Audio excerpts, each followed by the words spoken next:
they put a rabbi, a priest, and a minister on the space shuttle. It's not an offensive ethnic joke. And then they go up and they orbit the world several times, and they come back down. They land at Cape Canaveral, and the journalists are all crowded around, and they say, "So, you're all holy people, men of the cloth. What did you think of when you were in outer space?" And the Roman Catholic priest says, "I thought of the magnificence of God's creation." And they asked the Protestant minister, and he said, "I thought of the humility, the tininess of humanity, the scope of such expanse." And they asked the rabbi, and he said, "Who had time to think? Shachris min chamarav, Shachris min chamarav." Hopefully you're laughing to that. I can't hear you laughing. All I see is your screenshots.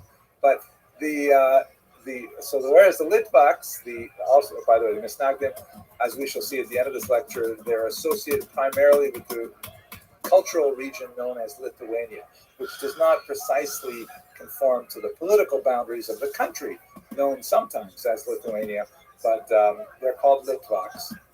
Litvaks are typically distinguished from other Jews by their cold wit, their scintillating sense of humor, their superior fashion sense, and many other features. So the Misnagdim have these very precise periods of time for prayer, and the Hasidim say, you've got it all wrong. It's not about the exact time of prayer, the time that you pray. It's about the nature of your relationship to God in prayer. And if you need more time to sleep and prepare yourself in the morning for prayer, then you can just slide right past those regular times.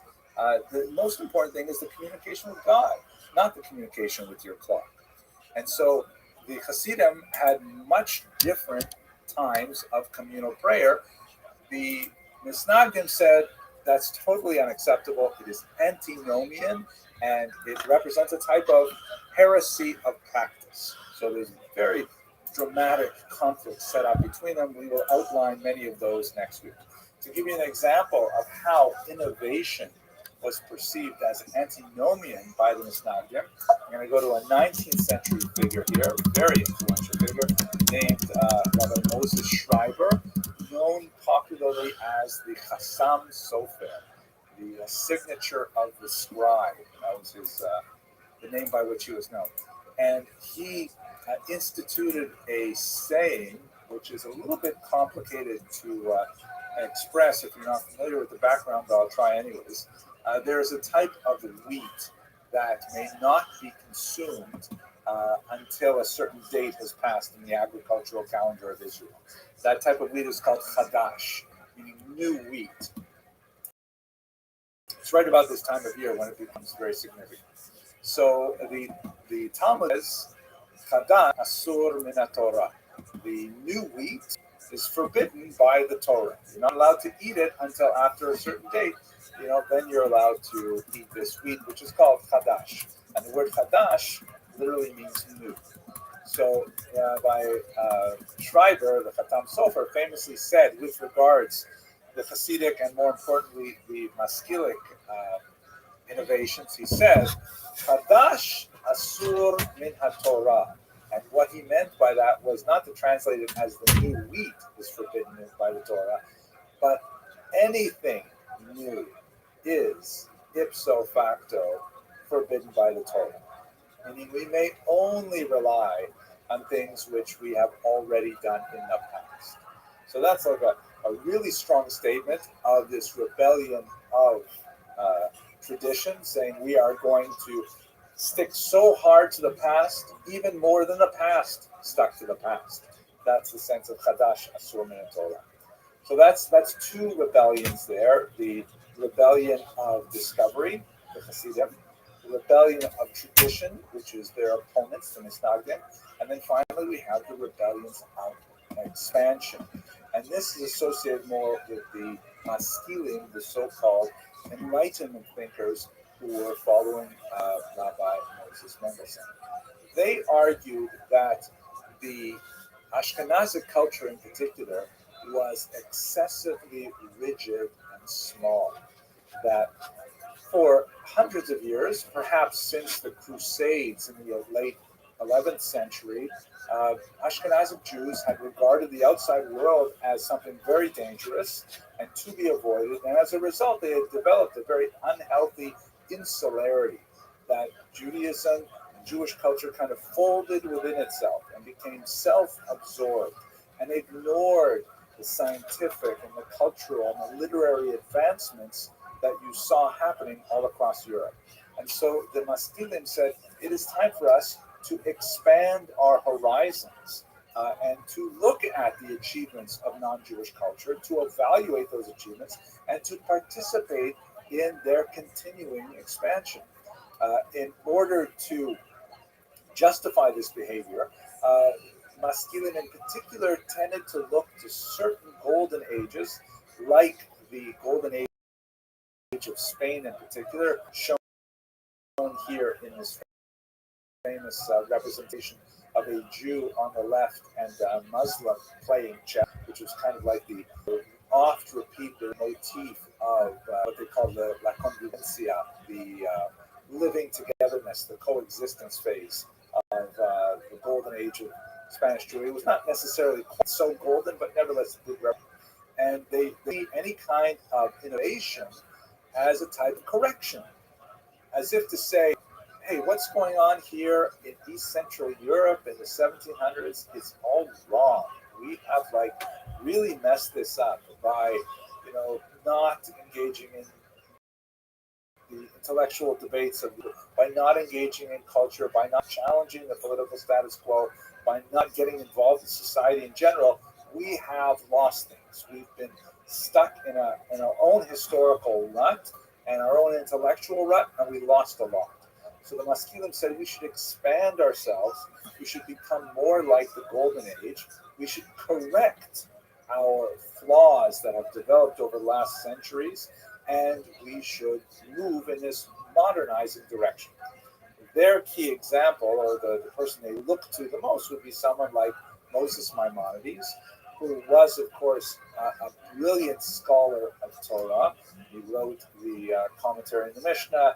He wrote the Guide for the Perplexed, a classic of medieval philosophy, and he wrote the massive and extremely influential Mishnah Torah, essentially a repetition of the entire Torah, written and oral. And at the same time as he was doing that, he was also a world-class physician, treating the royal family in Cairo and dealing with and publishing, by the way, in Arabic, tractates on allergies and on diet and on anxiety and depression. He was like a well-known, world-famous physician at the same time as he was a world-class scholar for the ages. And the Maskilim said, we have got to correct ourselves to be more like Maimonides. We have to go back to that kind of way of thinking, and only then, by jettisoning our obscurantist views, will we be able to take our true place in society and make our full commitment.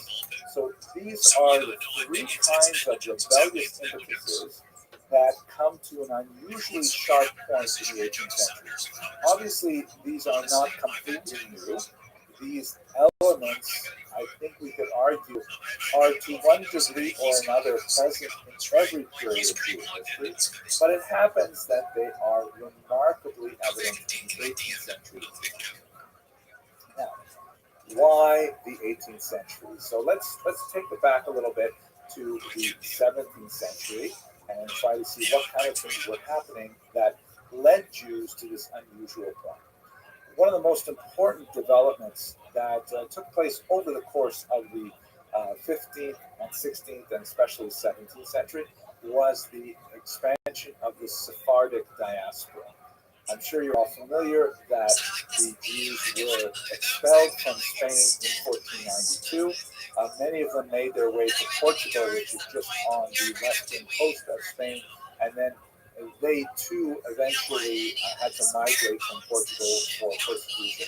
Although the experience of Portuguese Jews is rather different in one key area, and that is that most of the Jews who fled Portugal were, in fact, the overwhelming majority, were in fact already baptized as Christians. And this had very significant impact on the entire population of world Jewry, not only throughout the Mediterranean basin, as shown here, but also in the New World. Um, Basically, this is like this. During 31, a century before Spain, there was a mass wave of Jews in the Iberian Peninsula. And forced conversions is kind of like a difficult topic for the church to deal with. On the one hand, officially, the church has always condemned, at least since the 5th century, they've always condemned forced baptism because baptism and adherence to Christianity should be something that a person undertakes willingly, and it loses value if it is put on a person. So the church has pretty much, for most of its history, condemned forced baptism. They happen from time to time, but they typically do not receive official sanction. On the other hand, what do you do with a person once they have already been subject to a forced baptism? On this point, the church was not very clear or consistent.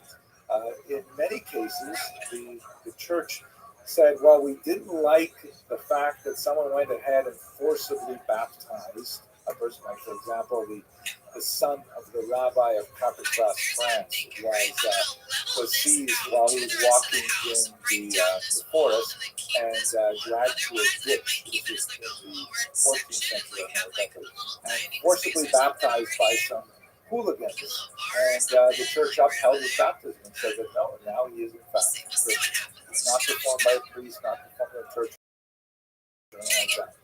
So the same kind of thing happened on a very large scale in Spain in the late 14th century. And what this meant was that all of a sudden Spain had this massive number of Christians, formerly Jewish, who still consider themselves Jews, associated with Jewish community, um,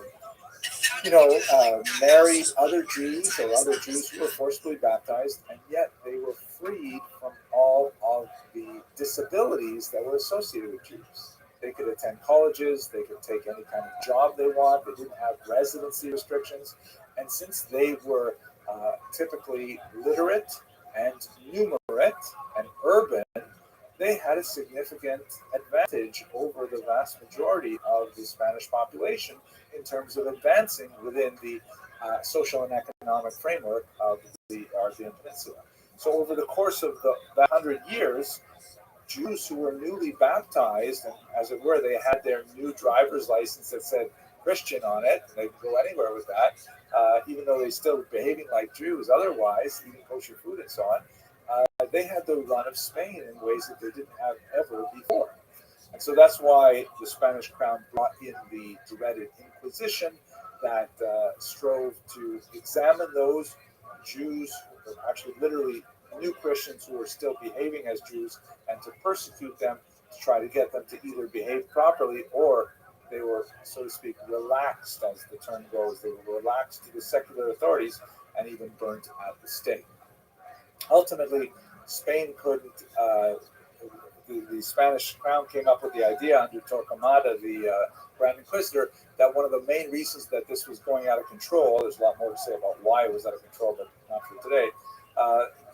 The reason why they couldn't control the problem was because the non-baptized Jewish community was still present, and so these newly baptized Jews still had lots of sources of information on the Torah and how to keep kosher and all of these various practices.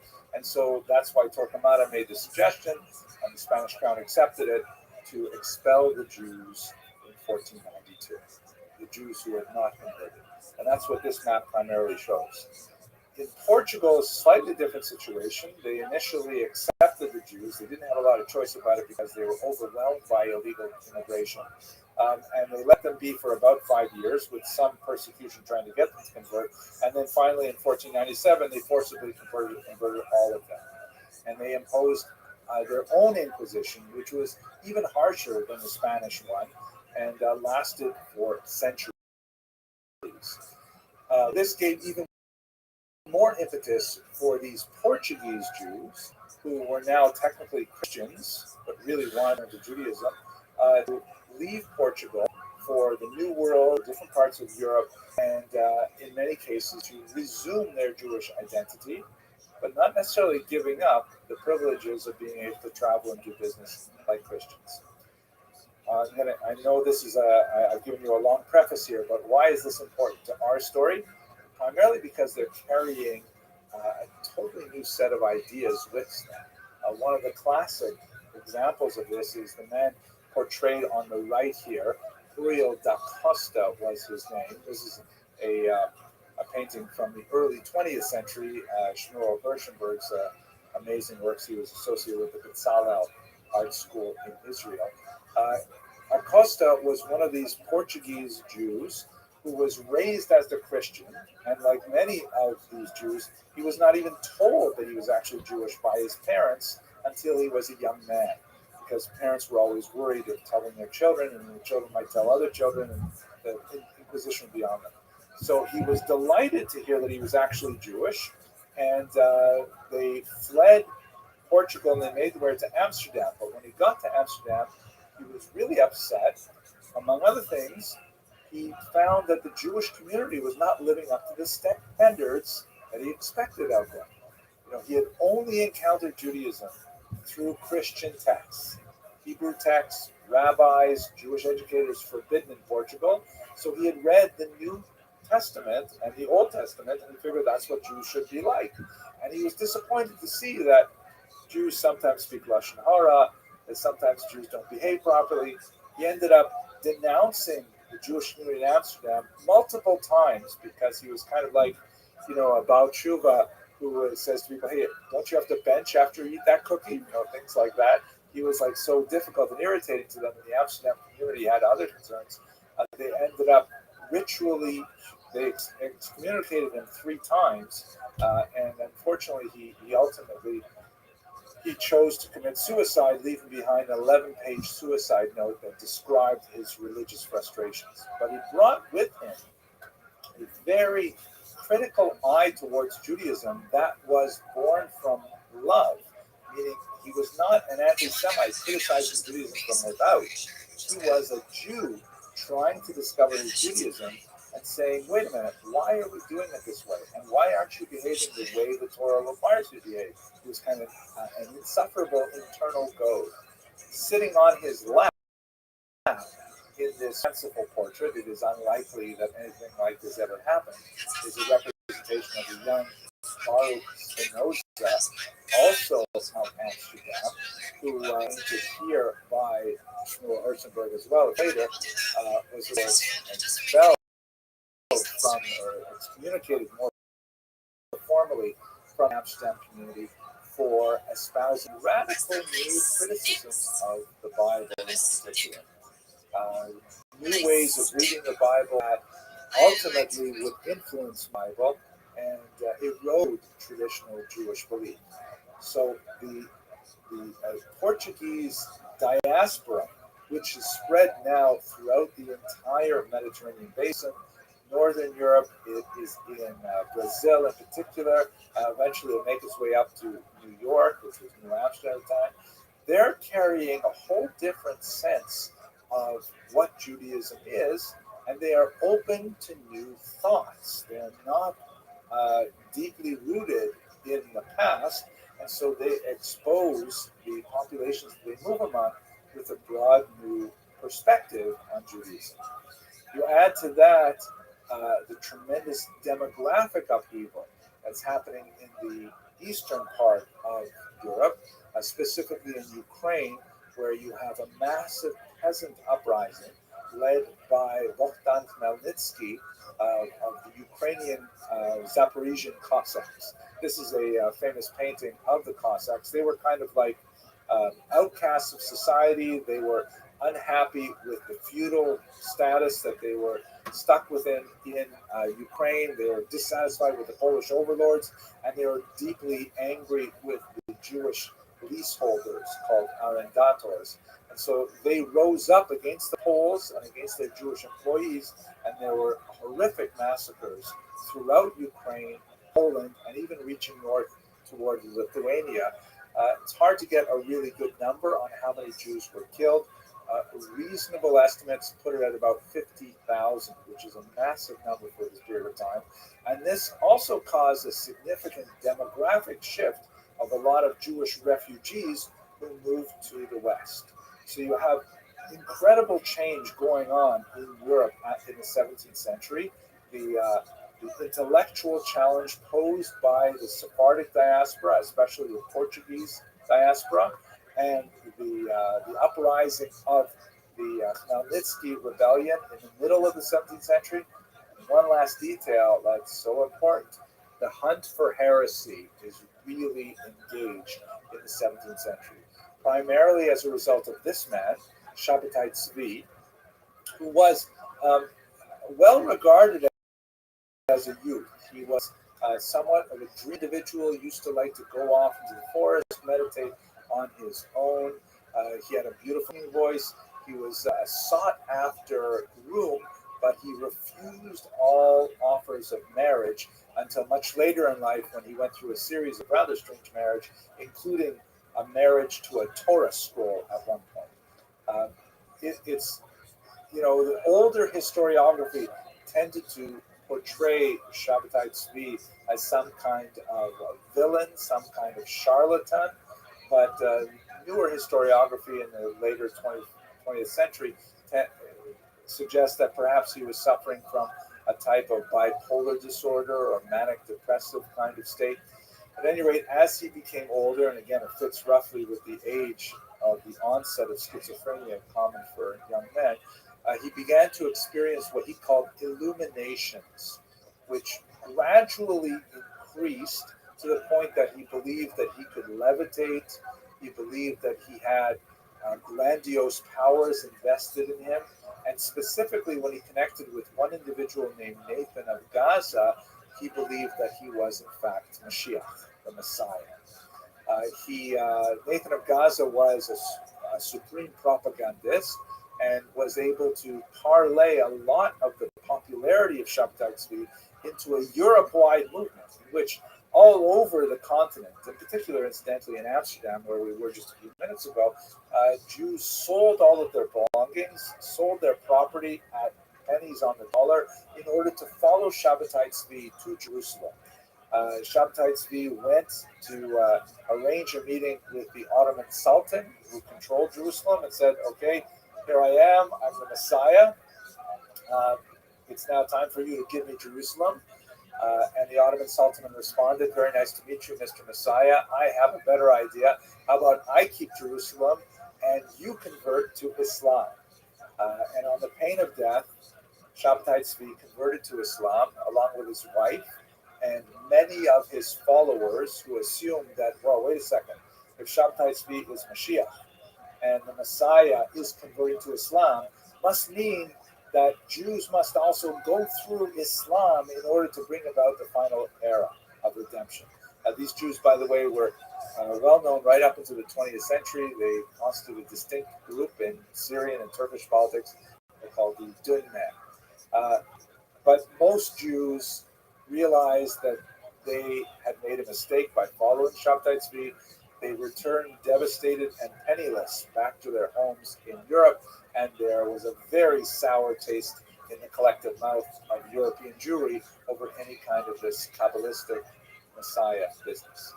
So you had a few, surfaces of this, for example, in the Emden Eibeschutz controversy, in which one famous European rabbi accused another famous European rabbi of secretly being a follower of Shabbatai Tzvi. And as his proof, he adduced several of these documents. This is a Jewish amulet known in Hebrew as a kameah, that were written for various mystical purposes, to bring about healing or to arrange a match or some other theurgic goal. And so there's a lot of fighting. People took the side of, no, he's not a follower of Shabbatai Tzvi. Others saying, so what if he is a follower of Shabbatai Tzvi? You had a lot of conflict throughout the region. It even affected some of the great classic thinkers of Judaism, such as the incredible Rabbi Moshe Chaim Luzzatto, known as the Ramchal, His book, the Mesilat Yesharim, is one of the most widely accepted books among all three groups today. Hasidim, Misnagdim, and the Haskalah all love the works of the Ramchal, but in his lifetime, he was mercilessly pursued by people who assumed that he was, in fact, a follower of Shabtai Tzvi. Many of his writings, in one of the trials that he endured in Frankfurt, many of his writings were lost forever because in a plea agreement to allow him to escape the arrest of the community there, the Jewish community, he agreed to give up his writings, which were in a sealed chest, and the rabbi involved in adjudicating the case ordered that they be buried, and they were never found again. So some of the, this is one of the greatest stylists and thinkers of Jewish history, and somewhere his writings are moldering underground. Perhaps one day they will be found. There, that's kind of like the intellectual environment in the 17th century is like everyone is looking over their shoulder for possible heresy, for the lingering shadow of Shabbatai Tzvi, and there's demographic upheaval. There's like challenges to really fundamental, basic things. Questions like who wrote the Bible? Like, wow, but that's the kind of thought that's coming out of Spinoza. All of these things are swirling around Europe when we get to the period under discussion. Let's have a look at this map and just try to understand where Jews lived during this period, and specifically where these movements drew their great demographic resources. This map shows you the growth in the Jewish population between 1800 and 1850, which is really more towards the end period we're discussing. But the reason I like this map as opposed to another one created by this wonderful institute, International Institute for Jewish Genealogy, is that it shows some growth. The larger orange circles on top of the green give some growth. So here's a rough map of Eastern Europe. This large sort of beigeish color is the Russian Empire, and then you've got the Austrian Empire here in the green, German Empire here in sort of a lighter beige. And in these three areas, first we have the area that is associated with the growth of Hasidism. Typically, southern Poland and western Ukraine are the areas where the Hasidic movement had its historic strength, although the influence extends far beyond that narrow area of Volhynia, Moldavia, and so on. There are even Hasidim in the Lithuanian region. In fact, Chabad is a Lithuanian Hasidic movement, far from the center as it's established under the Baal Shem Tov. Then you have this overlapping region that is associated with the traditionalists, the opponents, the so-called Mitnagdim, those who opposed Hasidism. The ground zero of the Mitnagdim, of course, is Vilnius, right? The great home of the Vilna Gaon. And but the ideas, nevertheless, were prevalent throughout the region, extending down to the south. One of the big reasons for this split, as we should discuss next week when I focus more on the conflict between these groups, is that the strongest centers of learning were really based in the north, and one of the reasons for the expansion of Hasidism is that Jews there felt disenfranchised, felt disconnected from the great centers of learning, and they felt like no one was taking care of their spiritual well-being until the Baal Shem Tov came along. And then the third group, the ground zero for them is definitely Berlin. These are the Maskilim, the adherents of the Haskalah. They tend to have much more impact towards Western Europe, but nevertheless huge overlaps in this kind of Venn diagram of Jewish thought and spirituality, huge overlaps with the regions that are dominated by Mitnagdim and by Hasidim. So it is into this maelstrom into which the tectonic plates are all shifting with all kinds of brand new ideas, and in a threatening environment where there's great demographic upheaval, population movements, political change, that's when you have these three rebellions get underway, and that's where I hope we will turn, God willing, when we meet again at 7:30 on Wednesday night. So with that, I'm going to conclude my presentation, and hope to entertain some of your questions, please.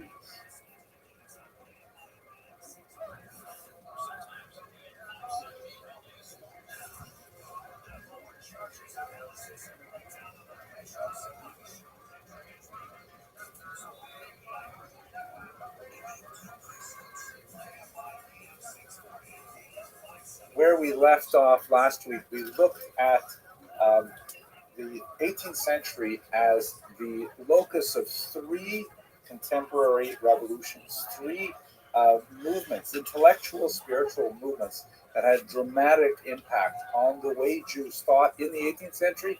And I would like to tender for your consideration that we are still thinking in those ways right now, even in the 21st century. So my goal last week was to give you some of the precursors to that tumultuous century in terms of Jewish intellectual and spiritual history. Today, I'd like to go a little bit more deeply into the details of how the Hasidic movement was born and how the Misnagdic movement was also born in reaction to the creation of the Hasidic movement. Ironically, even though the Misnagdim, the traditionalists, if you will, known literally as the opponents to Hasidim, that's literally what the word Misnaged means, one who opposes. Even though they are, kind of defending the status quo, their vision of the status quo had to change because of their encounter with Hasidism. So even the traditionalism that they claimed to be defending was now becoming reformed or revolutionized as a result of their contact with the Hasidim. So that's my goal for today, is to look at the rather nasty clash between these two movements in the late 18th century. Next week, when we conclude our series, we're going to add to the mix the Maskilim,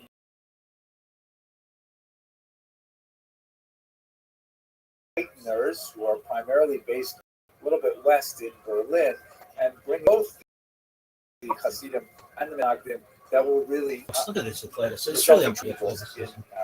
10 seconds of stationary. Okay, so let's start by beginning with the fairly basic question. What exactly is Hasidism? What does it stand for? What is so revolutionary about it? So if we try to distinguish Hasidism from the religio-cultural milieu from which it emerged, it becomes actually increasingly difficult to really pin down what is precisely different about Hasidism, Misnagdism, the traditionalist background that Jews came from. Just to give you a couple of examples, if we make a little chart here that has on the left practice or belief, and then we put in the next column what the Misnagdim believed, and then finally what the Hasidim believed. On the left, one of the most basic elements that divides Jewish movements is their relationship to the number 613, which of course is well known to Orthodox Jews in particular. It refers to the traditional count of the commandments, referred to in a Talmudic passage without necessarily enumerating these 613. It later becomes a major point of discussion in the medieval period as the commentators strive to actually figure out what are the exact 613 commandments. Related to this number 613 is this notion that all of the commandments, both those that are explicit in the text of the Torah and those that are explained in the oral Torah, like in the Mishnah, for example, come from God. That is Torah from Sinai, or Torah from God at Sinai. The concept of Torah Sinai, Torah coming from a divine source, the text of the Torah being perfect and accurate and so on, that's pretty much a standard core belief for Orthodox Jews. How do the Misnagdim and their Hasidim feel about it? Well, identical, right? The Misnagdim certainly believe in this idea of 613 commandments coming from God to Moses in the form of the written and the oral Torah. The Hasidim believe it identically. Maybe we could argue about which customs were added on, but even the Hasidim who practice those customs do not recognize them as being a distinct commandment. So they're definitely right on par with this core theological belief. And if we break out of those 613, the three basic groups of commandments, which are really considered sort of the sine qua non of traditional Judaism, then we'll get maybe a better sense of how they differ. So, for example, the observance of Shabbat is really crucial. Both the Misnagdim and the Hasidim adhere to the notion that Shabbat begins at sundown and ends at nightfall, and that there are 13 categories of prohibited activities and so on. They may disagree on a few details, like, for example, the Hasidim would like to add a little bit more to Shabbat in general, taking it out later than maybe the Misnagdim do, but it's a detail. They certainly agree that Shabbat is sacred. Kashrut, same kind of thing. Both of them agree that kashrut is mandatory, keeping kosher. They may disagree on the precise details of how one slaughters an animal according to ritual law, but they agree that one must slaughter an animal according to ritual law, and so on. And finally, the laws of intimacy, or taharat mishpacha, the laws of family purity, which is a euphemism for private family life. Both the Misnagdim and the Hasidim are completely on board with this group of halachas as well, as they are with all 610 other mitzvot. So what exactly separates them? There's so much that they have in common, yet when we see them, we tend to be able to distinguish, well, that's a chassid and that is a mitnaged, much like one can recognize art and lahavdil obscenity. So I would like to tender that in many ways it's really a matter of style, that the Hasidim have a distinct vector that they follow with their style that expresses itself in so many different areas where there is room for interpretation in how one actualizes Jewish practice, but it is not a theological game-ending kind of controversy.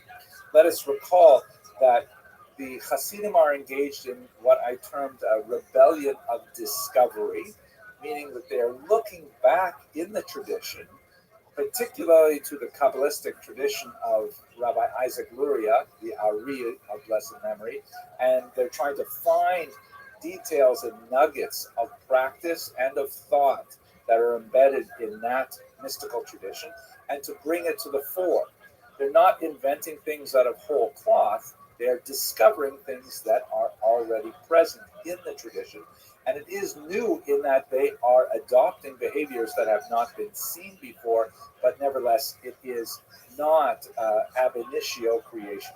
The rebellions of tradition is what the Misnagdim will be exemplifying, in that they're going to try and hold fast to the tradition as they understand it, although, as I mentioned earlier, by the very attempt of forcing tradition to be reified in a model that they understand to be a historical reality, that in itself represents some change and rebellious in itself. So I would like to argue that the style vector that the Hasidim follow is that they are Jewish, but even more so. That what they do is like Jewish plus. We see this actually in the name that they use to describe themselves. The term Hasid, it's hard to translate technically into English. It's associated with the word chesed, which means like kindness, sometimes translated as loving kindness. But the root idea behind it is just like a kindness is different from something which is righteous, right? The word for tzedakah, for charity, is righteousness, because it's the right thing to do, right? If someone has a lot of money and someone else has very little money, then it is incumbent upon the person with a lot of money to help out the person with a little money with regards, the basic necessities of life. That's just called tzedek, or righteous. Chesed, however, is going beyond that, saying, okay, I have helped you out according to what the dictates of the law require. Let's say I gave my 10% in my maaser, my tithe, to the rabbi to distribute to the poor. I get it. I'm exempt. But I see you, and I've already, even though I'm exempt, I want to do more. That's chesed. It's extra. It's Jewish plus. And we see this idea of the this chassidut, this extra, expressed in so many ways in Hasidic practice. I'll take one. For example, the visible payas, the growing of the hair by the temples, which is codified in the Bible, but it's sort of in a negative way. It says you're not allowed to shave the sides of your head, but it doesn't say anywhere that you have to let it grow especially long. You're just not allowed to shave it. So the tradition right up until really the 15th, 16th century was to have haircuts like everybody else. But under the influence of the Arizal, who said that it has Kabbalistic meaning to allow the hairs there to grow long, so the Hasidim say if we're not allowed to shave them, we're not even going to trim them. And hence you have the long curling locks by the sides of the head. The Yemenites also follow this particular practice, but it is relatively new in Jewish tradition. It's about 500 odd years old, which is like yesterday in Jewish tradition. It's kind of ironic, I know, to show you this picture of Shtisel, because they're wearing glued on falsy payos. They're not even the real thing. They're actors, but nevertheless, you get the idea. Now, just to illustrate this, so this illustrates the idea of being a chassid means seeing what I can do and then doing more extreme, more demonstrable, more visible, more in depth. It adds a tremendous amount of life and as well a tremendous amount of behavioral restrictions because of this thrust of this approach to Judaism is so prevalent in Hasidism. But let us not forget that the Misnagdim are also affected by this because it's not like it's off the rails, it's just not common.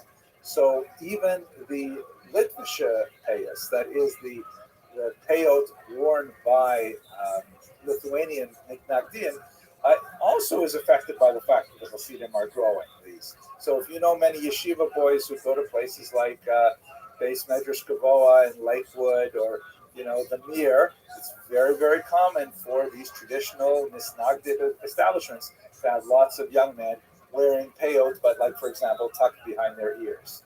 It is a Lithuanian adaptation to a Hasidic adaptation, which is an illustration of how it's a rebellion of tradition, but it also represents change as a result of this content. So that's kind of like the style of what Hasidism is all about, and that's really what defines it at its root, is that everywhere you look, you find Hasidim just kind of pushing the envelope of what one may do Jewishly always in a more involved fashion. How did this movement start? Well, there are many, many different approaches in the historiography. I'm going to take you through very quickly 6 basic approaches to how Hasidim got so popular. The first great historian of the Hasidim was actually one of its opponents.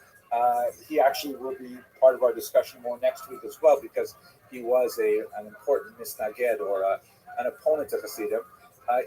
Heinrich Gretz, writing in German in the latter part of the 19th century. Many of you may have on your shelves the great 6-volume translation of his World History of the Jewish People, translated by Henrietta Zold, incidentally. And he had a very, very dim view of Hasidism.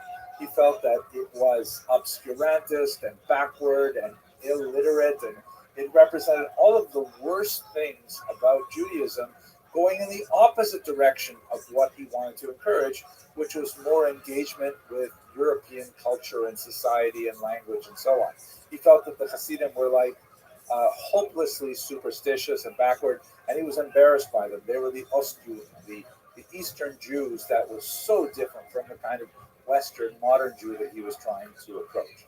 On the other hand, Shimon Dubnov, who came from Eastern Europe and remained there, the great historian martyred by the Nazis, one of his last words to his students as he lay dying in a street in Lithuania from a gunshot wound was "Schreib und verschreib," write and record, the words that resonate in the minds of all historians of the period since then. Dubno felt that even though you could level some of those accusations of superstition and of illiteracy at the Hasidim, he felt that it was actually a genuine expression of a Jewish joie de vivre, a joy of life, simchas hachayim, that was an honest and valuable expression of the Jewish life in Eastern Europe, and it was in many ways a rebellion against the oppressive conditions of the Tsar's empire. Martin Buber, not strictly speaking a historian, a philosopher rather, nevertheless was... How you living, Pam? Yo, you're muted and deafened. I can't hear you. You're deafened. You're deafened. Nobody can hear you. What are you doing? You're deafened.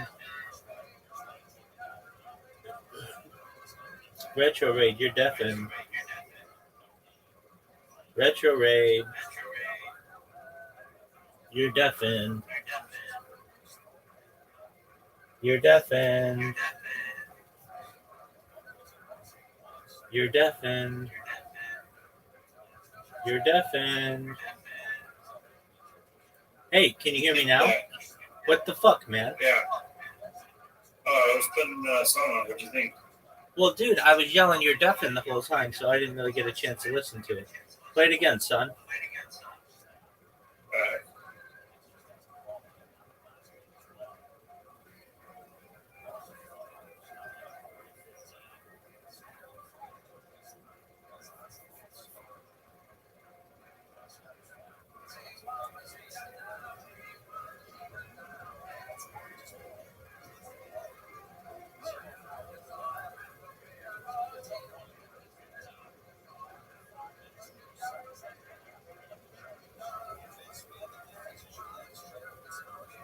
It's pretty. Did you make that? Yeah. Very good. Did you see that Reddit? So far. Did you see that Reddit thread I sent you? Yeah. Did you see what I DM'd you back? No. Let's see. Or you're on a different account? Yeah, why wouldn't you just send it to the account from which I sent it to you? I did. Yeah, it's on that account, Captain of the MILF Ship account. I actually came up and actually withdrew it this time, so they're going all in on fucking Limbo. Oh, yeah, you did send it back to me. I can't believe I didn't see this. Apologies, my man.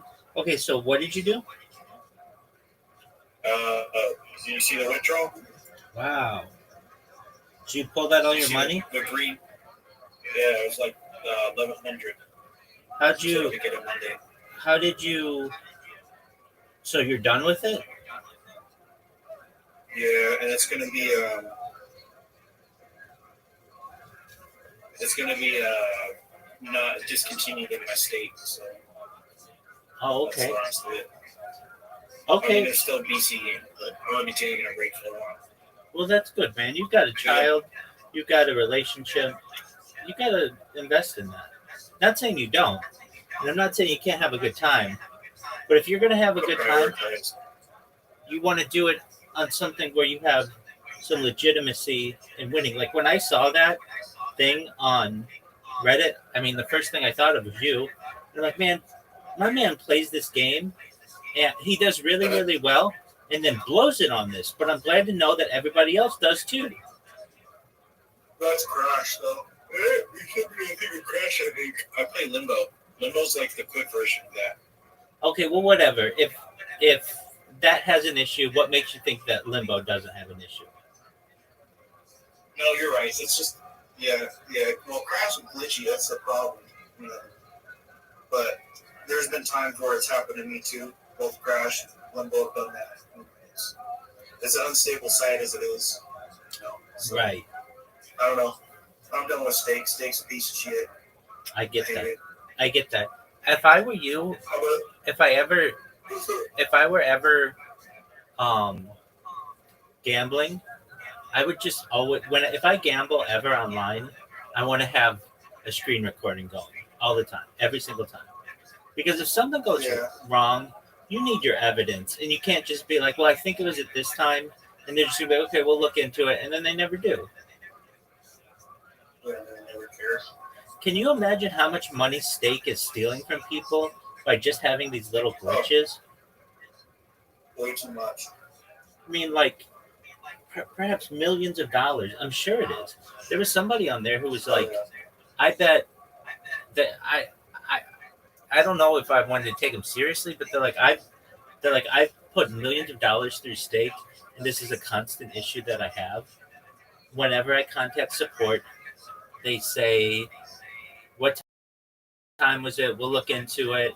And they even I who puts millions of dollars through there does not, I don't always get money back, and in fact, it's very rare to get your money back from them. And then they just can very easily say, "Well, it was on your end. It was a Wi-Fi issue or an internet issue," and then you're fucked. And you go from perhaps being up thousands of dollars to nothing. I mean, that in some cases, life changing money to people to some extent. I mean, if you're going to make $16,000 on just one go of this game and it goes away, then I feel badly. So I'm apologies I did not see this message, or I would have responded or um told you like that's excellent. All right, so you had a net gain overall on Stake of $1,235.10. Is that correct? Well, yeah, that was just this week, but I'm actually curious. Let's see what I've made over time. Yeah, and you have Let's break this down. you have I'm sure you're curious too. absolutely you have 7 wins versus 799 losses. That's because of the bet size was like $1 or something. Yeah, but shouldn't you have like shouldn't you have more wins than that? Like 7 to 799 is like 100 to 1 win to loss ratio. Here's the thing too. What happened in those bets is those 7 wins are when I hit 100x with a $5 bet. So when I smacked that 1200, you could see the dip where you could see where it came up and then it slowly started going down again. Yeah. And then I just went rocketed up on that green dick right there is what I like to call it. Right. That's because it hit a 90x like 4 times in a row on a $5 bet. So it's 500, like smack. And that rarely happens, but it can happen. So what happened, I was like, fuck, it just stopped. You can see in the background, you can see it says amount $5, net gain $445. Before that, I was doing quarter bets and 10-cent bets for a 900x multiplier. I'm like, well, this is shitty. It's never hitting. So I dropped it to a 90x multiplier, and it hit back to back, like over and over again. And I was like, well, shit, now I'm done. Right. So it's depending on the multiplier you play and your bet size. Like I could have a way smaller bet size and take a bunch of losses because I have the bankroll. You know what I mean? Right. But here, let's break this thing up real quick. Overall. So I can do crypto. There's a way I can just export it and re-export it through a tool. But I'm going to do card first, and then I'll do the crypto because the crypto's kind of easy. So first we're going to do deposits. We're going to see what we have here. So I'll open up the sticky note quick. All right, so we have. I'm going to do a simple calculator here. Do you think you're up overall or down overall? I should be. Down overall? I should be up. Wow. How many pages do I got? 8 pages, 9 pages. It's just better to download the whole page. Yeah, exactly. Put it into a spreadsheet and then just total it. I don't know how to do that. All right, well, I'll show you how to do it. Okay, so take that data, Control A, put it into Excel or Google Sheets. Well, here's the other problem. Some of these say gold coin, and then they'll say 100.5. Like, you'll be able to remove them. Okay, I get it. This part right here is the actual deposit amount, this first part. The other two, I don't want anything before. Okay, so just select that. Or we just need this middle. That's fine. Put it in Google Sheets. Okay.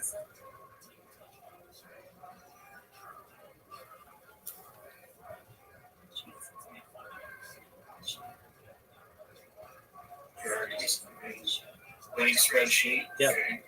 All right. And in the upper left corner, just hit paste.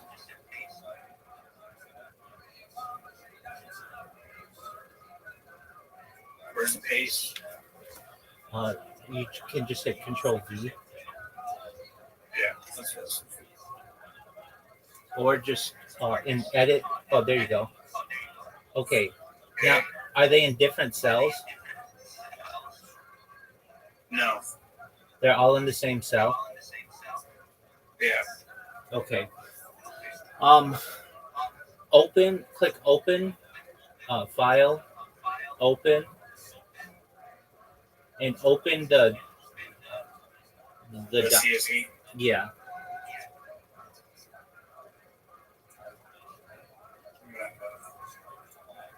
Let's see. My drives.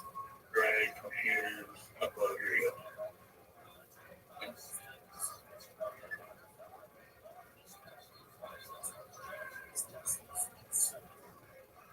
Okay, there we go. Excellent. Look at that. Yeah, there you go. Okay. So like it's too small for me to be able to read, but wherever remove all of the put all the deposits in one part and all of the withdrawals in another part. Okay, here, hold on. So really, all I have to do is where's their delete button? Delete column. So really, I don't need any of these. Delete column. Delete column. Delete column. Cool, I made it really easy. Delete column.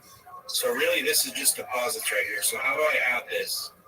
Okay, it should just add it for you at the very bottom. No. Yeah, just click the column. Okay. And the bottom, like right above your start bar, it should total it. What's in there? Do you see a number?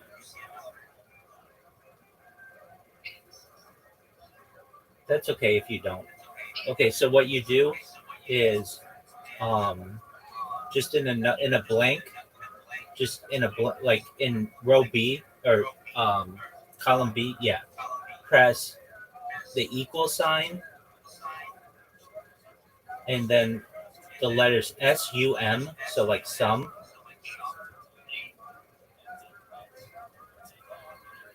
Yeah, and then just go from A1 down to whatever the last row is.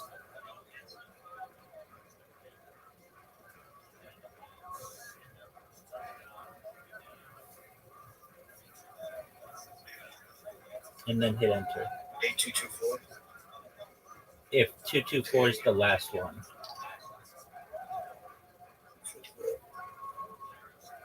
And now it should tell me. Yeah, it should be in there. Let me see if I can make it. Error. Yeah, okay. So the way you do it again. Delete what's in B1. Press equals SUM and then click from A1 and drag down to all the way to the bottom of the A's, whatever the last entry is. Yeah. But just the A column, not the whole thing. Oh, the A column? Yeah, just the A column. Nope. Okay. Okay. So here's what I want you to do. Where A1 is, you're going to start there, and you're going to drag down all the way to the last A. What's the last entry in the A column?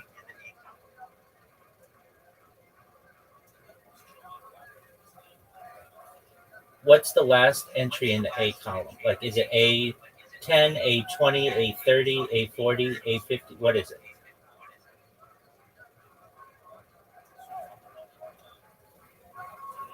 Do you hear me?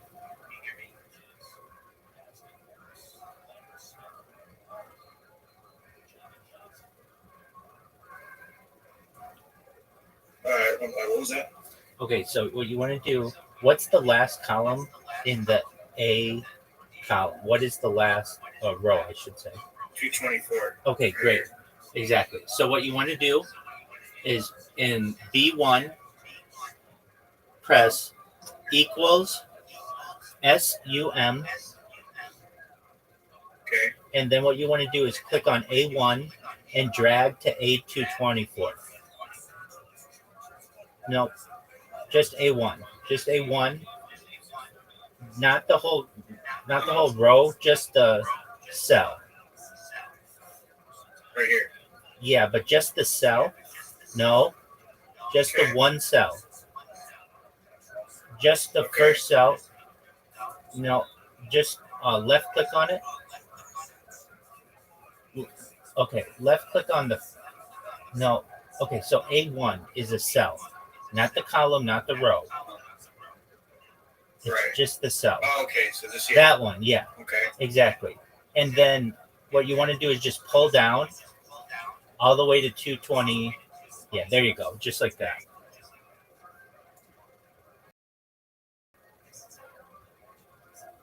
You got it. Okay. Okay. And then press, it should be still in your B1. Press enter when you're all the way at the bottom. So click this and press enter? Yeah. Or just click enter? Now you can just press enter, I believe. That didn't work. Okay. So did you press? Oh, it says a comma and then dot. Let me Okay. try. Maybe it needs to not be in a different cell. No, it needs to be in that cell. No? It's that cell. Okay. Okay, so just equal sum Uh-huh. and then start up at the top at A1 and then just drag down to A220, whatever.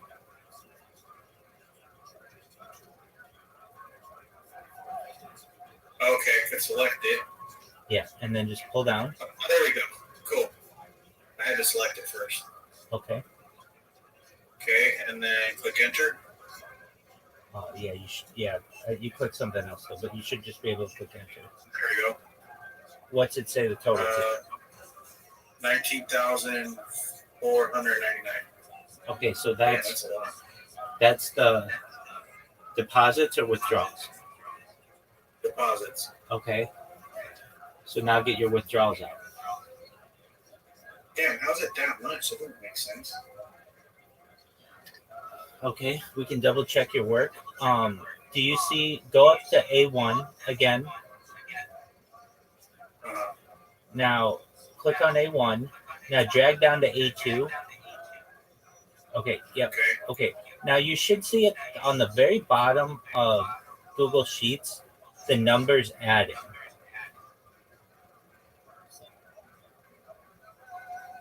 What do you drag? Yeah, they should. You should see a number changing, and that should be all of them adding.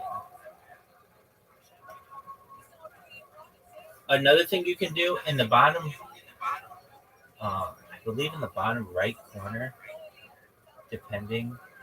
Do you see a plus?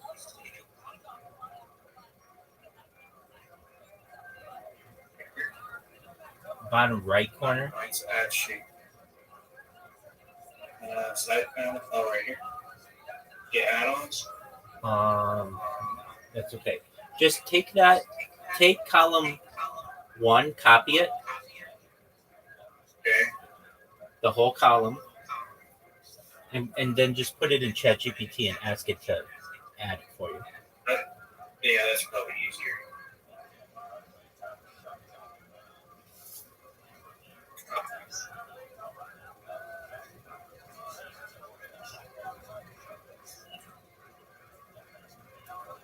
Put in add my money.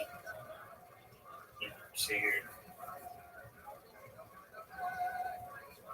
Add with.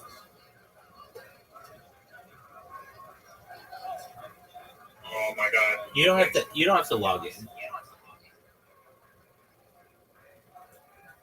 I don't think I would have to, but You don't have to. Just it says continue as guest. Okay, that's fine. there we go. You got it. And then at the end say add these. Add these.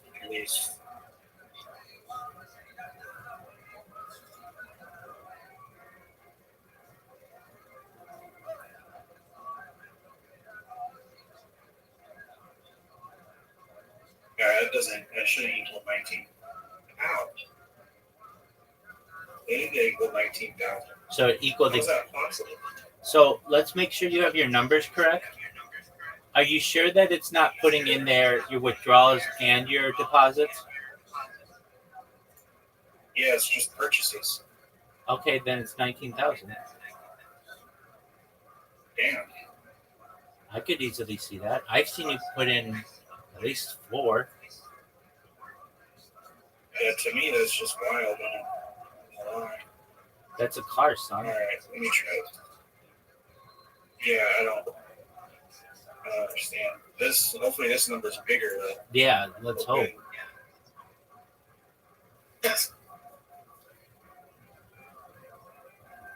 Oh, there isn't a lot there, Chief.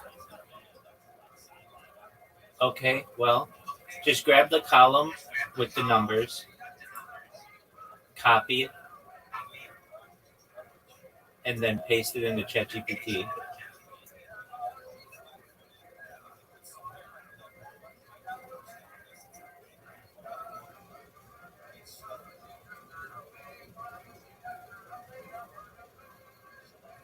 So I wonder if this is just one page. Because there's a whole other page. Is there a 987 on there? Yeah, there is. Okay. Add this.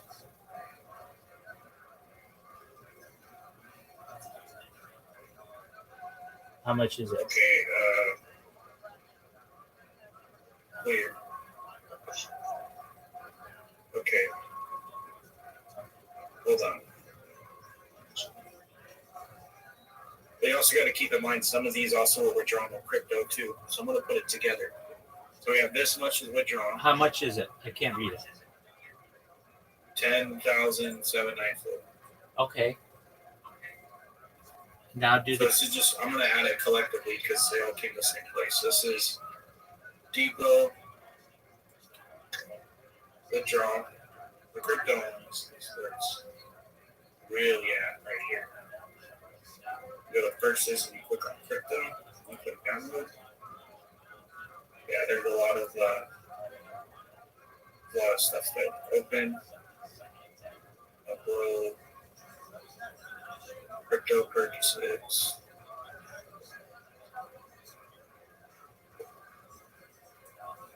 That's where it's really interesting. So,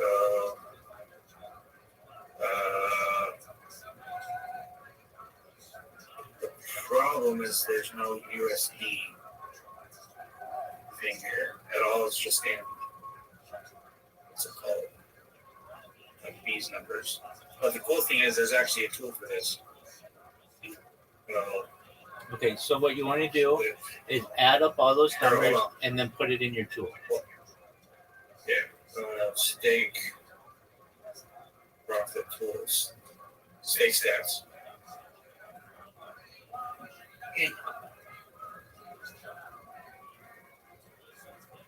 Okay, you got a bet analyzer, profit loss calculator. Then go download, purchases, load your redemption.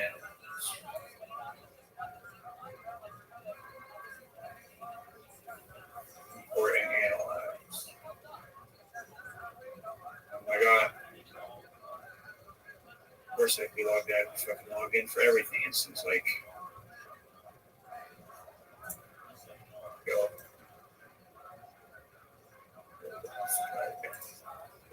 They got a game data thing too, so you can see like where a lot of your stuff came from. Or in analyze. Analyzing. Okay. End balance 6,471 profit. Okay, so You add that. you've lost like this. $3,000.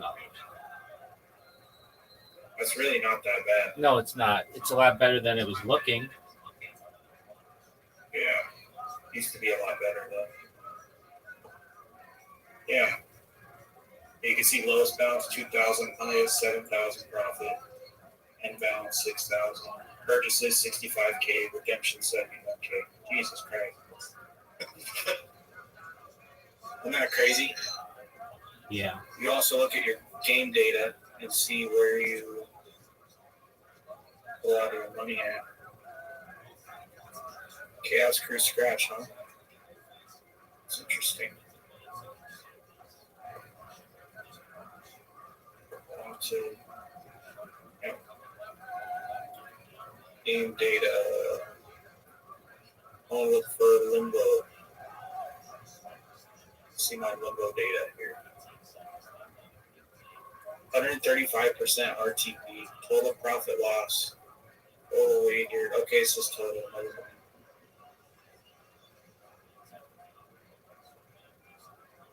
That's crazy, man. Getting 20 grand on Limbo. You can see all kinds of shit here, like Gates of Olympus. Gates of Olympus 1000, 98% RTP. Highest win is 330K. Highest loss is 8K. That's got to be ass. Imagine spending $8,000 or $10,000 on a bonus just to get a 0.19x. That's wild. That is wild. All right. So all in all, you were down $3,000 lifetime on stake. That's not bad, actually. It is not. Don't touch it again. They said don't. I can't anymore. It's going to be gone. Yeah, Not that long. you can always use a VPN. No, it's because you have to have a verified account. I guess with KYC. Oh, okay. So, I mean, that is what it is. My BC account, though. Check that one. The thing about BC, what's that? Do the same thing with that one.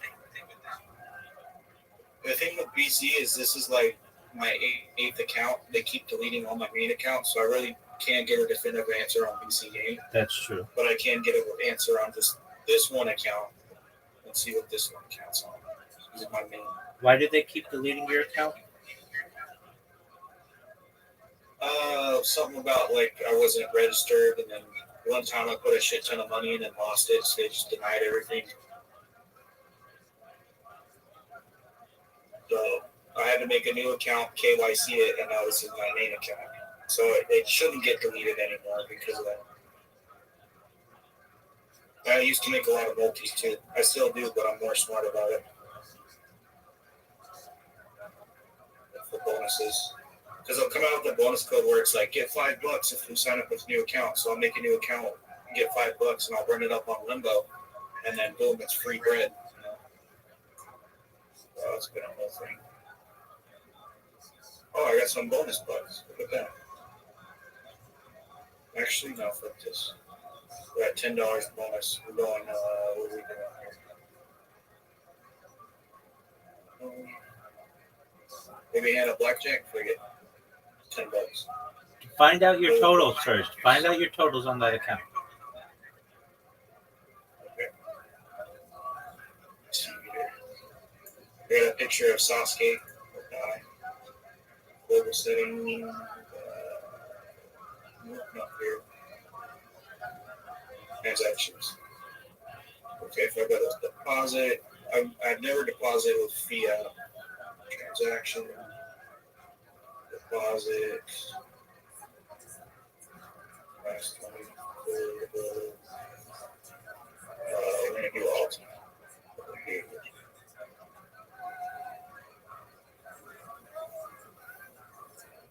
How far can it go down? The farthest I can go back is May. In the past 60 days, for example.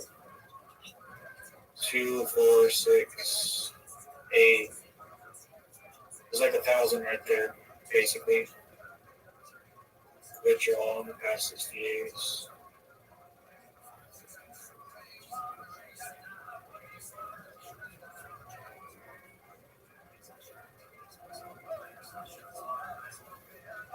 Yeah, that doesn't make any sense. Because I definitely withdrew from here.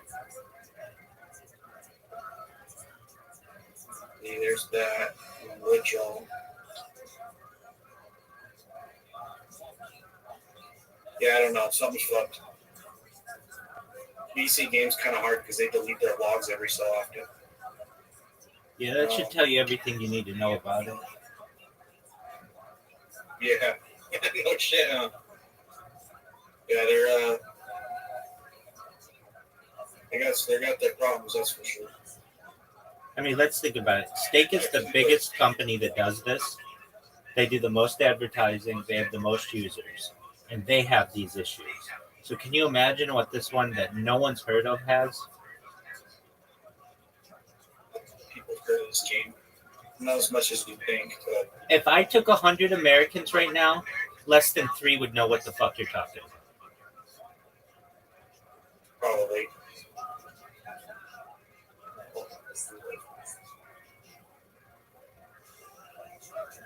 What are we gonna do though with this bonus box?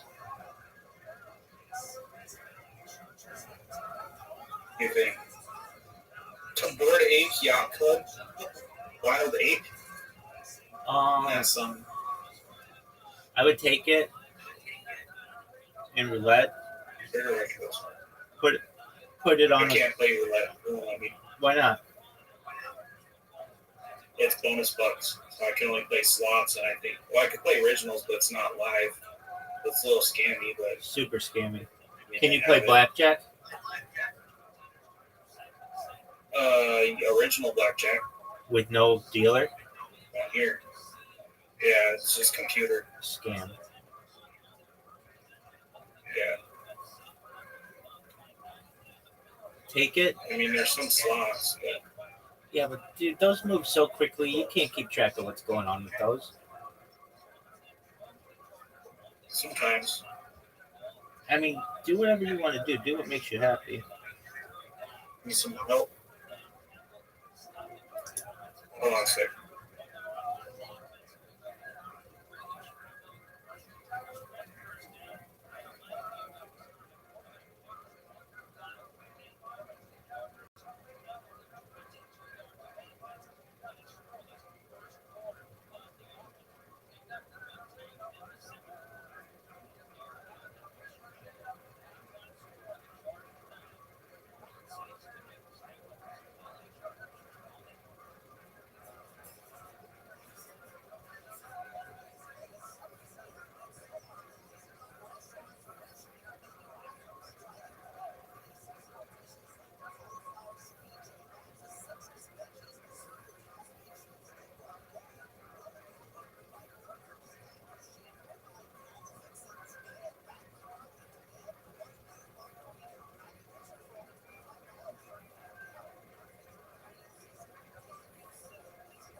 fascinated with Dubno's approach, and he followed it up by translating many of the Hasidic stories that he encountered with a slightly tendentious editing, trying to locate the beauty of Hasidism and its appeal in the narrative power of its stories that were such an important part of Hasidic teachings. But nevertheless, like Dubno, arguing for a kind of natural wellspring of Jewish wisdom expressed in Eastern Europe. Gershom Scholem, the great expert of the Kabbalah, a pioneering researcher, he said essentially, in more of a negative way, that Hasidism was the kind of hangover of the followers of Shabbatai Tzvi, who we discussed last week, the disgraced false messiah of the 17th century. And many of Shabbatai Tzvi's ideas and attitudes and approaches to Judaism were captured by the early Hasidim and regurgitated in a theologically more acceptable format. So he definitely had kind of a negative approach to that. Ben Zion Dinor, an Israeli scholar, fascinating approach, essentially argued that it was essentially economic in nature because of the structure of the Jewish community, who frequently had corrupt rabbis who could essentially buy their position in order to live off the tax receipts for kosher meat and the candle tax and so on. And the Hasidim, by following charismatic leaders that were separate from the main community, could avoid paying the taxes to the town rabbi.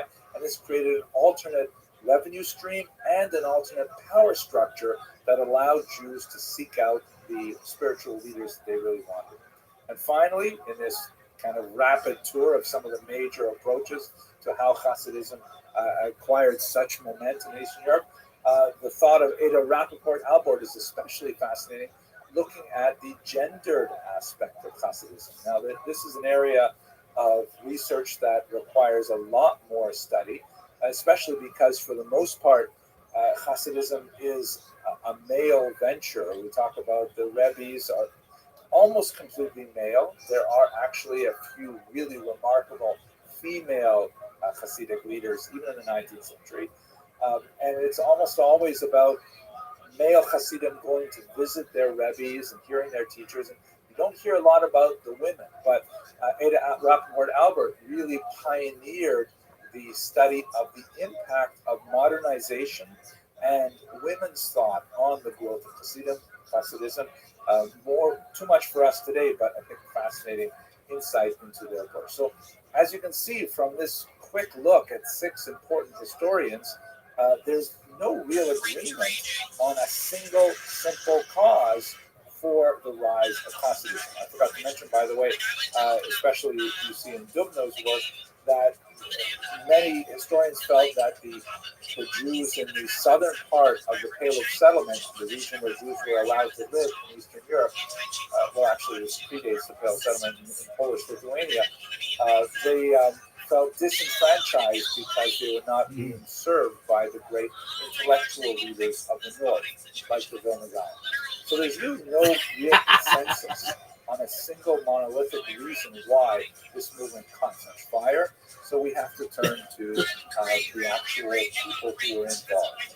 That brings us to a discussion of Moshe Rossman, who is a great historian who did what was largely impossible for much of the 20th century, which was to get behind the Iron Curtain and actually look in the archives and see what was going on in the Polish-Lithuanian Commonwealth at this time when Hasidism was born.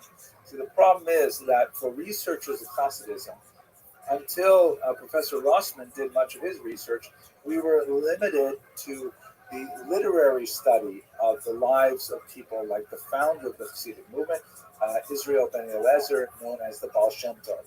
We had very hagiographic books like this one, Shivchei HaVesht, which means in praise of the Baal Shem Tov, which was kind of like a melange of good historical data buried within miracle stories and legends and some obvious falsifications or fabrications, especially because this went through several editions and you can usually see layers of editing and material that was added. And it was really difficult to tease out who exactly founded the Hasidic movement. And there were even some scholars who doubted whether this Israel ben Eliezer was a real person. But when Professor Rossman made it to Poland and got into the archives there, which had been largely closed to Western scholars during the bulk of the 20th century, he not only discovered that there was a real Baal Shem Tov, but he even found his tax returns. I mean, this is amazing. What we're looking at right now is just one of many fascinating documents that he found, in which there is a kind of like a property evaluation and tax remittal document that was prepared in Polish for the Polish crown. And you can see that in house number 93, it's kind of like enlarged here. In house number 93, there was a man living called Baal Shem, and in other documents it's spelled out more clearly. Baal Shem Tov was his name, and he was exempt from paying taxes. What Professor Rossman discovered is that, yes, there was a man named Israel Baal Shem Tov, and he lived between 1699 and 1760 in this town of Medjugorje, and that he had a tax-free existence, not quite as a rabbi. Sometimes in the documents he's actually called a doctor in the sense of a professor rather than necessarily a physician. And his main job appears to be the provision of amulets and spiritual guidance to the people of Medjugorje. Services rendered in return were provided with he was provided with a salary for himself and his dependents, and a free house in which to live, like a parsonage, as it were. So he was a real figure, and he served in a quasi-rabbinic fashion, not precisely a rabbi in the sense that we've seen in other contexts, but really as a proto-Hasidic leader.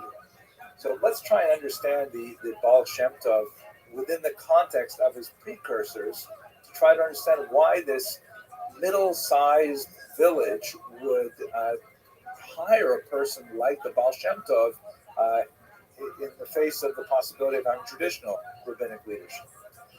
This is a photograph of my good friend and colleague, Dr. Yochanan Petrovsky Stern, in his youth. This picture was taken in Kiev in 1992. He was one of the first people to gain access, just like Professor Moshe Rossman.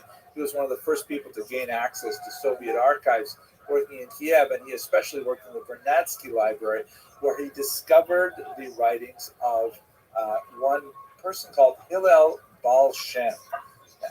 The term Hillel Baal Shem turns out to be extremely important here. The person that we associate with the foundation of Hasidism is called the Baal Shem Tov. I mean, his proper name was Israel ben Eliezer, but Baal Shem Tov literally means master of the good name. That's a literal translation, but it's not actually an accurate translation. A Baal Shem means a master of God's name in the sense of someone who is able to write a good amulet. Amulets were incredibly widespread in 18th century Ukraine. These were kind of like written petitions for theurgic purposes, meaning asking that God affect some change in one's life, ensure a person a livelihood, ensure health, safe delivery, conception, marriage, all kinds of things. You would go to a person who was called a Baal Shem, a master of names, the name of God, and that person would write out a document for you, sometimes illustrated with mystical symbols and things like that, and then that would be sort of like your Jewish prophylactic to protect you against danger. This sounds, very foreign, perhaps, to a 21st century mindset, but if you go next time to your local Judaica store, you may find like this little rack there with these laminated cards that you can put in the crib of a newborn baby, or a little birkas habayis, a blessing on the house that you might take home and put on your wall, uh, or a special prayer for one's practice, one's business, one's medical profession. These are all essentially in the category of amulets. The Hebrew term or Aramaic term is kmeot, that were professionally produced. And as you might expect, many of these balei shem were essentially snake oil salesmen. They were, charlatans who were producing these things for money, and they had no special training, and they were just, it was just a business in people's hopes, fears, desires, and so on. The Baal Shem Tov. Oh, by the way, Hillel Baal Shem was perhaps the most famous of these tens of Balei Shem that Dr. Petrovsky Stern discovered that were wandering around Ukraine at this time in the early 18th century.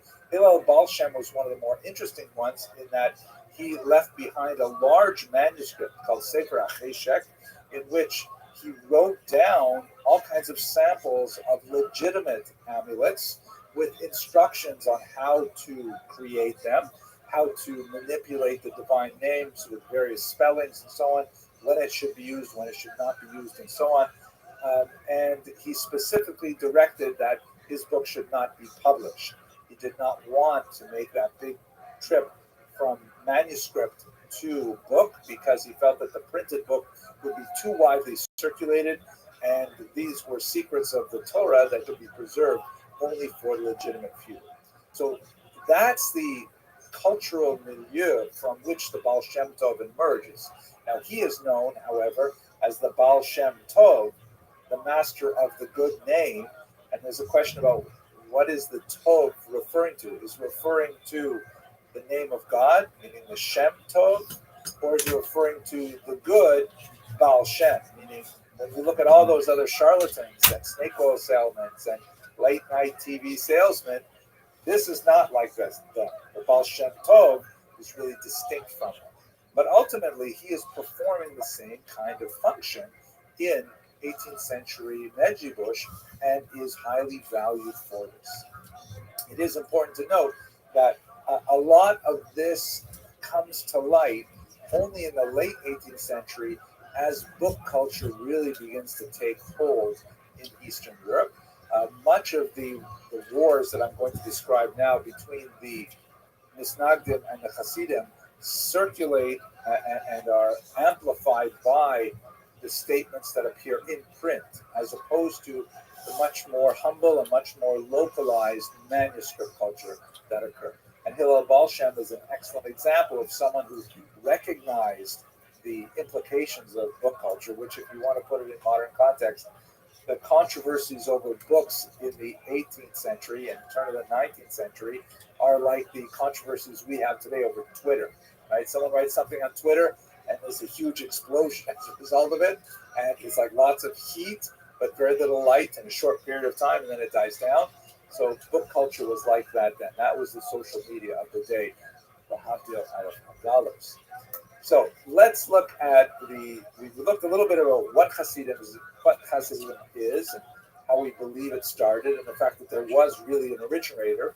Let's try to understand how this new burgeoning movement interacted with the traditionalist Lithuanians and how they opposed it initially.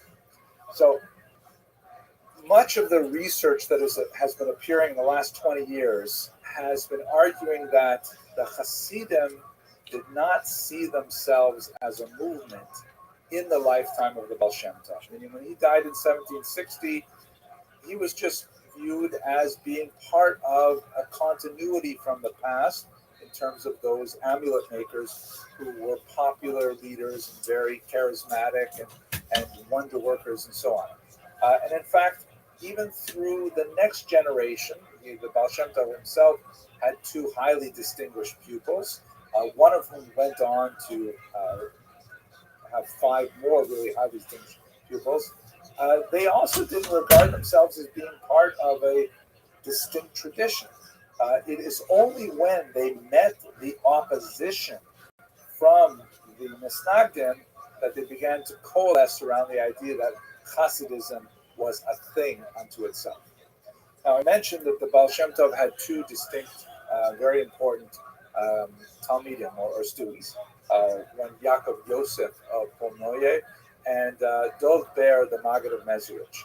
Dov Ber is, for our purposes, much more significant because, unlike Yaakov Yosef, Dov Ber assembled five really important students. And it's also clear from the research into his work that it's not like he was trying to establish a school. The five of them really only met with him very infrequently, and some of his most important students, like Shneir Zerman of Liadi, actually only met with him in a very limited fashion. But nevertheless, these five disciples, who are kind of like the intellectual grandchildren of the Baal Shem Tov, they are the founding dynasties. Like everything comes really from these five students. I'm going to identify one in particular. We could certainly speak about the other four in great length, but for tonight, and given the scope of our talk, we look at Rabbi Shlomo Zalman of Liadi, who is the founder of the Chabad Hasidim, very important Hasidic movement in America and around the world today, and also very much involved in the conflict with the Misnagdim. This map here from Marcin Wodzinski's amazing historical atlas of Hasidism gives you a sense of the spread of the Hasidic movement from Mezrich as a result of the work of the Mahdi.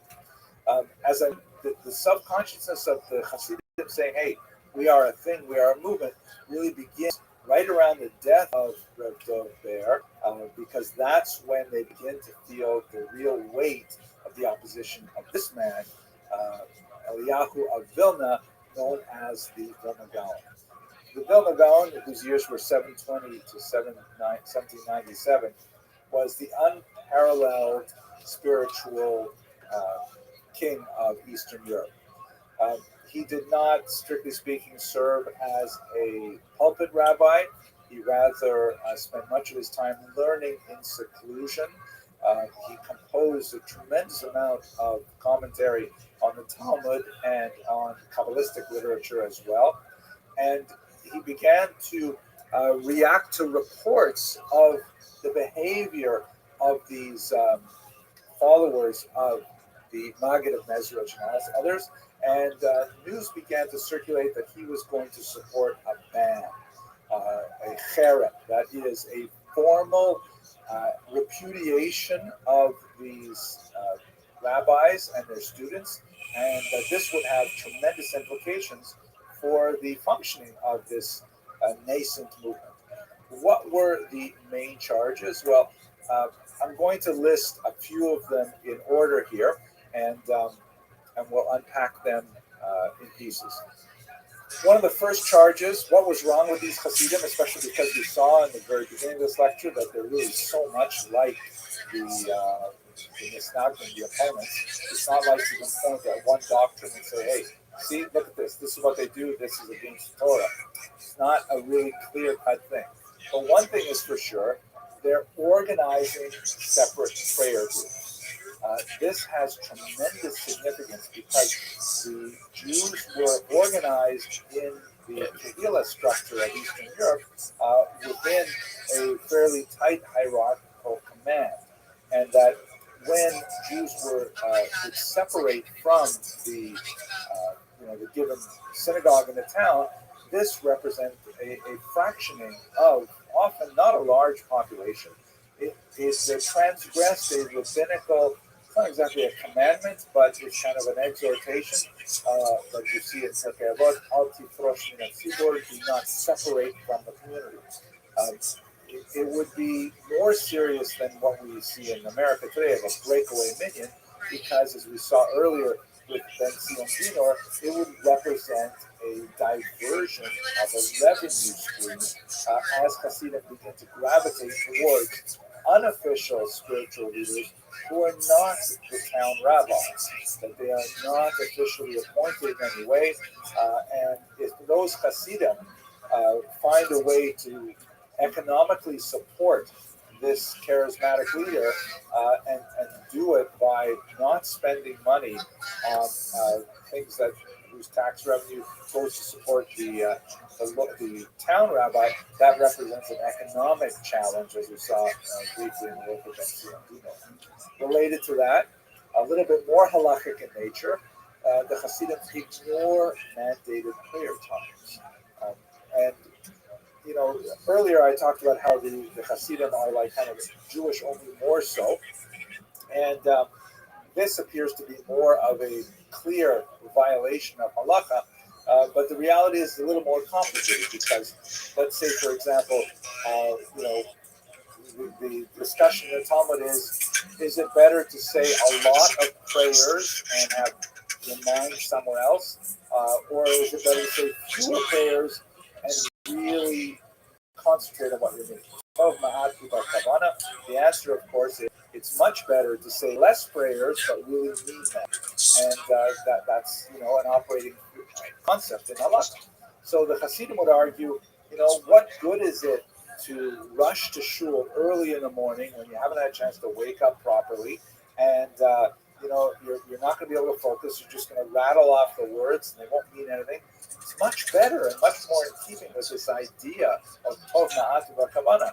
You wake up on time, and moreover, although the Snagdim typically do not eat before they pray because it's considered rude to God that you should take care of your own stomach before you take care of reading your Creator, they would say, what kind of idea is that? You should be able to settle yourself and be focused and centered before you go to prayer. And they would offer, for example, metaphors of when you go to the forest to chop down a tree, doesn't it make sense to sharpen the axe first? Like that famous statement which is attributed to Abraham Lincoln, if I had 6 hours to cut down a tree, I would spend 1 hour cutting, but 5 hours sharpening the axe.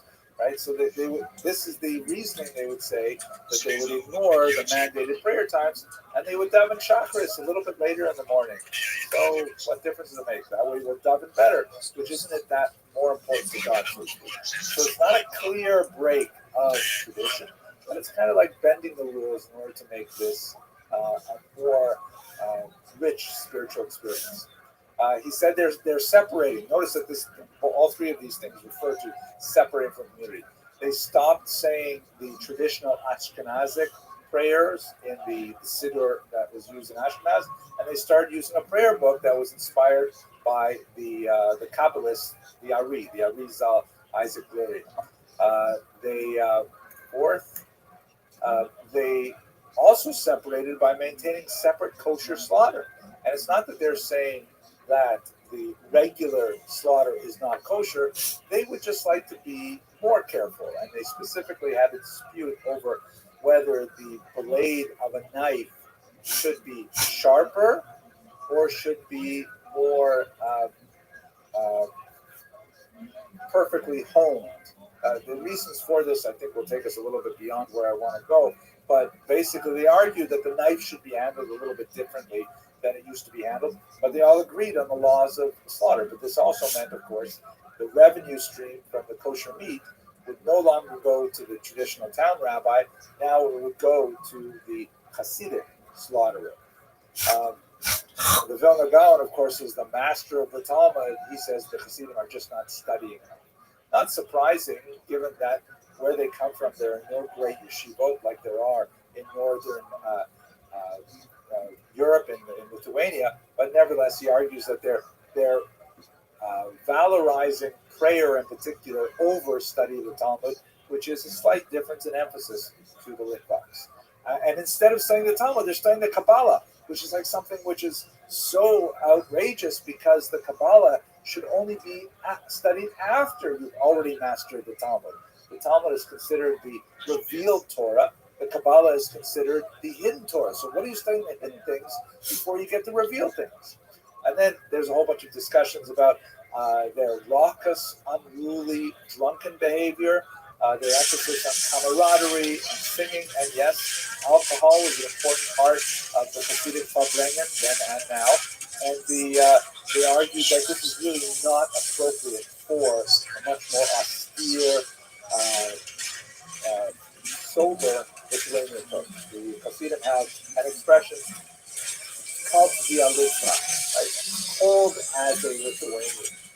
see people like the Vilna Gaon and his opposition as being something which is dehumanizing. And then finally, there is a discussion to argue that they practice antinomian behavior.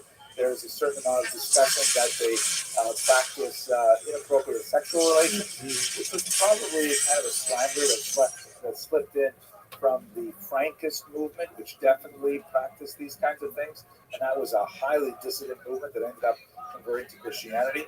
And of course, Sabbatinism, as we've seen before.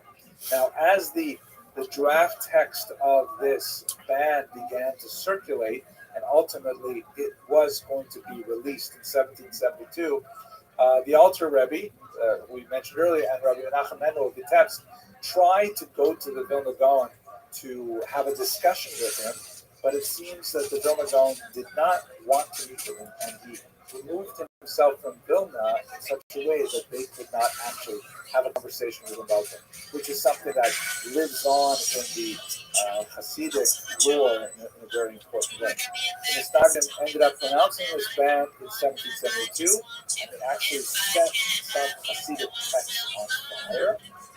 This was followed, not surprisingly, by Hasidic counterbans and other book burnings of Lithuanian books that were criticizing the Hasidim. This got so out of hand. In 1781, the Lithuanians and the Misnagdim imposed an even stronger ban against the Hasidim that not only identified specific written works and had kind of general criticism of these behaviors, but specifically forbade non-Hasidic Jews from associating with Hasidic Jews, not maintaining friendships with them, not doing business with them, not eating their kosher slaughter and things like that. Really strong ban in 1781. Probably the darkest moment in this period, when it got way out of control, was in 1794, when a Misnagdic rabbi in Pinsk lost his job, and a chassid was appointed by the community in his stead. He went to the government. He argued that Hasidism was anti-Christian and anti-government, and the Russian government was always open to hearing things like this from Jews denouncing Jews. They ended up throwing the Alter Rebbe in prison for a while, and then there was counter denunciations of the Misnagdim. Things got way, way out of hand, and the battle was really set between these two major groups. Now, where we are in terms of our story is that while these two groups are fighting bitterly with each other, the news factor of the Maskilim, the Enlightenment thinkers are going to enter the picture, and that's what we're going to talk about next week. But before we leave the fight between the early Hasidim and the Misnagdim, I'd like to talk a little bit about that impact on the Misnagdim, which was in many ways unconscious, but is viewed obviously by historians who studied Muda. This is a picture of the famous yeshiva of Volozhin. It is the most important institution of communal learning established in Lithuania by the Vilna Gaon's own student, Rabbi Chaim of Volozhin. And this represents in many ways kind of the reaction to Hasidim that was expressed in terms of a revolution of tradition. First of all, the Hasidim were criticized for their loose attachment to Jewish textual study. So the Lithuanians redoubled their attachment to textual study in order to distinguish just how far they were from these Hasidim, who instead of engaging in Talmudic study, which, by the way, there is definitely some grounds for that criticism in the 18th century, but as you move into the 19th century, it disappears pretty quickly, and the Hasidim are also deeply involved in Talmudic study. But the Lithuanians, they redefined themselves by saying that we are really the people of the Talmud.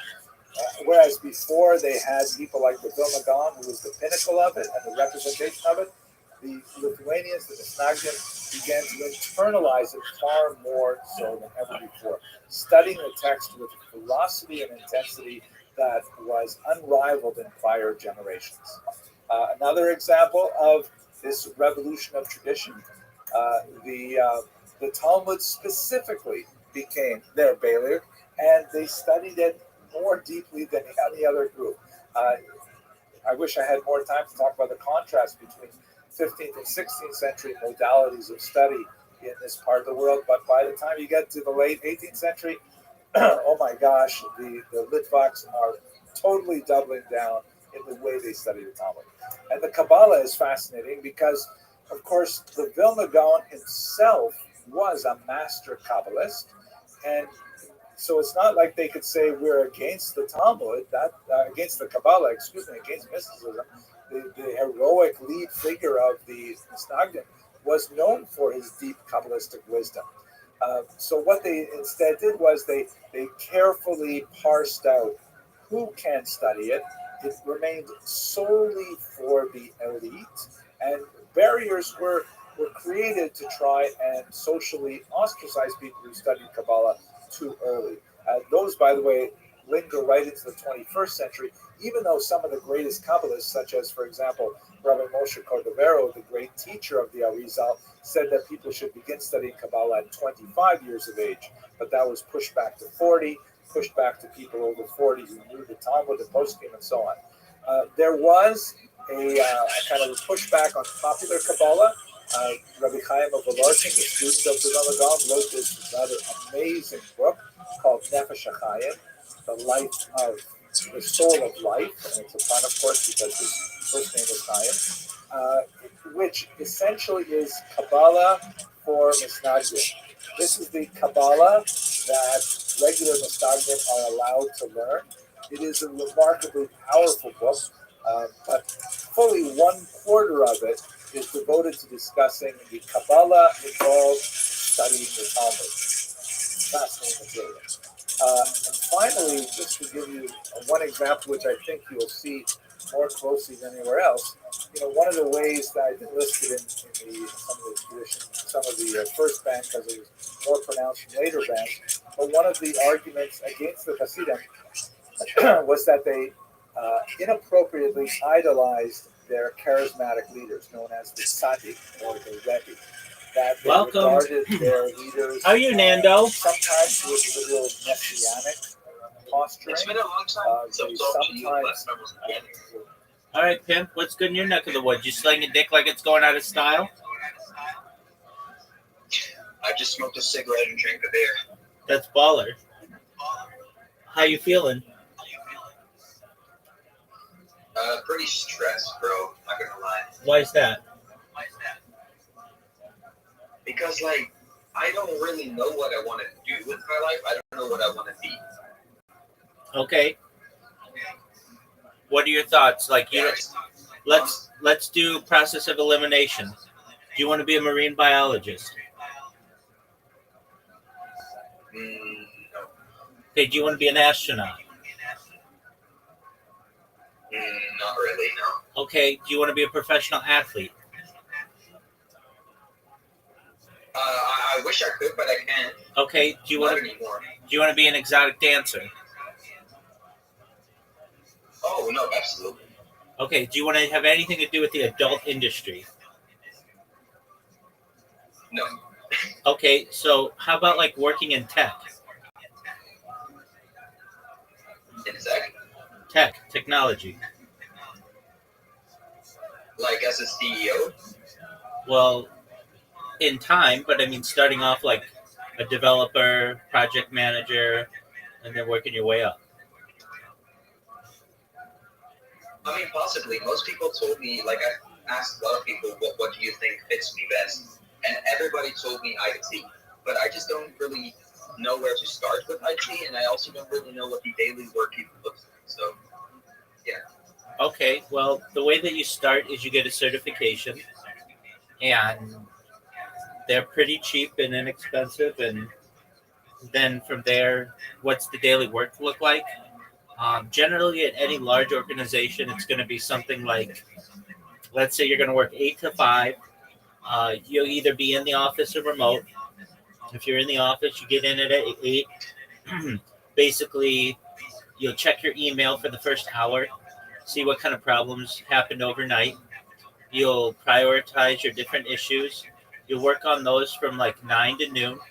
You'll take lunch from noon to 1 or so, and then 1 to 5 ish. You'll continue to work on projects and push out your projects for other people on your team, and then do the same thing 5 days in a row for like 30 straight years. It sounds pretty monotone. Yeah, it's fun though. It's fun. I mean, they break it up. It's not that bad, and it's not all hard work. And if you're working remotely, it's even better. You can do it in your pajamas. You just wake up, wash your face, brush your teeth, shower. You don't even have to shower. Just get in front of the computer and start going about your day. Then you don't have to commute. You don't have to put on business clothes. It's a good deal, and you'll make 6 figures 6 figures? easily. So 100K plus per year. Yeah, I mean, that is a lot of money. that's why you do it.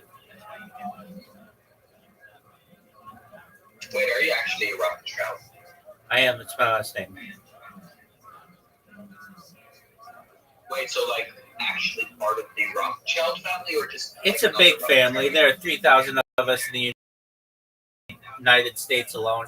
10,000 of us globally. So it's a big family. And your family started like in the 18th century, right? No, we started at the Bible. Even before then, I can trace my lineage back to the Bible. Really? Word, dog. My grandmother's grandmother, her name was Matilda Zegelmeyer. The Zegelmeyer family is from Betzazel, who was the chief architect of the Mishkan in the Bible. Wait, you said Mathilda. What was her surname? Zegelmeyer? Zegel is the Yiddish, the pet name of Betzazel from the Bible, and Meyer means enlightened. Oh,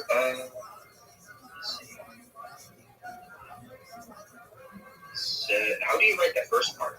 Dog, why are you looking up my grandmother's grandmother? Wait, Zetzel? Zetzel or Zekel? Oh, no, actually, I found it, yeah. It says, and correct me if I'm wrong, but it says, Mathilda E. Zetzelmeyer, when she was born on 11th of March, 1857 in Rahway Union, New Jersey, United States, and her father was Louis Zetzelmeyer. Yeah, I don't know who that person is. That's not it. My grandmother's grandmother was born in Germany.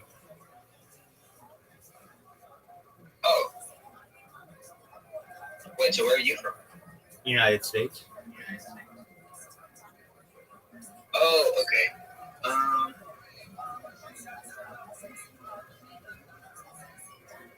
Yo, dog, how did we get into my lineage? We're helping you with finding a job. Maybe one of the reasons why you can't find a job or you don't know what you want to do is because you can't focus. Yeah, I mean, I have ADHD, so. Okay, well, you need to overcome that, and you need to be able to focus on your priorities. You came in here with a problem, and we're coming up with a solution. So the first thing that I would tell you is to get a certification. Do you have a college degree? Yeah, I actually have a university. But what's your job? Dog, what are these questions about me? I'm a rabbi, and I'm also a certified project management professional. Now back to you. What is your degree in? My degree is in Yeah, security. like IT security, or like standing around making sure people don't get into a bank security? The second, yeah. They give degrees in security. Yeah. Well, I mean, my security isn't just. I mean, we have firearms on it, so yeah. Yeah, but that's not a 4 year. I mean, I'm not saying that you don't have a 4 year degree. I believe you. It's just like, what do you learn for 4 years aside from firearm safety, how to walk around a warehouse, how to lock a door? Well, it's important for us to be prepared, so to be sure that we don't, it's a lot of like. Let me see the translations really quick because I'm not from the USA. Um, like like using our fight, like our kind of like using our not violence, but like like using our force, I guess, in a way that we don't overdo it. So proportionate violence. Okay, I get that. So why don't you work in security? I mean, I just don't. It's not like really stimulating for me anymore. Yeah, it's boring as I fuck. want to be bigger than that. All right, well then work in IT, dog. I just want to be remembered. Okay, well that's a different story. You can be remembered for a lot of things. Do you want to make money or do you want to be remembered? I want legacy. Okay, that's what you want more than anything? Yeah, I think so. I'm looking for status. Do you have do you have the ability to be a live streamer? I guess, yeah. Okay, well why don't you live stream? Because I'm not sure when it's going to start to create income. Well, then you don't have the ability to live stream. I mean, you do, but not. You want to make money doing it. It takes a long time to make money to do it. Right. So you need. I mean, yeah, So that makes sense. so you need a job. Okay, so I can tell you that a Salesforce entry level position pays $120,000 a year. All you need to do is get a Salesforce certification. Salesforce. Word.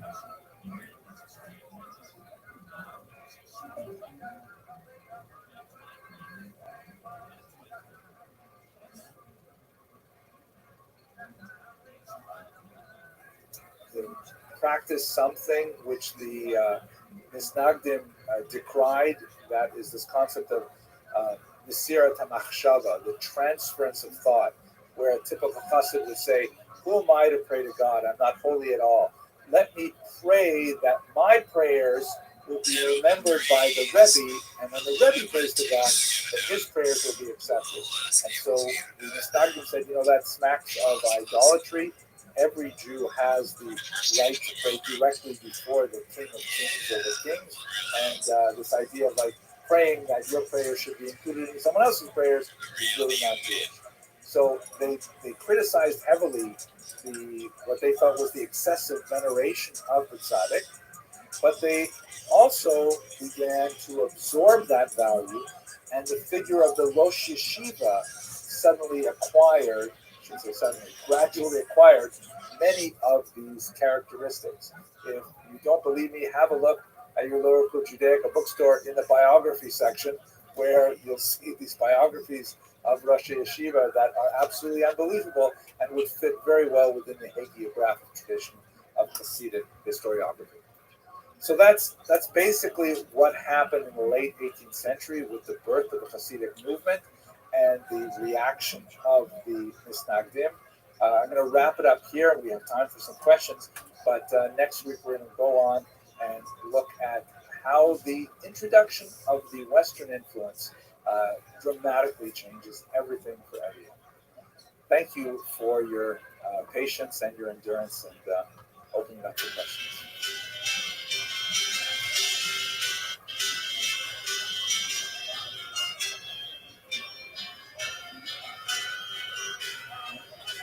This is talent.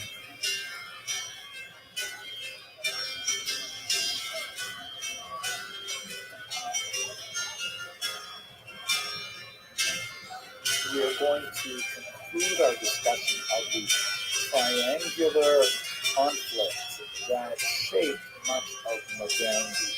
In the last 2 weeks, we spent a lot of time talking about the incredible Hasidic revolution, Damn, the bro. roots of that revolution. Like, why isn't this what woman at the top of the charts? ended for Eastern European Jewry. We spoke about the She's wearing a rather bikini. harsh reaction from the Misnagdim, from the so-called opponents of the Hasidim, and even the name itself, Mitnaged or Misnagid in Yiddish pronunciation, refers to how the traditionalists, led by the Vilna Gaon, define themselves by their opposition to the Hasidic movement. And so these two revolutions, so to speak, kind of fed Stroud. off one another. Today we're going to speak about the entry of the third simultaneous intellectual spiritual revolution that affected the Jews of Eastern and East Central Europe, and see how the mix of these three groups really came together to form a broad swath of Jewish identities that are prevalent even in today's Jewish politics. So let me start by going to the root of the Haskalah, which we only touched on briefly in the last two lectures. The term Haskalah, it's related to the word for intelligence, and it was used as a translation for the German term Aufklärung, which is, or enlightenment in English, which was the popular term used to describe this kind of movement that illuminated much of Western Europe in the 18th century. Figures like Immanuel Kant, for example, and political ideas of Rousseau and Voltaire and others. It contribute to this idea of an increasing emphasis on humanism, on the power of a human being, specifically a man, because they had not quite made it to consider women in the same category as men, but nevertheless still strides forward in that regard. That men could somehow be the arbiters of truth, that they could be the locus of truth, and they could translate that somehow into the political, social, and even the personal sphere. I'll give you just one example.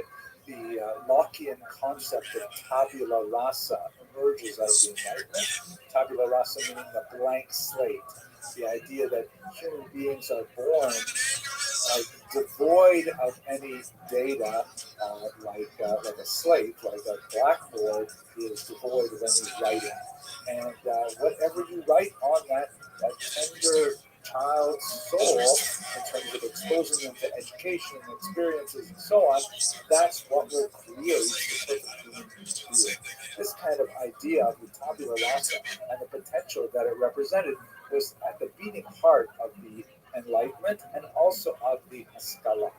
And when it encountered the Hasidic movement and the Misnagdic movement, there was quite an eruption, because not all three movements saw this tabula rasa in exactly the same way. Let us, though, go back a little bit in time and explore some of the Jewish intellectual roots of the Haskalah. We could actually spend the entire lecture just exploring this easily, but I'm going to pick out two figures, for example. One of my favorites, rather amazing figure, named Azaria del Rossi, who lived in northern Italy in the 16th century. In many ways, not a very talented person. He was essentially a proofreader for the emerging publishing industry. He was a copyist.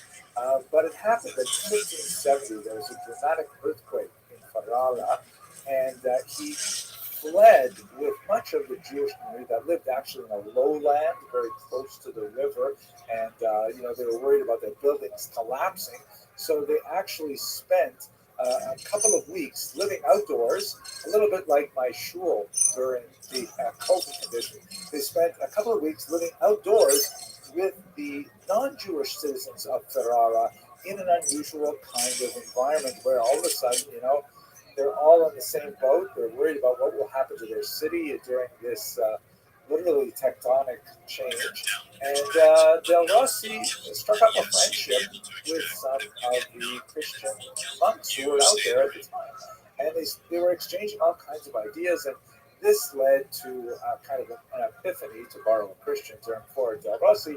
He ended up writing a very important work called Me'ir Einayim, the enlightener of eyes, and it really took a different approach to the entire way that Jews appreciated the world. It was a tremendously dramatic work because of two things. First of all, Del Rossi really had a very wide open idea when it came to what science could tell us about Torah. He did not have that kind of, you know, instinctive rejection that we see in the church about, challenges to the Ptolemaic view of the universe with the Earth at the center and the sun revolving around it. He simply said, "Wow, look at this! I bet there are a lot of things that we could get from science that would help us learn about the Torah." The specific connotation, by the way, was he wrote a study of earthquakes in Jewish history, starting from Tanakh and moving forward, which is really quite a fascinating thing. The second thing that was really important about Del Rossi, perhaps even more important for our purposes, is that he was completely willing to engage in frank and open dialogue with Christians. And this was something that was not as common as one would think, even in the 16th century, even after the Renaissance and so on. In many ways, we can see this trend going back much further. You see it, for example, in Maimonides' famous comment that occurs in his introduction to Pirkei Avot, called the Eight Chapters. We should accept truth from whoever speaks it. Perhaps anticipating the huge challenge that his Guide for the Perplexed and even his Mishneh Torah would meet, he speaks in the Eight Chapters about how he, compiled his commentary based on rabbinic sources and scriptural sources and even philosophers, and meaning Jewish and non-Jewish thinkers, because you have to accept truth from whoever speaks it. And these two ideas, the implications of modern science as understood within an Enlightenment kind of framework of the grand possibility of figuring out everything in a Newtonian model, where if we just get the laws of the universe right, we will be able to figure out everything that ever happens in history in the future as well. And at the same time, this kind of community of scholars, this ideal of the tolerant university in which Jews could exchange in the marketplace of ideas with the same facility as non-Jews. That's something that Del Rossi embodied. And these are kind of values that, again, we can trace these much further back in Jewish history, but they become especially important in the 18th century, and they're associated with the Haskalah. Let us not forget one other element, which I touched on in the first lecture, and I personally happen to be quite fascinated with lately, the impact of the Portuguese diaspora, which is shown in this map here. You will recall from that first lecture a couple of weeks ago that Portuguese Jews were typically Jews who had been forced to convert to Christianity, either in their first generation or for subsequent generations later, and they were artificially constrained by the Inquisition that was especially fierce in Portugal. But once they got out of Portugal, they essentially used their Christian driver's licenses to get a full pass into secular culture. And even though when they got to more hospitable climes like Amsterdam, for example, or New Amsterdam as well, here in New York City, they could shed their external Christian identity and resume their Jewish identity. By the time that happened, they may have been 2, 3, 4 generations deep in Christian education, having gone to university, having studied Christian thought, and having a somewhat attenuated idea of Jewish values, norms, history, and so on. So they're walking around with a totally different intellectual bag of tricks than your typical Jews in Europe. And they're spreading a lot of fascinating ideas, many of them deeply challenging to the Jewish status quo, people like Spinoza, who we spoke about in the first lecture. So these things are coming together, and in the 18th century, we see them expressed so well and so powerfully in this thing called the Haskalah. Now, definitely the hero, someone who's called the grandfather of the Haskalah, is Moses Mendelssohn, shown here. Moses of Dessau, as he was originally known. He was something of a child prodigy. He came to Berlin, where he made much of his fame, and he distinguished himself in so many areas of intellectual inquiry. First and foremost, because he was able to shed the Yiddish, the Yiddish tinged German that most Jews spoke. That is, their Yiddish was, overwhelmed their German skills, and they frequently, were parodied as country bumpkins speaking some kind of bizarre, old historic form of German with a lot of strange words in it.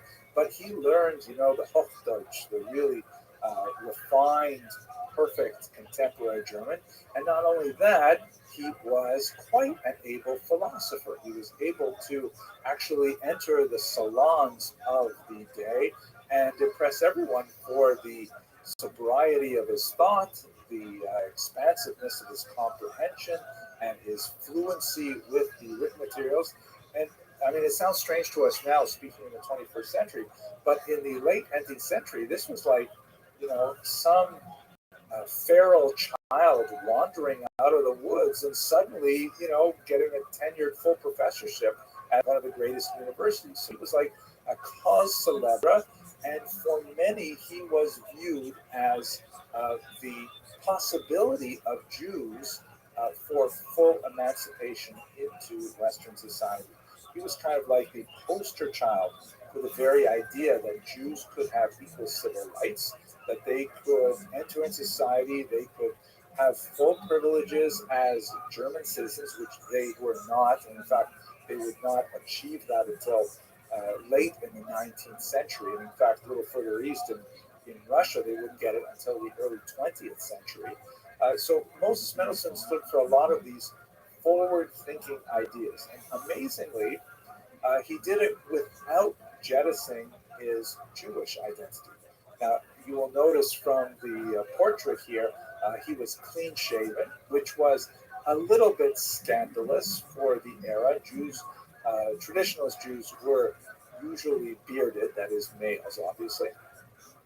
Although there were and are halakhically permissible ways to shave the beard, it was definitely not the kind of way that Jews would look in Eastern Europe at the time. This was considered, and he was considered a Deutscher, a German, meaning he was hopelessly assimilated to Western values, but he never let go of the core observances of Judaism, and he considered himself an Orthodox Jew, although that term was not coined at the time. It would be coined until a good half century after his death. He considered himself essentially an observant Jew in all ways. One of the sad aspects of Mendelssohn's life is that he was unable to provide this kind of sophisticated articulation of both a Jewish and a civic German identity to his grandchildren, all of whom adopted Christian lifestyles. But nevertheless, for his generation, for his time, he was essentially an observant Jew who had imbibed the greatest thought circulating in Western Europe at the time, and was essentially saying to German society, hey, you should think about how you treat your Jews, because we have tremendous potential to contribute to society, and we can only really get there if, for example, you allow us to attend university. He was completely self-taught. If you allow us to, pursue the occupations that are currently closed to Jews, and so on. So he's kind of like the grandfather of the Haskalah. But at the same time, we should also be aware that there are other figures, like, for example, Solomon Maimon, who is just a little bit younger than Mendelssohn, in fact, looked up to Mendelssohn as his mentor in many ways. Solomon Maimon was a very talented philosopher. He debated quite successfully with Immanuel Kant, and he duplicated a lot of the strengths that Mendelssohn had. However, unlike Mendelssohn, he certainly was not observant, and he took pride in this. Maimon did write quite a few philosophical treatises that had some popularity and notoriety in his day, but his longest-lasting contribution to Western thought is his rather salacious autobiography, which is, um, you know, it is not the first in this genre, but it is certainly one of the most important. The so-called OTD genre, the off the derech genre. Maimon himself came from a Misnagdic background in Lithuania. He was, like Mendelssohn, a child prodigy and very learned in the Talmud, and he achieved great status for his impoverished family because of his, you know, rabbinic learning and skills. Married off at the age of 11, which was not that uncommon for especially talented rabbinic youth at that age. Very unhappy with marriage, especially an unhappy relationship with his domineering mother-in-law. And so at age 13, he ran away from home. He ran away actually from his own home, abandoned his wife, and in fact did not give her a get for a decade. Also abandoned his child as well, young David, who would only meet him years later in Berlin. So Solomon Maimon left Lithuania. He had actually a sort of a detour to Mezrich, excuse me, a detour to Mezrich, where he met Dov Ber, the Maggid of Mezrich, and he has a fascinating chapter about his encounter with Hasidism. But ultimately, he felt that Hasidism was, albeit more inspired and more remarkable for its devotion and its enthusiasm, it was essentially what he regarded as the same kind of nonsense that he had imbibed as a Talmudist, and he just wanted to put that all behind him. He came to northern Germany. He was in Berlin. He was associated with Mendelssohn. Uh, got up to all kinds of trouble, visited brothels, and so on. And his autobiography is a very entertaining reading, but personally, I don't think of him as a very likable individual.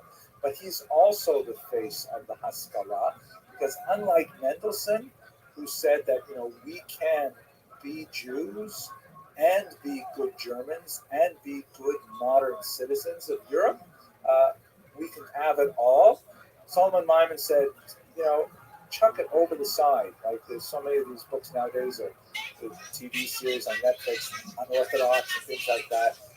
It's a long tradition of off the derech, or over the convent walls, so to speak, types of literature, and that's the version of the Haskalah that was also active at the very same time. This would be especially significant when the movement begins to bleed over into Eastern European movements.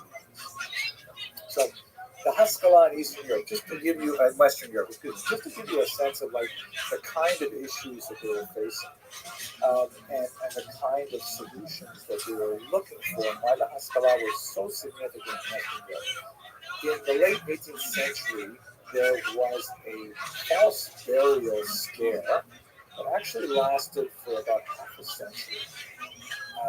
The consensus of scientific opinion at the time was that it was impossible to definitively define death by cessation of respiration and heart activity. And that, in fact, a person could stop breathing as far as 18th century devices were able to measure, and the heartbeat could not be detected, but the person could still be alive and then wake up sometime later. So this was kind of like a mania that circulated around Europe. It also reached the shores of America, and the invention of a safety coffin is actually, I did a little bit of research on this before the lecture.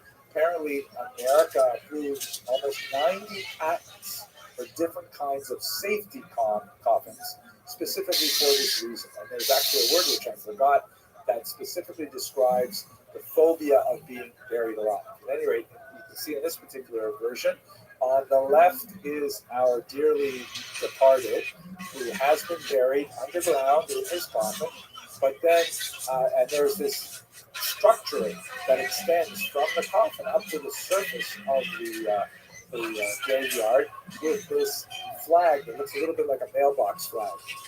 And on the right hand, you see in this picture, he's woken up from his coma-like trance. He's not actually dead, but he has been, falsely buried, and so he operates this little winch that frees the flag and has it pop up in the air. Hopefully, so that people walking by the graveyard will see that flag flying in the air, and they'll have a chill run down their spine, and then immediately they'll go out to the shovels and rescue him before he can expire a second time. There are also versions of this that had like bells and strings attached to it.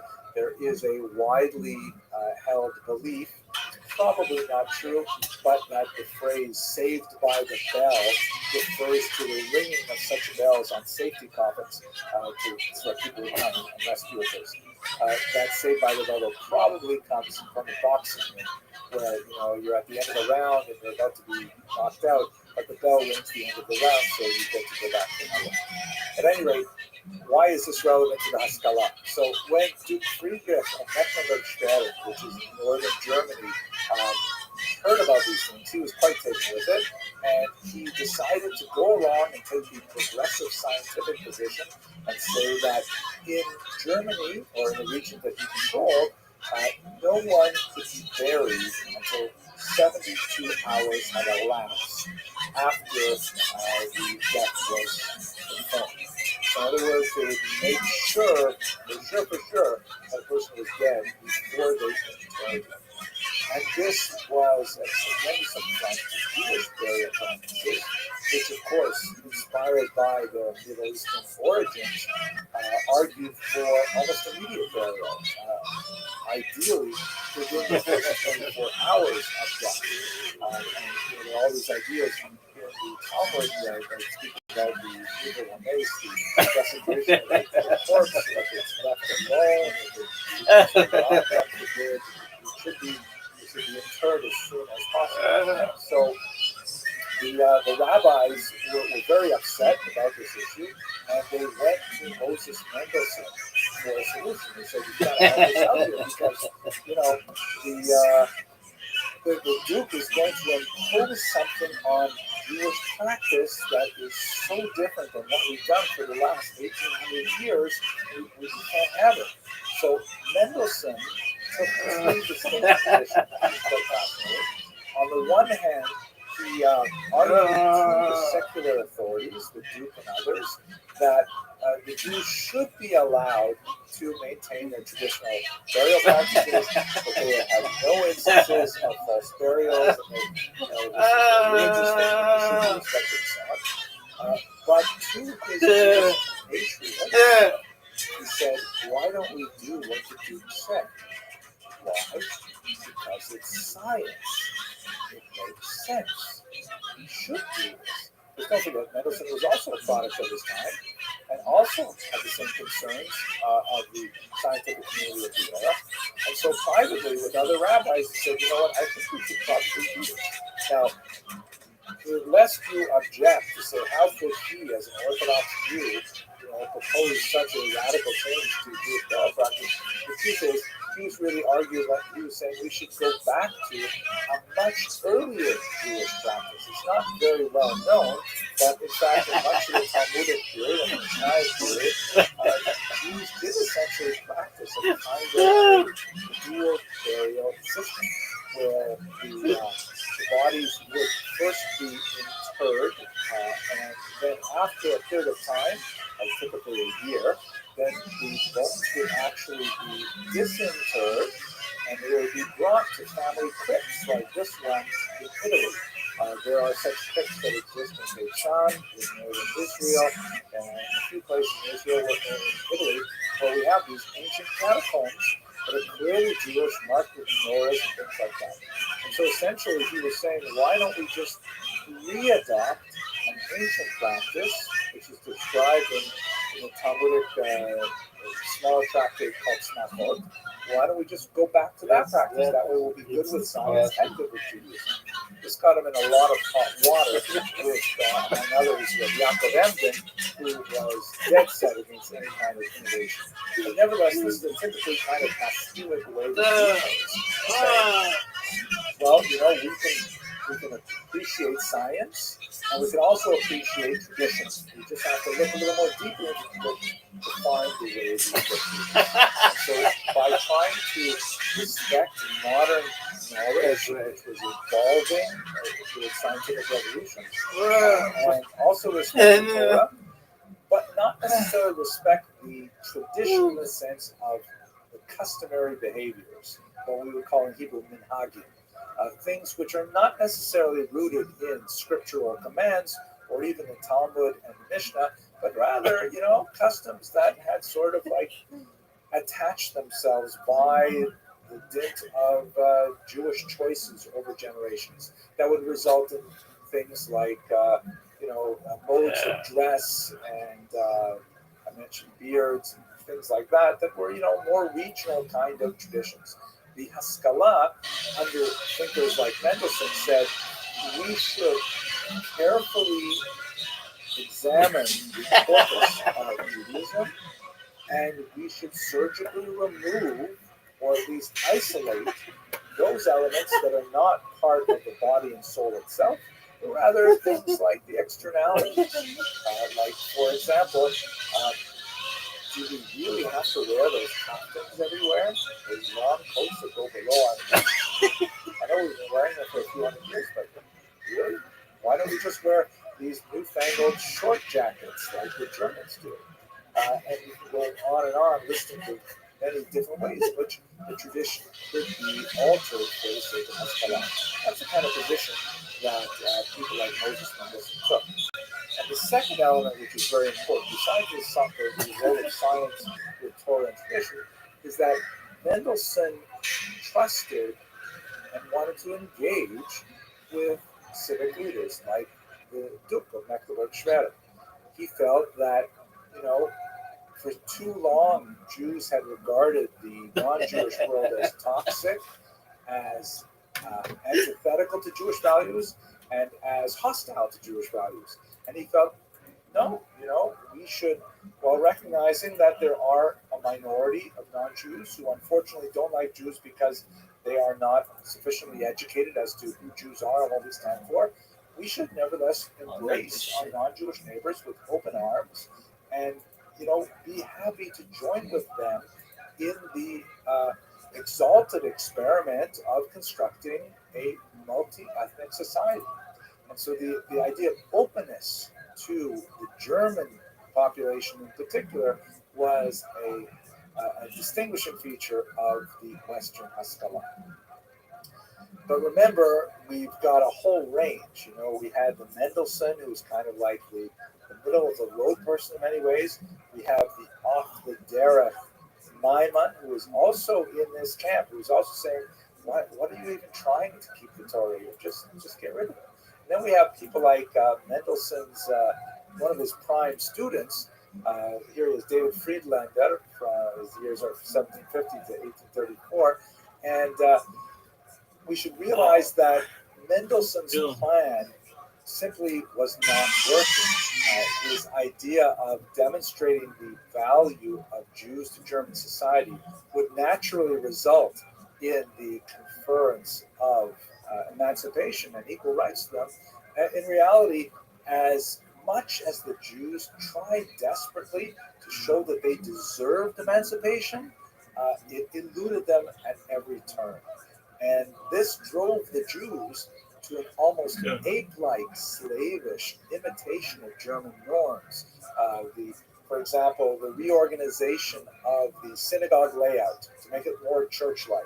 And in fact, one movement in Germany argued that, hey, maybe one of the reasons why we're not like meshing with the Germans is because we observe the Sabbath on days. So fine, let's do the Sabbath from Saturday to Sunday, which is like an absurd argument, but nevertheless, it was debated and discussed very seriously.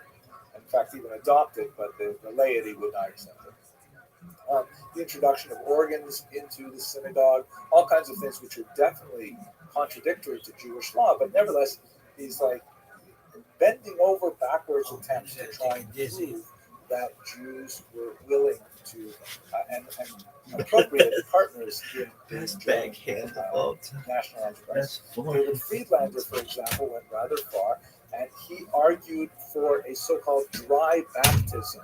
This was a proposal he put forth in 1799, realizing that one of the only ways that Germany seemed to be willing to accept Jews as full members of society is if they would convert.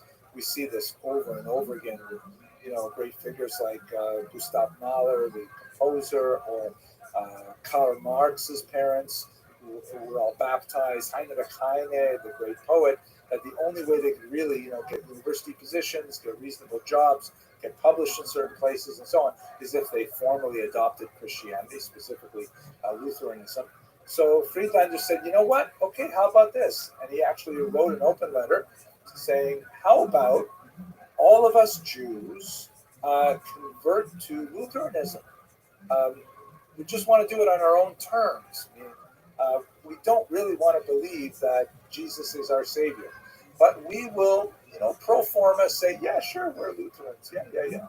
This was why it was a so-called dry baptism. There was no water involved. Of course, it didn't work out, but you see the extent of the desire for the Haskalah to get that elusive German citizenship, that they would do anything for it. And Haskalah was like stretched out way beyond anything that Mendelssohn himself would have approved of.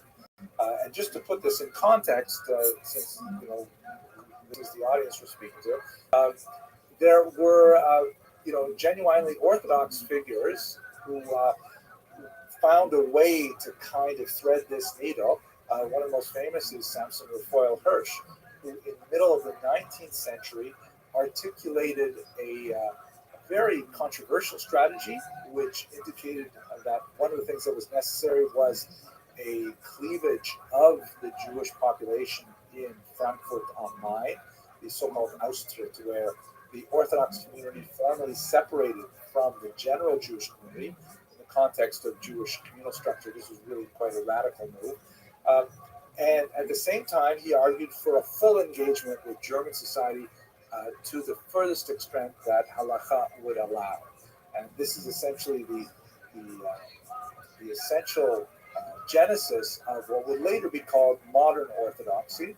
A lot of things happened between Hirsch and the 21st century, but the idea of trying to find a safe middle ground between outright assimilation and an obscurantist, insular kind of Judaism that doesn't recognize the value of modern science, modern thought, or non-Jewish civilization. That's sort of where Samson Raphael Hirsch was trying to focus his efforts. And in case you think he wasn't sufficiently religious, this photo was often circulated with a little bit more rich beard, so he looked a little bit more flint, so to speak, in these pictures. That's a little bit richer. Let's go on. That's what's going on in Western Europe, right? You have these maskilim, the adherents of the Haskalah, who are trying very hard to achieve certain political goals, and they are willing, along a spectrum, they're willing to go so far as even have a kind of a mock conversion if that will get them what they want. They were unsuccessful. Eastern Europe, on the other hand, was rather different. One of the most important ways in which Eastern Europe was different is that it was way more populated by Jews. Russia proper, that is Russia before the expansion under Catherine the Great, was actually closed to Jews from the 15th century onward. But when Catherine expanded the region right around this time in the 18th century, she actually ended up inheriting a massive population of Jews, which she promptly sequestered in a region called the Pale of Settlement, which basically extended from halfway through Latvia all the way down to the Black Sea, encompassing the southern half of Latvia, Lithuania, Belarus, a big chunk of Poland, Ukraine, Western Ukraine in particular, and Bessarabia. These were all the regions of the Pale of Settlement, and there was a massive Jewish population there that far outpaced both the absolute number of Jews in Western Europe and also their concentration. Jews were heavily concentrated in medium-sized villages all the way up to cities in Eastern Europe. As you can see, the black dots indicate cities with over 50% Jewish population in 1900. It was a little bit less so at the time period we were discussing, because there was an unusual population boom that especially affected Jews over the course of the 19th century. But nevertheless, you get a sense of the difference in scale because of the massive number of Jews that lived in Eastern Europe as opposed to the West. Also, we should understand that there's a huge difference in the political and cultural and linguistic context of these regions. Germany was regarded by Jews as kind of like the most civilized country in the world. This was the country that had the best scientists, that had the most sophisticated poets, and they had the most wonderful composers, Beethoven, Bach. I mean, all these things are happening in Germany, Goethe, and so on. They're like so excited for Germany. Russia, by contrast, Jews were not especially engaged with it at all. As I mentioned a second ago, Russia proper was actually closed to Jews, so Jews couldn't live in St. Petersburg or in Moscow unless they had special permission because they were especially wealthy and they were involved in commerce or they were talented medical professionals. Otherwise, the vast majority of Jews live among the large non-Russian populations that were part of the Russian Empire. Ukrainians, the Poles, the Lithuanians, the Belarusians, and so on. And their cultures, especially their literary cultures, were way behind what was happening in Germany. The Dostoevskys, the Tolstoys, and so on were just the beginning of the huge rush of great Russian literature, but that was happening, towards the end of the period that we're talking about. So it was, Jews were just not attracted to these things. There was no real desire to assimilate to Russian culture, which is quite different from what you had in Germany. Furthermore, Jews living in this huge swath of territory, the Pale of Settlement, had massive linguistic affinities with each other in the Yiddish language, which was so strong there and not at all a minority language among Jews that it actually evolved eventually into a distinct movement of its own. And any kind of challenge to traditional authority, religious authority that you would find with the Haskalah in Western Europe, in Eastern Europe, it tended to move away from assimilation and more into acculturation. And it was expressed in movements that we understand today because they were incredibly influential.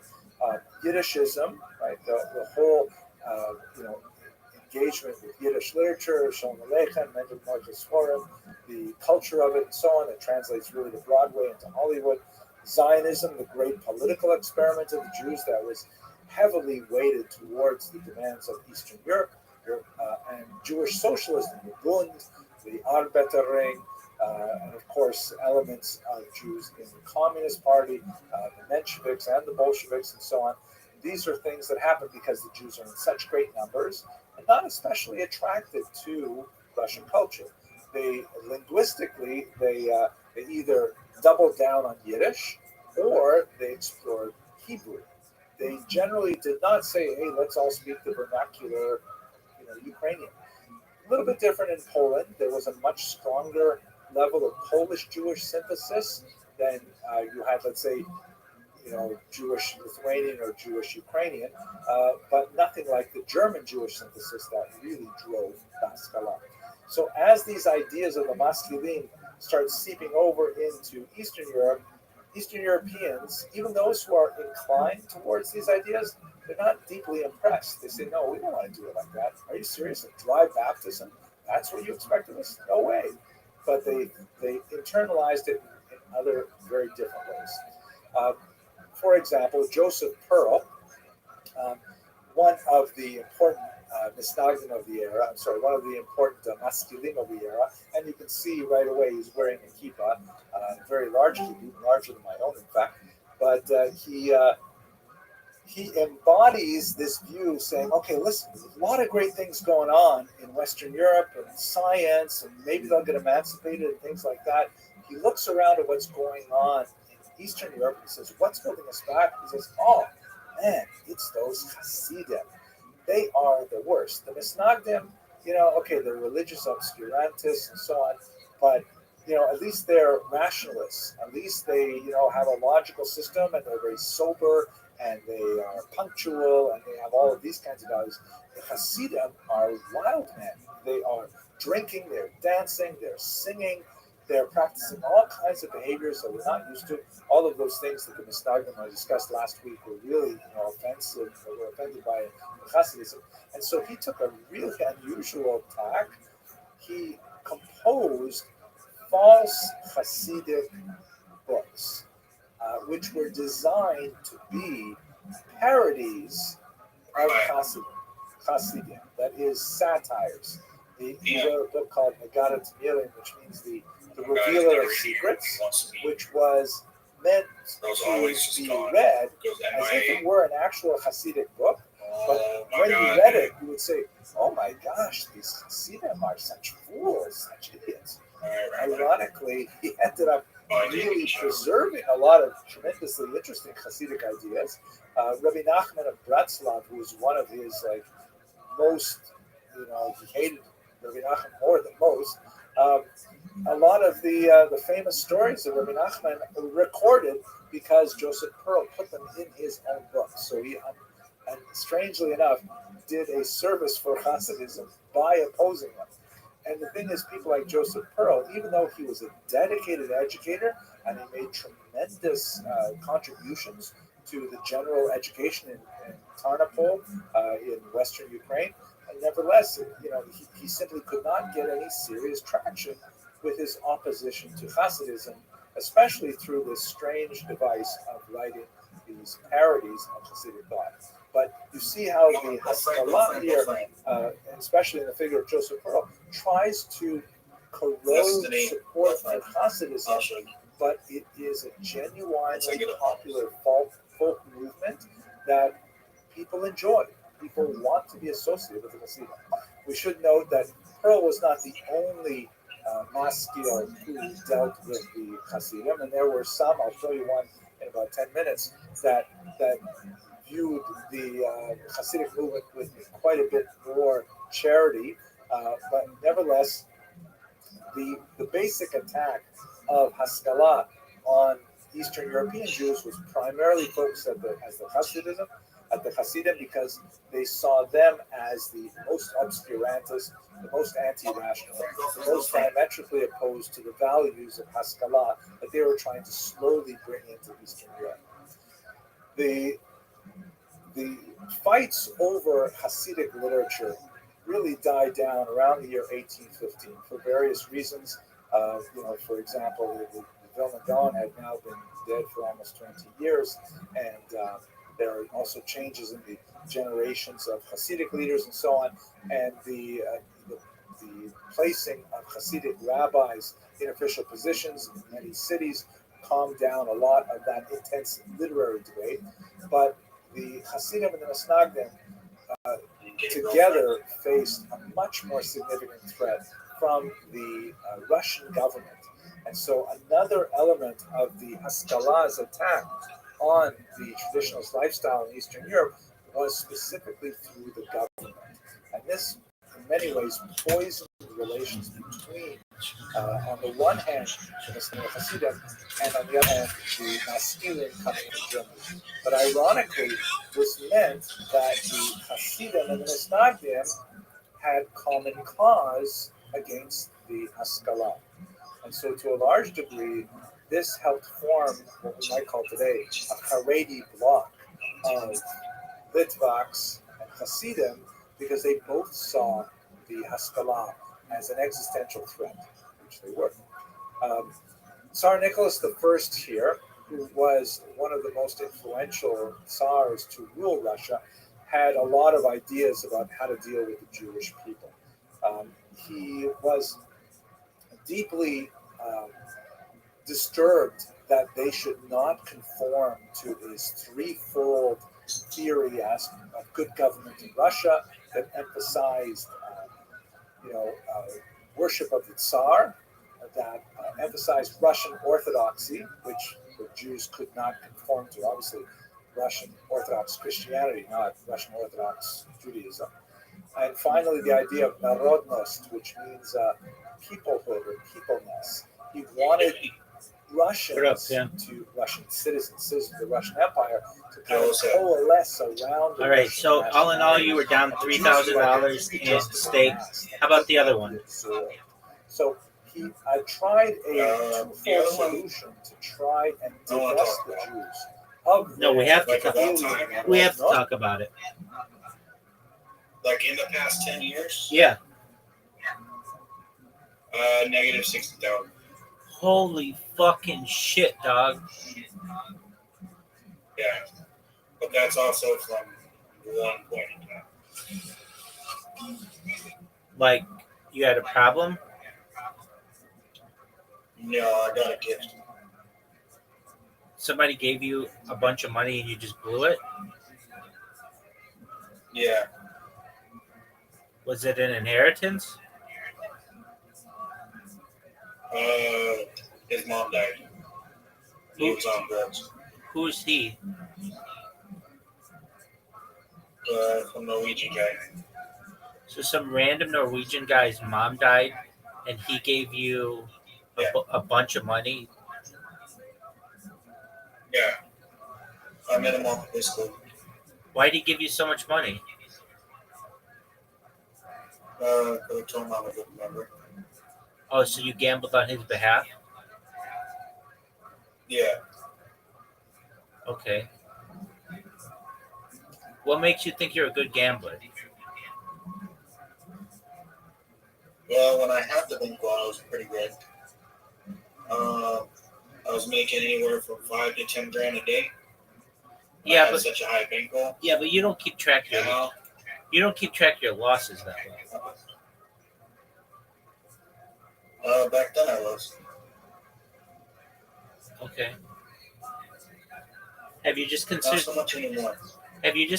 quitting? Oh yeah, no, 100%. Well, you're already done on one site, and the other site is more corrupt than that site. Yeah, So why don't you no, just I quit? intend on that. If you like gambling so much, why don't you do sports gambling? You know, I probably should. I've heard that it's good. Well, here's why I say that. You blow thousands of dollars in like 10 minutes, and you're not going to do that on sports gambling. Sports gambling, you put $100 on a game, the game takes 3 hours, you're really into it, and you could win. It's basically like 50-50. True. Yeah, I like sports bets. And it's harder to rig those. Like these websites that you're on, you know how they can code them and just be like, okay, we're going to win 55% of the time and you're going to lose 45% of the time. Or you're going to lose 55% of the time. You're only going to win 45% of the time. And basically every time you put money into it, there's no regulation. There's no gaming board. So they can just at one point say, you know what? Let's just make it he's going to lose 90% of the time. And Which is what happened with that movie. One day I got pissed off. I was upset at him, so I went in and I did $9,000 bets, and I lost like 10 bets in a row. and don't feel bad. Don't feel badly. Like, dude, when I used to gamble with this friend of mine, and do you remember what Bodog? Do you know what Bodog was?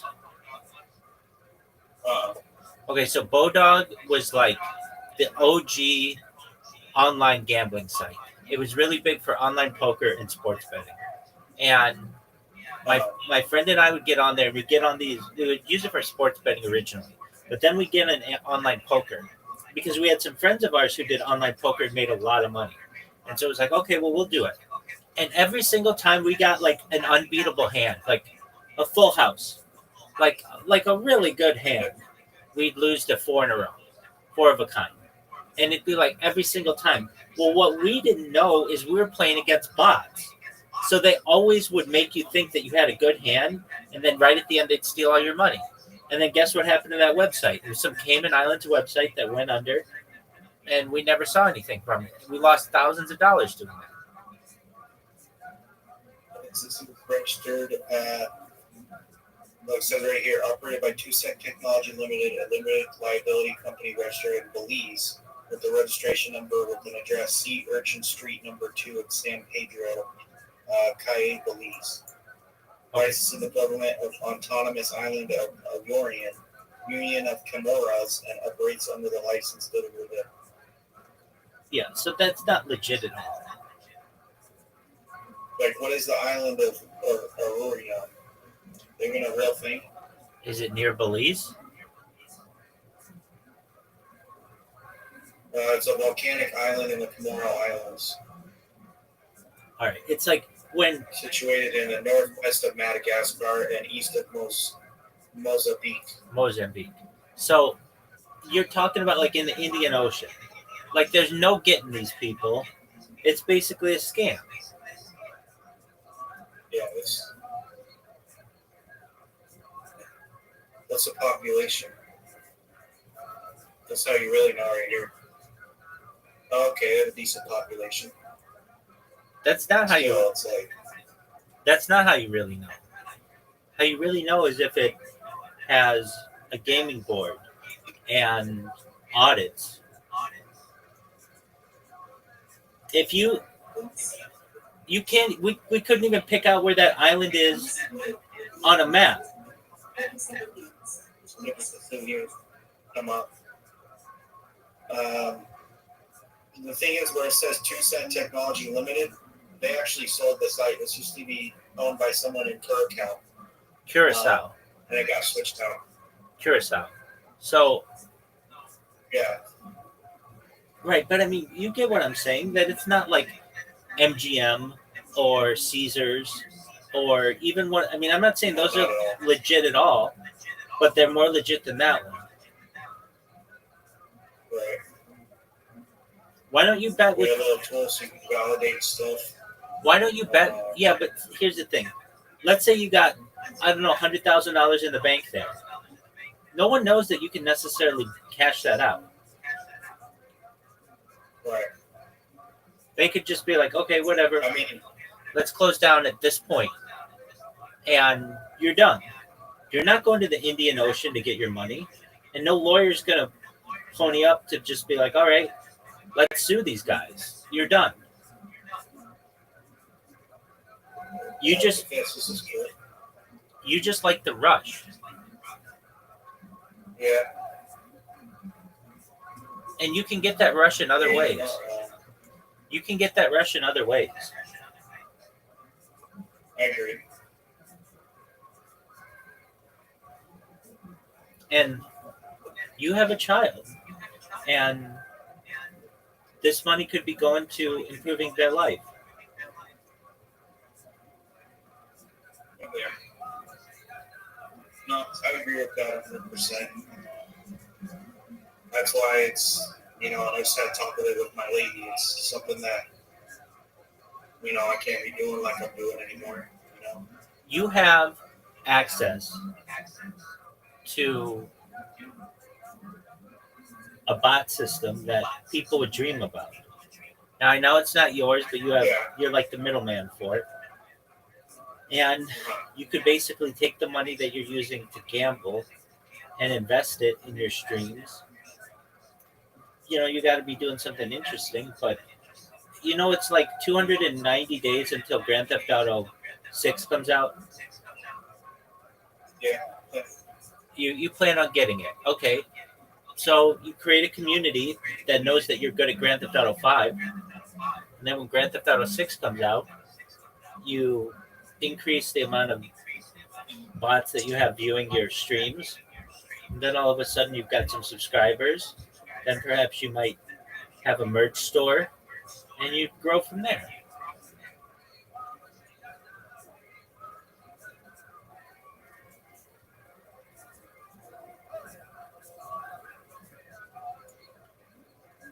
The online gambling thing, though, is Sustainable. yeah, exactly. It's not the way to go. I like it. I mean, it's cool for you to come in here, but I've also seen you in some sad shape too. Online gambling causes you a major alcohol problem, or the alcohol problem causes you a gambling problem. And you're a really nice guy, and when you're sober, you make good decisions. But when you're drunk, man, you'll like take your whole bank account and just pour it out. It's like, wow, he has no control when he's drunk. I don't. It's very irresponsible. Absolutely. And again, you're a dad, you have a lady, they love you, and have you thought about stopping drinking? Yeah, I don't anymore. Okay, you got to stay away from But those. it's never been an issue. Oh, it has been. I've seen you lose thousands of dollars because you were drunk. Well, no, but I mean, like, it's not like an every night thing. It's It's been a weekly. lot better. It's weekly though, Yeah, so you just stay away from that. not the last two. Okay, but that's good. That's good. Do you smoke pot? No, Why not? because I work as a correctional officer. Oh, okay. Well, that'll do it. Okay, Yeah, so you've got a good job, and yeah. you just got to stay away from the bottle, stay away from the gambling, use your funds for your family, and then any extra that you have, put it into your streaming career. Yeah, I should. I eventually will. Retro rate. I mean, I'm just asking, why don't you just live stream whenever you're at home? Why don't you just have the stream going? It doesn't cost you anything. It doesn't It cost. doesn't. I have bad internet. I have bad internet, and it's cost time that I don't have at the moment. Doug, you don't have bad Well, internet. now I give to my family. You don't have bad internet, and you don't have to have the stream on you necessarily. You can show other stuff when you're not there. Yeah, But basically, what I'm saying is, I know. it becomes an advertisement for you, and people will just randomly join your stream. And then whenever you go live, you'll have a ton of people who just check you out to see when you are on camera, to check out what you're doing. Well, the problem is I'm also not on the computer. I'm only on the computer 5-6 hours a week because all the other rest of the time I'm either at work or spending time with my family. You know, so that puts a big dent in just streaming like I would like to, but it takes away from time from other things. You know, for my girl and for my kid. So, Absolutely. And they don't want to be on stream. you know, no, Okay. Well, then you just got to respect that. but I intend on it soon at some point. You know, like dedicating like a weekend night every night where I have at least one stream and start there. Right. You And know, or something like that, and then start slow. If I ever get KCIP, which I know people, I probably could, then maybe transition to that, but have it as like a side thing, you know, absolutely. or something. And that's the way to go. They changed the name of KCIP. If you weren't aware, it's now just Kick Partner. But you're exactly right. Yeah. Two- Kick's things though. definitely an option. You stay away from the gambling. I understand. You stay away from the gambling. You stay away from the bottle, and your life is going to be a lot better. And your money's going to go up, and your happiness with your significant other and your child is going to go up, and then you've got that world by the ass.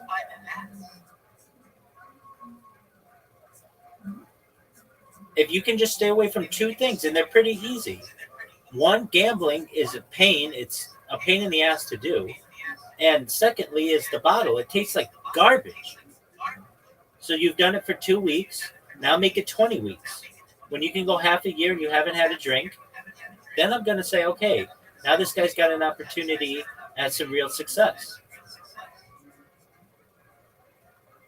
I'm not telling you anything you don't know. You know all these things, and you say them to yourself constantly. So you just got to do it.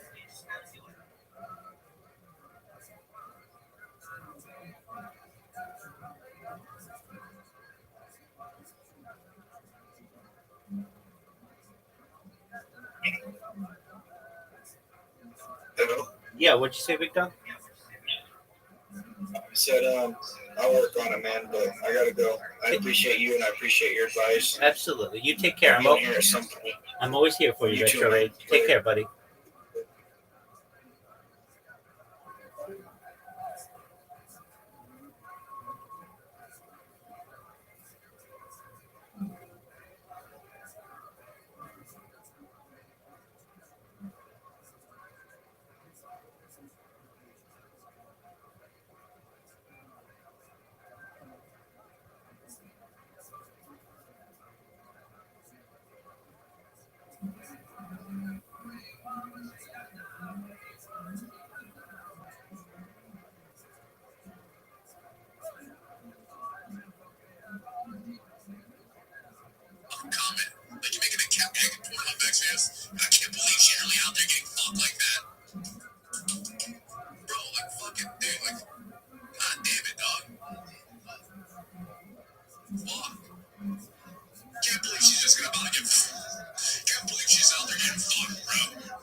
Holocaust, and at the same time their alien Judaism, and hoping that that would bring them into the Russian fold per se through a form of assimilation.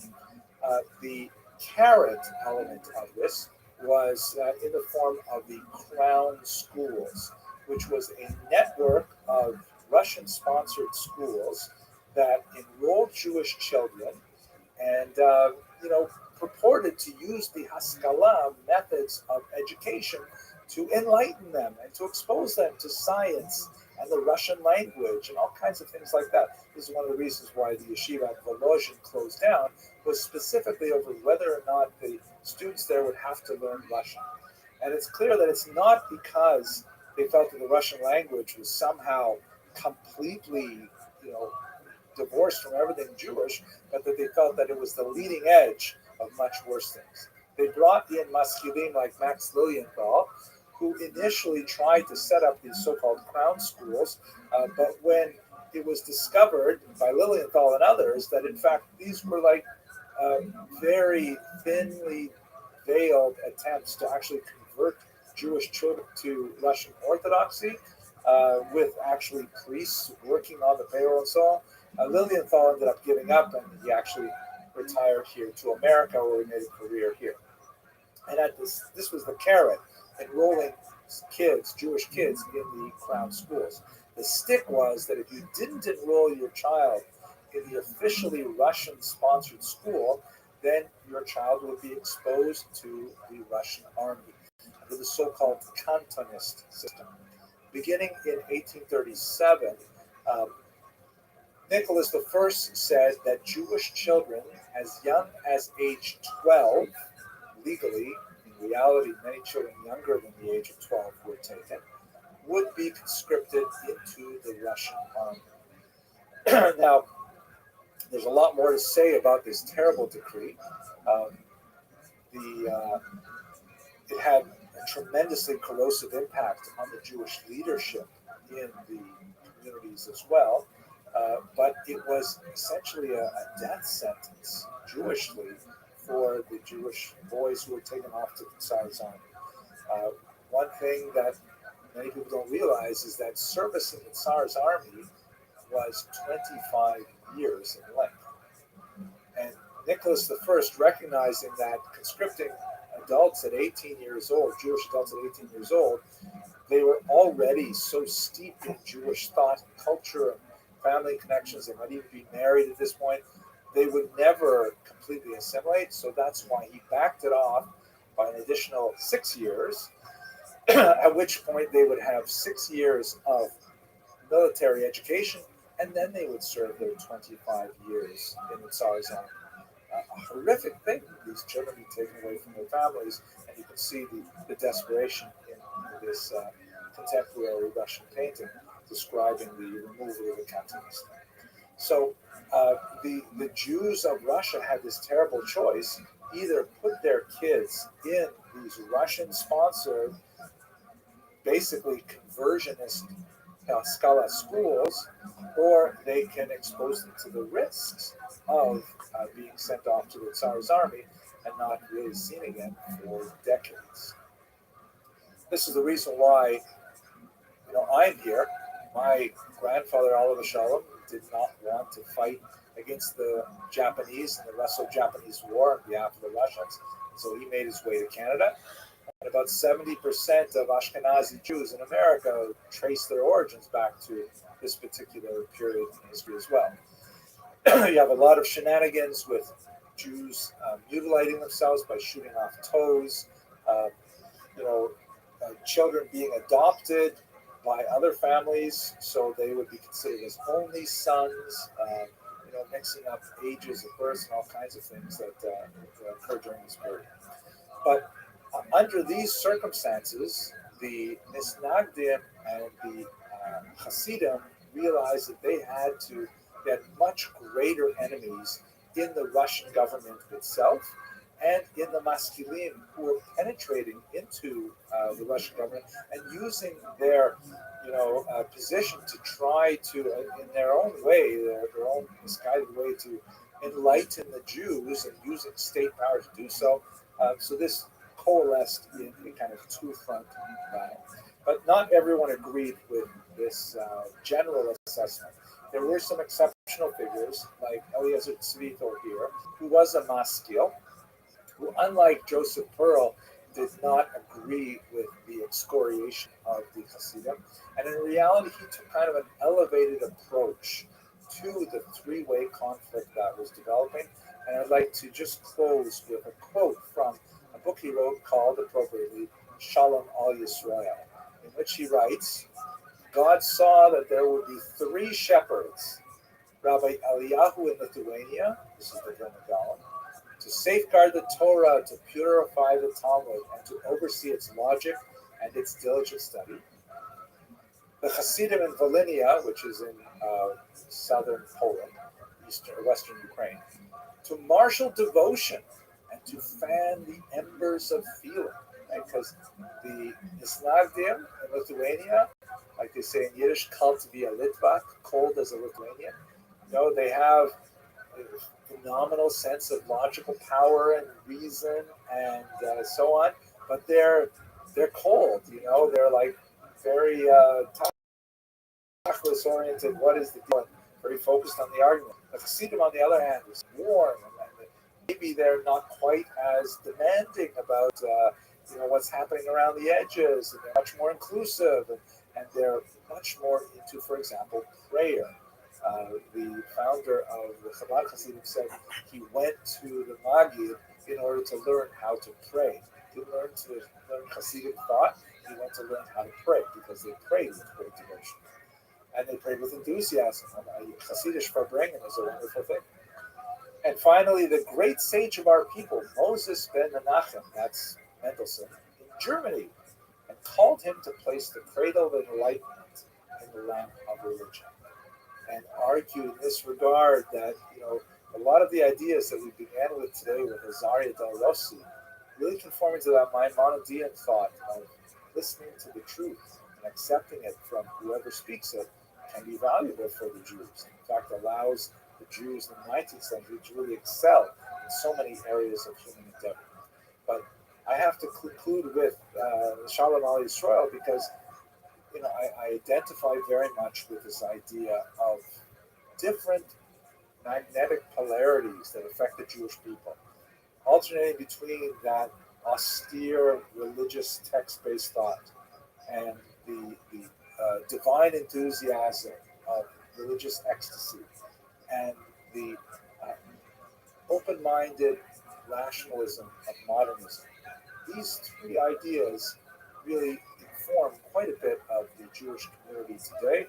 I think it is the diversity of thought and the multiplicity of perspectives that really helps the Jews exist as a community and as a people in America and the world. Thank you very much for your attention and your endurance over these 3 weeks. It was really a great honor to speak with you. And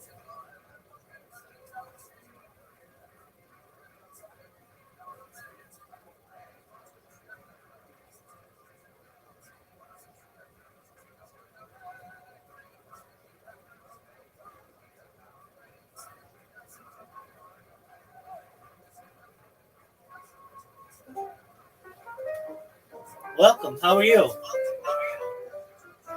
one of the things that I find so exciting about the early Jewish community in Amsterdam, particularly What's up, Ivan? 16th, 17th, and 18th centuries, is the fact that it was a place that drew in people from very diverse backgrounds, surprisingly diverse backgrounds. Can you hear me? Ivan.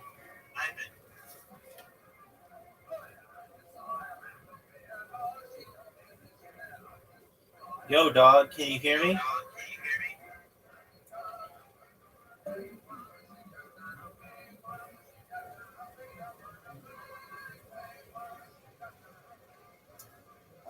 And they came together to produce some tremendous artifacts of Jewish culture that later went on to have very illustrious careers. One of those documents is the Amsterdam Haggadah of 1695, and in particular, the the copper engravings that really set the signal for many, many more Haggadahs for centuries, right up to and including the Maxwell House Haggadah that was very popular here in America. Now, we all love reading Haggadahs with great illustrations. And the person that we have to thank for the Amsterdam Haggadah is an unusual individual named Abraham Bar Yaakov, whose years were 1669 to 1730. He was born in Germany, probably in the Rhineland, and what little we know about his background is that he was actually a convert to Judaism. He was originally a Christian pastor, a Protestant pastor, and moved to Amsterdam at the age of 26, and that's where he converted and began to, use his talents as an engraver and presumably as a pastor because he had great familiarity with the illustrated Bibles in circulation at the time, and he brought those talents together in the Amsterdam Haggadah. We know just a handful of facts about him. He was apparently married twice. We don't know about his first wife. Perhaps that was when he was still Christian. His second wife, however, was Deborah Proops, a very famous family of printers. Her husband was actually employed by her brother, Solomon ben Joseph Proops, who published the 1712 reprint of the 1695 Haggadah that Abraham Bar Jacob is associated with. And it was Abraham Bar, Aramaic rather than Ben, Yaakov. And normally with a convert, you add Yaakov Bar Abraham, but there's no question about it because he referred to himself elsewhere as Mishpachat Abraham Avinu, meaning from the family of Abraham, our father. But anyway, let's have a look at this amazing Haggadah just for a few minutes. So here's the title page of it, absolutely gorgeous. And you see there's representation of Moses on the right, the lawgiver, and Aaron, the high priest, on the left. Extremely influential design that was repeated again over and over again.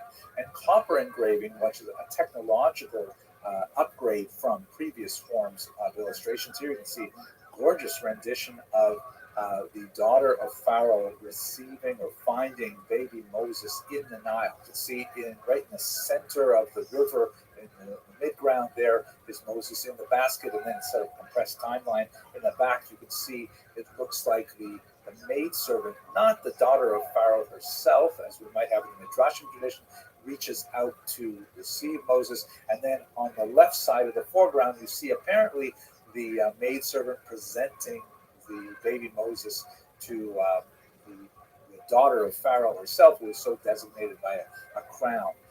Fascinating kind of very detailed and gorgeous illustration. You can imagine people sitting around the Seder table in Amsterdam enjoying this, and then really all over Europe.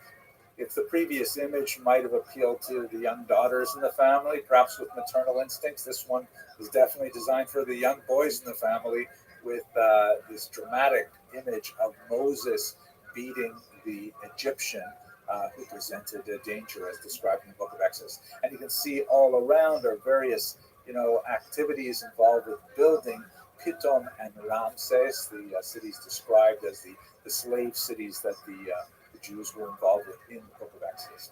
So really gorgeous, detailed illustrations, very evocative and so on. It's also famous for being the site of a very early Hebrew map. You can see it's laid out east to west. Here's a colorized version of it, also very interesting looking.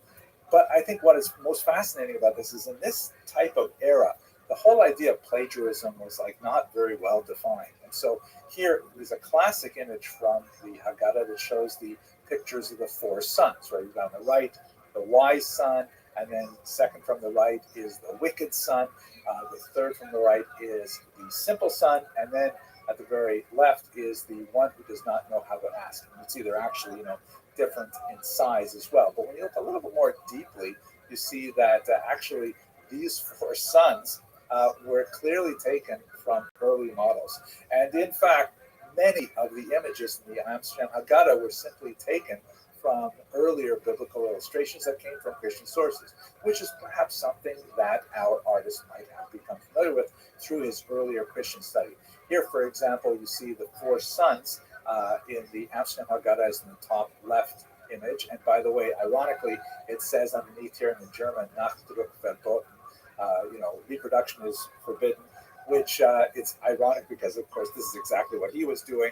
but this is also from 1931. It's a reprint from then, so it's already well in the public domain. At any rate, three of the four sons are simply flipped in mirror image and taken from entirely different illustrations drawn from the Iconis Biblicale of Mateus Marian of Basel, a mid 17th century print of the Bible with illustrations. So you can see, for example, the Chacham, the wise son, is actually from a picture of Hannibal, who's offering a sacrifice in the top right. The Russia, the wicked son, is actually a Roman soldier in the bottom right, fleeing a battle. And then on the left, the simple son is ironically based on a model of the prophet Samuel in the lower left, and then he's just flipped as well, and a hat is added to kind of reinforce the image. So the whole idea of what could be borrowed, what could be built upon, what could be augmented was really very fluid in the 17th century. I'll just wrap it up with one quick look at his own signature, which is really beautiful and evocative in many ways. And you can see that right there in the bottom of this image, it says Abraham Bar Yaakov. And I find it interesting that he chose to specifically illustrate his name underneath a depiction of a story from the book of Jonah, the book of Yonah, in which the stormy sea throws Yonah overboard. He's swallowed up by some kind of aquatic creature and then spit out safely on dry land. And I just wonder, it's very tempting to think, is this what Abraham Bar Yaakov thought of himself? That he too came from a very tumultuous era.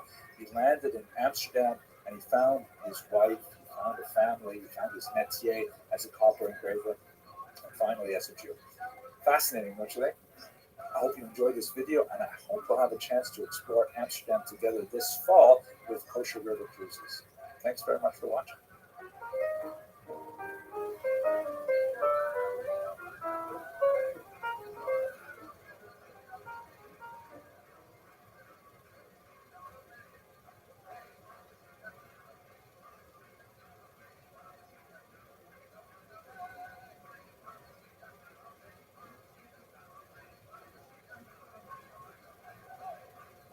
One of the most fascinating and fun aspects of my career as a Jewish historian is the opportunity to explore some of the exciting historical sites of Europe, in particular with kosher riverboat cruises.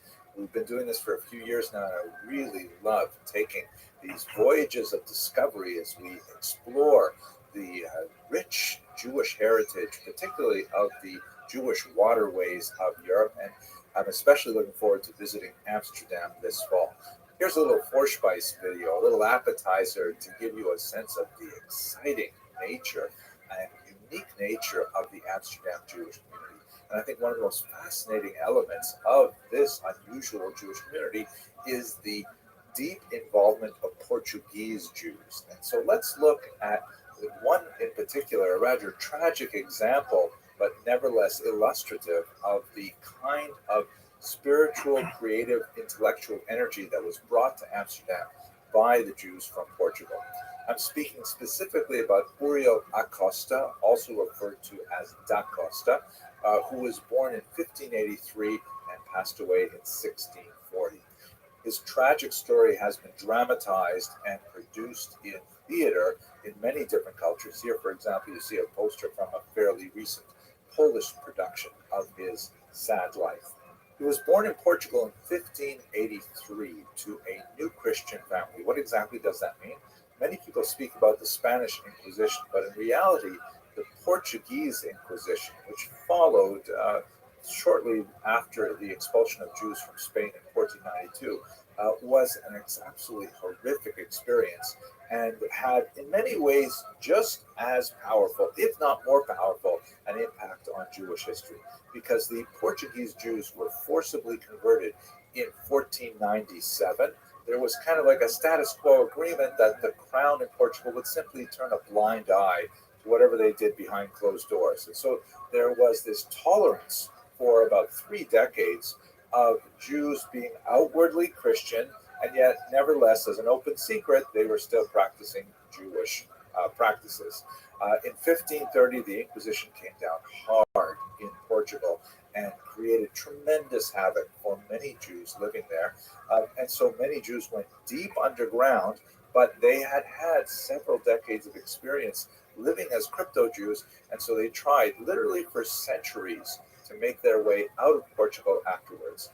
These families who were technically Christian because they had received baptism, willingly or not, were called new Christians, which made a distinction between the so called old Christians who had never had any experience with Judaism and the new Christians who were of Jewish background. There's a lot more to say about that, but I don't want to take up too much time in this video. At any rate, like many Jews of his generation, Acosta was not informed of his Jewish background until he was really a teenager. And he had understood that he was a good Christian like everyone else. He studied theology. It's quite possible he may even have received a clerical degree himself. And then when he found out that he was Jewish, he was fascinated with it and he was obsessed with it, and he wanted to really explore his Jewish background. This was only possible, however, once the family did make their way out of Portugal to Amsterdam, which was a much more liberal and tolerant environment, at least in some senses, where these Portuguese Jews could once again re-engage with their Jewish identity. Unfortunately, for people like Acosta, his Jewish identity was an imagined identity because this is 1583. The Inquisition has been in place for 50 years. The Jews have been forcibly converted for almost a century. His real contact with Jewish teachings is highly limited. Almost everything he's learning about Judaism is from Christian sources reflecting upon Judaism and him trying to decode them to understand what Judaism must really be like after you take away the Christian filter. He came to Amsterdam in 1614. He spent a little bit of time after that in Hamburg. He was circumcised and he formally converted, but he found himself in conflict with the Hamburg community in 1618. And the crux of the problem was that he did not believe that Jews were living up to the ideal that he had set for them, right? Imagine the kind of environment he must have been active in. He was an intellectual, brilliant individual, very well read, and he's coming to adopt this new Jewish identity after almost a century of persecution. And he finds that Jews are people too, and Jews are not necessarily behaving at the standards which he expected of them after reading, the Hebrew Bible, hoping to find models of human behavior in the patriarchs and the matriarchs, King David and King Solomon. And he sees around them there are regular people who are going about as Jews, occasionally perhaps not speaking well of each other, perhaps not necessarily treating each other appropriately in business and so on. And he is angry about this. He ends up getting into conflict with the local community that, in an attempt to try and quell his anger and his public expectations, he is actually excommunicated. Now, there's a lot more to say about what exactly is excommunication in a Jewish context. It essentially means a form of ostracism, and there are different levels of it, as we shall see. So he was first excommunicated in the year 1618. He goes back and he lives in Amsterdam, and the excommunication is lifted, and but he doesn't stop. He's still so bothered by the fact that how is it possible that Jews do not behave to the standards that he expects they should adopt? It's possible that Uriel Costa suffered from some level of mental illness. When I get to the end of this story, perhaps you'll see why this is especially poignant.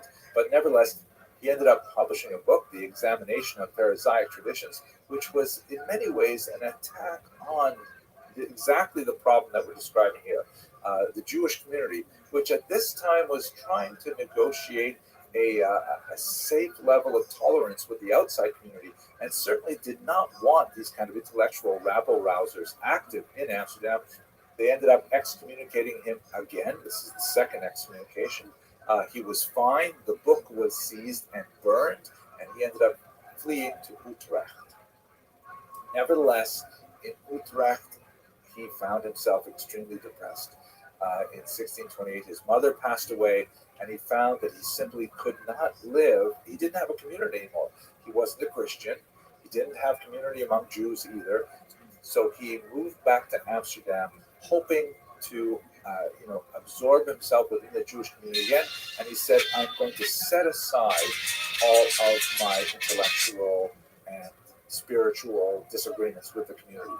He said later on, a very sad phrase, he said, I shall become an ape among apes. Very derogatory statement in the sense that he wanted to fit in with the Jews, even though he felt that it really wasn't for him.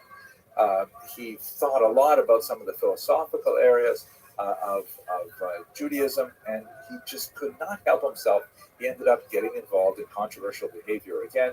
He ended up preventing two Christians who were considering conversion to Judaism at this time, and this brought him to the attention of the Jewish community once again. And so in 1640, he formally says to the community, okay, look, I'm really, really sorry. I know I'm having trouble controlling myself, but I will completely subject myself to the Jewish community.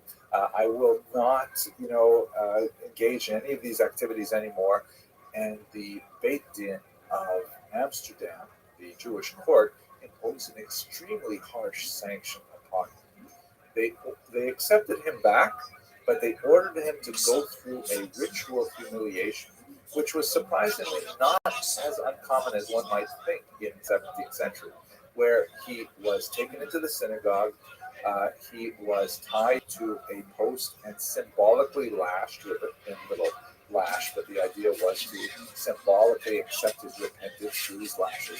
And then, amazingly, he was required to lie down at the entrance to the synagogue and have the entire synagogue membership walk over him, which was a sign of abject humiliation. He was incredibly depressed by this. He went home. He wrote a 12-page suicide note called, in Latin, he wrote in Latin, Exemplar Humanae Vitae, an example of a human life. A terrifying document to read, and then he killed himself with a revolver. Terrifying story, incredibly sad.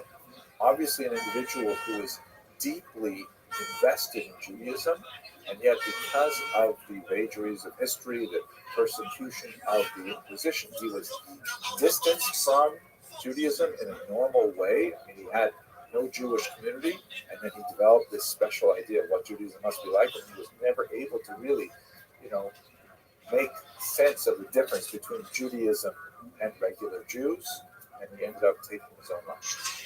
Nevertheless, his experience and the problematic way in which the Amsterdam community tried to deal with this unusual figure is extremely telling, not only for the difficulties of navigating modernity, when it becomes more and more possible to adopt various postures towards religious identity. In other words, the Amsterdam Beit Din was really trying to enforce a medieval concept of Judaism, where everyone had to behave according to the set rules as understood by the Shulchan Aruch, whereas the possibility of new Jewish identities are rapidly becoming evident in society. One of the most profound links, you may have already anticipated it, is with Baruch Spinoza, who not that much later, after Acosta's experience, went through a similar experience with the Amsterdam Beit Din, but many have drawn the direct connection between Acosta's experience and Spinoza himself. This painting by Samuel Hirschenberg, who painted remarkable representations of Spinoza's life and Jewish life in general in the 19th century. He shows the young Spinoza as an innocent-looking child with colorful clothing, blonde hair, holding on to flowers, sitting on the lap of the much more brooding and unhappy Acosta, as if he is Acosta's student, as if he is the bearer of his legacy. It is a tragic story, to be sure, but it also gives us some insight into the complexities of the Amsterdam community, and in particular, the Portuguese element that was so important in bringing both economic vitality to Amsterdam Jews, but also an intellectual ferment that would produce intellectual scholars like Spinoza. Okay, I hope you found this sad video nevertheless meaningful. and I really hope to see you on this tour because it is going to be fantastic. Thank you very much for watching.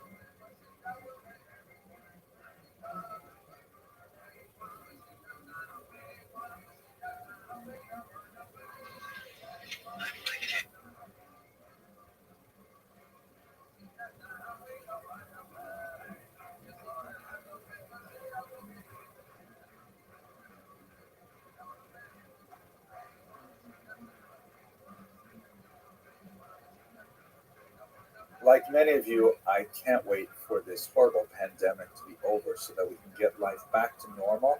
And I'm especially looking forward to traveling once again with Kosher River Cruises, where we're going to be touring Amsterdam in the late summer and then a few other trips coming up after that. One fascinating little incident associated with the Jews of Amsterdam is a remarkable moment that occurred to an exceptional individual named Menashe ben Yisrael. Menashe ben Israel, very important person who was not the chief rabbi actually of Amsterdam, but a very prominent rabbi, and his association with the 10 lost tribes of Israel. A little background on Rabbi Menashe ben Israel first. He was actually from a converso family, like many of the Jews of the 16th century. His family had roots in Portugal, and the more liberal environment in Amsterdam made it possible for many of the Jews who had been living as crypto Jews to make their way out of Portugal and then reclaim their Jewish identities when they made their way to Amsterdam. He was actually born probably in Lisbon to a crypto Jewish family. He was actually baptized under the name Manuel Diaz Soero. The Inquisition accused Rabbi Menashe's father of practicing Judaism secretly, and he very narrowly escaped being burned alive in an auto da fe. And so the family escaped from Portugal and made their way to Amsterdam, where they reclaimed their Jewish identities. Young Manuel was given the name Menashe. His brother was given the name Ephraim. Those are two children of Joseph that are, in the Jewish tradition, known to have gotten along famously, despite the fact that they were brothers.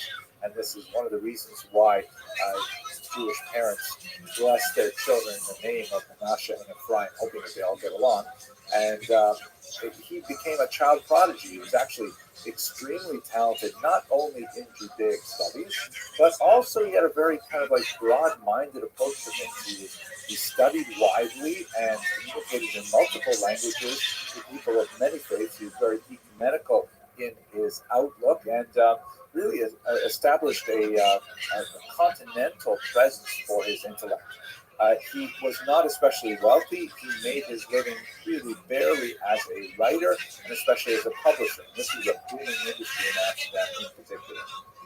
The specific incident of the 10 tribes occurred in 1644 when Antonio Montesinos, who was also one of these Portuguese conversos, who was living under a Christian identity and traveling the world. And he made his way to eastern Ecuador when, and the story he tells is absolutely fantastic, he is guided by an indigenous guide to a population that lives across an impassable river.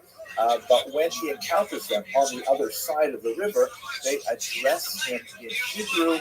They recite the Shema prayer in Hebrew.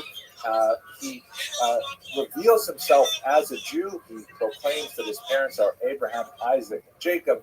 He meets with the people on the other side of the river frequently, although he is never able to actually cross that river. He nevertheless sees them, speaks to them across the way, and they are apparently indigenous Ecuadorian peoples who are claimed to be of Jewish origin from the tribe of Reuven. Aaron Levi, of course, was from the tribe of Levi. Now, Aaron thinks this is an absolutely fantastic event. He travels back to Amsterdam and he relates his story there. The Menashe ben Yisrael was present at the time that he related the story. He actually transcribed it, and although he doesn't publish it, the story begins to circulate and slowly gains the attention, in particular, of Protestant clergy who are especially interested in Aaron Levi's story because there is a millenarial movement that specifically associates the rediscovery of the 10 lost tribes of Israel and their eventual conversion to Christianity as indispensable elements in the ultimate second coming of Jesus Christ. And there's a lot being published at this time, especially with the encounters with First Nations and Indigenous peoples in America. Here's one copy of a publication that appeared just around this time by Thomas Thorogood, Jews in America, or Probabilities that Americans are of that race, meaning the Indigenous peoples, the First Nations, the Native Americans, are in fact the Jews descended from the 10 tribes. Look at the second paragraph there. With the removal of some contrary reasonings and earnest desires for effectual endeavors to make them Christian. Right? That's the kind of like the larger religious project of the Protestant clergy. And so they begin tracking down this story, and they begin talking to Menashe of Israel. This is also recalled around the time of Shabbatai Tzvi. There's a lot of messianist fervor going on the continent, in England, and also among Jews too at this time. Menashe ben Yisrael begins to get caught up in it. He begins to think more deeply about the story of these presumed Jews discovered in Ecuador. And although he obviously doesn't buy into the Christian end story, he does begin to write about it. He writes a book called Sefer Mikveh Yisrael, the book of the hope of Israel. This particular publication, which was issued a couple hundred years later in Lemberg, or modern-day Lviv, the subtitle says Al Davar Aseret Hashvatim Makom Mishkan, on the matter of the 10 tribes and the place that they're living. Isn't that fascinating? He also issues this in Spanish here. You see Esperanza de Israel, the Hope of Israel, and of course in English. Here it is, the Hope of Israel. There's a famous illustration of Menashe Israel on the side. This is a fascinating story about how he got involved in this, and he became quite a bit more famous as a result of his promotion of this story, that in fact these people in Ecuador may be part of the Lost 10 Tribes.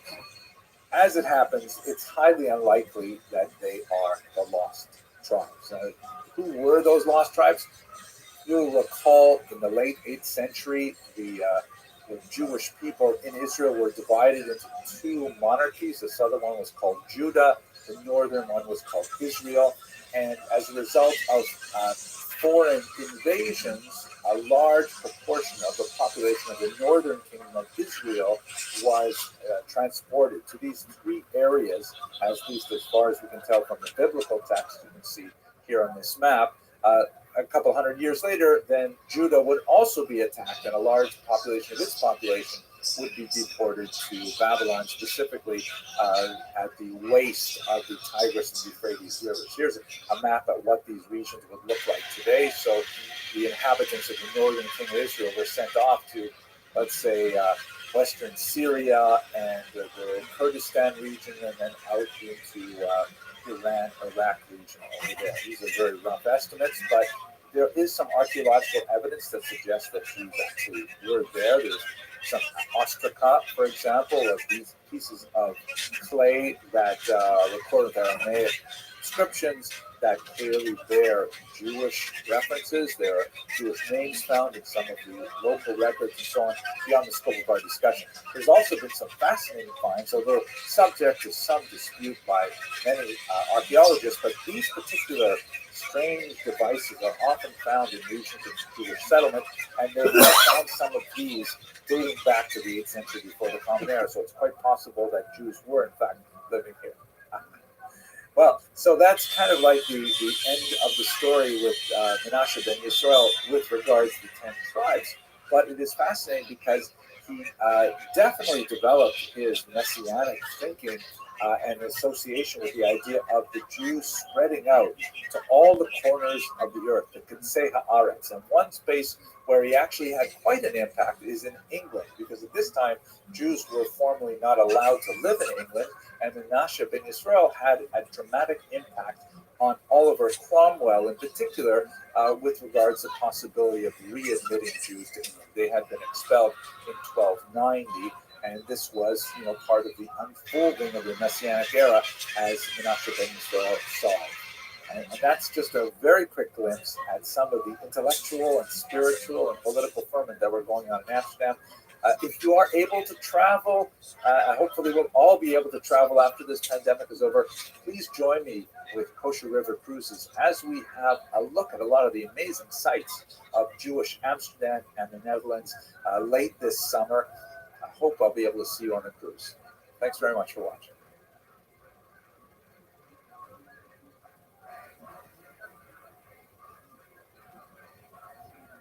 I got the baby in here. Kevin, if you touch this beautiful little man, I swear. Okay. That's it.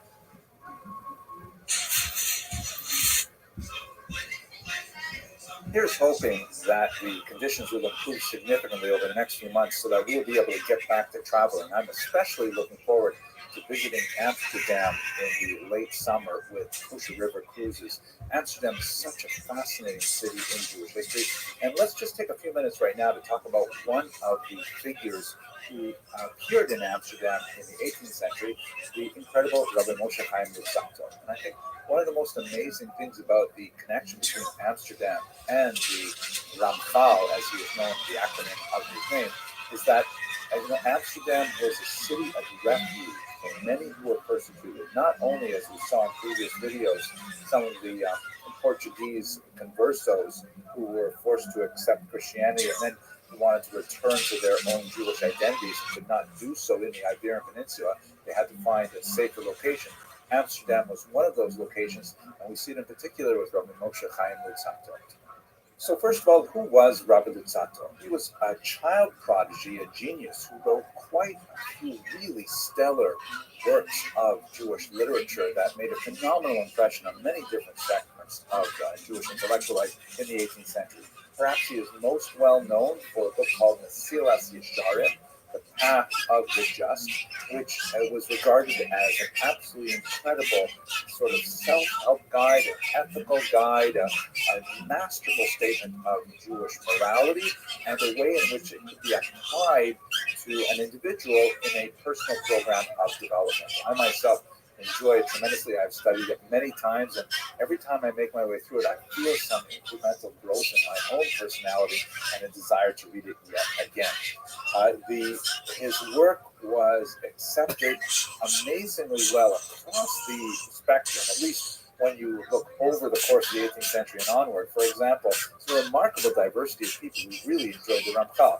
There was the famous Moses Mendelssohn, who was a maskil, an Enlightenment figure, who argued that Jews should engage more fully with secular non-Jewish culture, that Judaism had something to offer the general European world, and that even European studies in culture and literature, art, music, science, and so on, could also enrich the Jewish perspective of the world. He had a tremendous respect for the Ramchal. Also in the world of literature, the famous professor at Hebrew University, Joseph Klausner, argued that the Ramchal was actually the first modern Hebrew writer that was actually producing works of fiction. In fact, he was a playwright in modern Hebrew, and that all modern Hebrew literature stems from this one 18th century thinker.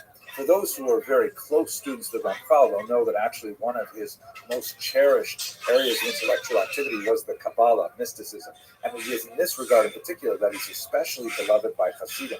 The Maggid of Mezrich, for example, one of the most important early Hasidic leaders, argued that the generation was not worthy to understand the Ramchal. He was such a tremendously important figure. And on the other side of the Jewish spectrum, we've already talked about Maskilim, we've talked about Hasidim, the Vilna Gaon, the great Litva, the Lithuanian traditionalist thinker, who in many ways was opposed to the Hasidim, also found the Ramchal's work incredibly valuable. He once famously wrote that there is not a single word out of place in Mesilas Yesharim until chapter 11. And what that word is, maybe if we have a chance to learn together, I'd like to share with you what I think it would be.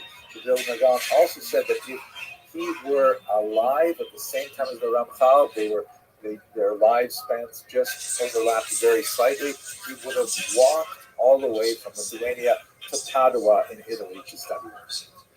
The biography of the Ramchal is phenomenal. As I mentioned, he came from Padua in northern Italy, where he was regarded as a child prodigy. He wrote his first book at the age of 14. He wrote on grammar, on linguistics. He actually wrote one of the first, books of how to engage in public speaking. He wrote quite a bit of poetry and so on. And he actually attracted to himself a remarkable number of medical students at the University of Padua, which was one of the few schools in Europe that would admit Jewish students. They had some interesting kind of disabilities. They had to pay more tuition. They had to offset some of the expenses with non-Jewish students and so on. But at any rate, they could earn a medical degree at Padua. And so some of the brighter Jewish medical students who had traveled from all over Europe were attracted to a special circle that formed around the Ramchal specifically to study Kabbalah. However, this attracted a lot of undue attention, particularly when the Ramchal started expressing some more radical ideas about Kabbalah, which are beyond the scope of this very short video. But he was attacked in particular by a figure named Rabbi Moshe Chagiz, who thought that this young individual, who was in his early 20s at the time, was actually a secret follower of the disgraced Shabbatai Tzvi, shown here, who led a disastrous messianic movement in the 17th century that resulted in the disappointment of hundreds of thousands of Jews all around the world who had thought that this might actually be the moment when Jews would return to Jerusalem. It was so amazing how widespread Shabbatai Tzvi's movement was. You can see in some of these woodcuts that even non-Jews were talking about it because they saw so many Jews, selling their properties, including in Amsterdam, where he had a very large following, and preparing to pick up and move to Israel. However, Shabbatai Tzvi, when he confronted the Ottoman Sultan, was given the alternative of continuing in his quest and losing his head, or converting to Islam. Shabbatai Tzvi decided to convert to Islam, disappointing so many of his followers, although a small number of them actually continued, believing that if their purported Messiah had converted to Islam, then perhaps that meant they should do so as well. They became a sect known as the Dünne, who were active right up until the 20th century in politics in Turkey, for example. But back to the Ramchal. Rabbi Moshe Chagiz felt that the Ramchal was actually a secret follower of Shabbatai Tzvi, and he raised the issue with the Jewish court in Venice that actually looked at the Ramchal, and they were somewhat troubled by what they saw because he was remarkably young. Kabbalah is usually only studied by people at least at the age of 40. He was still unmarried, and in fact, he did not grow a beard, which is one of those things that bothered them. And so they insisted on interviewing him, and they made him promise that he would restrict his Kabbalistic teachings. And when he got married, that actually assuaged some of their concerns, so they let it be. After some time, however, this rankled the Ramchal, and he felt that he really wanted to continue teaching Kabbalah, and so there were also some family reversals in business, and so he decided to leave Padua and travel north in Europe to find a more secure income.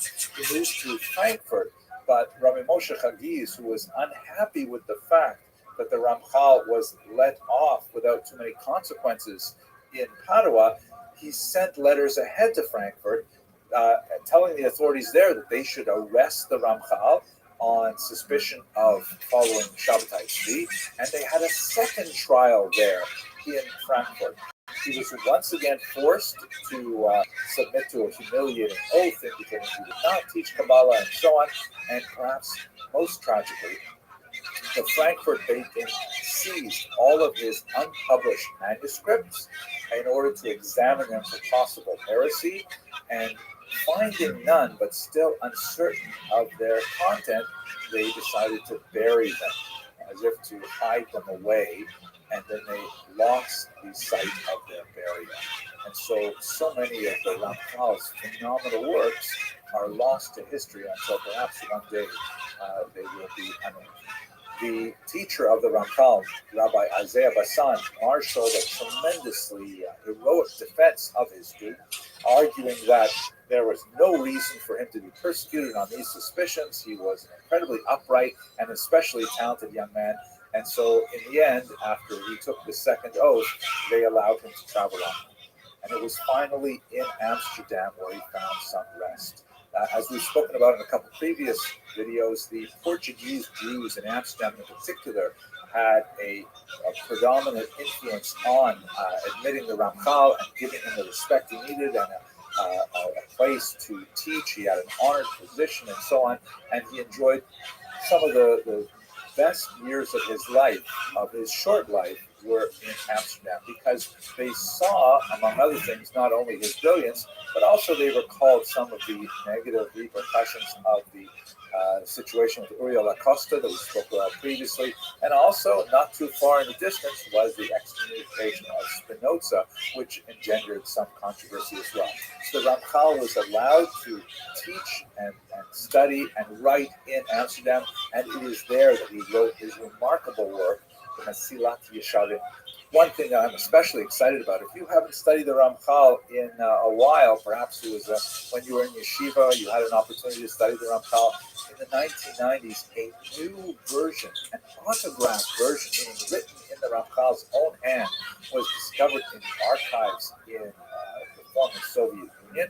And this version is not like the one that has been studied for the last 200-300 years. It was a dialogue version in which the entire, theme and plot of Mesilat Yesharim is expressed in terms of the two old friends who reunite after many years apart. One of them has kind of gone on, it's not an exact comparison, but it's kind of become like a modern Orthodox Jew, still very observant, but at the same time quite engaged in secular culture. And on the other hand, his old high school friend has become like a super chassid. Says Tehillim all day, recites Psalms all day, very, very pious, very, very particular about their observance of the halacha. And the two of them get together and they start talking about their comparative experiences, and it is brilliant. It's so insightful. In many ways, I prefer the dialogue version, which the Ramchal decided not to publish, to the version that has been available. So much fascinating stuff. At any rate, I hope that you'll be able to join me on this cruise. We're definitely going to look at the Mesilat Yesharim because of its connection to Amsterdam. And I try to understand a little bit more of his thought and what he had to offer the world. Thank you very much for watching, and hope to see you on a cruise one day.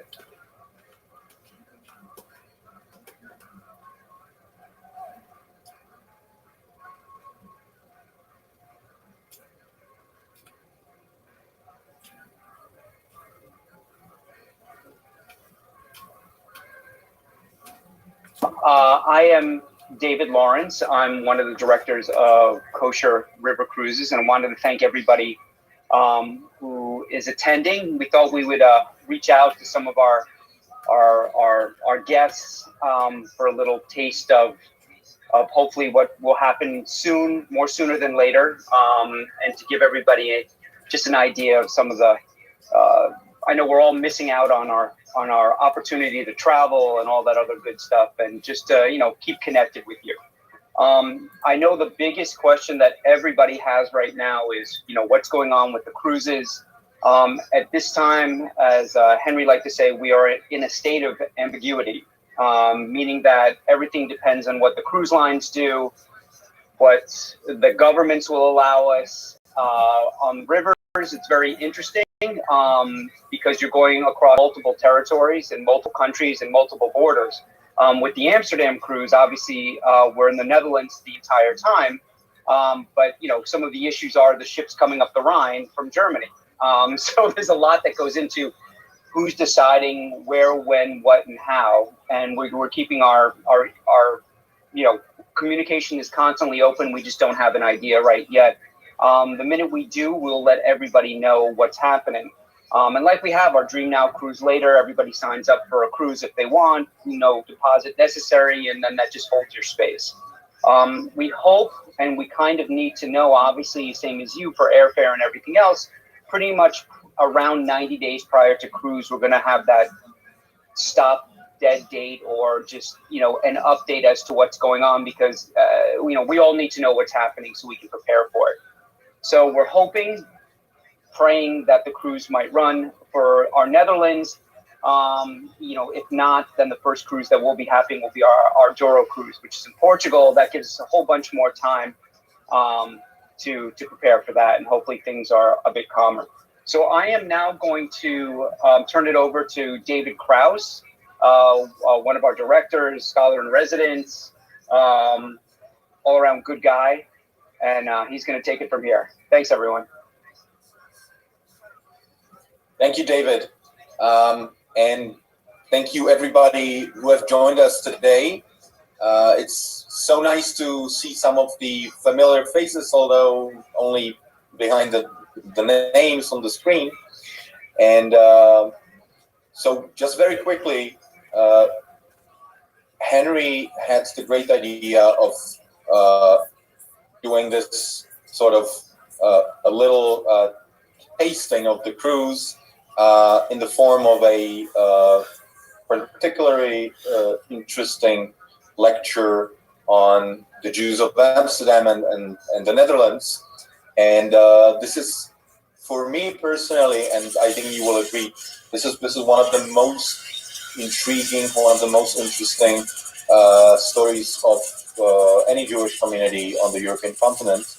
And there's so many layers of history in Yiddishkeit in it. Amsterdam is known not just for the Jews, with the nickname Mokum, which obviously comes from Yiddish, and it's sort of a version of Makom, the place to be. And Amsterdam really is a place to be. It has incredibly rich history, and so does the Dutch Jewry in general. And so this is what we're going to hear about today. Before I hand it over to Henry, I just want to give you a technical information. I am here to moderate the questions today. So in the Q&A section, please feel free to type in any questions you might have, and we will address them after Henry's lecture. So without further ado, Henry, it is yours. Wow, thank you so much. I hope everyone can hear me all right. And let's just have a quick look at the screen share. Is that coming through okay? Everyone sees the beautiful picture of the canal now in Amsterdam. Excellent. So, like all of you, I am incredibly excited about the potential trip to Amsterdam, and I am definitely putting in extra energy of petitions to the Supreme Being that he should allow this pandemic to, subside as soon as possible, and not only obviously for the human cost that it has placed upon all of us globally, but also in a very selfish way, so that we can get back on the road again, and especially on the rivers of Europe. And like David said, the truth is Amsterdam is just so incredibly fascinating. It is an unusual paradigm of the entire story of the Jewish experience of modernity, specifically how we cross the chasm from the pre-modern or medieval environment into the Judaism and the Jewish practice that we see around us today. Jewish sociology, Jewish society, Jewish achievements in the secular world, all of these really can be seen in a very tiny form as being birthed from Amsterdam, specifically in the first half of the 17th century. So in this brief lecture, that's really what I'd like to do, is just to give us a sense of why was Amsterdam so incredibly important? Why was it such a mix of phenomenal influences? And why did Jews coming from Amsterdam really impact the entire European Jewish experience and beyond because of the strange confluence of factors that came together in the early 1600s? That's the overall plan for this lecture. It's really a short lecture.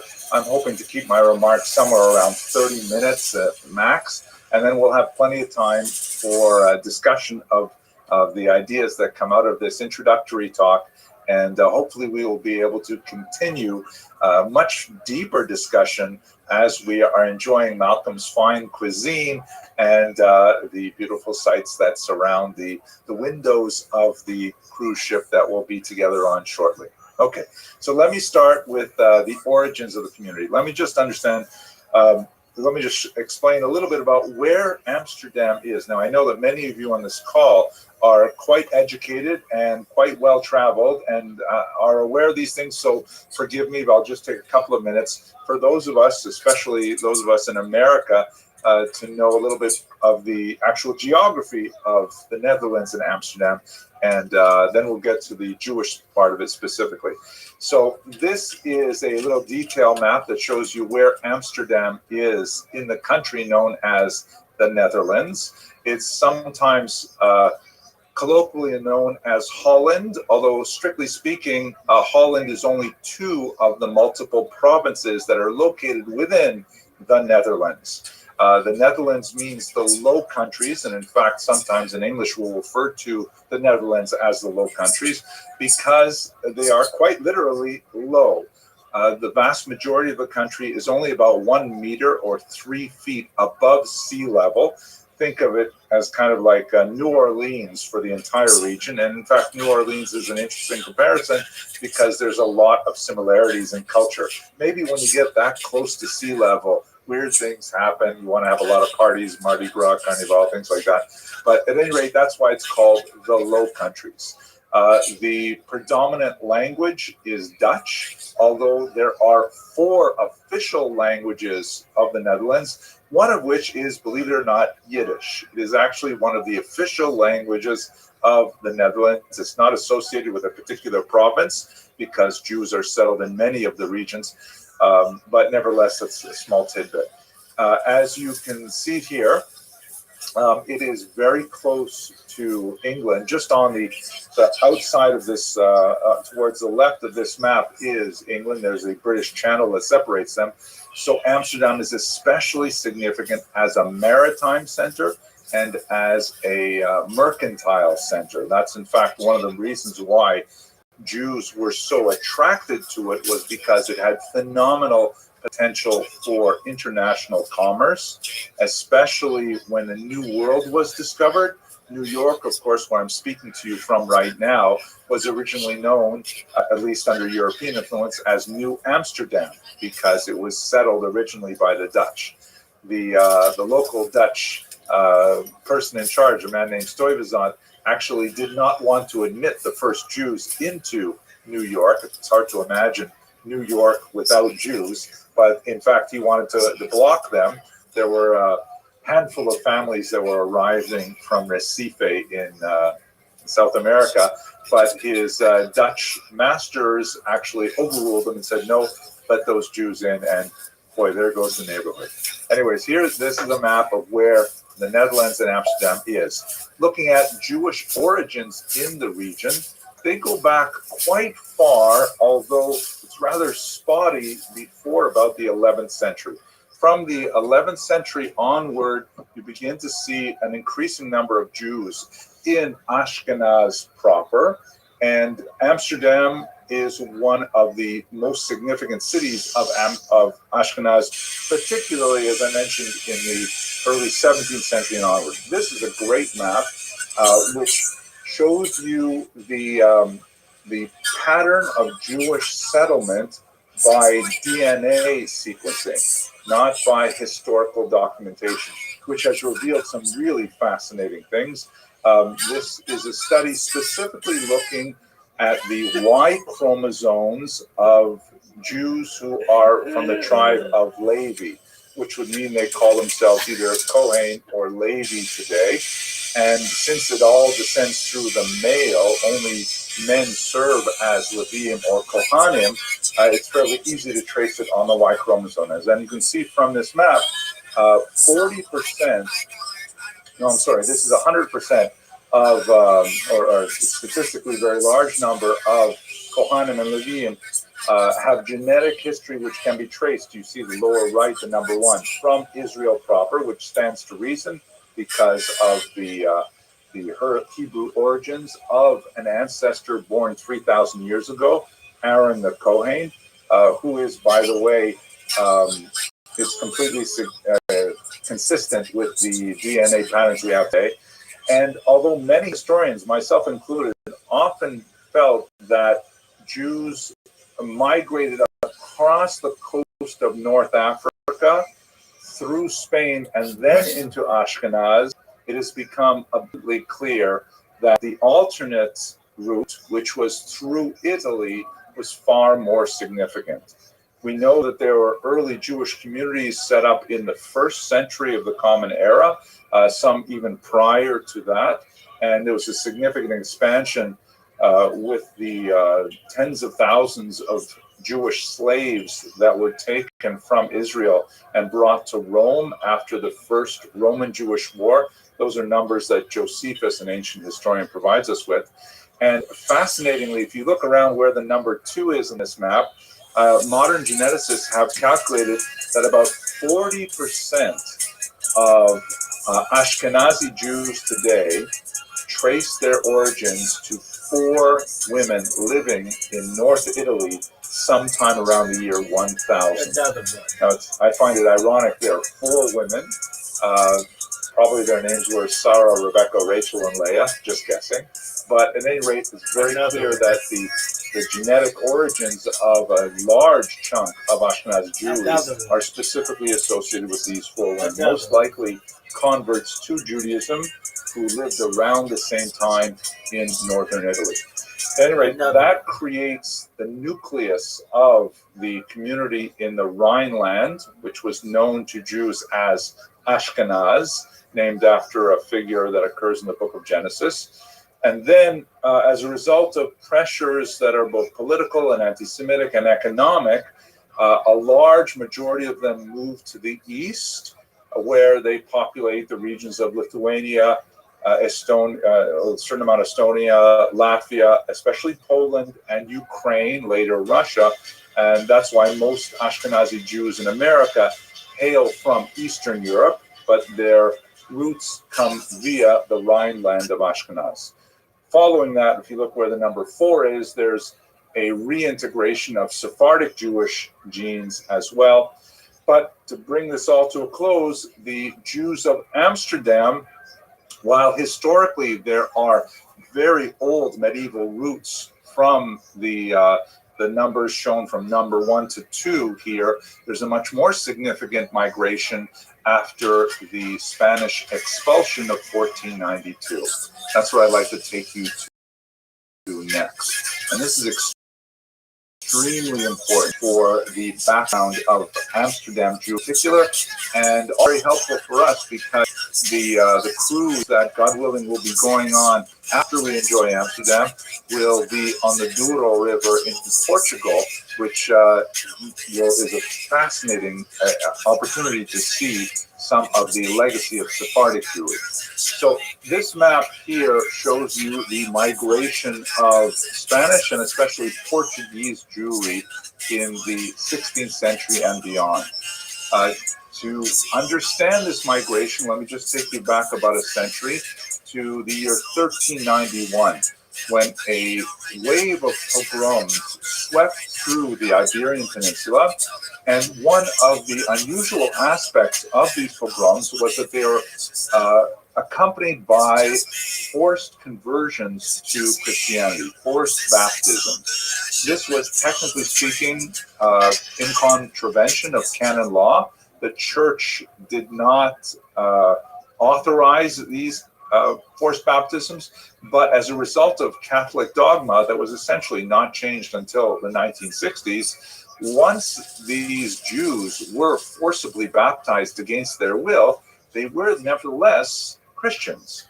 And so you had this large, rather indigestible mass of people who continued to regard themselves as Jews, continued to live as Jews in Jewish communities, observing Judaism, and yet they had the status of being fully endowed Christians with all of the rights and privileges that go along with that, and with none of the disabilities that had been laid on the Jewish population.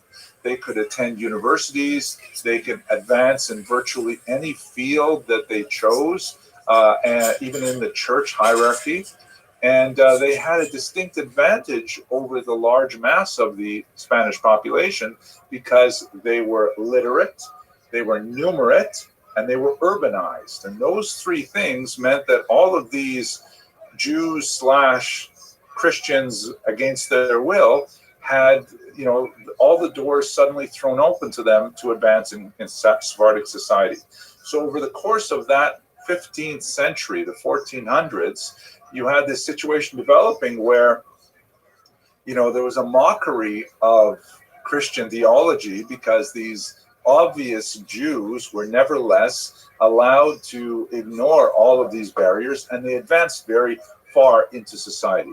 By the time you get to the last quarter of that century, there is a serious backlash against the situation, which motivates the Spanish crown to invoke the Inquisition. The Spanish Inquisition was specifically directed at the so-called New Christians, that is, these people who were practicing Judaism but were baptized, and that includes their descendants, who were taking advantage of their legal status and still practicing Jewish rites. The Inquisition was, technically speaking, not directed at Jews who were never baptized. They were, restricted into certain living areas and all kinds of disabilities placed on their economic advancement and trade activity and so on. But they were, strictly speaking, not part of the problem because they were not pushing up against the Spanish establishment. The Spanish Inquisition, which we'll talk about a lot more when we're speaking about the Douro River trip, but as I'm sure you're familiar, it was a horrendous kind of purge atmosphere that completely subsumed Spanish society, where people were economically incentivized to betray their neighbors, because once a person was accused and condemned of Judaizing, of secretly practicing Judaism, their property was forfeit. And that property was now shared by the church, the crown, and the people who betrayed them. So there was like an incentive to rat on your neighbors. Once a neighbor was accused of Judaism, it could be anything small, like, for example, they never seem to eat pork at their house. Or I've seen that they don't do work on Saturdays. Those people were arrested, tortured horribly, and forced to confess and to give up names of everybody else they know who were also Judaizers. And this created a massive ripple effect where the Inquisition literally took over society, and people at high levels of authority were accused of the Inquisition, by the Inquisition, and were forced to undergo this terrible situation. The culmination of Inquisition trials was the auto da fe, in which the church would, technically speaking, release the accused to secular authorities. The church, strictly speaking, never put anyone to death in the Inquisition, but they used the term relaxed. They relaxed their hold over these people to the secular authorities, who would then have these public burnings that were absolutely horrific. And they lasted right up until the 18th century. The Inquisition did not die in the 15th century. So the final chapter of this, of course, is that by the time you get to the late 1480s, it's not working. The Spanish Inquisition has gone way out of control. Society is upside down. And so the Grand Inquisitor, a man named Torquemada, goes to the Spanish crown, Queen Isabella and King Ferdinand, and says, we think we know what went wrong here. We left the original Jews in place. The reason why generations of these baptized new Christians are not converting is because they still have Jews to go to. They still have a place where they can learn Torah, where they can get kosher food, where they can hang out with other Jews. So what we need to do is get rid of those Jews, and then we'll be able to put an end to all of this. The crown agrees, and in 1492, on the horrible day of Tisha B'Av, of course, the decree is implemented, and the Jews are forced shortly thereafter to flee the peninsula. And this map shows the direction of their flight. Quite a few of them made their way across the Mediterranean basin to Constantinople, to Israel, Tzfat in particular, and many to North Africa. And there were two major areas that we have to look at. One of which we're going to spend more time on in the next slide, is of course Amsterdam. You can see that they made their way, especially through Portugal and then to the north to Amsterdam. You also have that massive wave of illegal Jewish migration into Portugal. Lock in. So let's look at Portugal for a second now. Portugal was, for a very brief period of time, quite literally 5 years, a place of refuge for these Jews. Even though they tried to hold back the wave of migration, the Portuguese allowed the Jews to practice Judaism until 1497. At that point, as a result of some geopolitical changes, the desire to unite with Spain, for example, and a desire to not expel the Jews because they clearly provided lots of economic advantage to the western part of the peninsula. In 1497, the Jews of Portugal were forcibly converted en masse. They were all made Christians. There were incredible negative incentives placed to force them to convert. Among other things, the Portuguese deported about 2,500 Jewish children, literally separating them from their parents, to an island off the coast of Africa, where many of them were literally consumed by the wildlife on that island of Sao Tome. And so the Jews were completely broken, forcibly baptized, and then shortly thereafter they imposed the Inquisition again.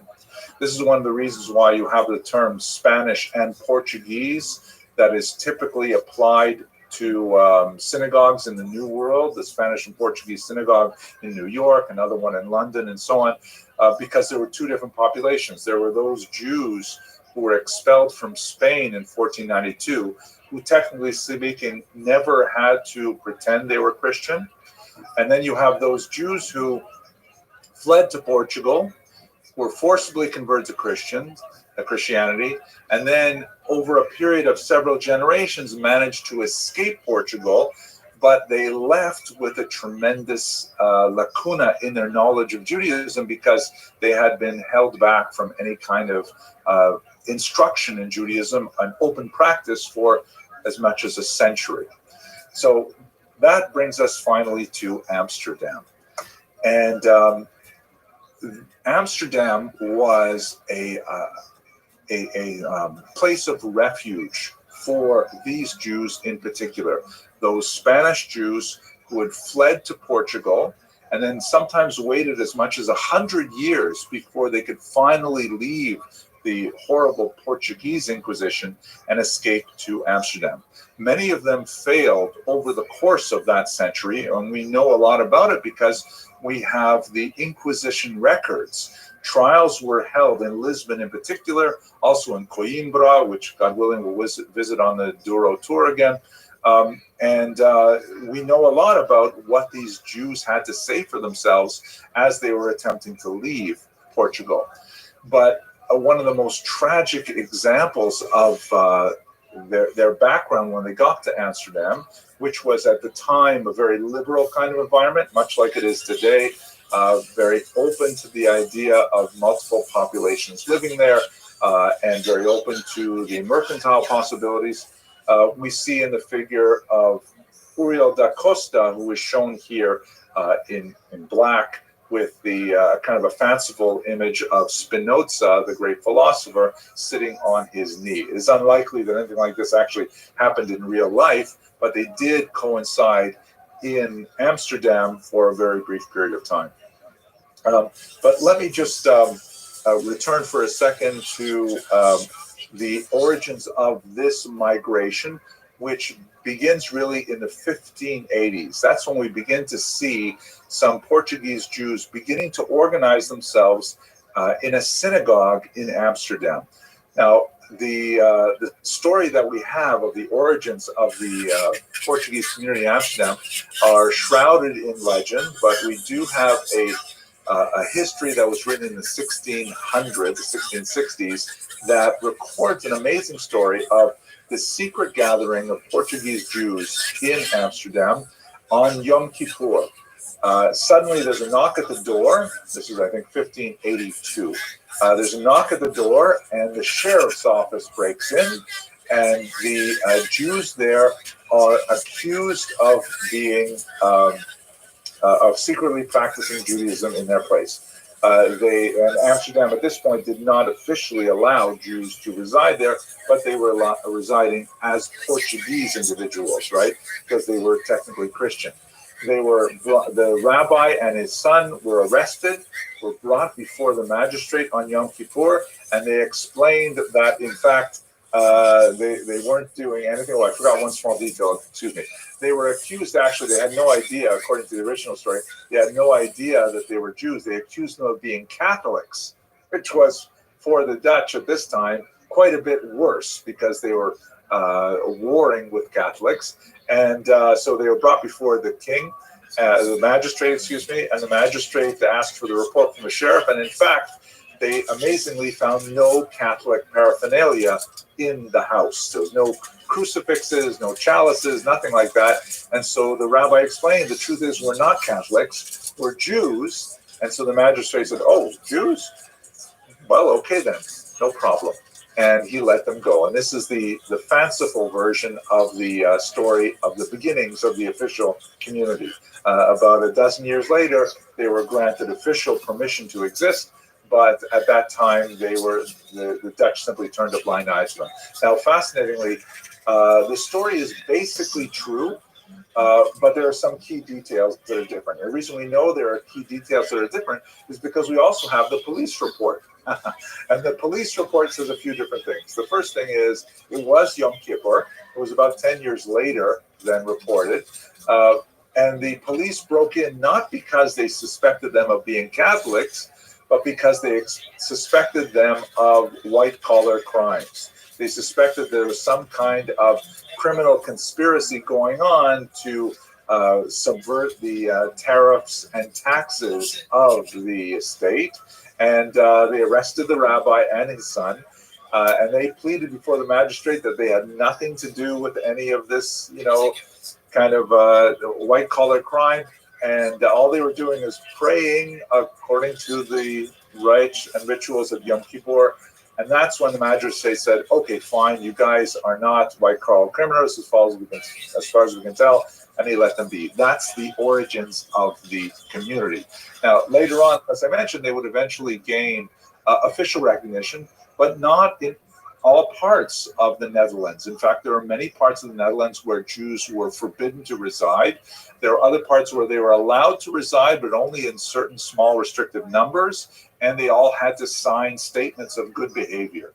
And even in those places where they were required to reside, they had all kinds of disabilities, like if they were drawn into a court case, they were intrinsically believed to be liars, and they had to take the more judaico, the Jewish oath, which meant that they had to undergo a ritual humiliation in order to prove that they would tell the truth. Not only putting their hand, for example, on a Tanakh, which is a very common thing, you put your hand in the Bible and you swear to tell the truth, the whole truth, and that kind of thing. But Jews were required to, for example, bare their chest, stand on a newly slaughtered pigskin, sometimes even hold a Torah scroll to swear they would tell the truth, because they were intrinsically considered to be untrustworthy. At any rate, by the time you get to the year 1600, you definitely have a small, officially tolerated presence of Jews in Amsterdam, and they're primarily these Portuguese migrants. They are functionally illiterate in Judaism. They have been living for a century now without any access to Jewish teachings, to Jewish texts, and they practice a kind of like half and half Judaism, half and half Christianity. They take advantage of their Christian identity to be able to travel wherever they want in Europe. And only when they feel sufficiently safe do they begin to reveal themselves to be actually Jewish. This happens, incidentally, in the town I mentioned earlier of Recife, which was actually a Portuguese-held island off the coast of Brazil, which many Jews fled to as Christians. And when Amsterdam took over that small island in the 1650s, they essentially came out of the closet and said, hooray, the Dutch now control us, we can be Jewish. And they revealed their identities only to discover that in 1654, as a result of a treaty, the Portuguese took the island over again, and now they are in trouble with the Inquisition, and so they fled northward to land in Manhattan and establish the Jewish community here in New York. Okay, so if we go back to Amsterdam now, we have figures like Uriel da Costa, who I spoke about in a video a little while ago, who is this remarkable figure who comes, his parents tell him as an adult that actually he's Jewish. Typically, Portuguese children were not told of their Jewish identity because fear they would reveal their identities to their friends, because children talk and don't understand the significance of it. So when he learned that he was Jewish and that they were going to leave Portugal and make their way to Amsterdam, he was like overwhelmed. He was delighted. He thought that was fantastic. But he was sorely disappointed when he got to Amsterdam and he saw that Jews don't always behave as wonderfully as the characters that he read about in the Old Testament when he was living in Portugal. And he became quite a gadfly to the Portuguese Jewish community in Amsterdam, so much so that they actually excommunicated him 3 times. The idea being that by trying to moderate their control over his behavior, he would stop making such a mess and stop, representing Judaism as being somehow hypocritical to the larger world. Uriel da Costa was a very great intellectual. He actually wrote books in Portuguese in order to communicate, and in Latin, by the way, how he felt about Judaism, and it was like an embarrassment to the community.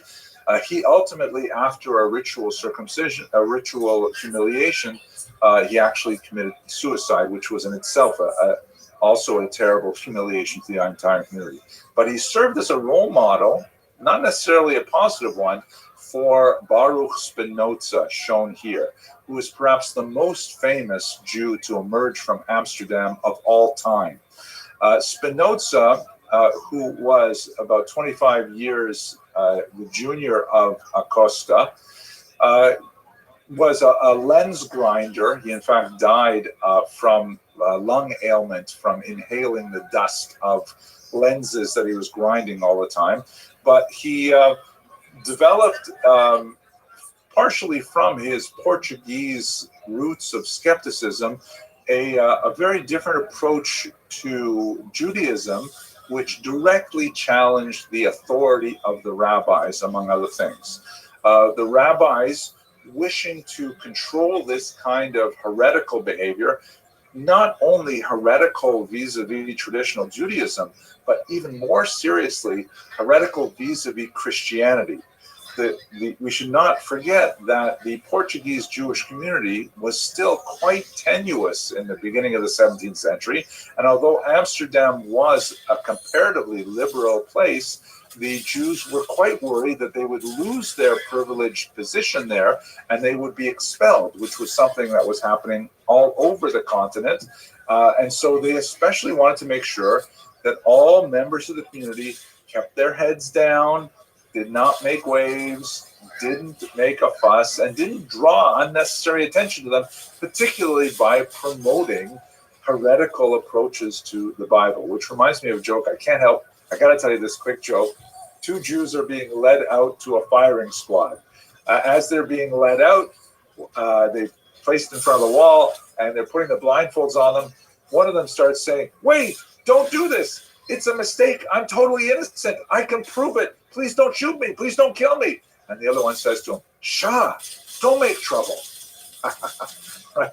Because the idea was that the Jewish community was trying to self-police themselves, trying to control their heterogeneous elements, which were only bound to grow in Amsterdam, given the nature of the Portuguese population.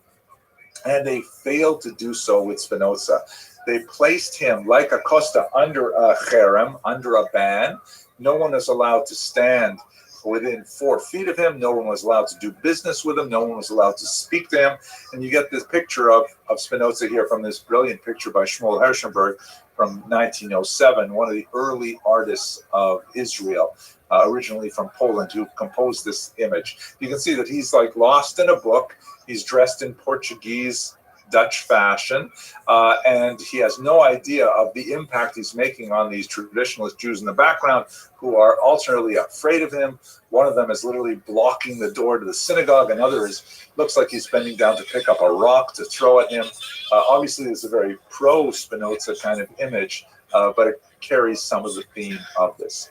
Now, there's a lot more to say about the second half of the 17th century, especially the influence of Shabbatai Tzvi, the false messiah, who actually found an increasingly large and important following in Amsterdam, one of his major centers in Western Europe as a whole. But I'm not going to take us too far in that direction. Just suffice to say that there are amazing things to say about the Jewish community of Amsterdam. I want to conclude, however, with this one idea of Amsterdam as a refuge, because although the Jewish community struggled to contain its antinomian and exceptional individuals like Acosta and like Spinoza, there's no question that they valued highly the idea of Amsterdam being a point of refuge, being a place where Jews could flee to in the short term as they're awaiting the messianic redemption in Israel. And we see this in particular in one place, graphically at any rate. What you're looking at right here is one of the most important literary products of the Spanish, the Sephardic diaspora. This is the so-called Ferrara Bible, which was published in Italy in the middle of the 16th century. And it was a translation from the Hebrew into Spanish, very valued by Bible scholars of the day. And it was largely translated by Spanish and Portuguese refugees who had made their way to Italy. And there was a very, very great sponsorship by two amazing women of that century, Gracia Nasi and also Benvenida Abravanel, very important figures from Spain who used their great wealth to promote Jewish causes. At any rate, on the frontispiece here, on the title page, as you can see here, there's a strange choice of an image of a ship in distress, lost at sea with a broken mast, surrounded by monsters and these strange looking like wind gods on the outside graphics, as if to say that the Spanish expulsion had tossed the Jews out into the Mediterranean, out into the Atlantic on uncertain destinations. And after great difficulty, they managed to find their way to places like Ferrara and places like Amsterdam. To show you the Amsterdam equivalent, this is a very small detail from a book you may actually have in your home, the Maxwell House Haggadah, which was based originally on the 1695 Amsterdam printing of the Haggadah, which featured some amazing illustrations by a man named Avraham Bar Yaakov. Avraham Bar Yaakov was actually a Christian. He served as a Protestant minister before leaving Germany and migrating to Amsterdam so he could study Judaism. He ended up converting to Judaism and displayed great talent as an engraver, and he created the illustrations for one of the most popular Haggadahs in all history, which has graced tens of thousands of Jewish tables in America alone. It is largely a result of this one unusual individual's conversion to Judaism and his interpretation of the stories in the Haggadah. And this little detail is on the title page. It's his signature. You can see at the bottom there, Avram Bar Yaakov, but he's portraying something which has no occurrence in the Haggadah whatsoever, but is his own personal view of his life connected inextricably with Amsterdam. As you can see in the top left, there is again that motif, like in the Ferrara Bible, of the ship at sea in distress, people falling overboard, the terrible sea monsters about to swallow them, but he transvalues that by putting in the lower right corner the figure of Jonah, disgorged by the great whale or great fish onto dry land to safety. And as he looks over his shoulder at the horrible danger that he has survived, that's when he reflects on the tremendous kindness that Amsterdam showed him by being that place of refuge intellectually and spiritually. And this is part of the Amsterdam Jewish story in a very small image. So I'm hoping that, God willing, we will have the opportunity to speak at much more length about the entire history of the Jews of Amsterdam from their earliest origins up until the 21st century. But for now, I will conclude, and I'm going to hand this back to David, and I look forward to hearing your questions in the Q&A box. Thank you for your attention. Wow, thank you, Henry. This was, I have to tell you, such a interesting and thoroughly executed lecture that, believe it or not, there are no questions because you said it all. So, thank you very much. And you can ask questions, David, if no one else is ready to ask. No, everyone is afraid to ask the first question. So if someone wants to start with the second question, we'll be good with that. Maybe I will again act as the thumb during the Haggadah, asking simple questions, because I know you don't like hard questions. I will leave that for the boat. I will think of something very, very difficult, and then I will pop it. Maybe just very briefly, if you can talk a bit on the role of the Hebrew print in Amsterdam, because Amsterdam obviously was very important printing center in the Jewish world. Yeah, sure. That is a fascinating question. Thank you for asking it. We got to place this in context of the time, right? The printing press comes out in the middle of the 15th century. Jews are early adopters. They're loving it. This is a great way because, the Jews are al-kitab, as the Arabs call us, the people of the book.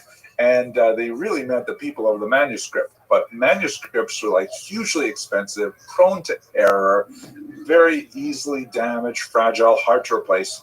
With the printing press, and especially movable type, all of a sudden, you have the opportunity for a tremendous new industry. And Jews are big consumers of written material. So there are a few big centers that develop. The Spaniards try to get into it early on, but of course they're expelled very early. But our first Talmuds, for example, come from Spain in the 1480s. And then the Venetians in particular, in the beginning of the 16th century, they start printing in big time. Amsterdam is kind of like the third wave of publishing for Jews. And you have a few major printing houses that are established there, largely because of very favorable tax policies and the absence of church oversight. In Catholic countries, the church begins to say, wait a second, what exactly are you Jews writing here? Because it's all in Hebrew, we don't know what you're saying, and they have to impose lots of censors and things like that. In Amsterdam, you don't have that church oversight, and you have the mercantile connection where they're shipping books out everywhere across the ocean as well. So there is this effervescence of Jewish printing. Also, bear in mind that these Portuguese Jews, they're essentially Baalei Tshuva. They're essentially coming to Judaism with a Christian background, the secular background, if you will, for that time or place, and they're willing to entertain new ideas. It doesn't have to be orthodox, small o orthodox. You can give us new thoughts. One of the most important Amsterdam Jews of the time was Manasseh ben Israel, who published the theory that some of the 10 tribes that were lost in the 8th century before the Common Era were actually alive and well and living in Colombia, in South America. And that was a hugely popular book, very influential across the ocean. He translated it into English as well. It's available under the title The Hope of Israel. So there's some fascinating, beautiful things with printing in Amsterdam. Thank you very much. We have another question which is from an anonymous attendee. Any idea why Dutch Jews, alone among all other Jews, wait only 1 hour between meat and milk? Yeah, I think the one answer to that is probably the proximity of Swiss chocolate, Toblerone, right? Like once you've got such a great chocolate like that, you really want to eat it as soon as possible. Okay, that's a joke. I hope you laughed at that. But it's an excellent question. I've never actually thought about how that particular minhag or custom developed. From a halakhic perspective, and I'm not a rabbi, but from a halakhic perspective, when you look at the passage in the Talmud that talks about meat and milk, it doesn't specify a specific amount of time. And when you get to the expositors of halakha, especially at the time of the Shulchan Aruch, 15th, 16th century and onward, that's when it begins to find its expression in text in a very reified fashion. So most of the Talmudic commentators of the early medieval period tied it to the process of digestion. How long does it actually take to digest meat so that you're not really consuming meat and milk together? And especially the sense of taste. So you won't taste meat and milk together. That's why you have the development of a more strict opinion, perhaps in Eastern Europe, of 6 hours. In Germany, per se, the 3-hour time limit. And in Amsterdam, in Holland, only 1 hour. I'll have to look further into it to see if there is a justification on a historic basis. But excellent question anyways. I'm going to be thinking about that once I have lunch today. Thank you.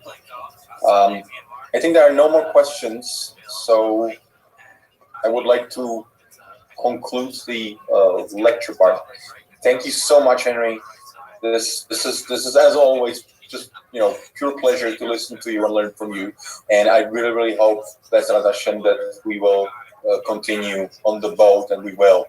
We all know that, and I'm looking forward to that. So thank you, and now I will hand over to David Lawrence, who has a few concluding remarks.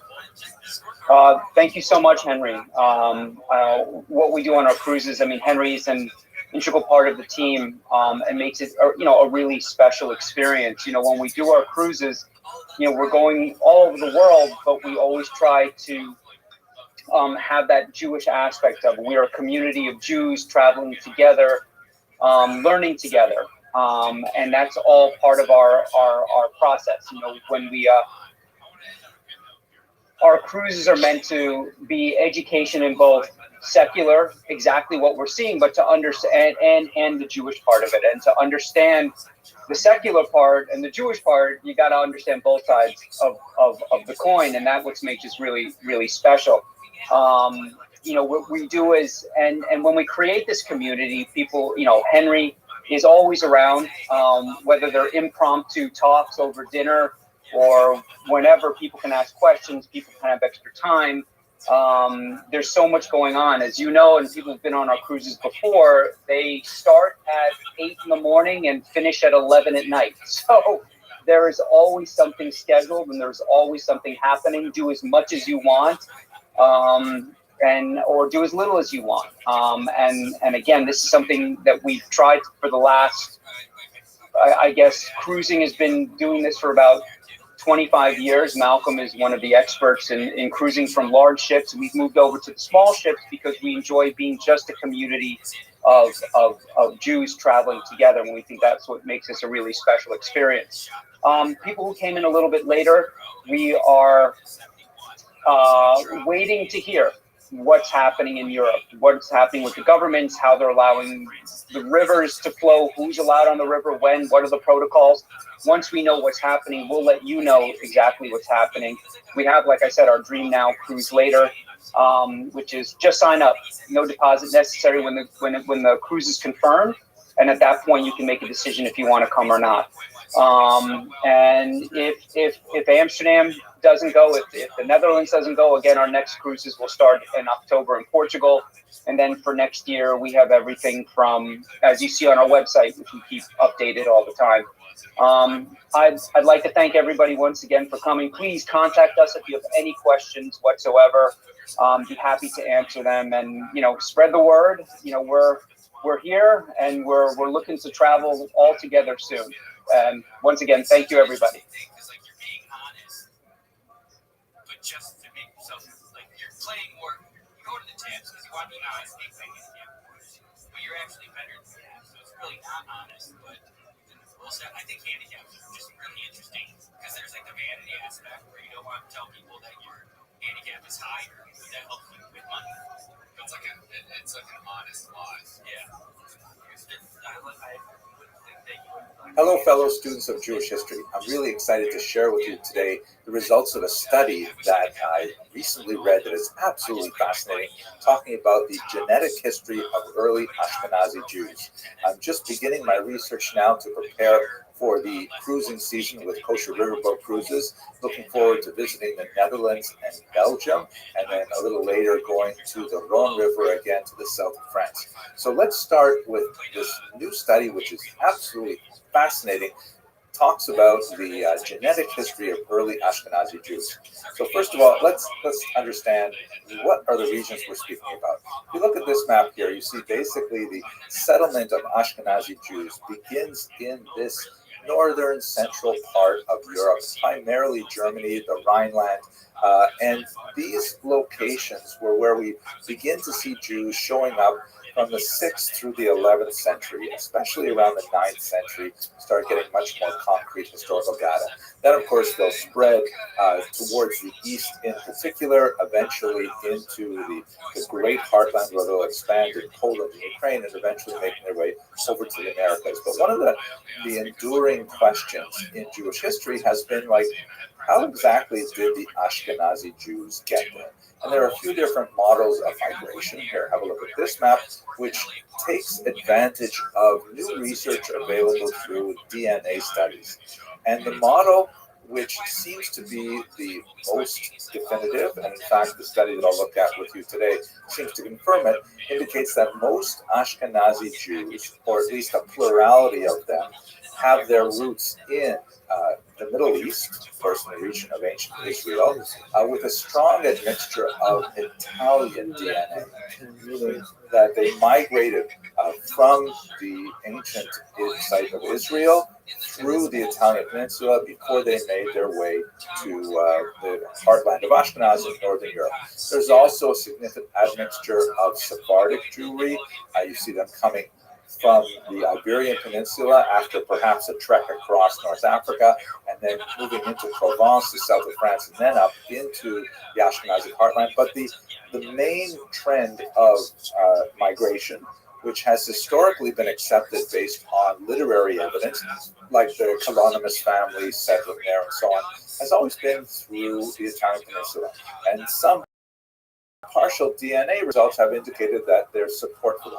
DNA research is definitely the cutting edge of history. We're looking at original populations. And one of the studies that we looked at a little while ago was the discovery of the remains of 17 people who were sadly thrown down a well in Norwich, England.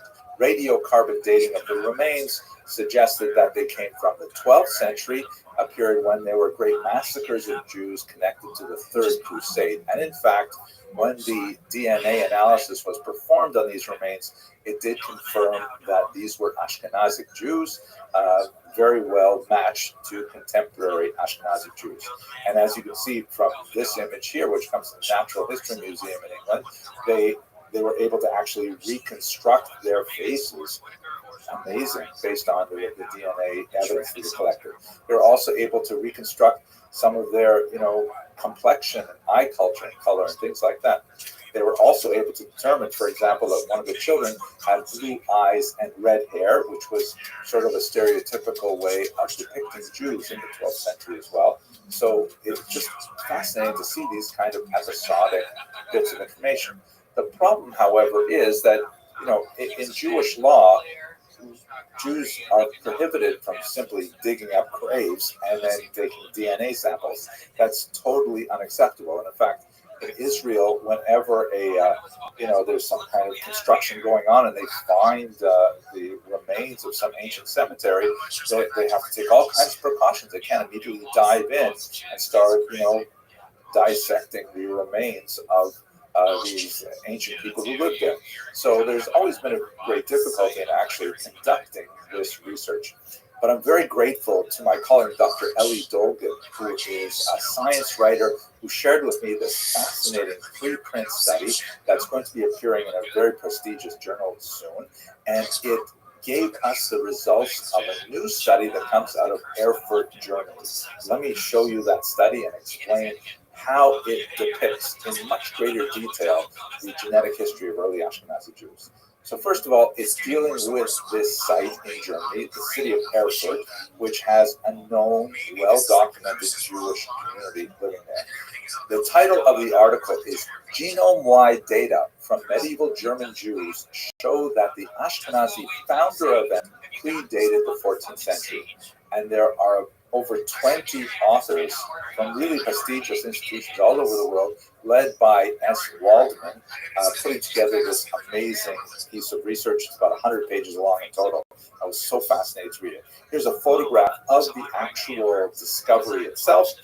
It's a cemetery just outside the city walls of ancient Erfurt, or medieval Erfurt. You can see in the top picture, the city wall is just there on the right, and in the bottom you see actually the discovery of the remains. Now, once it was suggested that these were in fact Jews, the study actually went to some of the most premier authorities of Jewish law to ensure that the remains were treated with proper respect. In fact, the research was conducted entirely on teeth that were detached from the skulls of the deceased, which constitutes a different category of remains, and it was much more lenient with regard to assessing the DNA in those teeth. Also fascinating, they looked at differences in the enamel and were able to identify, in fact, that some of the remains came from a slightly different location earlier. Absolutely fascinating research. But what I really want to focus on is this idea of the founder event and something called a genetic bottleneck, which together gives us a much clearer picture of how Jews came to Ashkenaz in the first place. Please have a look at this diagram, which I have painstakingly created for you, that illustrates how I see the idea of a genetic bottleneck. You've got these curving lines, and they move upwards in time. At the bottom of this bottleneck, you have Jews in ancient Israel. And at the top, you have modern Ashkenazi Jews. We're speaking specifically about Ashkenazi Jews because that's the results of the Erfurt research. So the Jews in ancient Israel, there's really no category of race within traditional Jewish thinking. There is a category of religion. There's a category of tribal affiliation.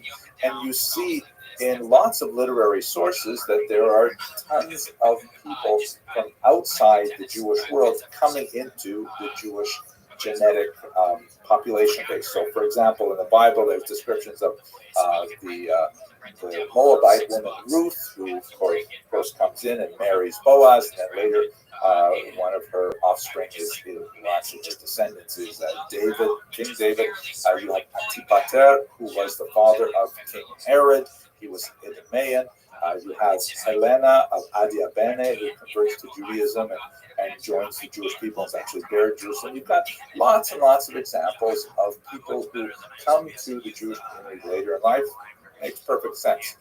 Then there is a significant historical displacement with the Roman Jewish wars, starting with the Great War from 66 to 74 of the Common Era.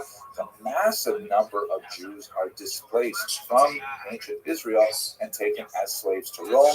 That number is expanded with the Bar Kokhba rebellion 70 odd years later. And there's already an existing Jewish diaspora community living in the Italian peninsula. So that's when you have a significant population of Jews moving to that part of the world. So beginning in the 1st, 2nd century in particular, you have Jews who are also marrying South Italians and then later North Italians, and the genetic base of those Jews who were displaced to Italy is naturally expanded by their connections with other people. Of course, we're not getting here into the whole discussion of the various types of relationships. Certainly, some of them involve conversion of one form or another. Some of them might involve forced relations, of course, rapes. But at any rate, you definitely have an admixture of DNA during the early part of late antiquity. Then you get to something which we call the founder event. And this is the period when a small number of Italian Jews migrate to the Ashkenazic heartland in central Germany, around the Rhineland. And that is genetically calculated to be about 45 generations ago. If you work with a number of about 25 years per generation, and the authors of the study suggest that that founder event dates to somewhere around the year 800. And that corresponds with a lot of the data that we have from other sources, including literary sources. Welcome. And when you calculate that based on the Erfurt remains, What's it's up? very clear that the people who were buried in Erfurt, the 33 individuals discovered there, What did you say, are Cliff? the descendants of people who have this combination Are you ready of for it? Middle Eastern and Italian DNA. What's your first joke? You said. You're gonna record it? I think you're gonna fuck up the recording. I think you might do well, but you're not gonna record it correctly.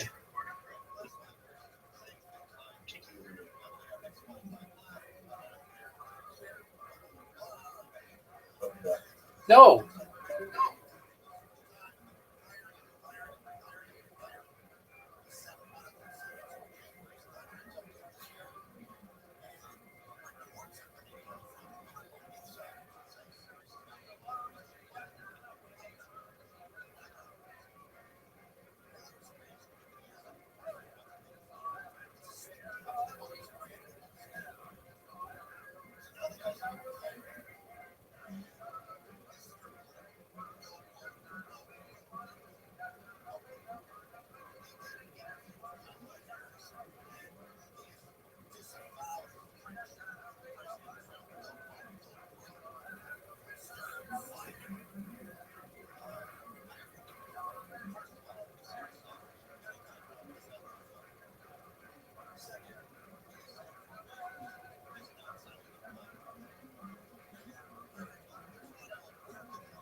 And the answer is having a happy.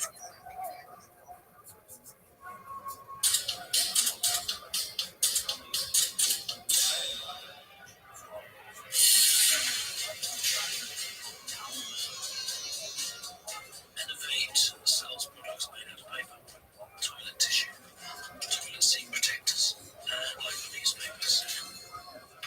And that is in order of quality. Here is one of my articles. I'm pretty proud of. I'm scrolling, and I'm learning a lot.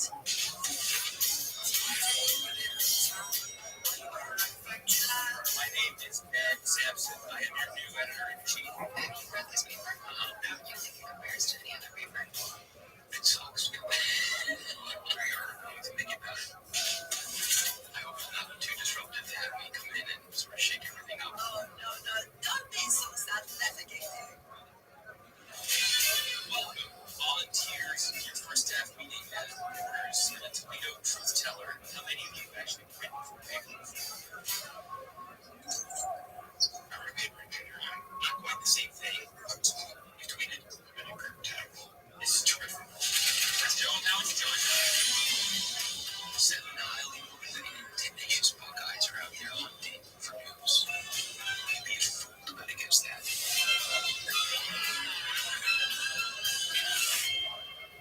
Not again. I'm not going to eat any of this. I will make this unusable. Who's that?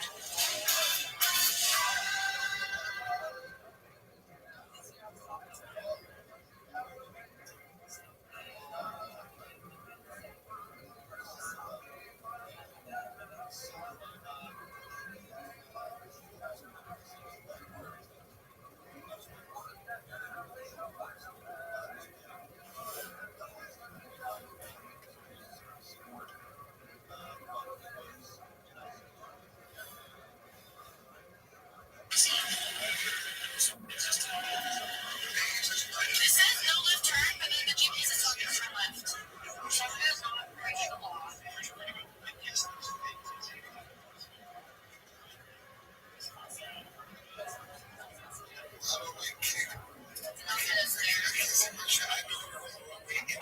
I know, I'm sorry.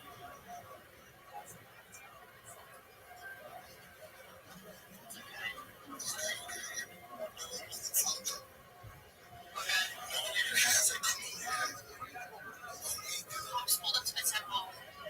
That's crazy. Well, I talked to people locals down. I was like, we're not going inside. I had to, like, someone called someone on the phone. I was like, security for the temple, and I had to talk to them.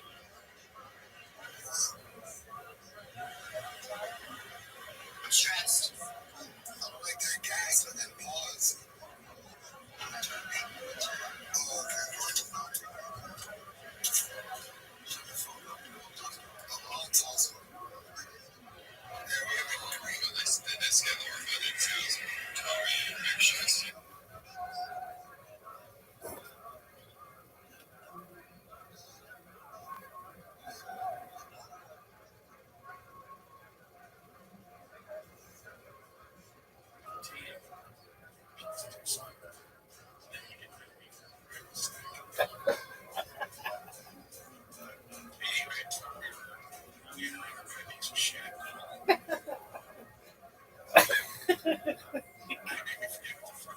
You can like practice. You can make me from practice.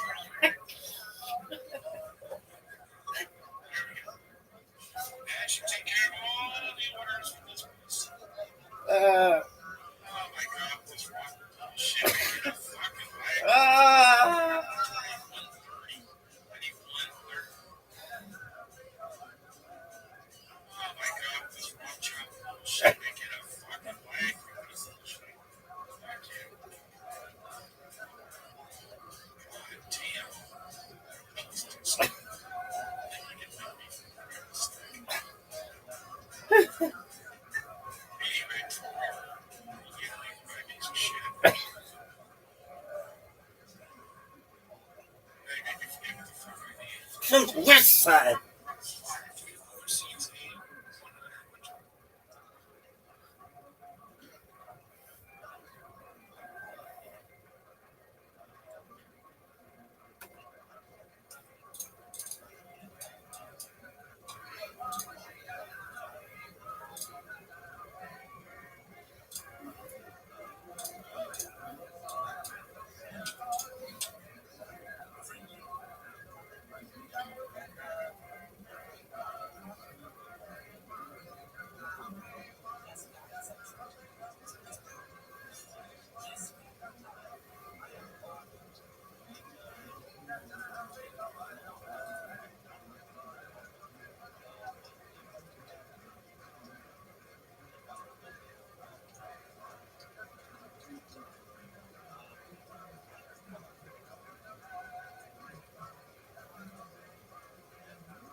Seen 10 times, right?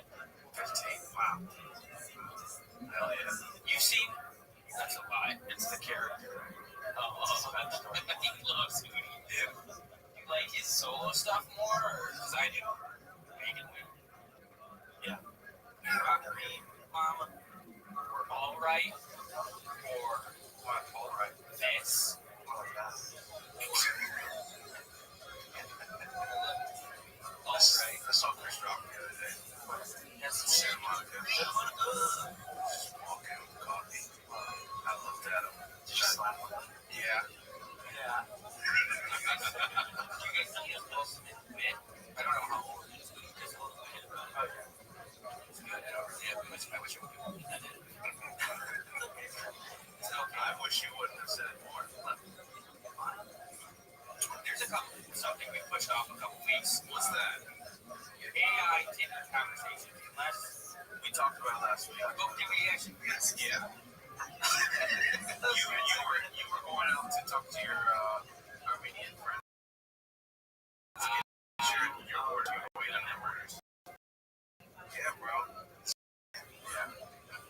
Update, have not have worse regret. Oh, I got on it. I'm getting closer. We're gonna get people in the comments are saying like, "Art, what is in here?"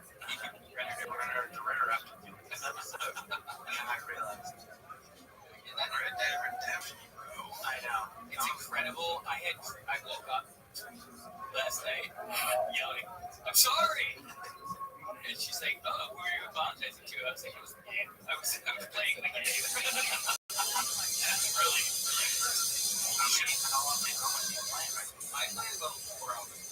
You know, honestly, that makes me happy. That's the most I have. That makes me happy because you don't seem like the type of guy that can just chill and do one thing at a time and like just have fun, get immersed in something. So that makes me happy that you're doing that. I have the same thought about myself. Yeah. I'm like turning off. I'm only focused on the game. Yeah. I do have a really bad phone addiction. Like always looking stuff up. Like I'm out on a walk and looking stuff up on my phone. I'm just staring at one big 75-inch screen. You know, being one with nature. But looking stuff up on your phone, you can also chalk that up to all the defensive. That might produce it. It's 100% how I justify it, but I've taken it too far. I should just do an hour on Twitter in the morning. Fucking, you can get all the stuff. The next day, the stuff you miss. Welcome. What's going on? How are you, Havens?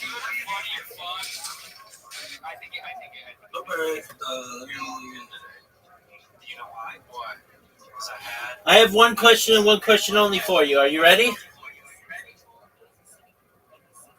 Yeah. Are you slanging dick like it's going out of style? I just asked you the question. You don't even know what it is.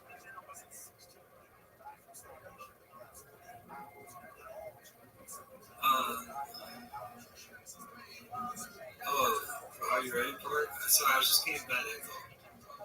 I'm still getting the. I thought it was the. Hold on, let me see. Just mute the other account that I have there.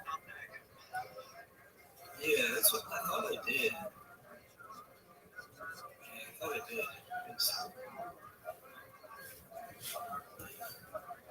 No, it's alright. Yeah, how's it going, man? Are you alright? Yeah, I'm kicking ass, taking names. How are you, pimp?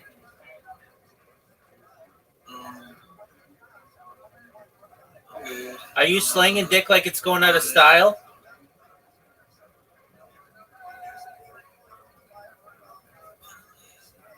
Not really. Why not?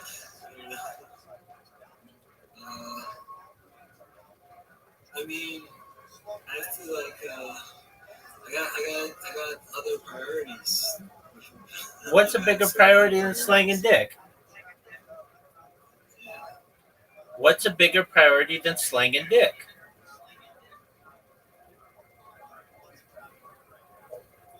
Yeah, man, that goes wild. Yo, dog, just mute the other one.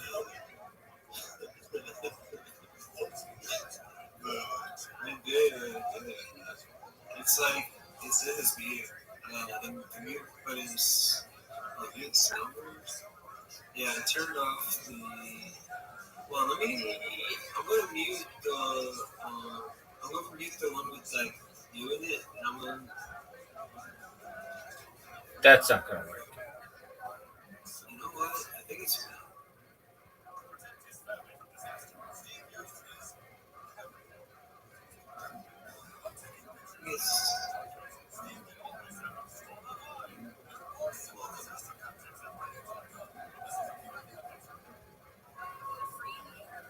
Oh man, on the. This is like the part of the movie when you play out that you're like you're the serial killer. What in the fuck are you saying? But meanwhile, you didn't know it was actually you the whole time. Yeah, maybe you are, dog. Are you gonna try to kill me? I'm saying like.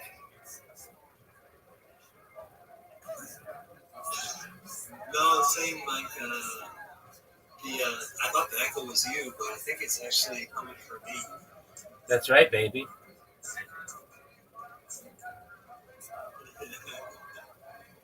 Yeah. So what's good? What's new?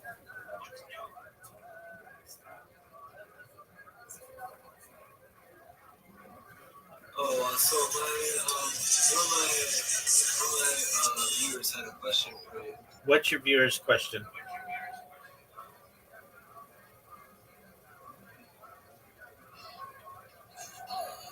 Let me see. I'm just double checking. I think yeah.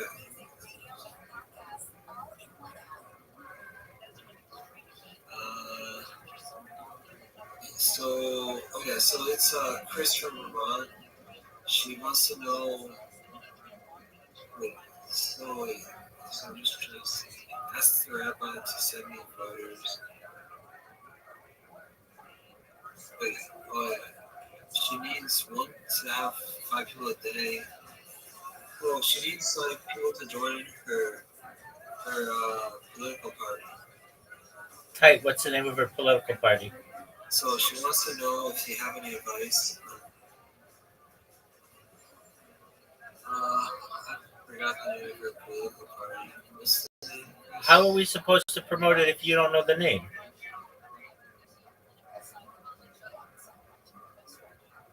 No, we don't need to promote it. She just wants to know, like, what's it called? Like how to attract more people to it. And I was saying maybe as you're good with like attracting people to your channel and stuff. Yeah, she could use bots to be able to promote it. What was that? Yeah. Shout out to Chris in Vermont. So yeah, so then she asked, Chris from Vermont.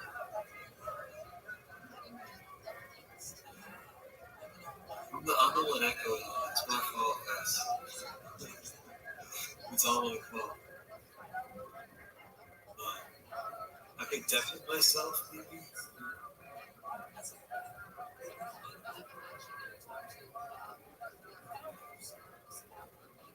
Noise suppression. Are you sure you have that other account muted? Yeah. Yo, I just asked you a question. Are you sure you have that other account muted?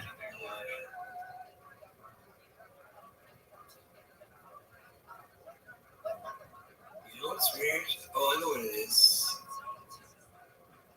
I think it's because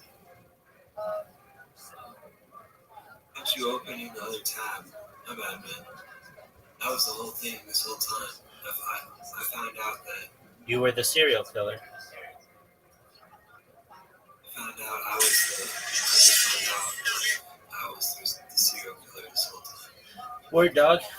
Because I had you open. Because I had you open another tab. All right, what do you want me to do about it? So, Chris in Vermont, she wants to know how to promote her political party.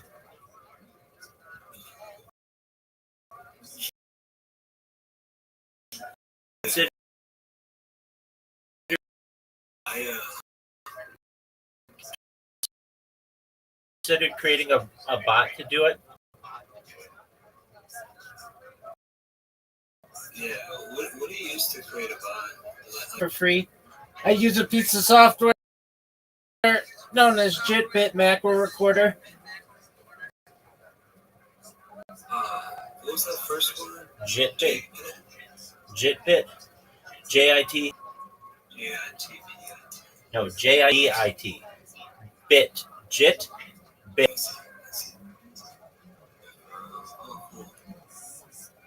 See, Chris, I'll give you this. I'll give you the link to this, Chris. Best macro recorder for Windows. So then you can just do some macro recording. So this is how you record your keyboard strokes. And then, so you can just like record yourself going to kick and then go into like a channel and then or Twitch too, maybe, I don't know. And say, hey, are you from Vermont?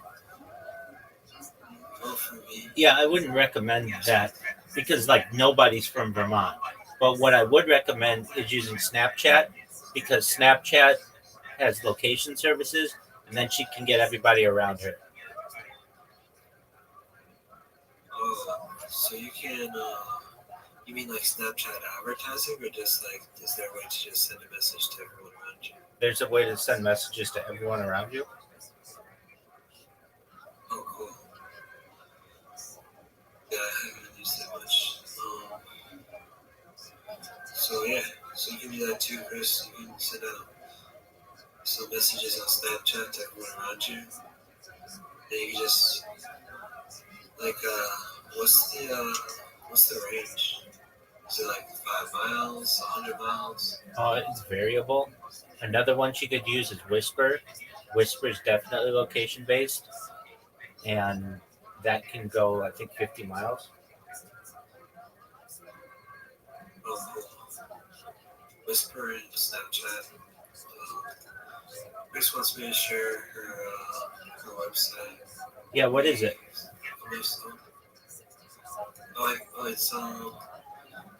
It's Chris Erickson, C-R-I-S, Erickson, ERICSON.com. So that's C-R-I-S, and then ERICSON.com. Oh, she's a marijuana legalization advocate. Chris Erickson, you're amazing, girl.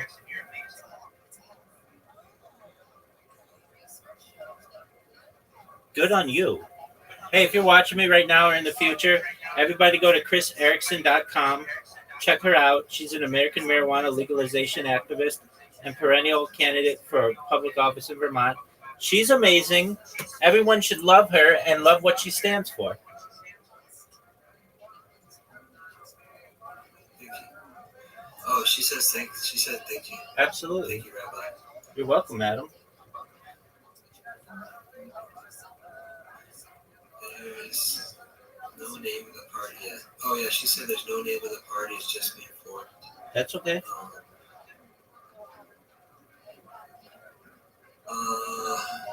Zai wanted me to ask about Epstein. Do you think he killed himself, or do you think it's like whatever, murder? I think he's still alive. Oh, you think he's still alive? Word. Where do you think?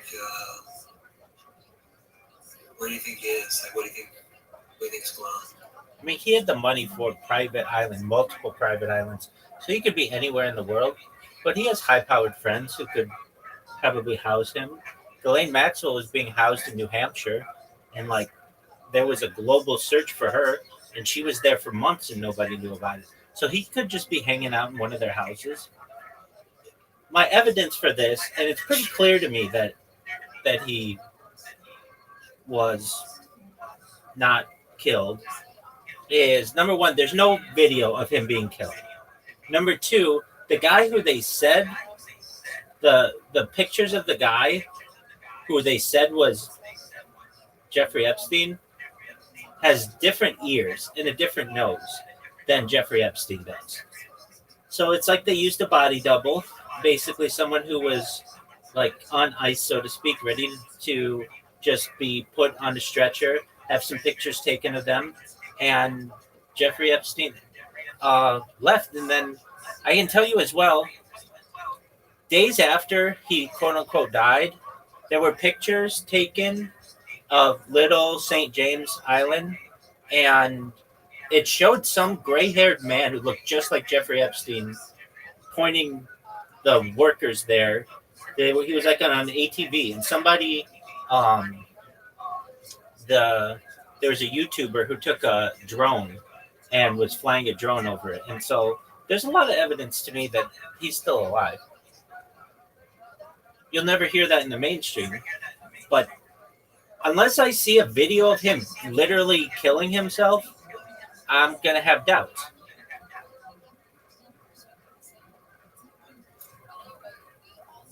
Another thing is they had cameras on him 24 hours a day. They had cameras in his cell. It would be very easy for them to just be like, here's the video of him in his cell. Even if the way that they said that his body, the way he was murdered, he had like multiple lacerations on his neck or whatever.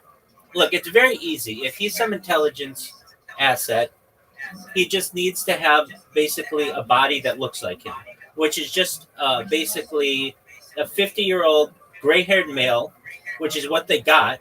If you look at if you look at his autopsy photos, or what, it wasn't even an autopsy, but the photos of his supposed dead body, and you look at the ear, which is very difficult to recreate, and it's like an identifier of a human. You look at his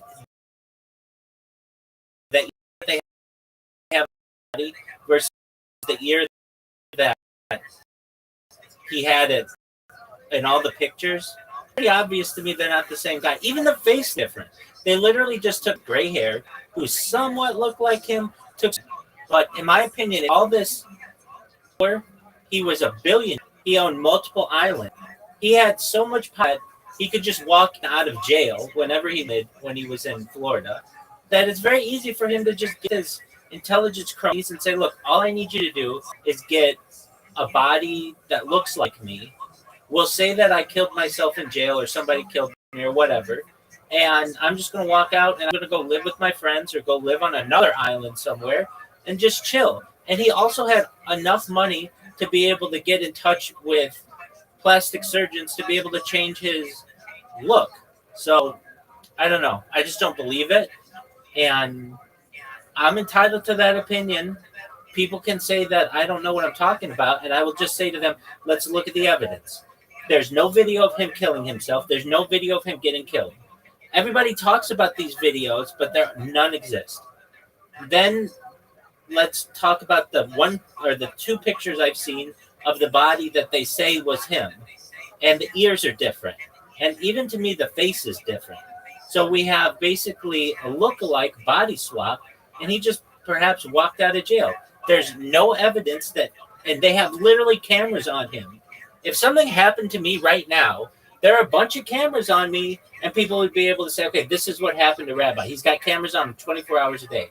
And Jeffrey Epstein had the same thing. It should be very easy for the Metropolitan Police to pull up that video. The fact that they don't, and the fact that they use what's called the red herring. They say Epstein doesn't kill himself. But nobody talks about Epstein just didn't die. Nobody talks about he just got away. And I think that's what happened.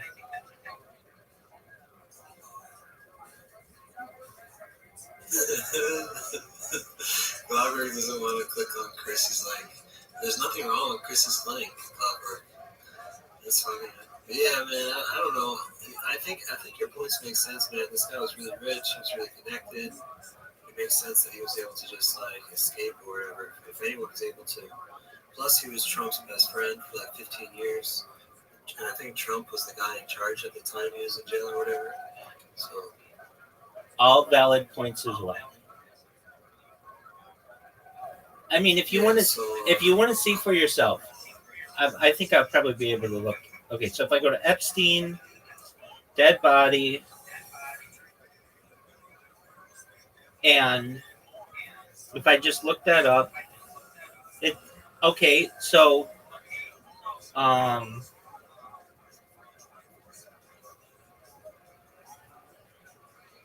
just going to go to images, and it's very difficult to find.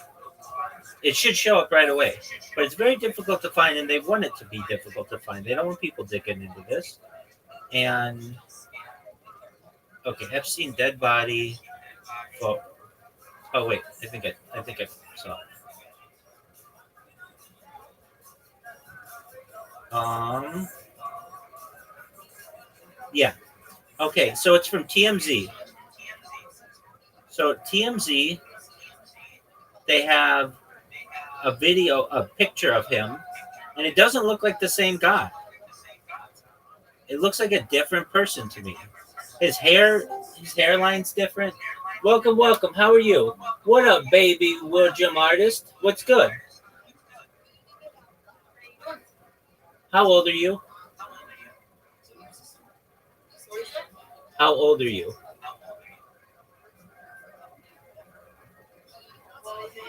Okay, it takes too long for you to answer that question. You need to go. You have to be at least 18 to be here. Take care. Bye-bye. No, I don't. Yeah, you do. Can I read you what Clockwork was saying to Chris and back and forth? Absolutely. So Chris said Clockwork, cricket. Chris Erickson got. By the way, William, if you live in Vermont, Chris needs Vermont reporters. So Chris says Clockwork. Chris said ChrisErickson.com, and then Clockwork says, yeah, not gonna click some random link. And then Chris says, Clockwork, I am Chris Erickson, ChrisErickson.com. And then Clockwork says, and who is that? Chris says, Chris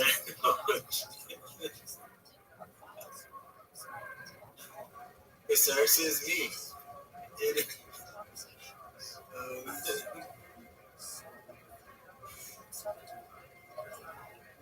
In O'Gorman in Vermont, I'm a poor senior citizen trying to start a new party. Walker says, I'm fine with weed. It's already legal here. Something tells me we're not politically aligned. Maybe you guys are politically aligned. Let's see. You don't have to click a link, Robert. Just Google me, Chris Erickson. Nothing personal, just don't click random links. I hate to say it, this guy has to be a Reddit mod. Oh, that's a different subject. I don't know what a Reddit mod is. Let's see. Wait. Look, Lockberg. It's just if you're a Vermont registered voter and you want to help start a new political party in Vermont, please email Chris Erickson. Whatever. Do you believe it is time to stop the Jewish state of Israel from committing ongoing genocide against Palestinians? Do you believe it is time to make marijuana cannabis legal under federal law? Do you believe it is time to stop giving corporations hard-earned taxpayer dollars as subsidies? Do you believe that when our hard-earned taxpayer dollars are used for medical research, that we the people should have ownership rights in the resulting prescription drugs and medical devices? Yeah, not only medical research, like anything, because if we give the public universities money to like do all this research, then we should have the patents. We should own the patents. But do you believe that when our hard-earned taxpayer dollars are used for military research, then we should have the ownership? Yeah. And we can stop the rich from getting richer using our hard-earned tax dollars and giving us no shares of the profit. People like Bernie Sanders will simplify our problem by telling you that we need to tax the rich. Then he goes and takes political campaign donations from PACs, political action committees, to take donations from nonprofits created by corporations, so the money trail is not clear and transparent. The corporations are giving money to the nonprofits who give it to the PACs, who give it to Bernie Sanders, who then claim he doesn't take money from corporations. And he says the rich corporations should not be taxed more, but he does not think about it. Nothing has changed in the years Bernie Sanders has been in political office. Property taxes in Vermont are higher than ever, and there are most people in Vermont who will call two parties, the most powerful power, Democrats and Republicans, the Union Party. Politicians on both sides are taking money from the same corporations to different tax. I think that's good.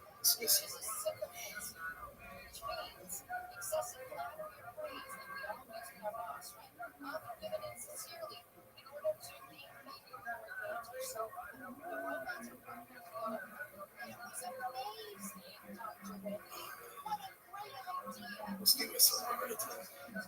Take care.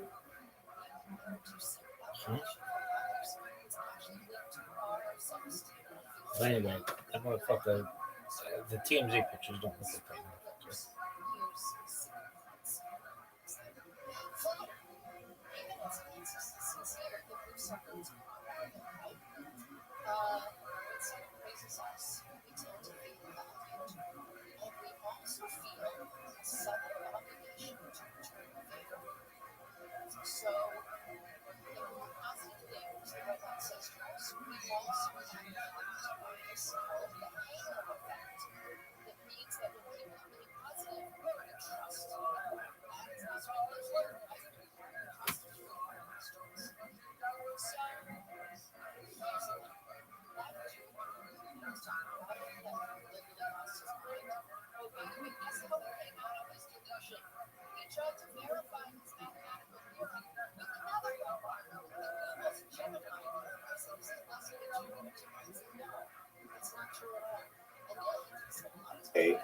To be sure.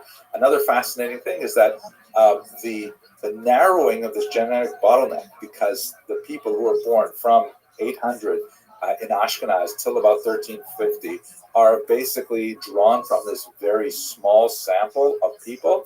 And in fact, the authors observe that modern Ashkenazi Jews, even after another 700 years, are also really closely linked to the genetic profile that they see among the Erfurt remains. So even though there's been a tremendous amount of change in the Jewish world over the last 100 years, are you ready to lose? Ashkenazi. Zoot, are you ready to lose? Yeah. All right, pimp. Why'd you abandon me the other day?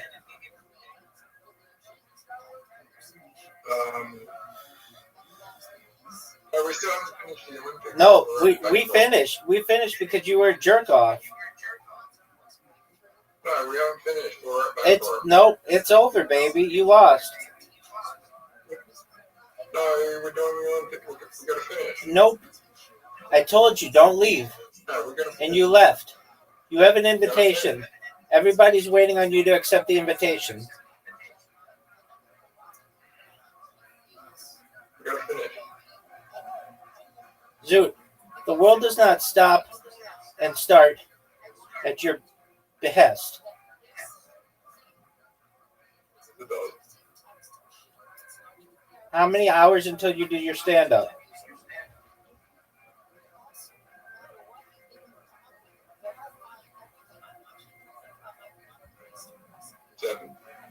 All right, you remember you said that you're a prodigy at stand-up? Savant? Do you think you're a savant at stand-up?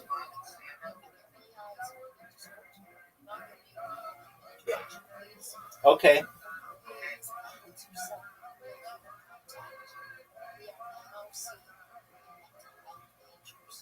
And you're going to record yourself, right? Yeah. What is this about me? It's like someone who's a genius at something. I like how you call yourself a savant and you didn't even know what it was. The genius at something, but an idiot at everything else. Not necessarily.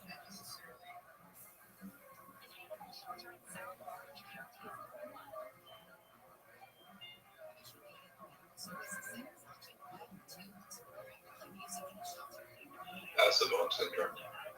No, you don't. You need to be a savant at something.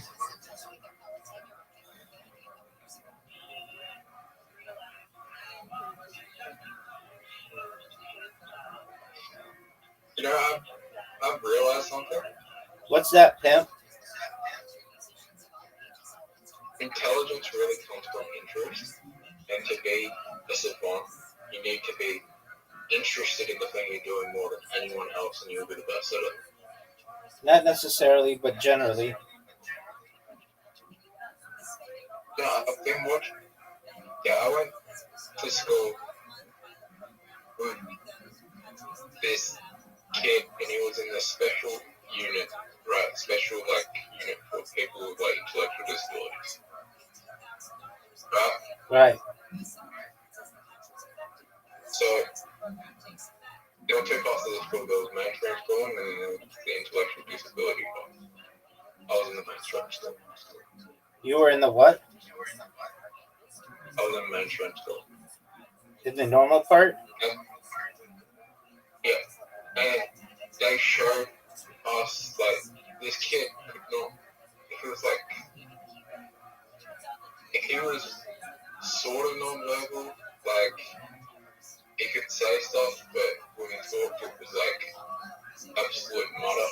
It was just mumbling mess that words didn't even make any sense when he talked. He could draw like I've never seen anyone draw. He drew this eagle art, this artwork, this eagle on a tree, and it was honestly fucking Da Vinci in Picasso level. It was fucking one of the most insane artworks I've ever seen. Okay, well, that guy could have been a savant. You, on the other hand, you have yet to show that you can, do your eagle. Why were you in the normal class when you think you have all these disabilities? Because that was for people with intellectual disabilities. I don't have intellectual disability. Doug, you say you've got 4 of them. Neurodivergency is not an intellectual disability. How is it not? How is neurodivergency not an intellectual disability? Right. Doesn't affect intelligence.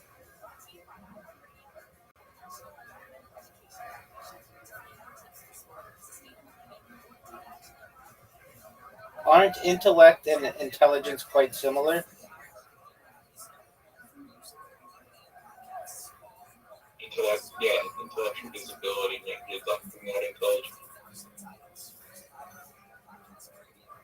Means you're not intellectually functioning.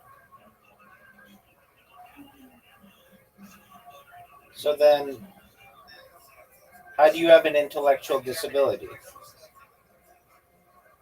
So I don't. Didn't you say you have 4 of them? What? Neurodivergency? Yeah.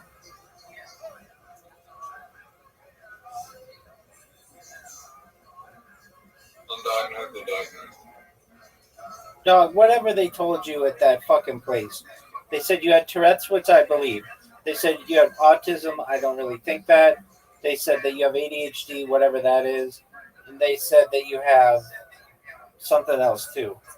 And then you were upset, and I am in agreement with you that you were like, they just need to make money, so they'll tell you whatever you want to be told that you have.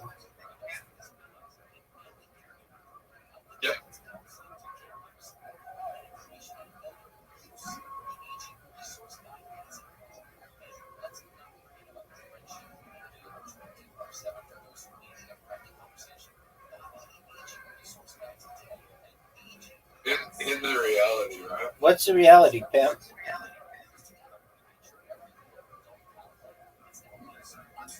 You're not autistic until you either been diagnosed autistic or you want to be autistic. That's the actual reality. Is that the reality, big dog? Yeah. Out of all the neurodivergencies, it's the one that makes the least sense. Okay, well, It doesn't. Because it's a spectrum of things with personality traits. Anyone could be on the fucking spectrum. Like, you have one thing, oh, you're on the spectrum. Like, it just doesn't make any sense. So broad. the fact that we call it a spectrum means everybody's on it. Yeah, that's what it means. Okay. Broad. And it's like, well, you're at.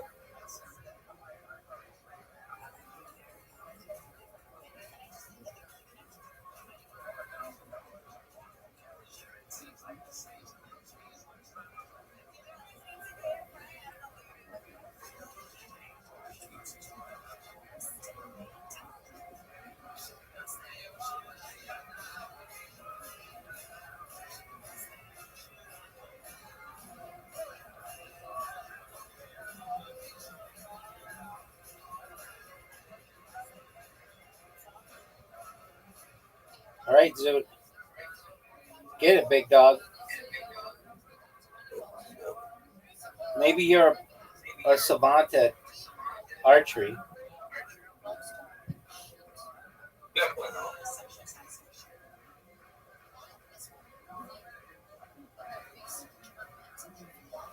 That was a miss. So the one thing that can go away though. Okay. That often does. Okay. So maybe your savant syndrome for being a stand-up comedian is going away. Dog, why don't you just work? Like, we could seriously come up with a minute of comedy for you that's really funny, and then you have something to say tonight. But we have something like that. But it's not funny. That's fine. All right, big dog, then what are you going to say? Good say.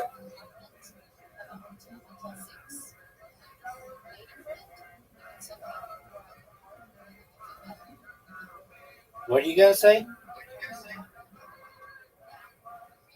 If I want to be a super savant, I can't write any jokes. I have to do it off the top of my head. That's not true, though.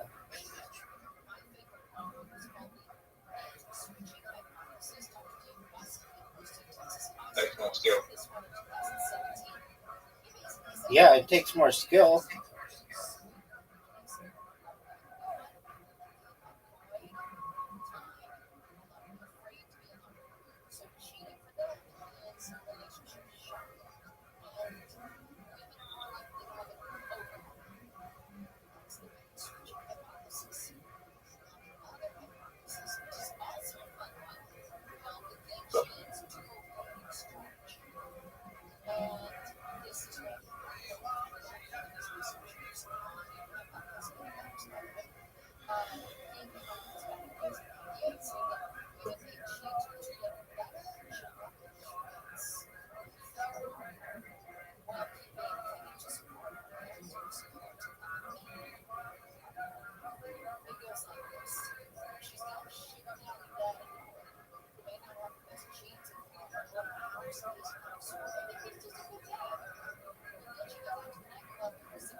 You have 0 wins.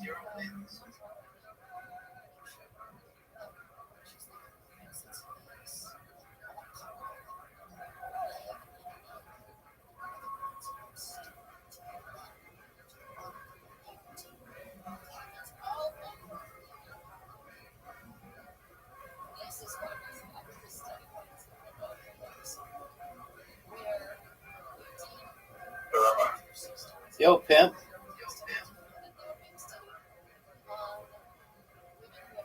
Yo, big dog, I'm waiting. What?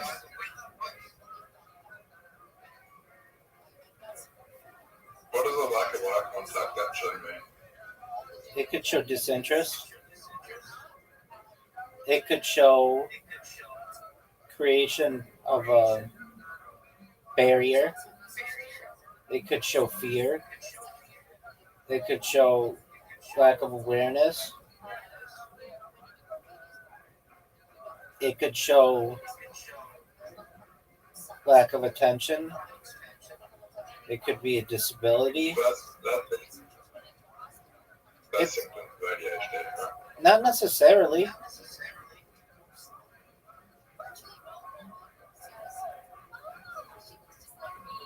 I have known people who out there to remain nameless. I've been very close with them, and they have thought that they were better than other people, and they wouldn't make eye contact with them.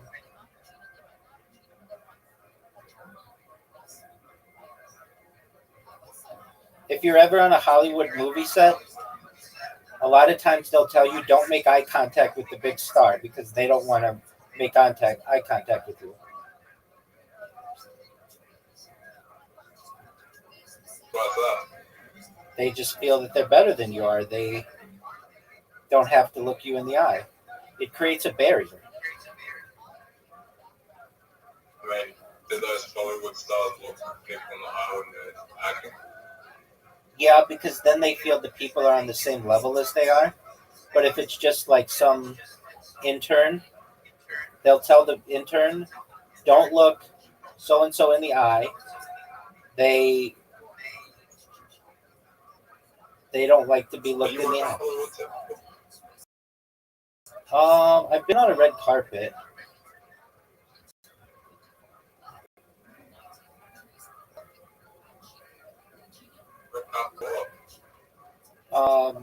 I was in a series of commercials, and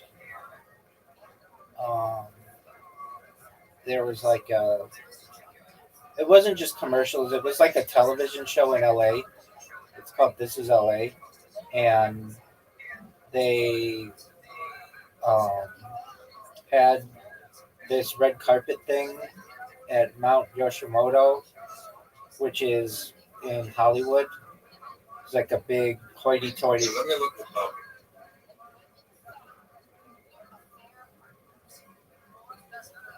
Oh, This Is LA. Yeah.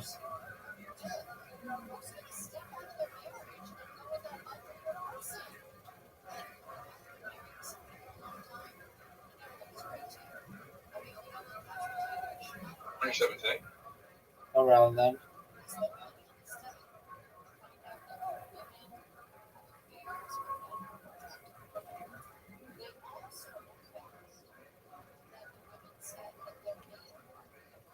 How many episodes are you in?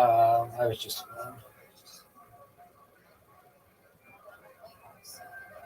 Sorry? I was just in one.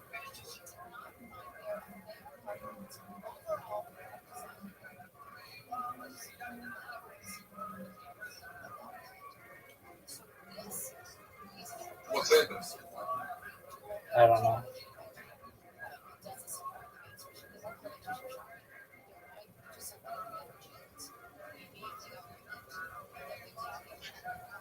Lifestyle show. What did you do in it? They interviewed me for a technology project I started. What project? A technology project, an app I started.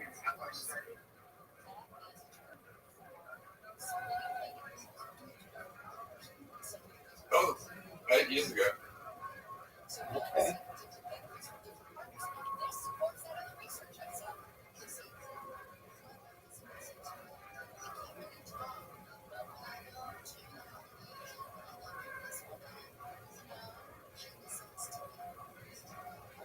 Do you know that you have an invitation?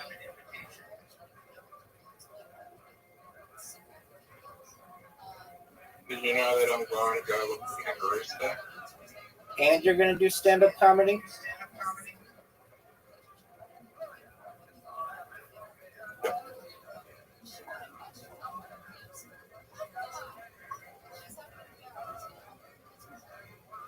Are you going to go? Zoot, you have an invitation.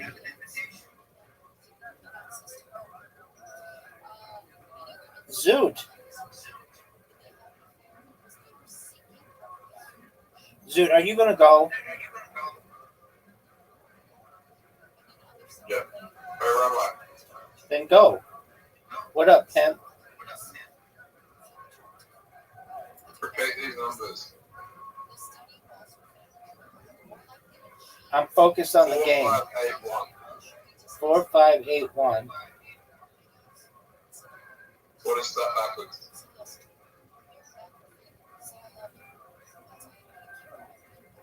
1854.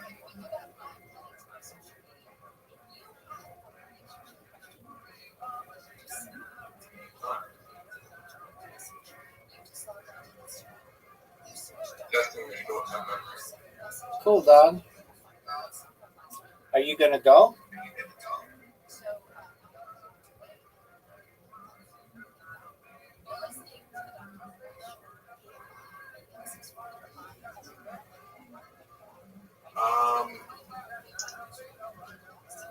Here we go. I don't know if that was a good move or not.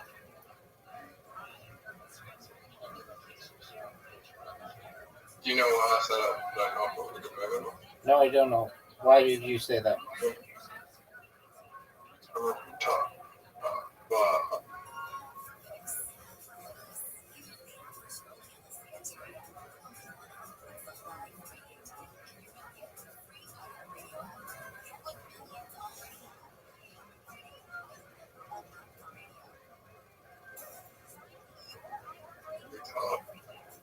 Calm down with your words.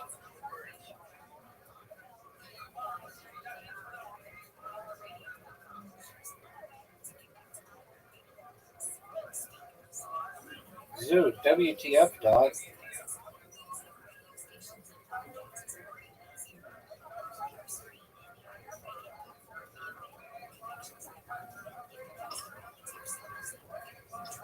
what's the best?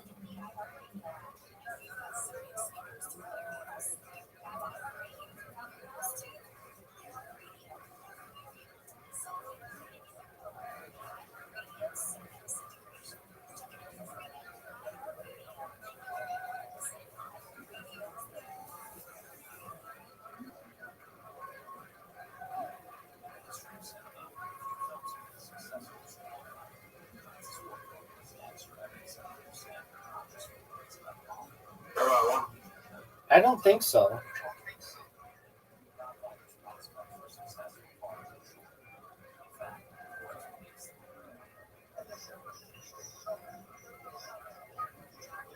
That was a good move.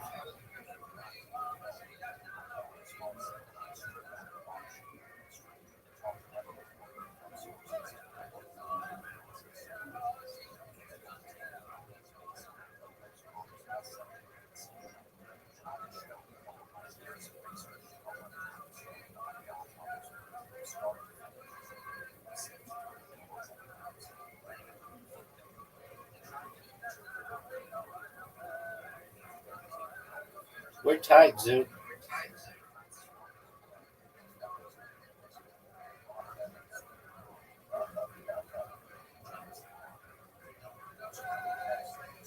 Hydro Rush.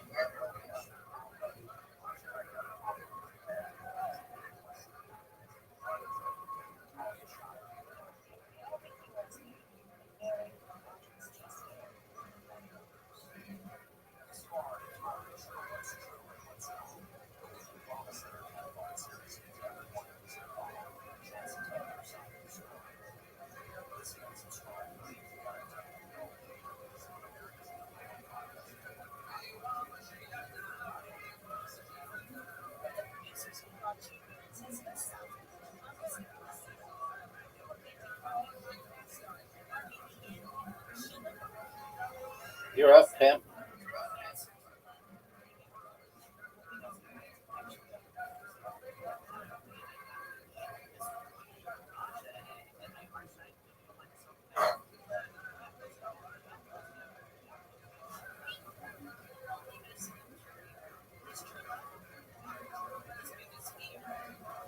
Oh, big one. Big move, son.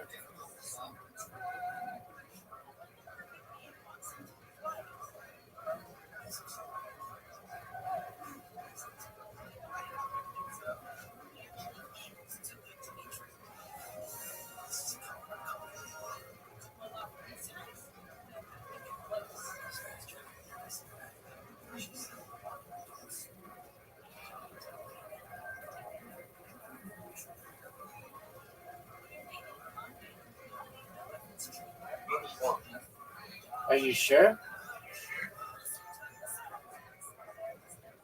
Big dog, you're up. Big dog.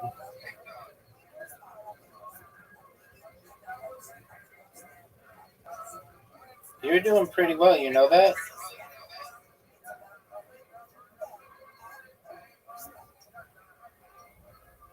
Slap down.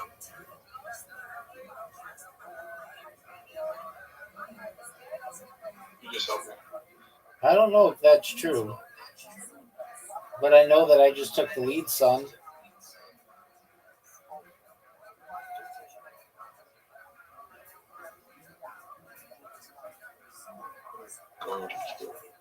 Calm down, dude. You don't need to say you're going to kill anybody. Oh, here we go. Dude, how did you get so many turns? That was garbage. There's a couple extra there. Yeah, I see that, dog. No, don't do that. Fuck.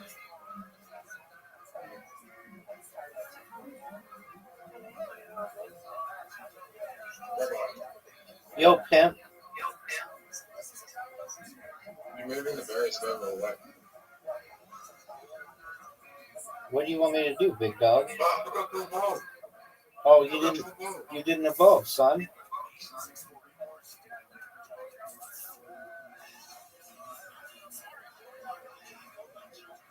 Oh, you know what I just realized? What's that, big dog? That we're all fire.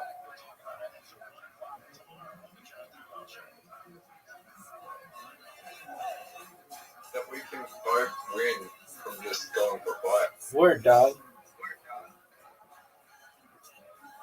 Are you going to go? You love him?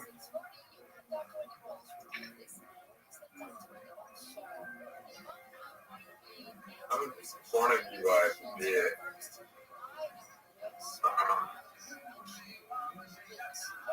I think this is a good move. Oh, I just helped you. I gave you an extra round.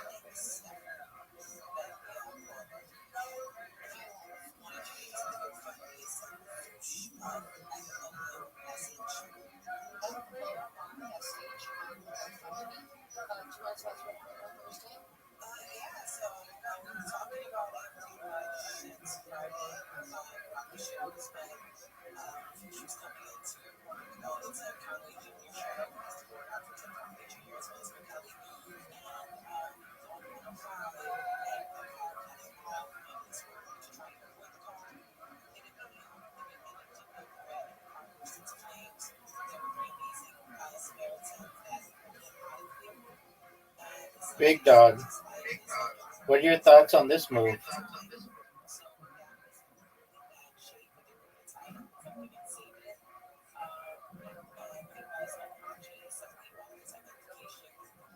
You suck.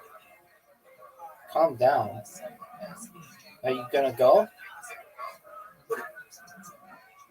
I just realized I'm gonna do something. I thought I had another fucking play. You don't, Sphinx. Major miss. One of the biggest misses that we've ever seen in this game.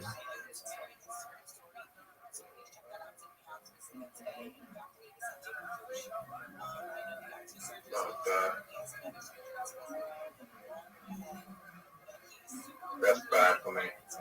That is really bad for me. I lose 2 mana. Oh, the worst part is I lose 2 mana. Worst part for you is I just hit you here.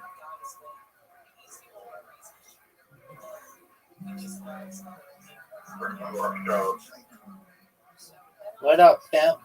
Actually, you're a gangster. I am. I'm the East Side pimp You're a gangster. and the West Side gangster. I'm the West Side gangster and the East Side pimp, baby.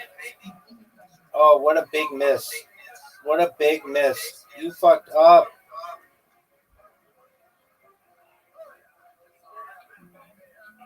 Why aren't you going for an extra move?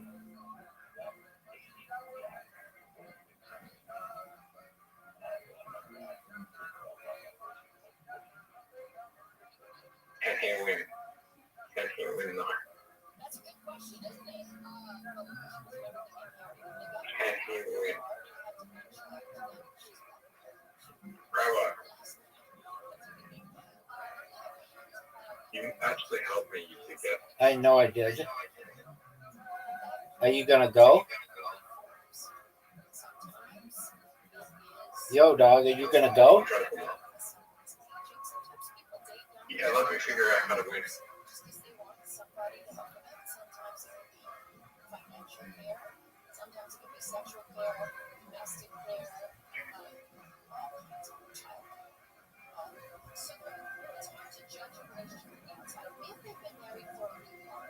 You won.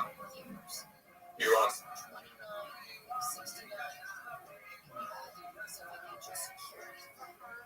You won. It's over, baby. It's over. Big dog. Let's go then. Are you sure you want to go again? Yeah, I'm gonna win the next game. Are you sure? Yeah.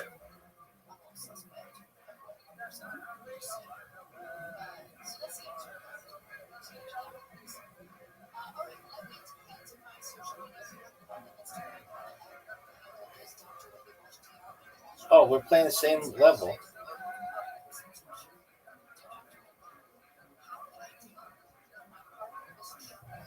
Rushing. Break. Okay, same rope.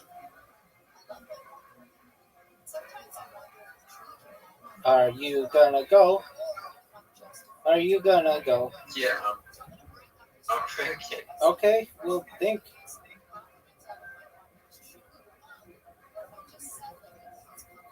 Oh, I can't believe you're gonna do that.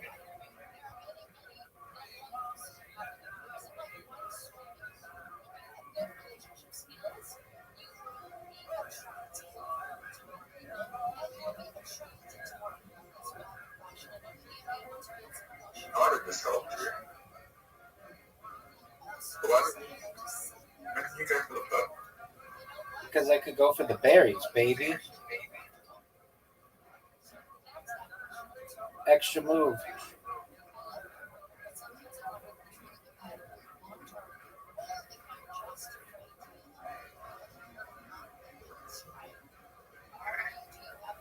They're like, oh, good move. Are you proud of it? Why not?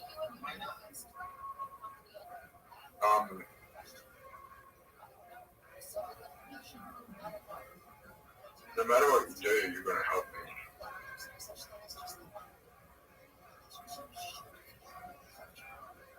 You still help me. Okay, let's see what you got, big dog.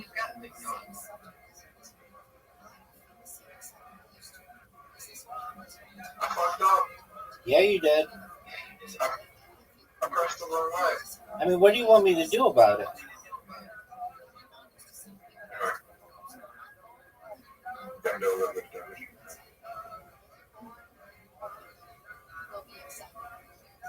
Oh, and then he just heals anyway, so my damage doesn't even count. That's correct. Actually, that actually might have helped me.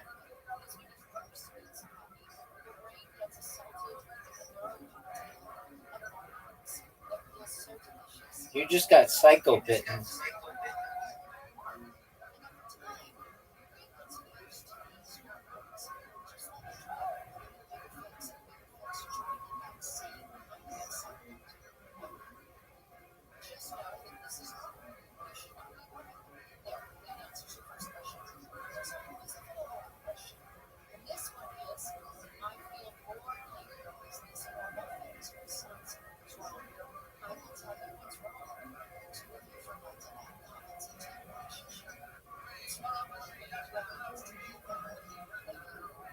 no. Oh no. Oh no. Oh no. Oh no. Oh no. Zoo.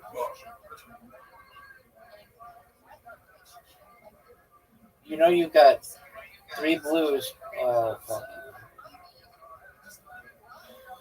Oh.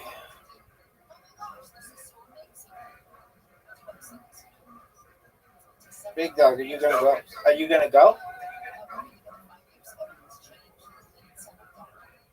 No way, and you're gonna hurt me?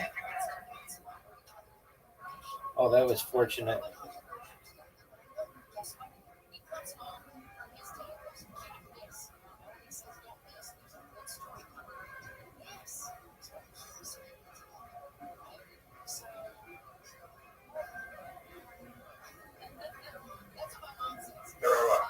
Yo, pimp, you're up, baby.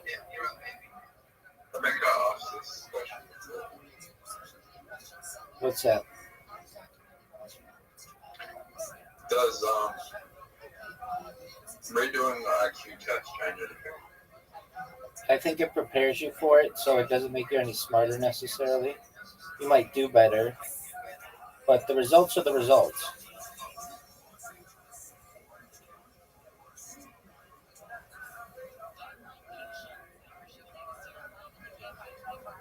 Okay, what if you score like fucking insanely low and then you prepare and then you score like fucking insanely high?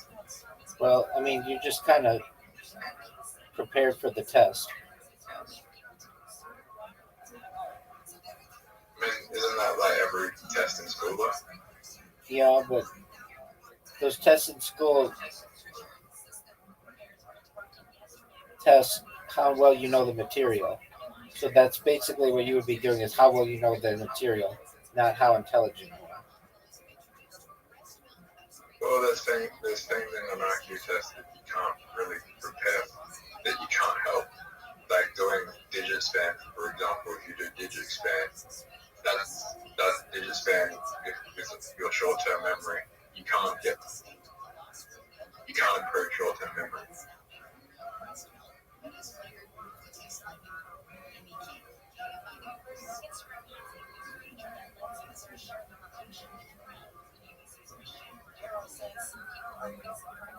Right, you can improve short-term memory, but you can't know the answers to the questions, short-term memory questions.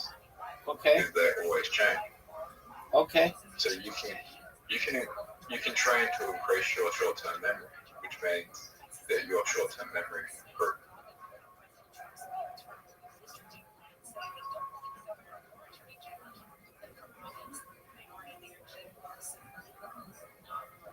Did you know that I just evolved? The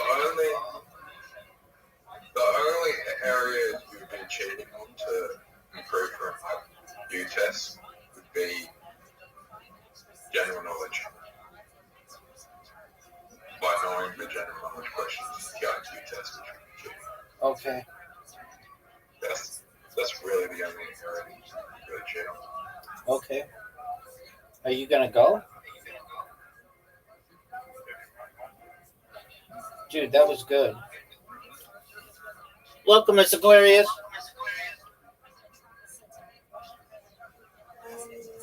In the game right now. So are we. So we'll be patient with you. Oh, yeah, but we'll be done in a second. We'll be done in a second.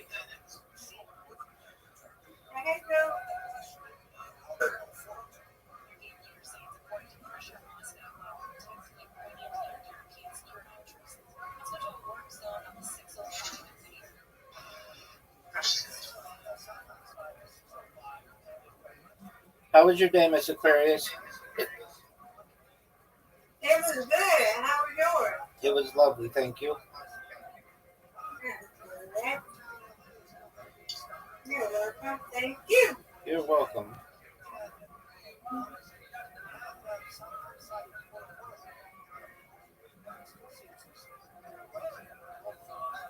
Zoot, what are your thoughts on this move?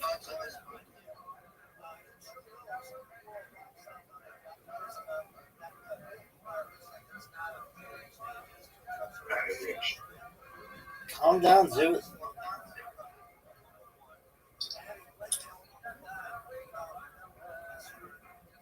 That was good. That was a good move. Okay. It was a very good move. It was an excellent move. There you go, big dog. That's what I'm talking about, big man.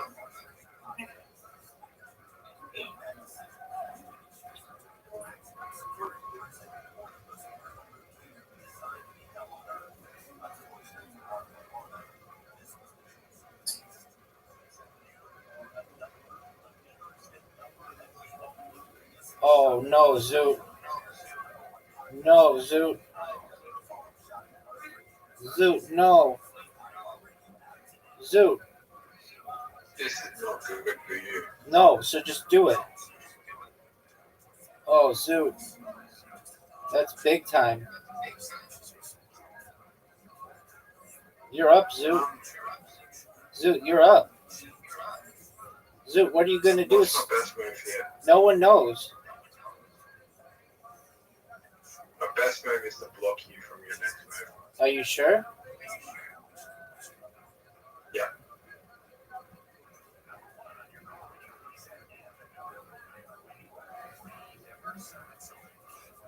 You know what your best move is, Robert? Yep.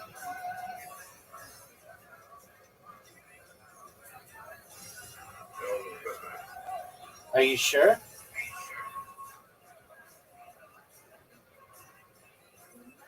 Yep. Let's see what You know you're. what my best move is? Let's see it.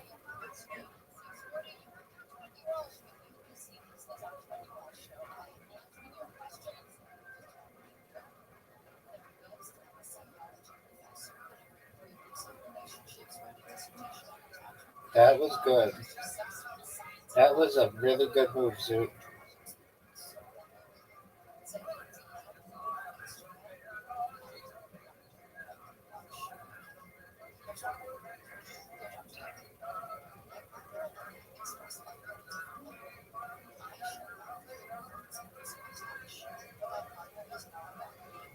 Zoot, what are your thoughts on this move?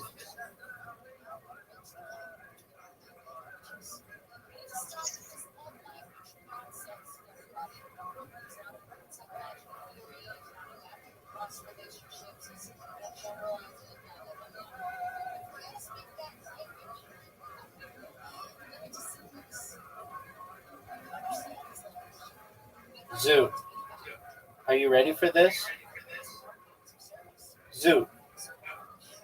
Zoot, are you ready for this? Zoot,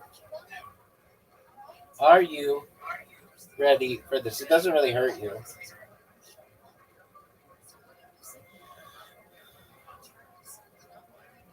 Oh, Zoot.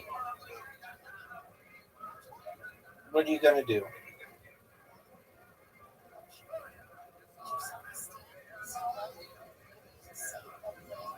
Rest of my teeth is got better my day. Give me 1 minute. Take your time. Yeah, but Zoot, what Zoot, are you going to go?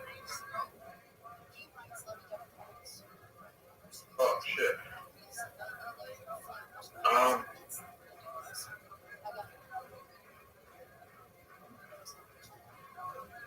Now, I would have gone with the other one.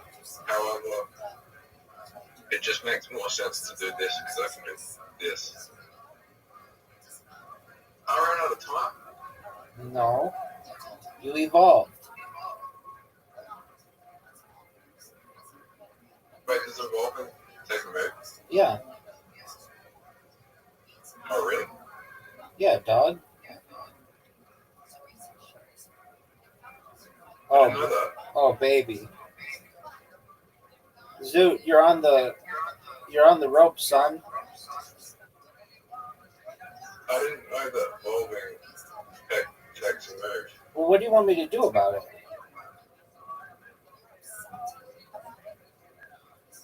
You just got an extra move right there, son.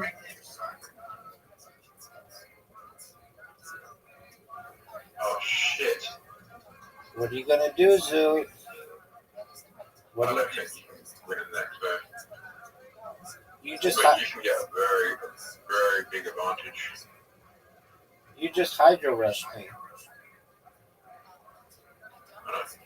You can get a very, very big advantage.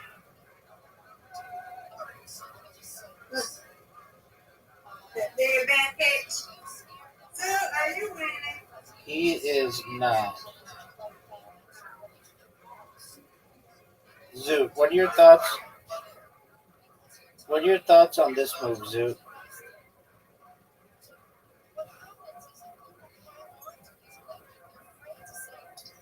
Terrible. Zoot. Zoot, you could win.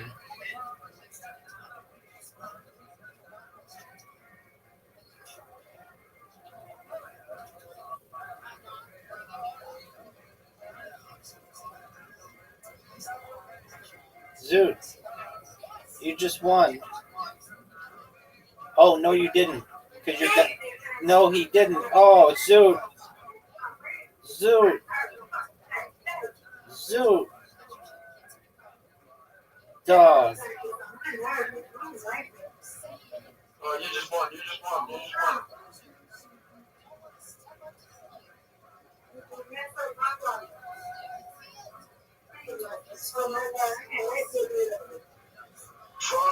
What a close game. All right, Miss Aquarius, you. Yes, you could have. All right, Miss Aquarius, are you ready?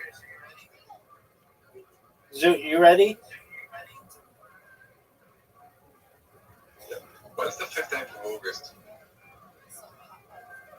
It is in 5 days. All right, okay. Come on, please. Friday? All right. Something like that.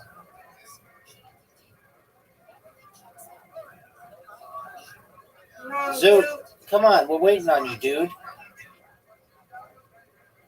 Zoot, you have 10 seconds, 9 seconds, 8 seconds, 7 seconds, 6 seconds, 5 seconds, 4 seconds, 3 seconds, 2 seconds. Come on, Zoot.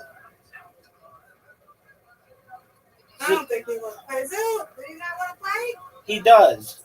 Zoot, you have an invitation. Zoot. Zoot, accept the invitation.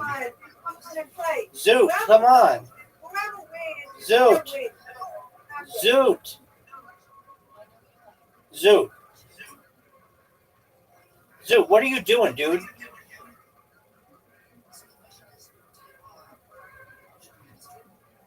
Zoot. There he goes. Get it, Miss Aquarius. What a perfect strike. You're welcome. Zoot, you're up.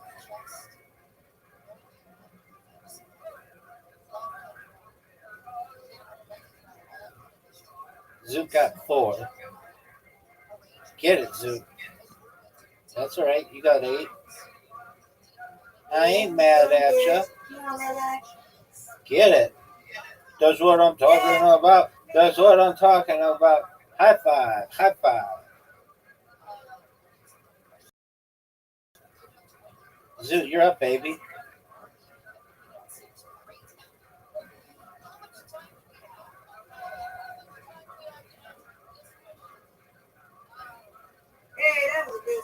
That was an excellent spare. You're welcome.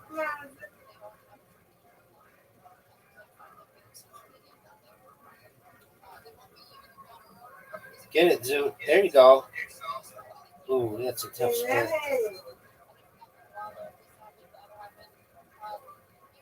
Get it.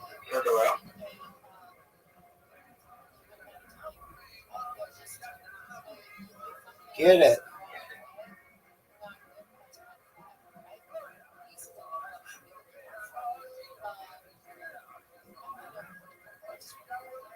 Get it, Zoot. Get it, Miss Aquarius. Get it, Miss Aquarius. I know. Get it, Miss Aquarius. Get it, Miss Aquarius. Get it, Miss Aquarius. There you go. That was you. You're up, Zoot.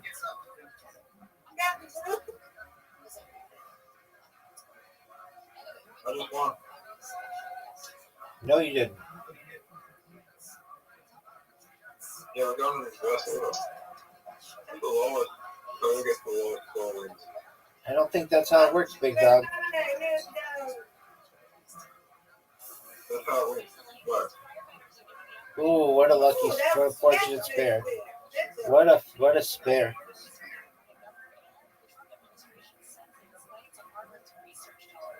Oh, Miss Aquarius.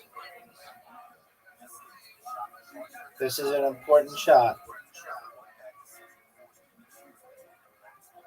And she got it. Beautifully. Thank you. Thank you. Zoot. No, no. Nice strike. There you go. Yeah. Good job, Zoot. High five. Oh, what a terrible shot. Grandma's favorite movie is Idiotic. Let's go. No, it's not.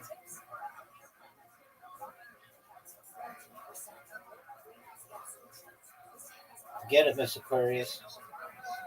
No. Yep. That's good. You've got 64. Grandma's favorite movie is Idiotic. No, it's not. That's not even how you pronounce it. It's idiocracy.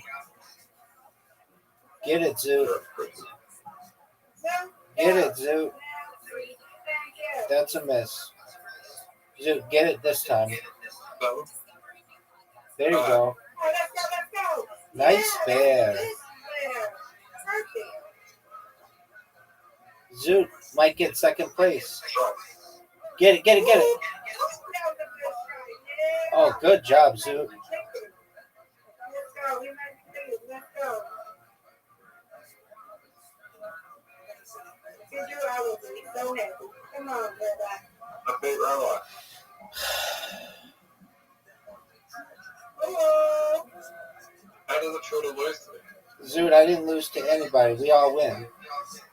That's right.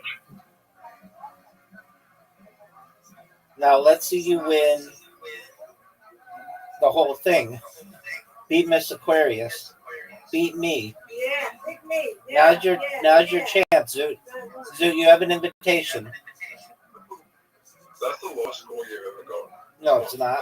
No, it's not. No, I don't lose it though. We gotta win.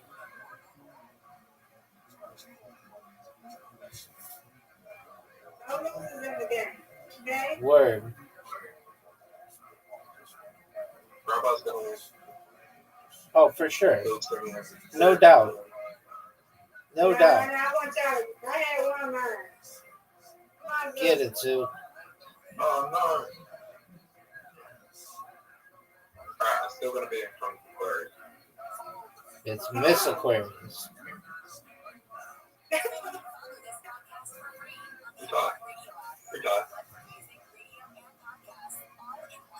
As long as Rabbi doesn't get it bad, yeah, we're good.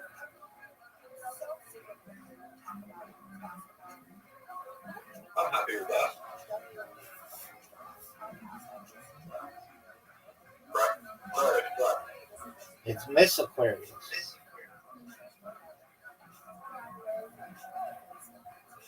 It's mid-bird. It's Miss Aquarius. Now you get a strike. That's right. Get it. Well,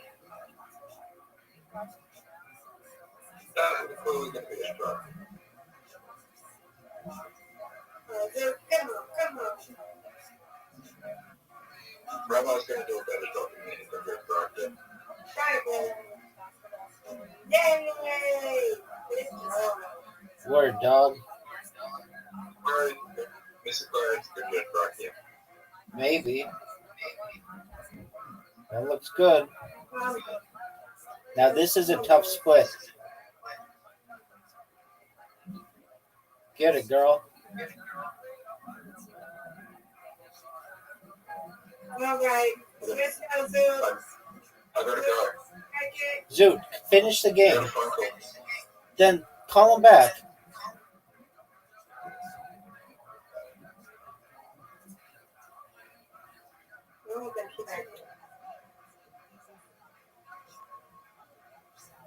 We got to sit here like this.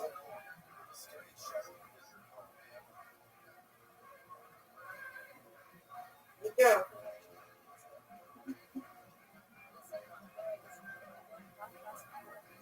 We're gonna close up the game.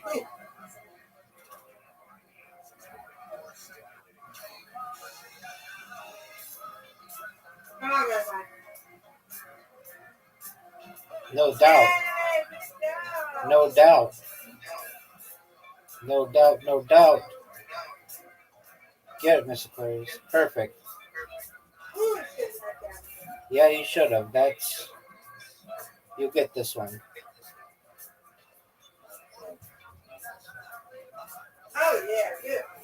Beautiful. Thank you, Rabbi. Good morning. You're welcome. Yay. Yes, yes.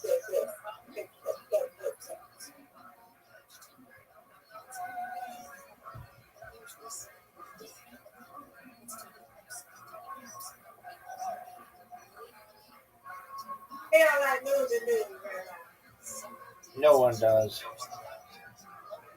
But we don't lose. We don't lose. Absolutely. I don't get that. Because I'm a winner. Word.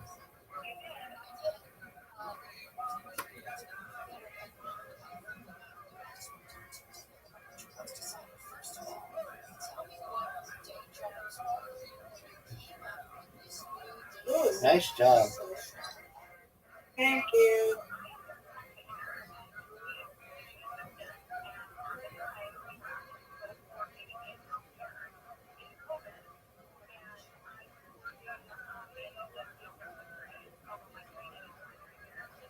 Good job.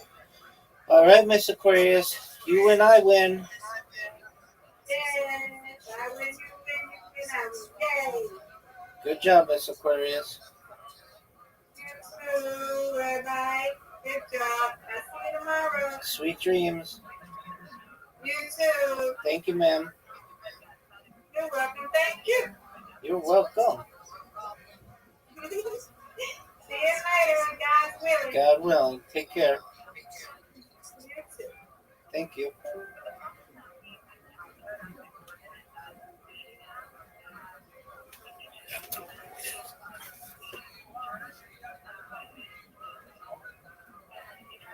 Look at this athleticism, though. Are you all seeing this? You seeing this athleticism?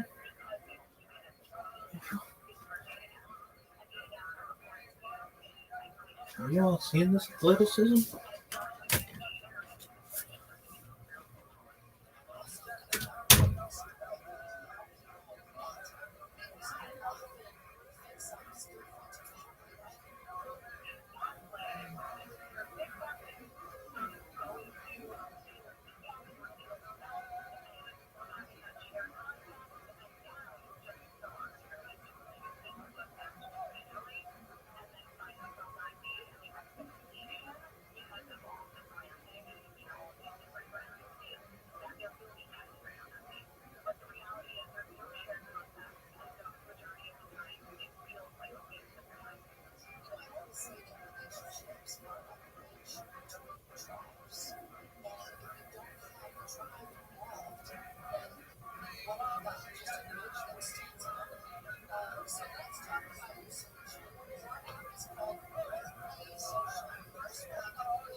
the Jews still seem to have a very similar profile to the.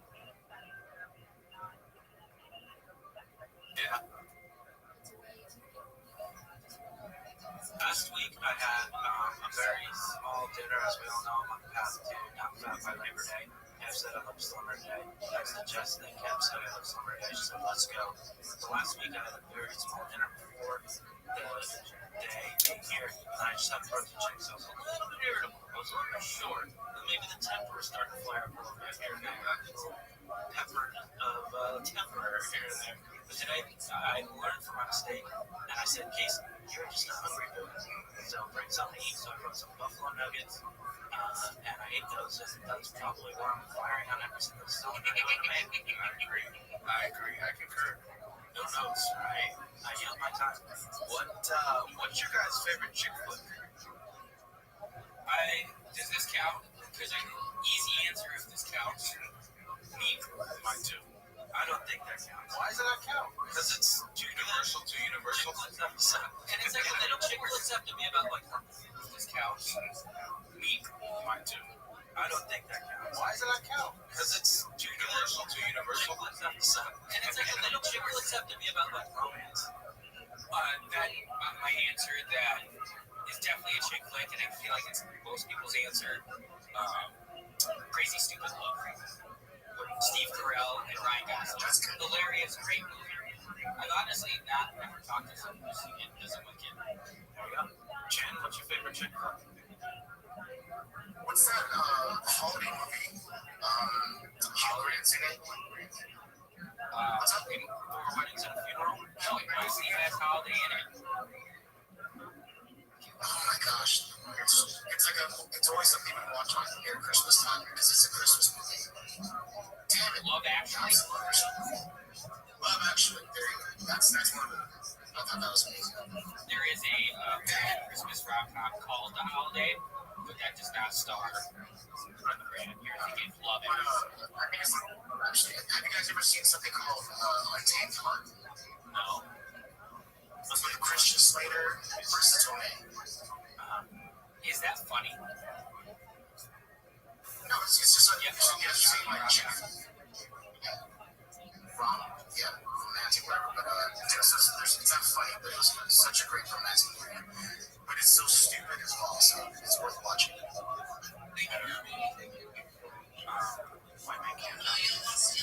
Oh, that's her. Rosie Perez. Yeah. Rosie Perez is in that face double D.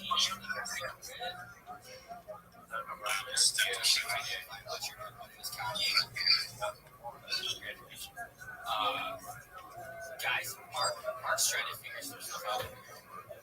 Maybe rom-com. Mean Girls isn't one of them. Oh, you're hilarious, right? That's exactly how I started. I said that's my wife's favorite movie. I said it's not a movie. It is good. It's literally one of the best. I don't think it's a I know mine. It's not really. No, it's not. Ultimately, I know. My original question was chick flick, because rom-com can take us to a whole different. Oh, my Mean Girls. Answer your question. You didn't. No. You have to. What is a chick flick? Mean Girls isn't a chick flick. It's just a movie starring a girl. Yeah. I think a rom-com. I don't know, because rom-com is like, we're kind of making it like... Then the opposite of a chick flick would just be any movie that... No, because it could just be a romantic movie. Romantic, but not funny. That's the lane I was going for. Yeah, so take out the comic book romantic. That's what I'm going for, because rom-coms is too easy. Like, everybody has, like... But I feel like it's a Hitch and, like, there's a bunch of... I feel like rom-com... are mostly like Crazy Stupid Love. Actually, wait, you might be right, because I can think of movies that are rom-coms that aren't chick flicks. Exactly. My favorite rom-com is When Harry Met Sally. Yeah, it's not chick flick. Okay, so you're right. You're kind of changing my whole perspective here. That's where it is me being wildly open-minded. Yeah. Okay, so the question was chick flick, so what are chick flicks? I don't really know what a good... Is it just like movies that girls love? That guys are not into? I guess the opposite of a chick flick would be like an action movie, right? Yes. I feel like we're getting close. Yeah, we're getting close. I feel like when it came out, it might have qualified this because it becomes such a blockbuster. It is such Titanic. Is that a chick flick? I fucking love. But that's like a. It was like the most. Like the highest box office of all time. So, I don't think it's a chick. I wouldn't consider that one a chick. It is borderline. Make the case. It is pretty woman a chick flick.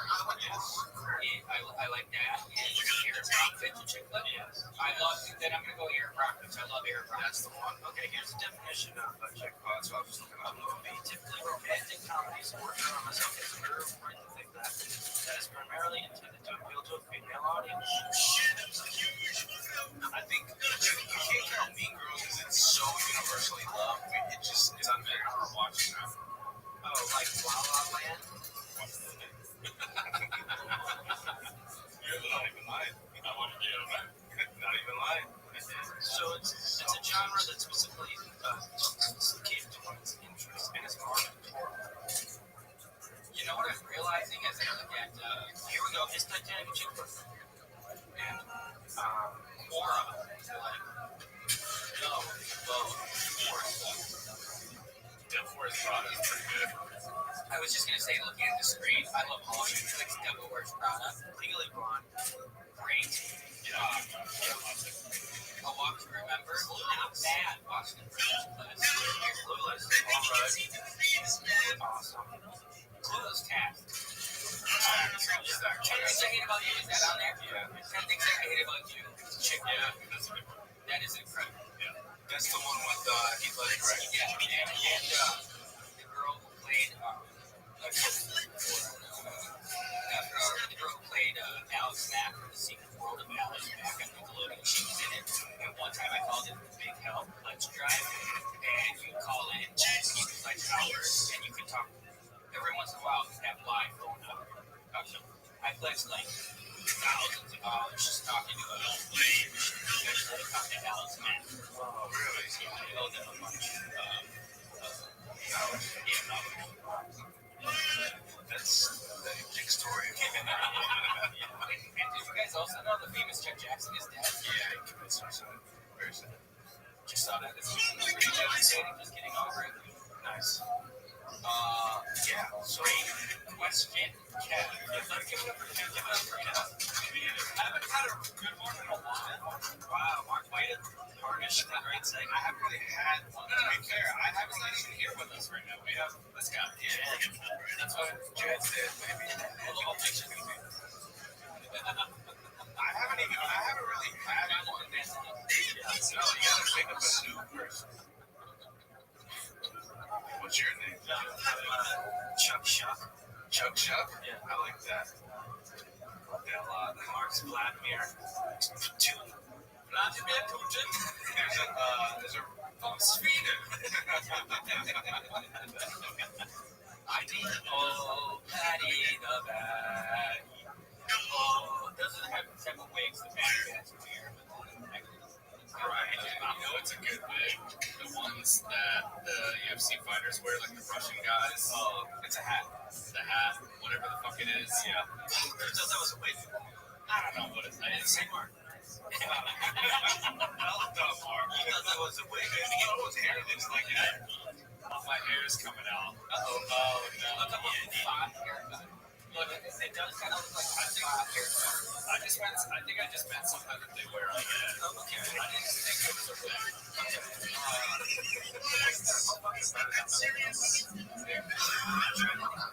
By the way, I looked up Russian guys where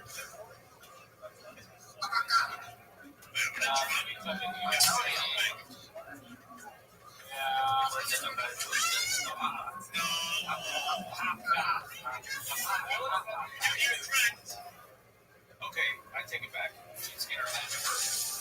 Also, yeah, but there's a different one. What does Shavkat, Shavkat? What that is? See, it's covered back to the show. That's what I was thinking. That's a fur, baby. That's fur. That's like a beaver. There it is. On my hair. I love this.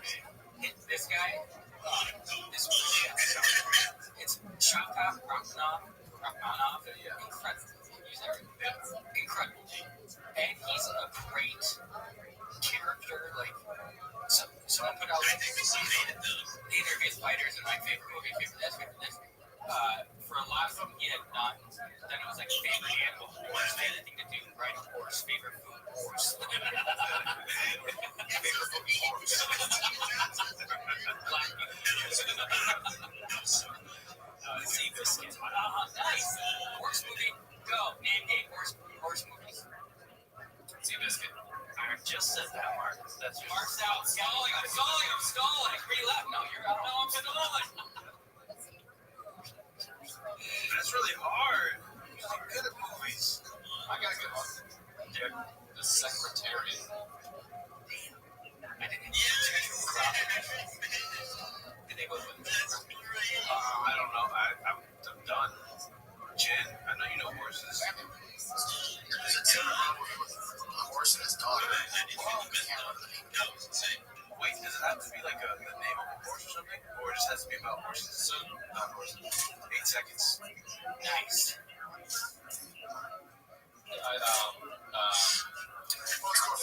Someone said the black horse. Someone said black beauty, but there's also another black horse. Black Stallion. Yeah. Guessed it. Who's in it? I don't know. Let me look. Jason Momoa. Oh, this is a fun game. Look at this. What do you mean? I don't know who's in it. I don't feel like looking either. Nice. 1979.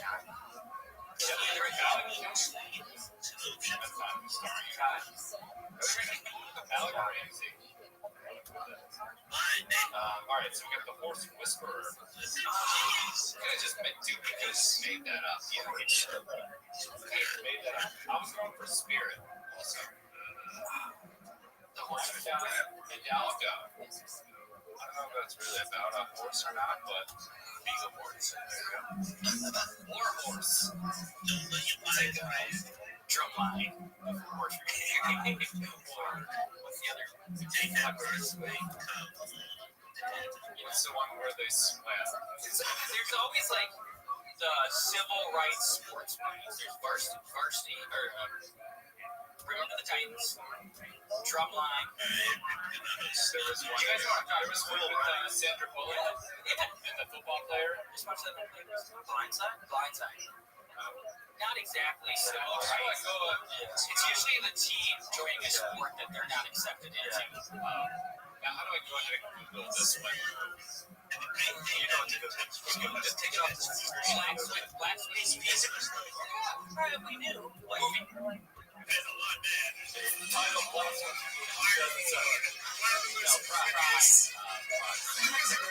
You were like a little bit off today. A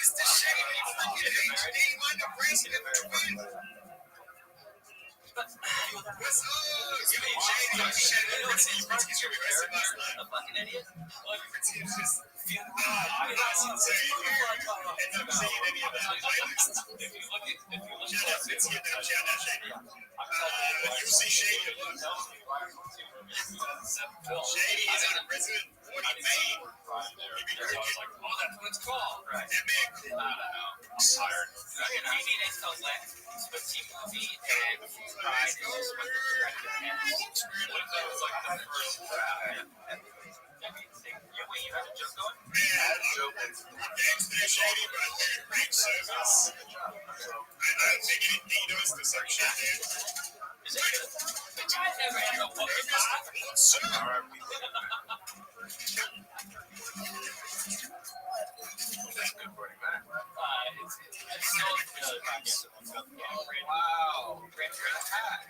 Brandon Walker always will just break out a birdie match. So now you want to be, you know, I got this. This will come up to be said.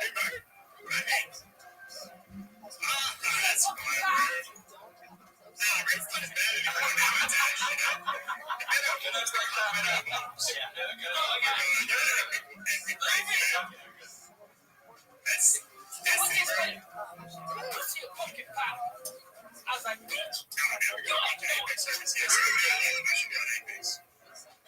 You know I ain't never had no fucking pie. It's going to be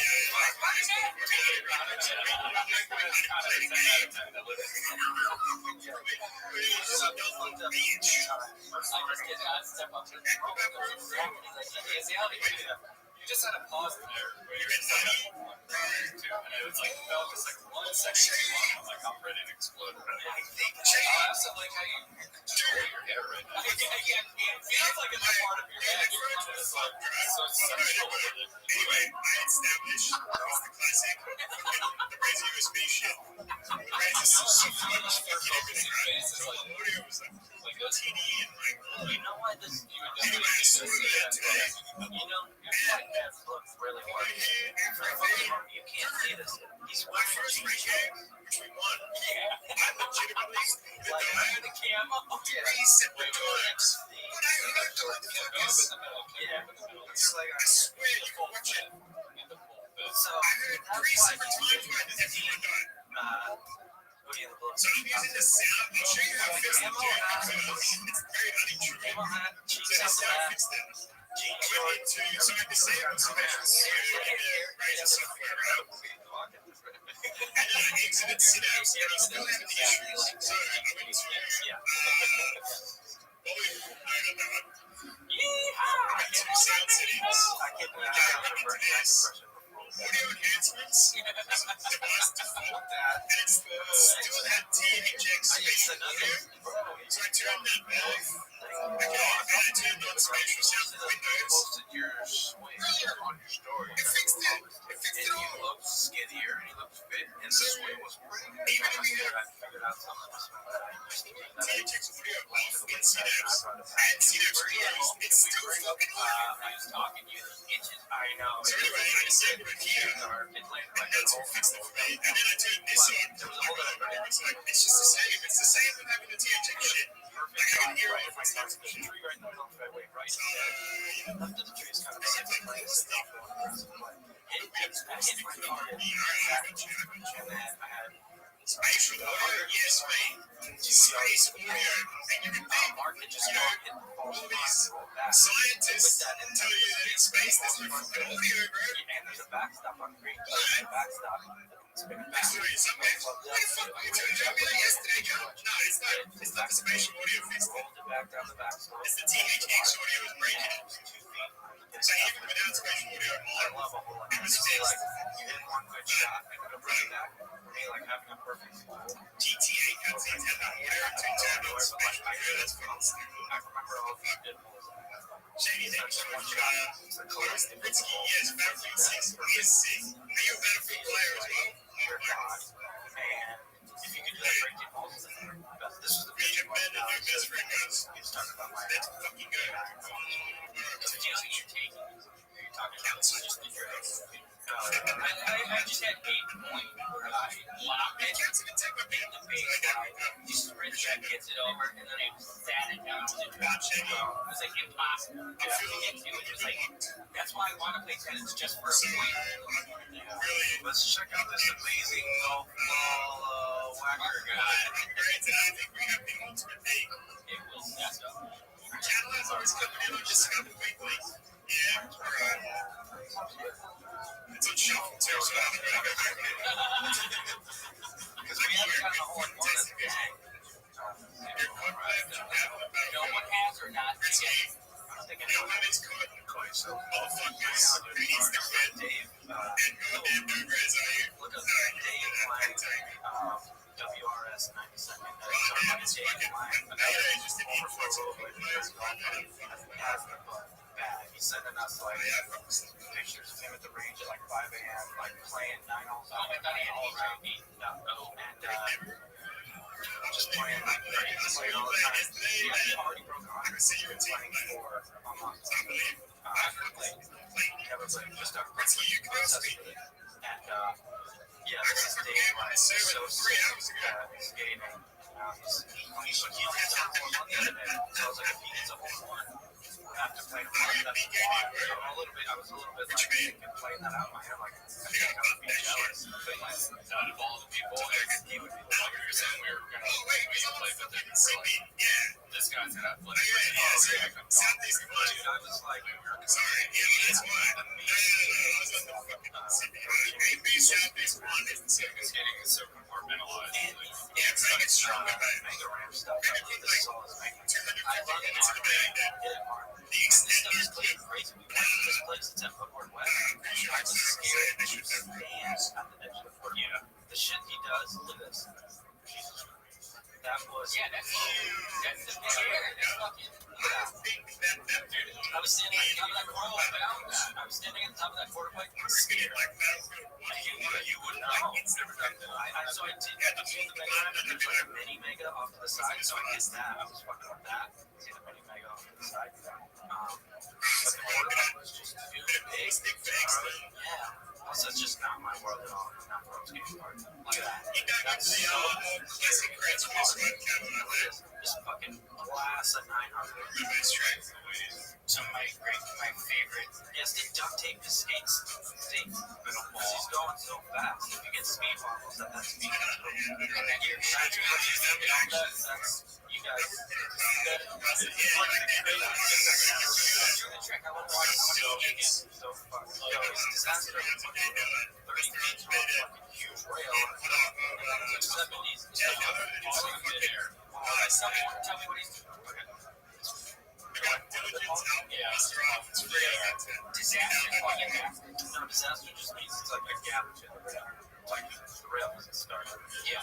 No, massive launch to the rail. You can't judge me for being a sneaky bitch because this was a quest for next time. So you just start playing golf so much now. Shady, thanks for the advice. Justice House, like that bird ramp at the end. It's so big. He's in the air forever before I drive. Sesame Seeds gears, like realistic, like is this the same thing that was in the acting? Where they like, your advantage. Sorry, I'm confused. My advantage was second place. Very good. Blading wasn't good.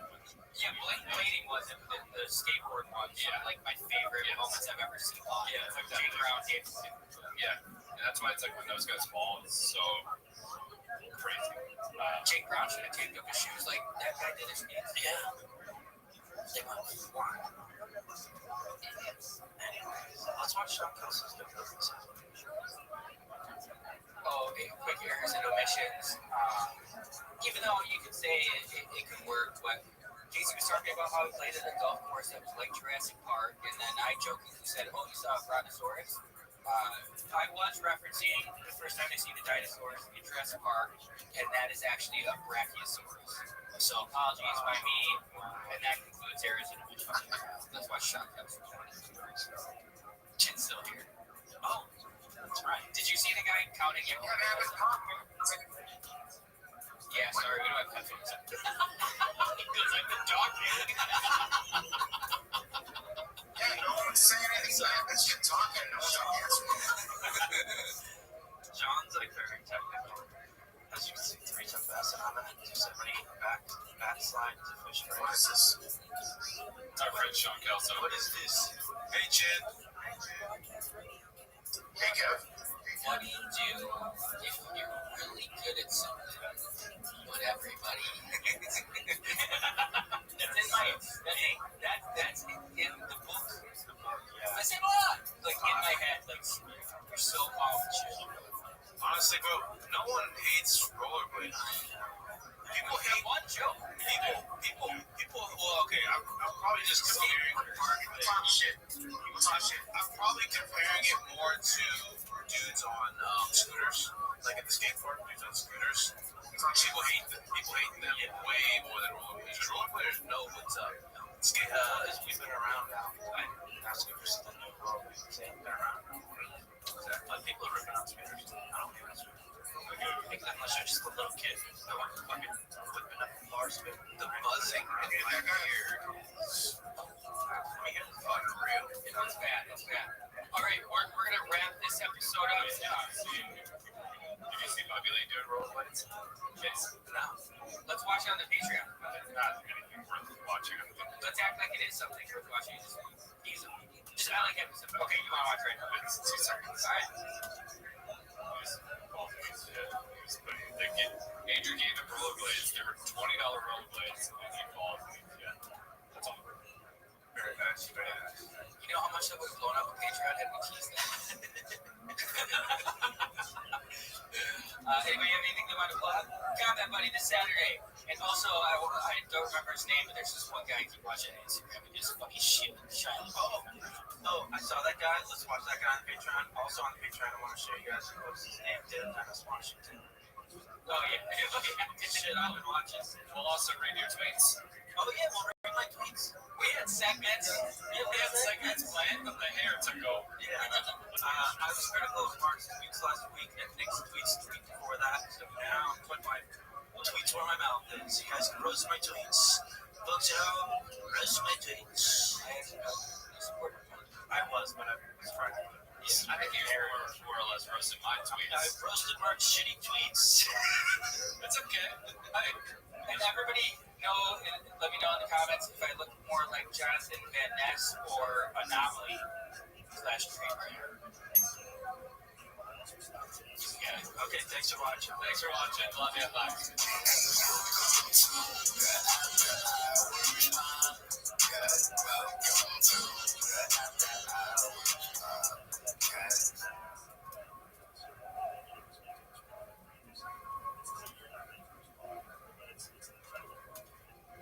I never had no pumpkin pie. I stole it from another podcast. I'm like, Yeah, wow. Brandon Walker always will just break out a Bernie Mac man. He's like, no, I'm sitting at the bar. So now you want to be, you know, I got me. This woman come up to me, she's like, hey, you like pumpkin pie? Damn it.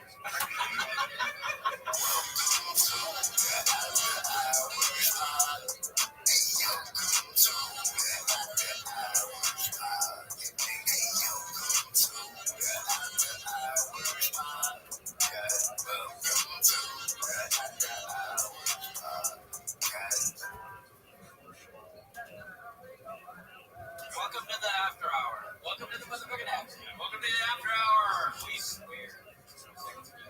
You can now. Oh, what? Yeah. Is that true? Yes.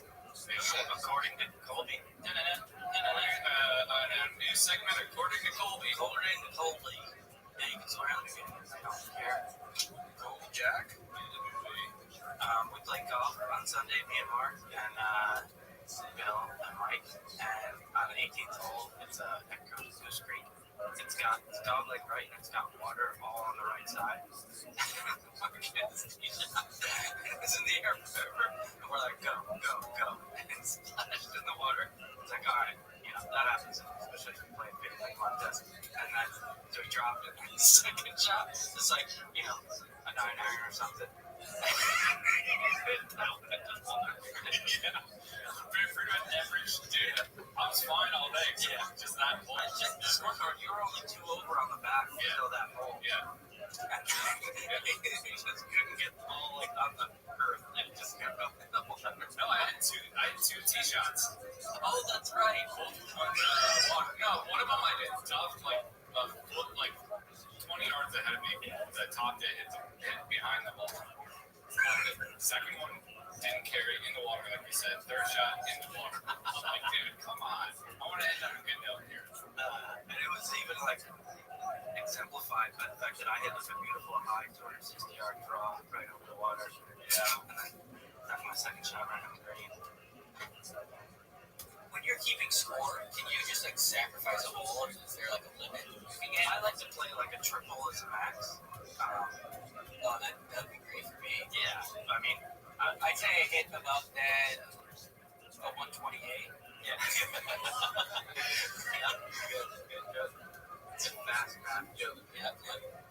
So it's 3. My handicap's 50. So that's 18 times 3. No. 72. No, 8, whatever it is. You got it. Yeah, that's right. So 54 plus 71 or 72. Yeah. I was my favorite podcast, the Boy Dad, they talk about golf quite a bit on there too. Francis is going to be in the Internet Invitational, which is like all like page sporadic. Anybody in the golf world is in it. Andrew Santino's actually in it. But right before he played, he shot the best round of his life twice in a row, like 69 and 71. And so he dropped his handicap 1.8. He shot under par. Yeah, Francis did. He's a freaking music. He's not that good. Andrew Santino.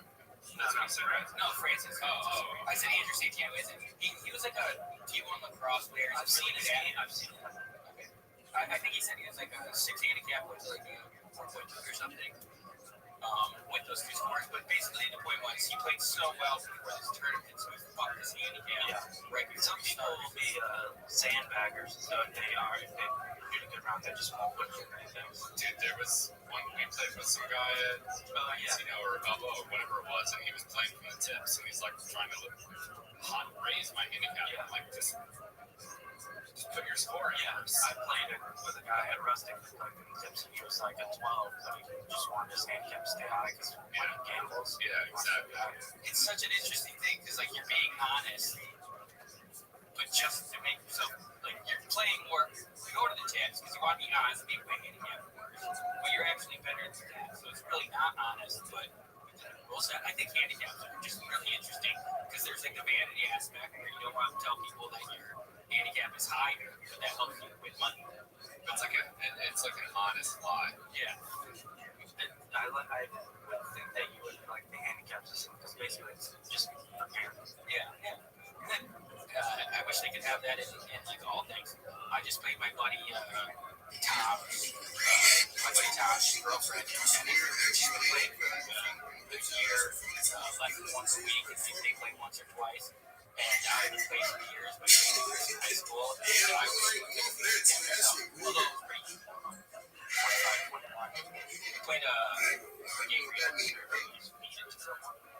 And you serve it. It's like makes it easier for people who are just serving games on the road too. And they hit that. You just hit it like off the bounce like that. Just like that person could be like, oh, I don't want that to again. Oh, really? Yeah. So like the person receiving knows they can get it good. But it was really fun. I was like dry heaving after an hour in the heat on Sunday, but I think we're back in it. What rematch? What city play at? The Beverly Hills Tennis Center. Okay. It's extremely cheap. It's like $900 an hour. No, I swear to God, it's like $60 for the year, and then you can pay $14 per time or something. I only ask because like when I'm driving around LA, all the tennis courts are just very busy, and I have friends that play tennis too, and I'm like, how do you do it? Most of them, if you're not going there, you're going to a regular tennis court, the LA parks, you have to reserve a court. So it's kind of like a tee time. You book at the time, and then you show up. And it's open. That's why I haven't played for so long. It's like we'll be spontaneous, like, oh, let's go play tennis, but then you can't. You have to be a little bit more. I'm getting back into it. I'll send you guys a picture of me just looking at the unit out there. No one said anything. That's the picture. You were too far away in the picture. I yelled at Nash. It was a bad. All right, we're gonna click that for her. Tell us about this shirt. The motherfucking shirt. Oh, I actually won this in the tennis match. This is my Tom works at Paramount. This is Nickelodeon VidCon staff. Shout out to Tom. Guess who will be going to Nickelodeon VidCon this year? This guy. I met you. You're good. Yeah, look at this picture. Terrible. It's good. Look at that. I wouldn't. You couldn't. Yeah. I gotta zoom in on a 50th.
heart tremble upon hearing the name of John D. Rockefeller.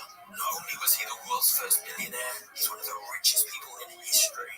His empire, Standard Oil, became the most dominant monopoly in the world by brutally crushing competitors, taking control of multiple industries, bribing the government into submission, and treating business as if it was war. Because of his ruthless business practices and secretive deals, Rockefeller made many enemies. His career is filled with bitter rivalries like with Andrew Carnegie, and even ferocious battles against U.S. presidents. But before he was the titan of the oil industry, Rockefeller was an influence of society. His story is one of only a handful of cases where someone manages to rise over the death and poverty, with wealth and power. Rockefeller's story is a tragedy inspiring many of the times. Showing an example of what happens when creation goes completely unchecked. So, let me take you back to 1859, where a young John D. Rockefeller is born into poverty.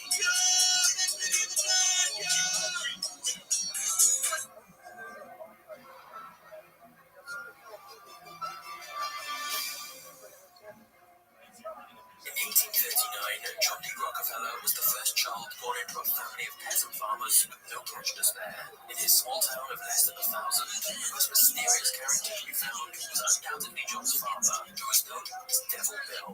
Instead of helping on the family farm, Bill did just about anything else. He was an athlete, ventriloquist, hunter, hypnotist, and even an animal trainer. Once he won a bear in a competition, he as a pet and taught his nutrients. Bill did a little of this, a little of that, but not much of anything.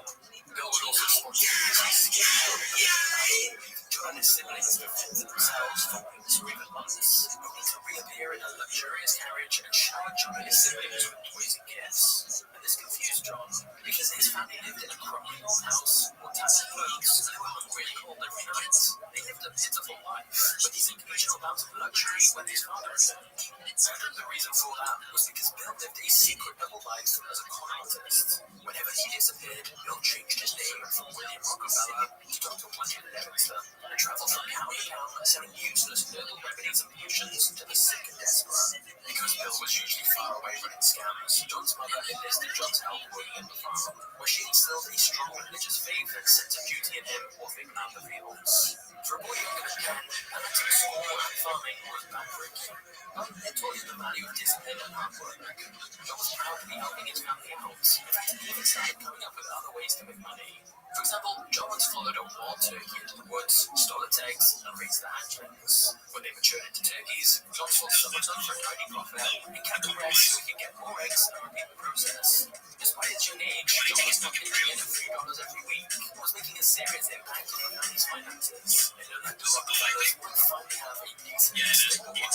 However, what John was found, his father Bill was accused of sexually assaulting a young woman. Even though nothing was proven, the Rockefellers still faced public disgrace, and so they were forced to pack their bags and flee the home.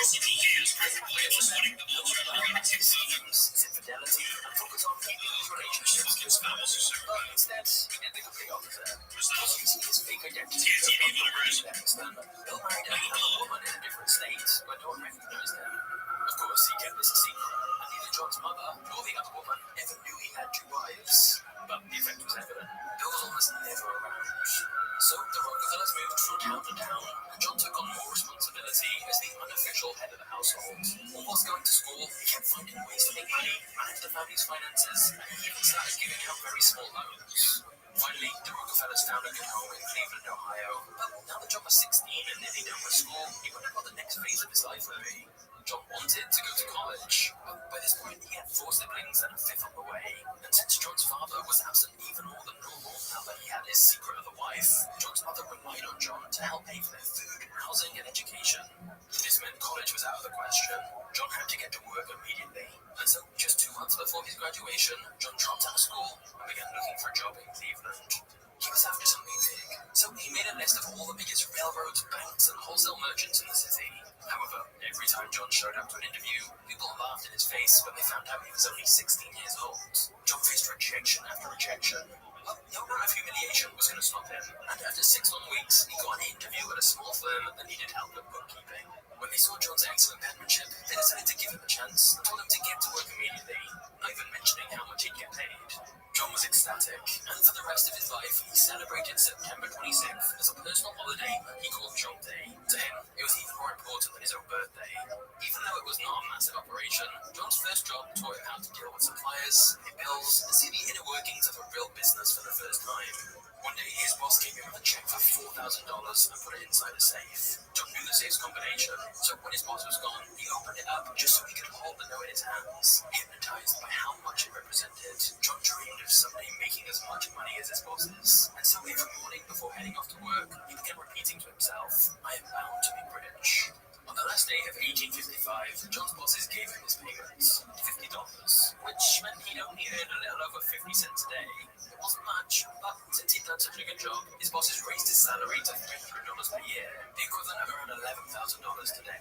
The raise gave John something he deeply wanted, independence from his father. Now, with his mother's help, he could finally give his family the stable life they yearned for. And from early on in his career, John personally gave around 10% of his salary to various charitable causes. But after 2 years of diligent work, a recession slowed the business down. And when the founders quit the firm, all of his responsibilities fell to John, who became the company's lead accountant. However, John knew the economic downturn had caused a sharp decline in the firm's revenues. He suspected that soon the firm may have to close down completely. And yet, John wasn't worried. His 2 years of experience in the job had given him a huge amount of confidence. And so John was already planning his biggest move yet. John D. Rockefeller was ready to start his own company.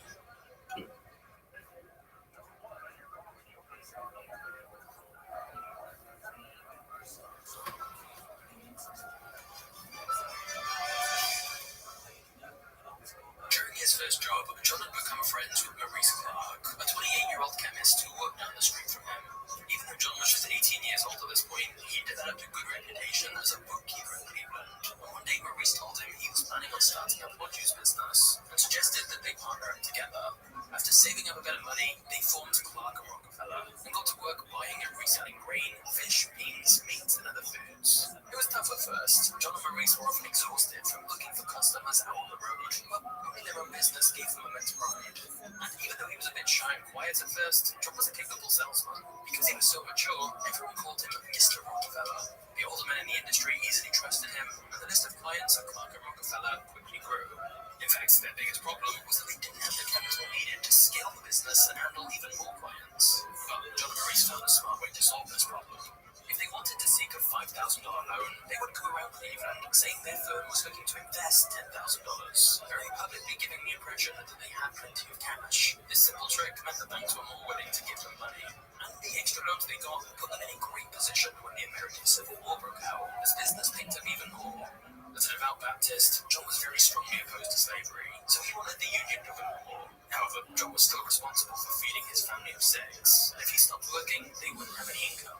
So he asserted himself. John paid $300 for a substitute, even paid to equip several more Union soldiers. He was also to the economy of the northern states, and they became an important strategic location for the Union.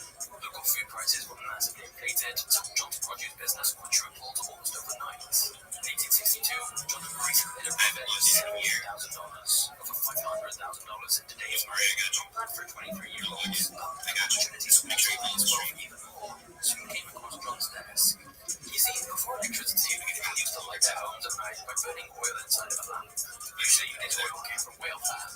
Finding and hunting down whales was costly and difficult. Sadly, some whales have been hunted down to the point of extinction. However, in 1859, someone in Pennsylvania discovered that by using a tall wooden structure known as an oil derrick, you could extract industrial amounts of crude oil and drink straight into the oil. Mining crude oil this way was cheap and it was really easy. Profits came quickly, and so many people were made rich by the oil boom, crude oil was becoming gold. And that's when John was introduced to Samuel Andrews, who married investors to build a crude oil refinery in Cleveland, which was only a date right away from the Pennsylvania oil regions. Andrews had a huge advantage over most of the competition. He discovered that if you applied sulfuric acid into the oil, it would essentially purify it and turn it into kerosene. When burned, kerosene lasted longer and shined brighter than crude oil. It was a simple process, but the secret was closely guarded by the few who had discovered it. Now that John and Maurice Maurice had plenty of money to spare because of how successful their produce business was. They thought it would be wise to diversify their business, and thus they loaned Andrews $4,000 to set up this oil refinery. But to begin, they considered this as a side venture. John and Maurice kept managing their produce business and let Andrews handle the refinery by himself. Setting it up was remarkably simple, and because kerosene was a superior product to crude oil, it began selling like crazy. John couldn't ignore the numbers anymore. Within only a year, the oil refinery had become the most profitable side of the business. Together, John and Maurice decided to make a bold move. They abandoned their previous business and went all in on the oil industry. However, their initial enthusiasm was met by a massive challenge. The supply of oil was always in an unpredictable state. At this point, oil had only been found in one small region of Pennsylvania, so many people thought that it would eventually run out. Whenever someone struck a massive oil field, an entire town of oil miners would suddenly form around the site, with every last drop, and the town would disappear. Because of this, there were areas where oil was overabundant and prices would dip as low as 10 cents. But on the flip side, if it seemed like the oil was running out, the prices would suddenly rise all the way up to $14. So to say that the oil market was turbulent would be an understatement. Slightly, John decided to stay out of buying oil and concentrate only on refined oil. For John and Maurice, the situation was still extremely stressful. When oil was easy to find, they weren't as profitable as prices were low. When wells were running dry, they feared that the last drop would finally sell, and so on the sell. The uncertainty was too much to handle for Maurice, and in 1865, he agreed to sell his share of the business to John. His career, scared to his bones, but with a calm exterior, he agreed to buy Maurice's share of the company for $72,500, or $1.5 million in today's day. Maurice was cashing out, while John was doubling down and going all in on the seemingly risky oil business. However, it seemed like John's daily affirmation that he was bound to be rich was quickly becoming a reality, because just as the deal was going down, a gigantic new oil field was found in the Pennsylvania oil regions, finally undoing any doubts he had about oil running out. Of course, the market was still very competitive, so if John truly wanted to become as wealthy as he desired, he would have to brutally crush his competition.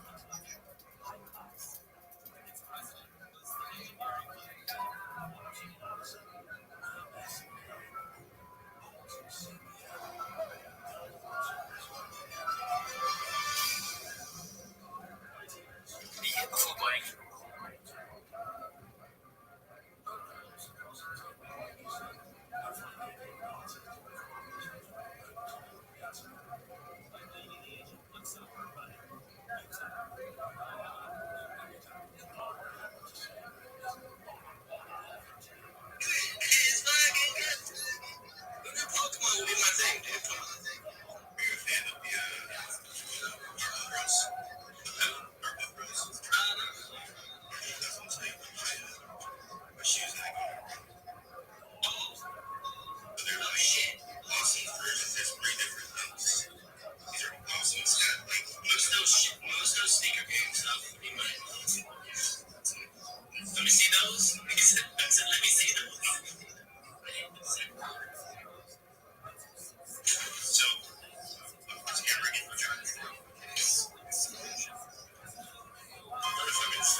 I just fucking.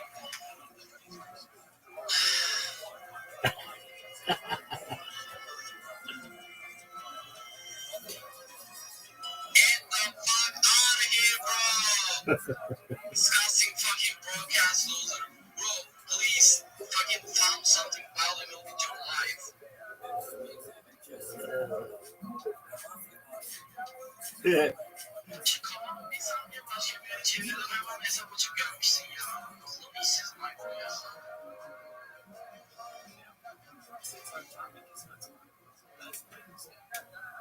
just turned my head there. I just turned my head for like 2 seconds, bro. And you already created you wake up.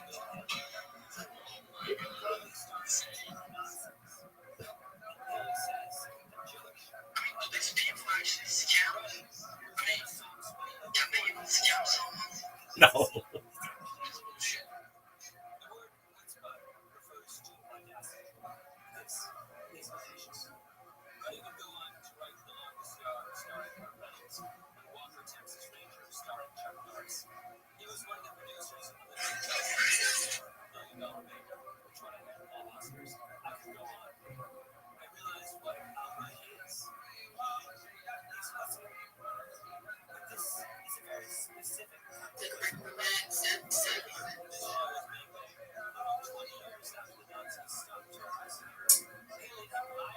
I'm seeing majority of people say 3 and 4.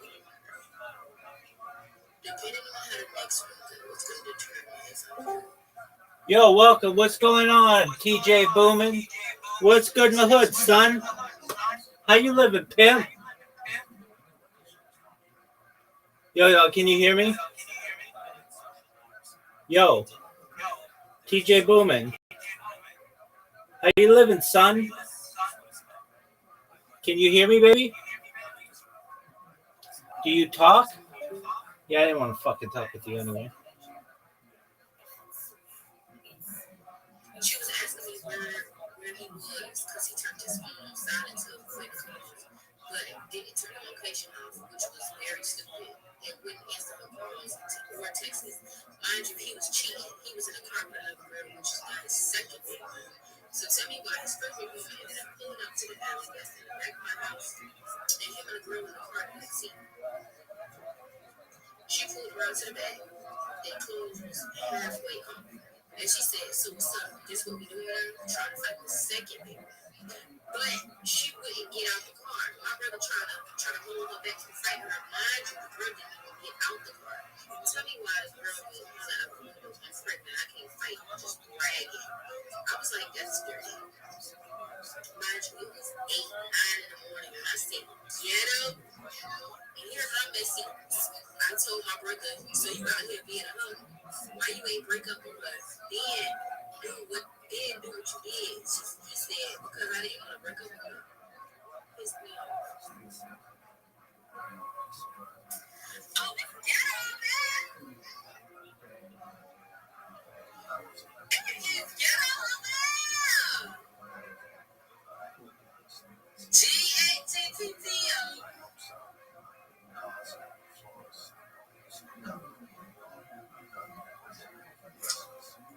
Check. God is ghetto.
monster in the cave.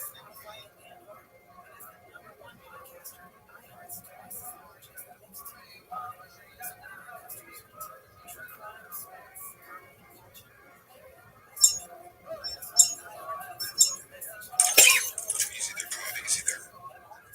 We're gonna catch up with Chad. Hey, boss man.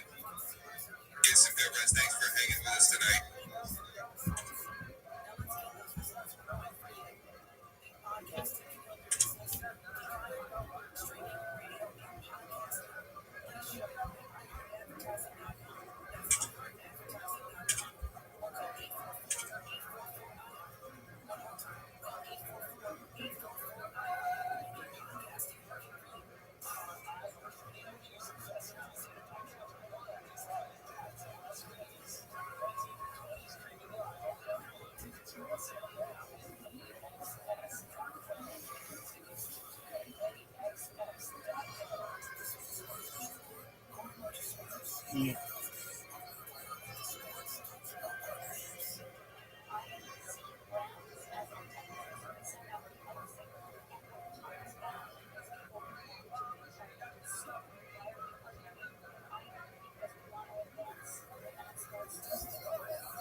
I'm just like tired of my life. There's nothing there to do. Is it 8?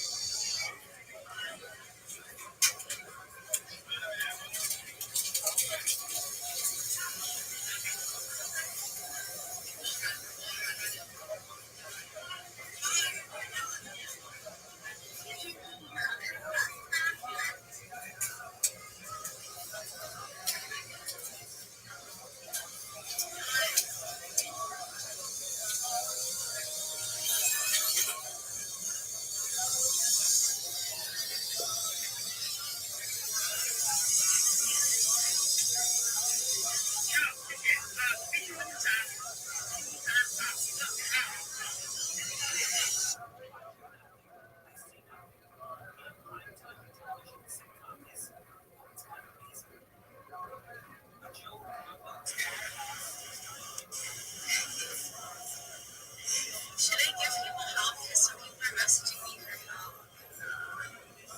It might be the same for you. I don't know. Well, That's the like,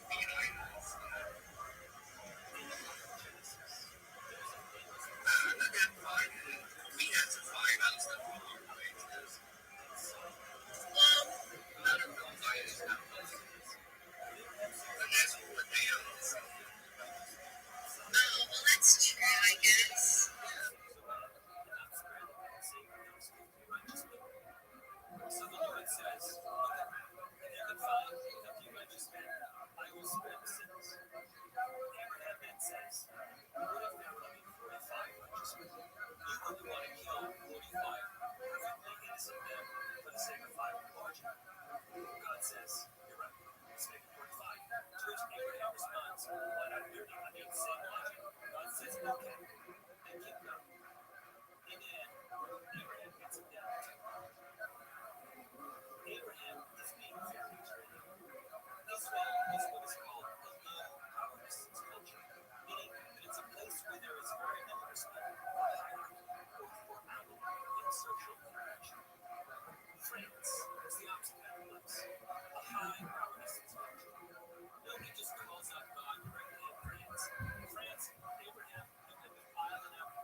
struggling with the transition to a land of excessive social hassle. Like this past winter, when she was dealing with her children's school.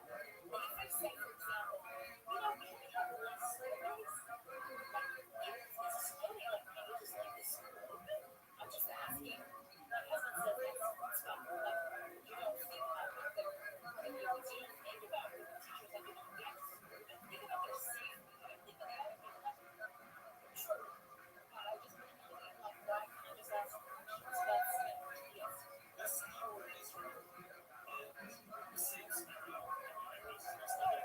suppose you're making the same request in school, and the principal will say, if you ask me, ask me what is school gets there.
Not long after I spoke with Billy Abdul, there was a hearing in front of three federal judges at courthouse in San Francisco. It was about the treatment of migrant children detained at the border. An issue was whether the conditions under which the children were being held violated a previous legal commitment made by the government to provide safe and sanitary conditions in detention centers. The Department of Justice sent an attorney, Sarah Palin, to make the case that the government was in compliance with the safe and sanitary standard. Her principal argument was that the term safe and sanitary didn't have an explicit definition. Let's be clear. And this is one of the judges, Marsha Herzog.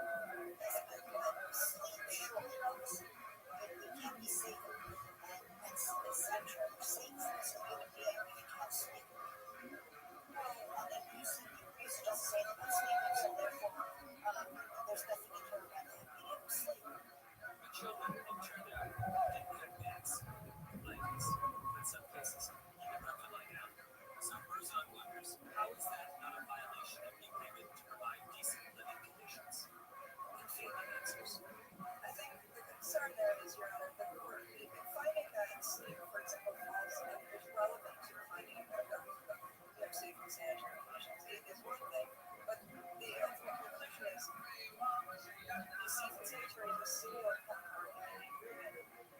You probably need to be a lawyer to understand what Phelan's saying, and I'm not a lawyer. So I'm going to have to guess the government's argument, because I guess sleep is one thing, safe and sanitary are another. If the agreement had meant was sleep fall under the requirement of safe and sanitary, he would have said so. Then Judge William Fletcher chimes in. Maybe sleep wasn't explicitly part of the safe and sanitary definition because it's too obvious.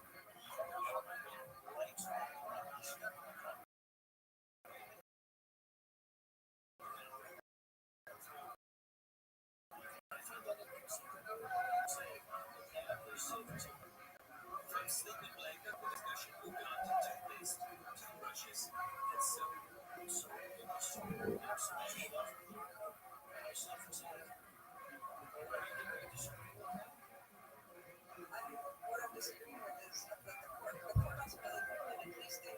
Yes, she was disagreeing.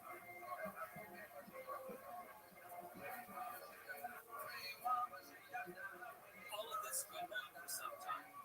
I would encourage you to listen to the full hearing for yourself since with your Erica, it was Erica, paid for by your tax dollars, that was doing the argument.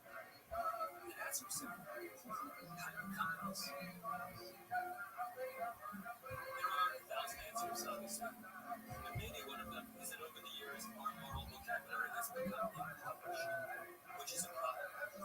cannot make sense of things that you cannot describe. Lumping together audacity and shamelessness creates a well-watched out entertainment room.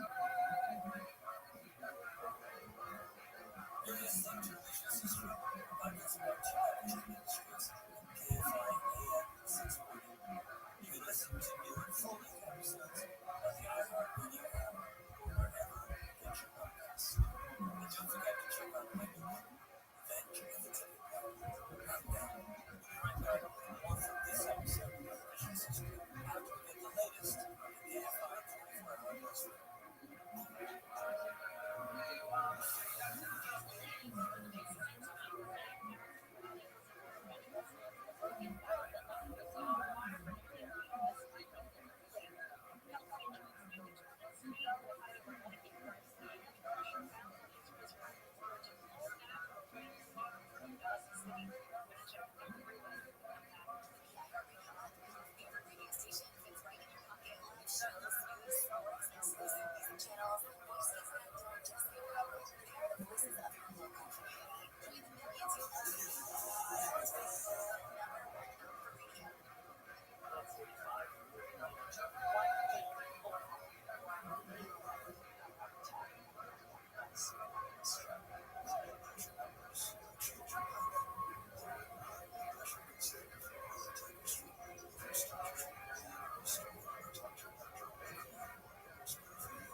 superstar performances. Listening for the next chance to win.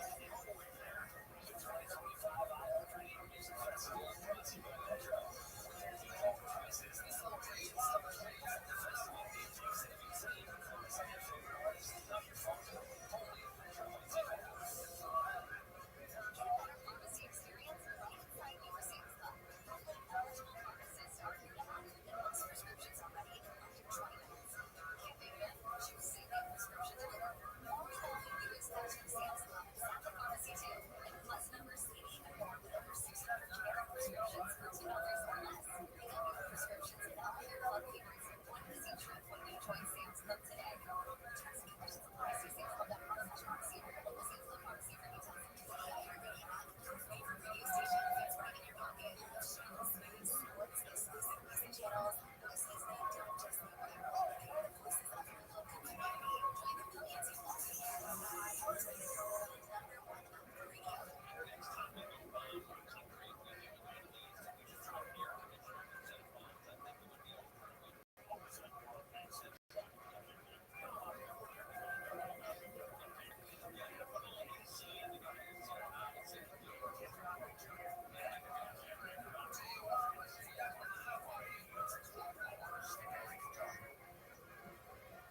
Welcome back to Mission System.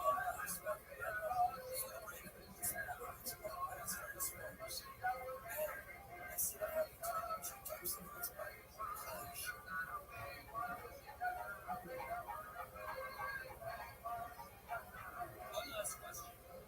What happens when what's mine is pie?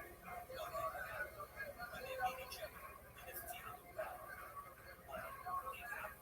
Famous in 1970, Al Ruddy and Matt Waters were the Paramount Pictures. That was the era when Robert Evans was the head of production. And the studio was unmaking the best run of any studio ever. Love Story, 3 Days of Wonder, Rose His Baby, Chinatown, on and on.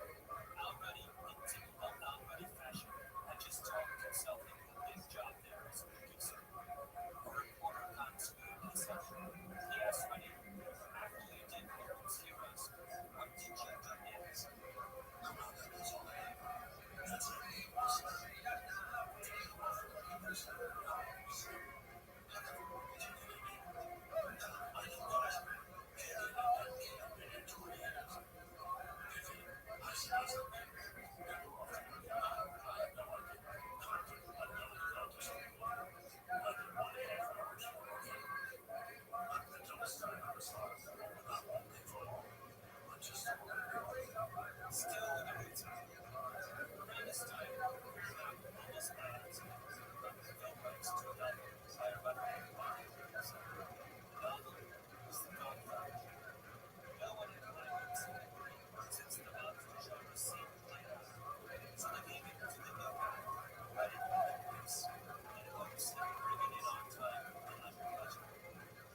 Almost immediately, trouble began to come up the budget.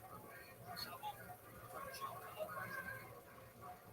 Because Colombo was not at all happy about it. There were Democrats, union problems, shady guys following brother around. The window of his car was smashed. The corporate headquarters of the company that no one cared about had to be evacuated twice because of bomb threats. And then the Italian American cigarette thing called up Ruddy's boss from Dallas.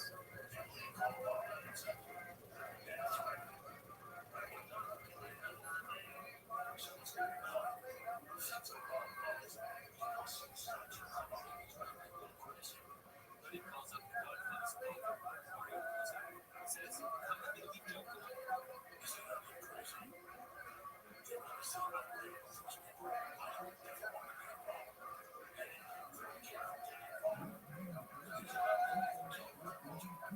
They hear a lot of talk. So it's a question. I don't know.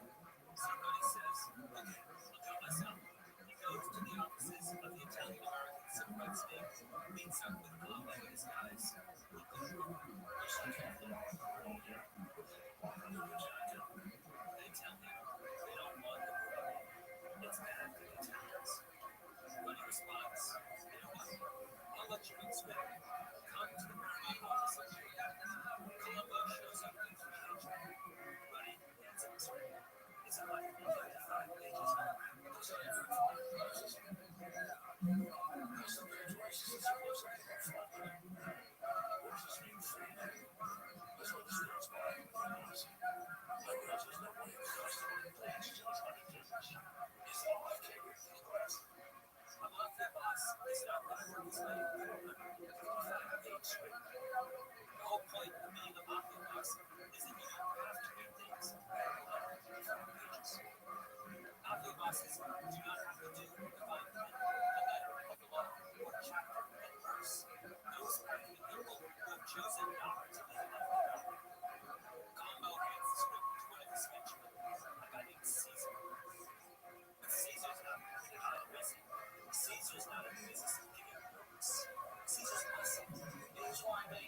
This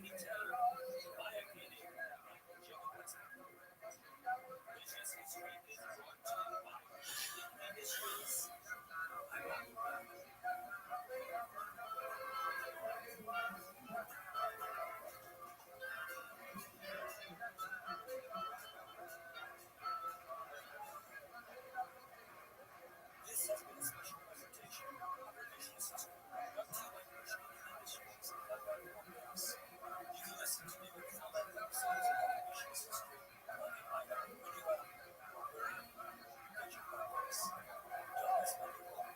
Thank you to the blog.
His business partner, share of the company, John married a woman who shared his religious devotion. Even though he was now making good money, John bought a modest house in Cleveland, where they began to raise a family. So with his home life in order and the northern economy booming after the Union Army won the Civil War, everything was ready for John to begin building his empire. Now that his partner was gone, John rebranded the company under a new name, Standard Oil, and he got to work building a second refinery and began exporting kerosene to Europe. John was confident that the oil industry would make him extremely rich, but it quickly became apparent that he needed some help. So John took on a new partner to help him run the company, a man named Henry Flagler, and the two men were remarkably similar. Like John, Henry wasn't interested in making a little money. He wanted to build an empire. That's why when John told him about his ambitious plans, I don't know what this would look like if we were to examine it again in 200 years from now or something, but this essentially describes a picture of how modern Ashkenazi Jews came to be.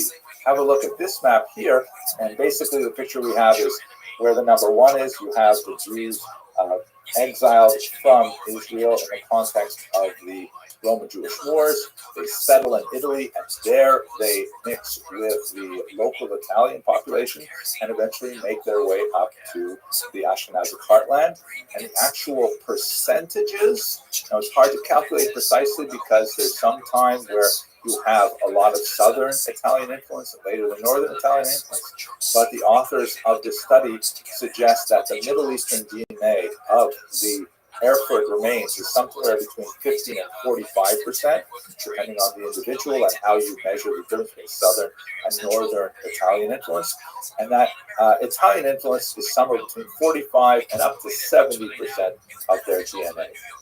So that's basically confirming the literary picture we have of Ashkenazi Jews being essentially the descendants of Middle Eastern Jews making their way through the Italian peninsula.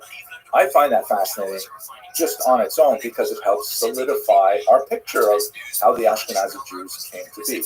But of course, there's a lot of other implications. As, for example, the Norwich study was able to identify specific illnesses that affect Ashkenazim, like, for example, breast cancer and cystic fibrosis and things like that. And that may have implications for later cures. It also, puts to rest some of the more bizarre theories, for example, of a Khazarian influence on Ashkenazi Jewry, which is not supported by any of this research. And it's also especially relevant in today's social moment because there's so many people who are, fairly vociferously arguing that Ashkenazi Jews are not actually Jewish. Some other population is Jewish, which is kind of bizarre. I mean, historically speaking, Jews have been accused of being communists. They've been accused of being capitalists. We're at a moment now where Jews are accused of being not actually Jews. That's something new. At any rate, I'm fascinated by this study, and I'm really hoping that if you want to learn more of this, please join me on our Kosher Riverboat cruise to the Netherlands, where we'll be really focusing on the history of Ashkenazi Jewry in particular. Thank you very much for watching this video, and I'm looking forward to speaking with you again. Because John knew for a fact that his costs were now lower than all his competitors, he was able to trigger a price war. John would lower the price of his oil so that his competitors would have to do the same in order to remain competitive in the market.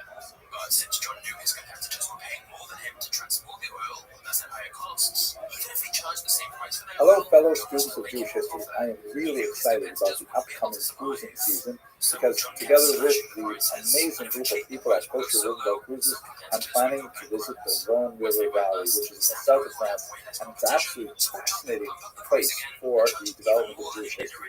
It's the region of Provence, which is just a tremendous melting pot of ideas, connecting, as it were, the Iberian Peninsula with central France and connecting to Italy across the Mediterranean. Lots of ideas are flowing into Provence. A lot of translators like the Ibn Tibbins are living there, and ideas are just percolating, which is so amazing.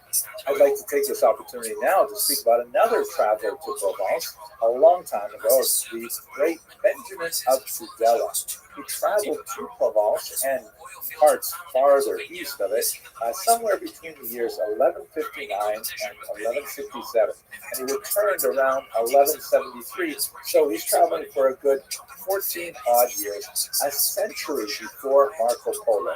And he recorded his travels in the so-called Masaot of Binyamin Tudela, and it's basically a very early travelogue written in Rabbinic Hebrew.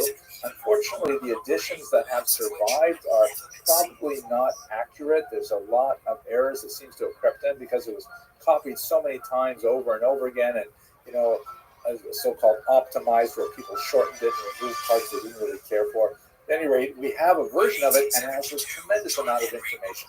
And it was translated in all kinds of European languages because this is a pretty rare thing for a person to travel this distance. It can really only be done well by an army, which essentially what the Crusaders were doing something like this in that century, but by an individual if he was Jewish, because he could connect with Jewish communities all along his route. And in fact, that's exactly what Binyamin did.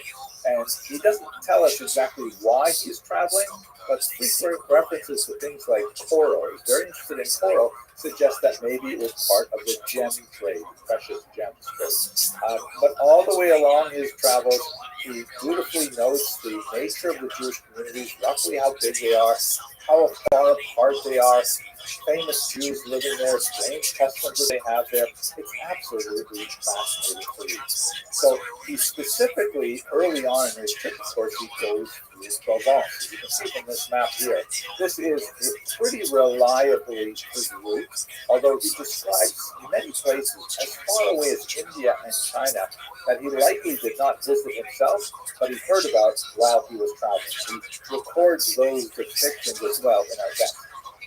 But he starts out in Tudela, which is in northern Spain, and then he makes his way to the Mediterranean coast, and he hugs the coast, and that's when he goes to Provence. As you can see, the regions of Provence here have famous cities like Narbonne, Béziers, Montpellier, Lunel, and Arles. These are all places associated with this great burgeoning Jewish spiritual activity that happened in the century that the young Tudela was actually there. He mentioned some of the famous people who are alive that he met, like the great brother Abraham Ibn Daoud, the Raibud, who wrote fantastic critiques of Maimonides, and references to all kinds of people that, if you study Tosafos, you'll be quite familiar with them, the Talmud and so on. Really, really interesting. The historical value of this particular document, dating from the 12th century, is really incredibly precious. He gives us lots of information about trade, about ethnography. He provides many firsts. For example, the very first account of the Druze people in a non-Arabic source, the first European reference to China by that name. He gives us sometimes the only source that we had for a long time about, for example, the false messiah, David Alroy, every now and then, Benjamin and Tudela will spend way more time talking about something he's very interested in, and then go back to his more mundane depiction of travel and cities and things like that. He also provides for us fascinating glimpses into disparate Jewish communities like the Black Jews of the Malabar coast of India and so on. He probably did not reach the Ashkenazic heartland, but he does describe the great cities there. So obviously the people that he was in contact with at the time knew quite a bit about the development of Ashkenaz, which was then reaching into its heyday. Okay, I hope that you will be able to travel with us on our cruise in the Rhone River Valley. But if not, I really look forward to sharing these videos with you. And thank you very much for watching. Even though there wasn't, rumors spread everywhere.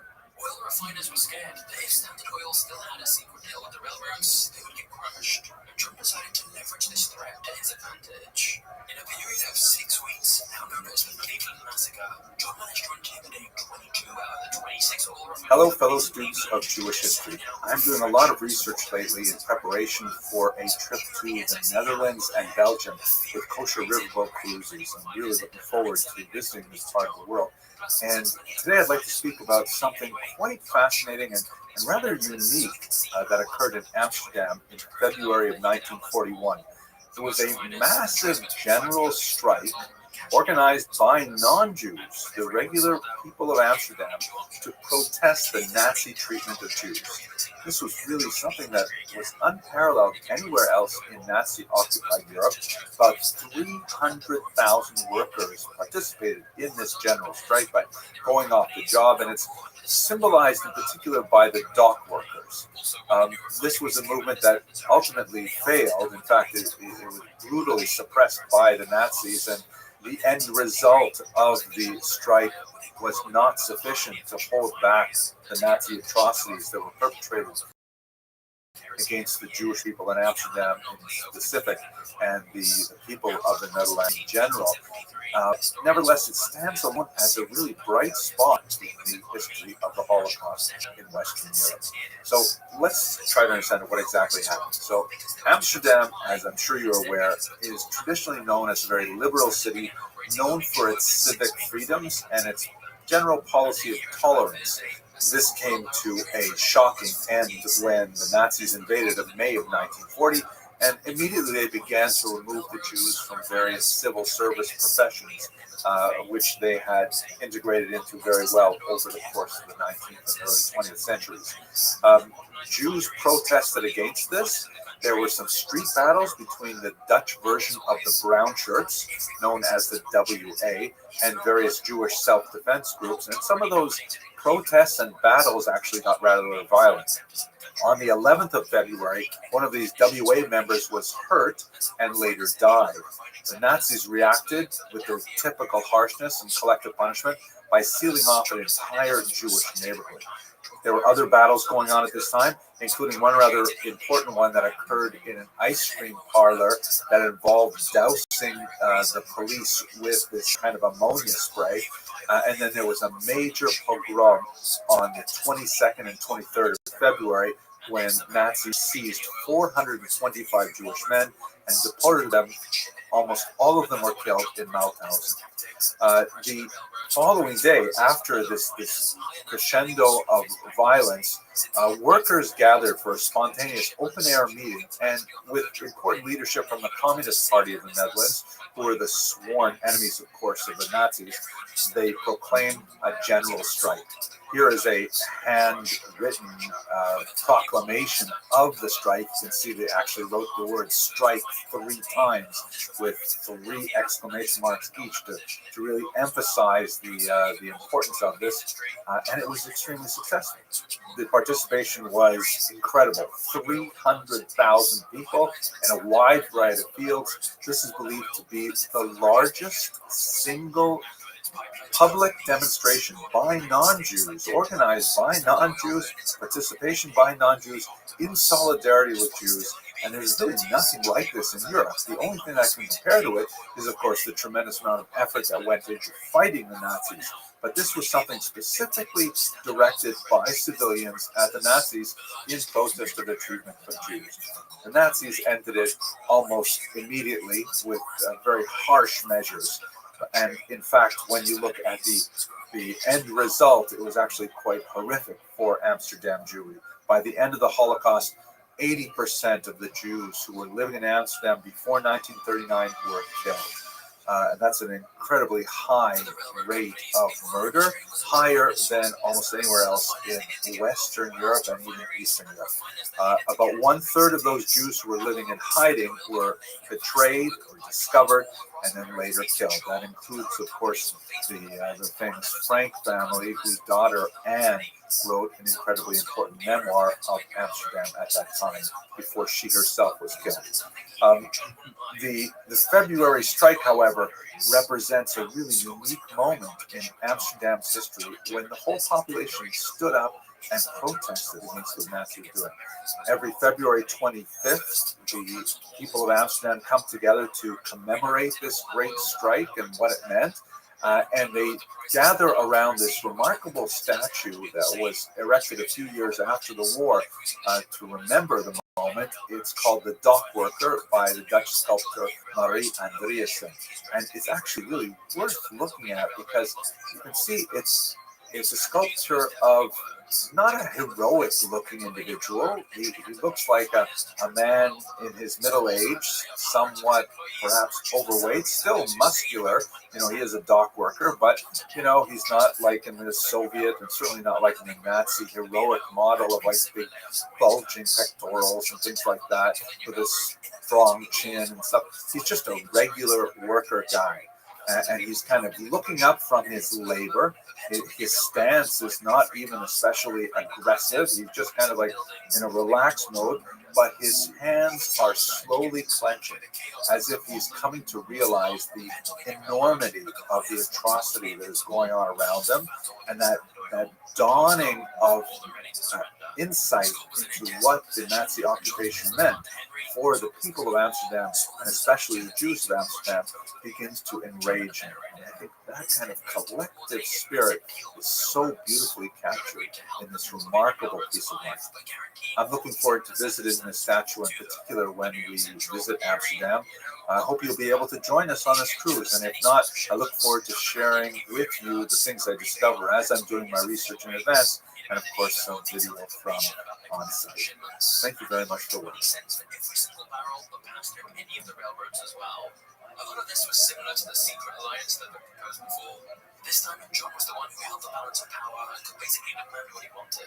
Railroads had little choice. Unless the deal effectively made John one of the most powerful men in America. John basically now owned the railroads, he essentially controlled the oil industry, and had an all-seeing eye into every one of his competitors. He completely dominated Cleveland, Pittsburgh, and Philadelphia, and there were only a few scattered refineries in New York that weren't his. Good afternoon, everyone. I hope you can all hear me and see the screen okay. If one of you could please quickly go into the Q&A and just say, yes, I see everything fine, that would be very helpful. Otherwise, I'm going to get started with the presentation. Oh, excellent. Thank you so much, Ms. Torres. I am going to get straight into the presentation. Thank you very much for joining me. My name is Henry Abramson, and I'm really excited about being part of Future Riverboat Cruises, where a couple times a year I get to go to various places along rivers in Europe and explore Jewish history. We usually take about 100 people with us on these fantastic boats, and we basically just get to experience Jewish history in real life, like while we actually visit the streets where it happened, which is absolutely fantastic. So today, in preparation for a cruise that is scheduled for, let's see, when is it scheduled? It's scheduled for August this year. I'd like to talk to you a little bit about the saga of Dutch Jewry, and then we'll have a little bit of opportunity at the end to for some Q&A, both about Dutch Jewry and about the cruise if you are interested. Okay, so why don't I get started right away with the material. I figure I'll speak about the history for about half an hour or so, and then we'll go to the Q&A. Okay, so here we are. The origins of the community. First of all, let's locate it. Where exactly is Holland and Belgium, the Netherlands area? As you can see in this Google map here, it's on the northwestern coast of the European continent, not too far from England. And here's a picture of Holland in particular, or the Netherlands in particular, excuse me, which is made up of actually several provinces. North and South Holland are two of the most significant.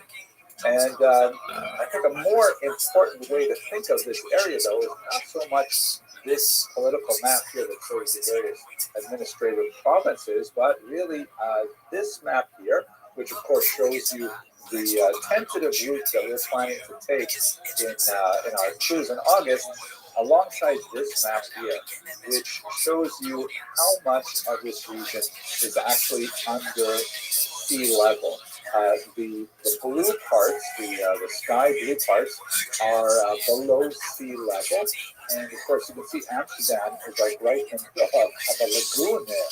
It's protected by some kind of barrier island, but if it were actually to be inundated with the waters of the Atlantic, it would be flooded. So how is it possible that you have a city there? This is, and quite a bit of this region, really right up to the region of Utrecht, you can see is completely below sea level. How is it possible that this region is settled? So this is the origin of a very clever and well-known Dutch saying, God schiep die aarde, maar de Hollander schiepen Holland, which translates as, and forgive my pronunciation, God created the world, but the Dutch created Holland. And this is absolutely true in a very, very real way. What this is referring to is the massive amount of water engineering that went on in Holland in particular.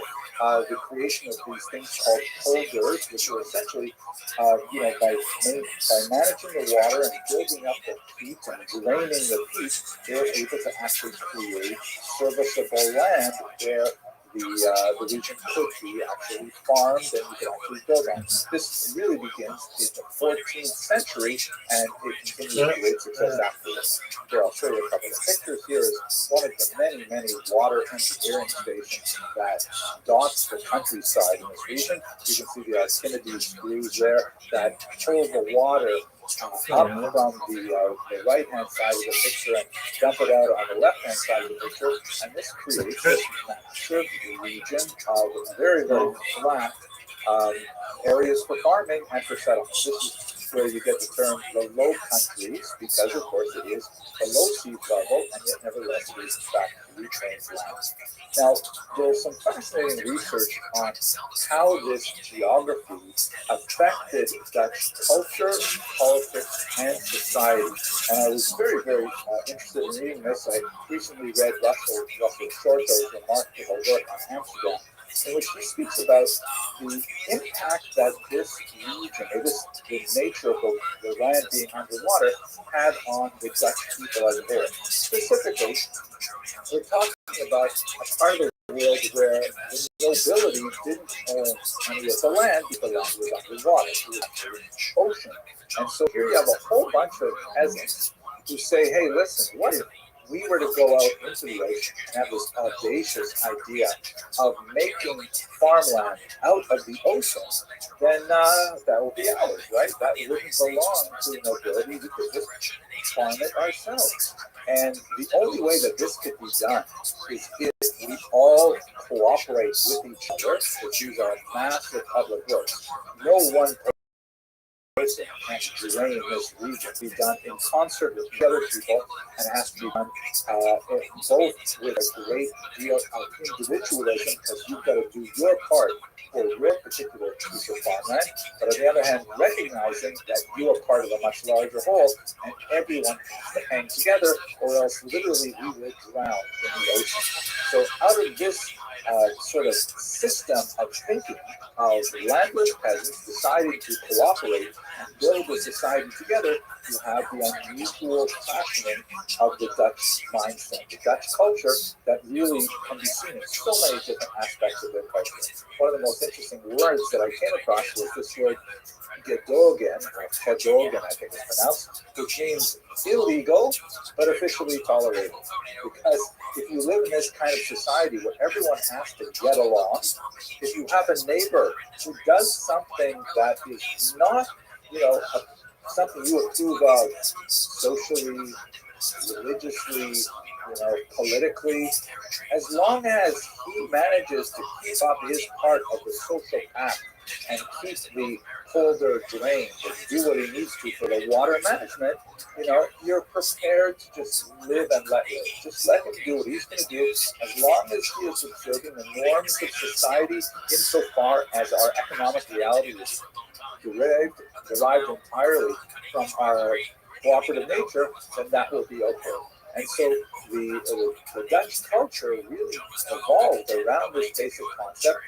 We see it certainly in 20th century politics with issues related to a lot of the topics that are very controversial in North America, especially in the United States of America.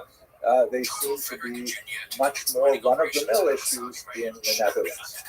And what's especially important for us, although I hope you appreciated this very brief geology, land management kind of discussion as an opener, it has a huge impact on Jews, because Jews will be great citizens of this region as long as they fit into the overall social needs of a society that needs to hang together.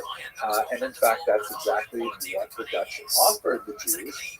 They were able to live in great peace and tranquility in this part of Europe for many hundreds of years, and created a very unique Jewish society. So that's what we're going to look at now, is a little bit of how that society evolved.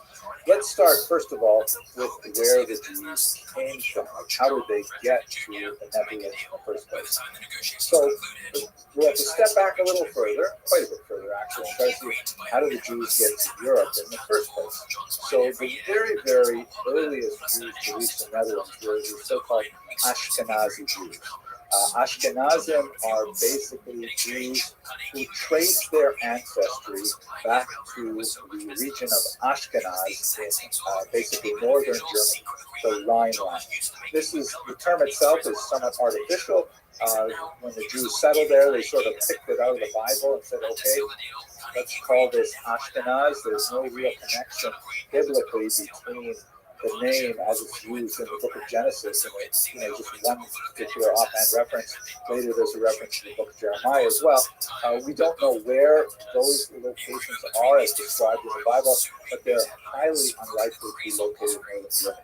That term was associated with the Ashkenazi Jews much later.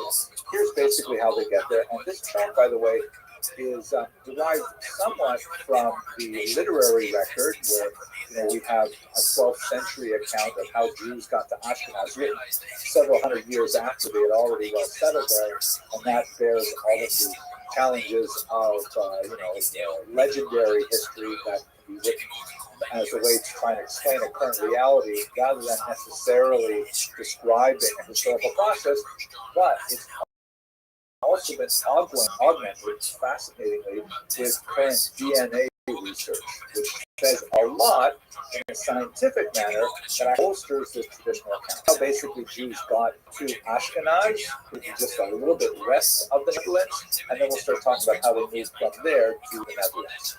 We start with Jews in ancient Israel, right up until the first two colossally devastating Roman Jewish wars. The Jews of Judea rebelled in the first century, starting in the year 66. That was crushed by the Romans. It took them quite a while. It was a pitched series of battles, but eventually it was crushed in the year 70, with pockets of resistance lasting for a few more years. This was the Great Roman Jewish War that resulted in the destruction of the temple. There was then a smaller regional war called the Kitos Rebellion in 117, and then a much bigger rebellion that in many ways rivaled the first war in the year 132. All of these, of course, were crushed with some remarkable challenges by the Roman government. The Jews of the region were frequently punished, particularly in the First War and in the Bar Kokhba Rebellion, with forced deportation to the Italian peninsula, where they worked as slaves. According to Josephus, there were as many as 100,000 of these Jews who were taken from Judea in the first century, a number that many scholars believe is fairly accurate. And these are how the Jews basically got into Europe, primarily through Italy. Let's see how it looks. So if you look at this chart, you see you've got the arrow on the left, which means time, moving from earlier in time at the bottom, later in time at the top. You have Jews in ancient Israel, and then in the first and second centuries, about 100,000 of them are basically sent as slaves to Rome. By the way, there was already a Jewish community in Rome prior to the first Roman Jewish War. In fact, a good 200 years prior, but the massive influx happens in the first and second centuries. And then while they're living there, they're also integrating with larger society. They ultimately eventually get citizenship. There's actually a fairly large number of Jewish citizens in the Roman Empire, and you begin to see the penetration of Italians into the Jewish ethnicity. This is largely done, as far as we can tell, through conversion. Because when we get to about the year 800, there is what's called the founder event. This is referring to the foundation of Ashkenazi society. Sometime around the year 800, based on both the literary sources and later bolstered by DNA evidence, a very small group of Jews, primarily from the northern region of Italy, make their way up to the Rhineland. The cities of Köln and Mainz, Speyer, Worms, and they settled there. Some DNA evidence even indicates that about half of all modern-day Ashkenazi Jews are descended from 4 specific women who come from northern Italy.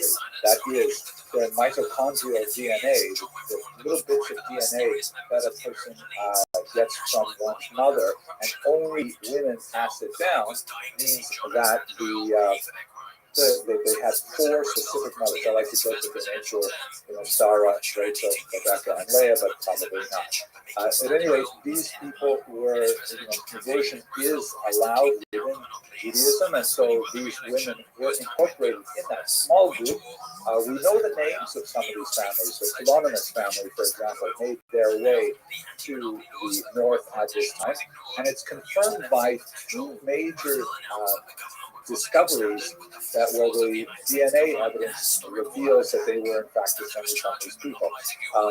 In the English city of Norwich, and about the year 1290, about a dozen people were thrown down a well, and then and this was discovered in the 21st century when they were doing construction for a shopping mall, and they found this ancient closed up well, and inside it was this horrific discovery of all these bodies jumbled up, all thrown in there at the same time, and they were able to analyze the DNA in the bones and discovered that in fact they were very similar to modern day Ashkenazi Jews, and that their DNA is going to match what was discovered in the city of Erfurt, Germany, a Jewish cemetery where, since we suspected in advance that the people buried there were Jewish because of historical data, the people working with the skeletons asked for appropriate rabbinic guidance. They said that you could work with the DNA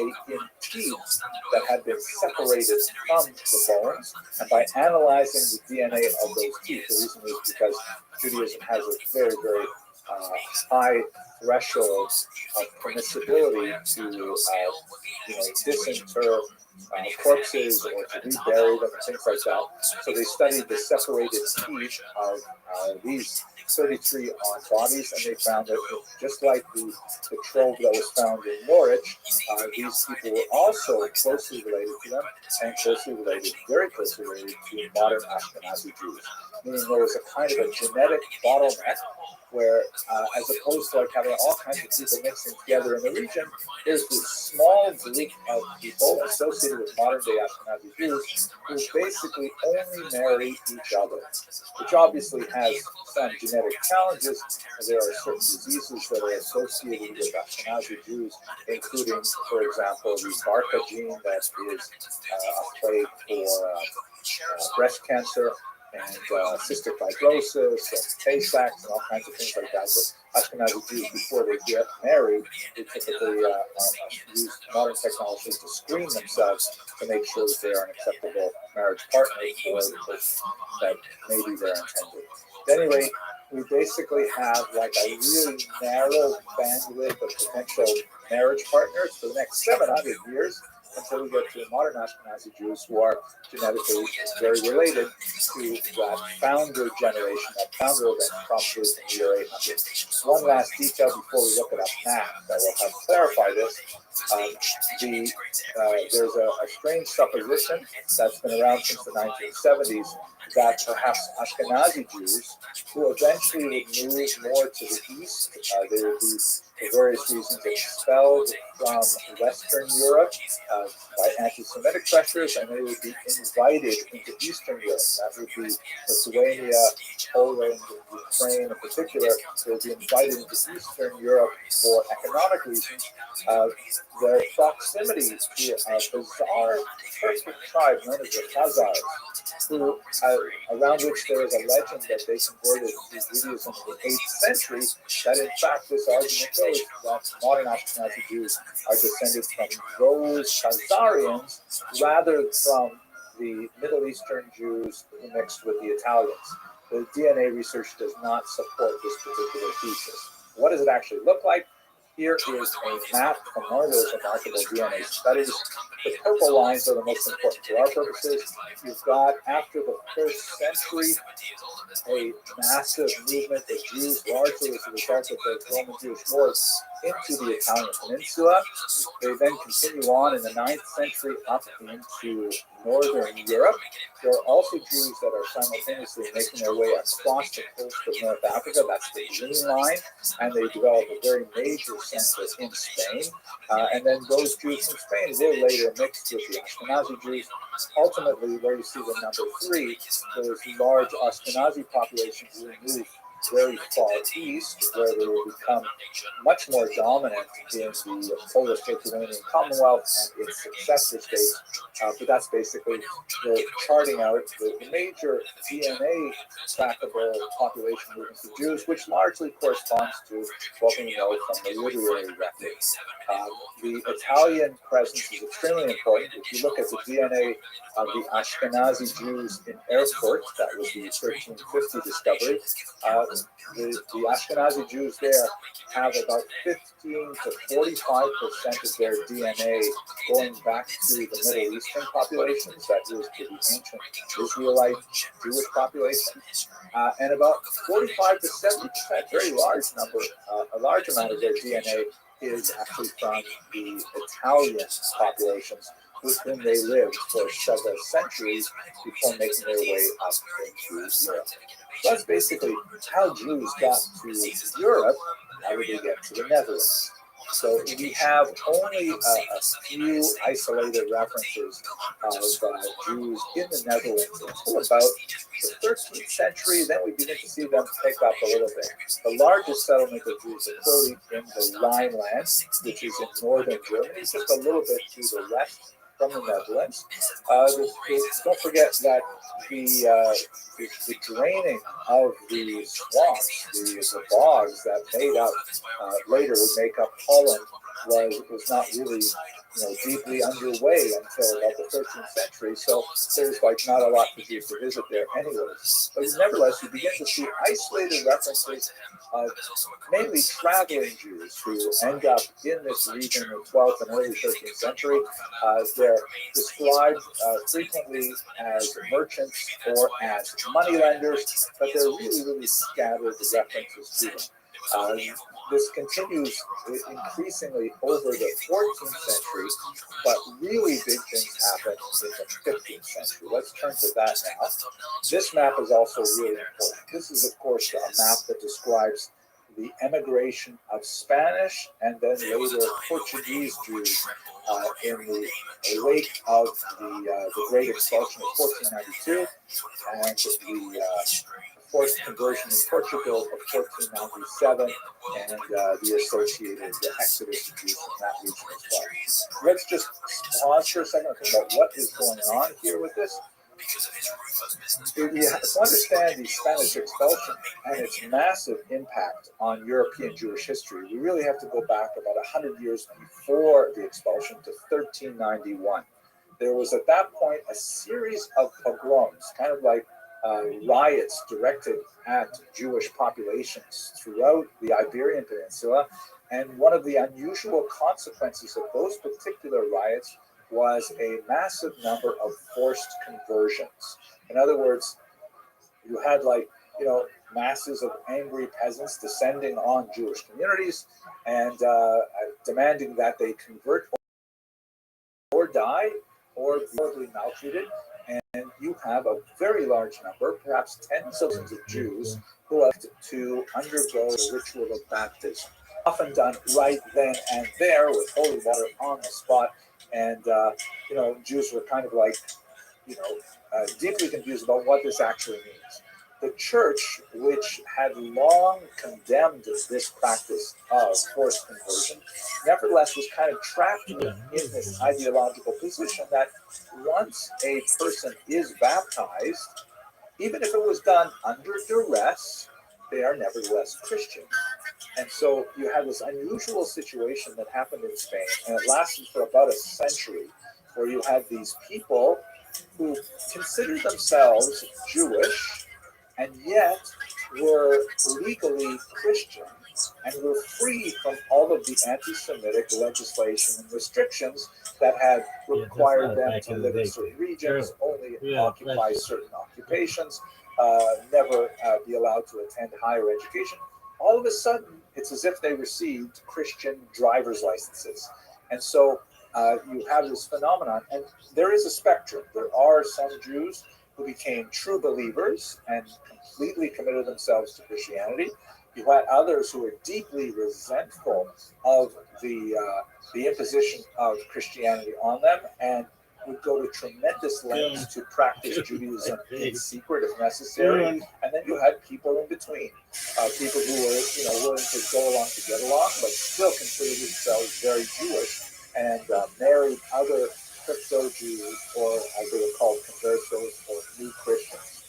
So Jews actually, and I'm talking about now these crypto Jews, they actually succeeded under this social environment because they were no longer held back by these artificial restraints that society had placed on them as Jews. And they rose up in virtually every area of human endeavor, with the possible exception of subsistence farming, because they were literate, they were numerate, they were urbanized, they had a very high level that they placed on education.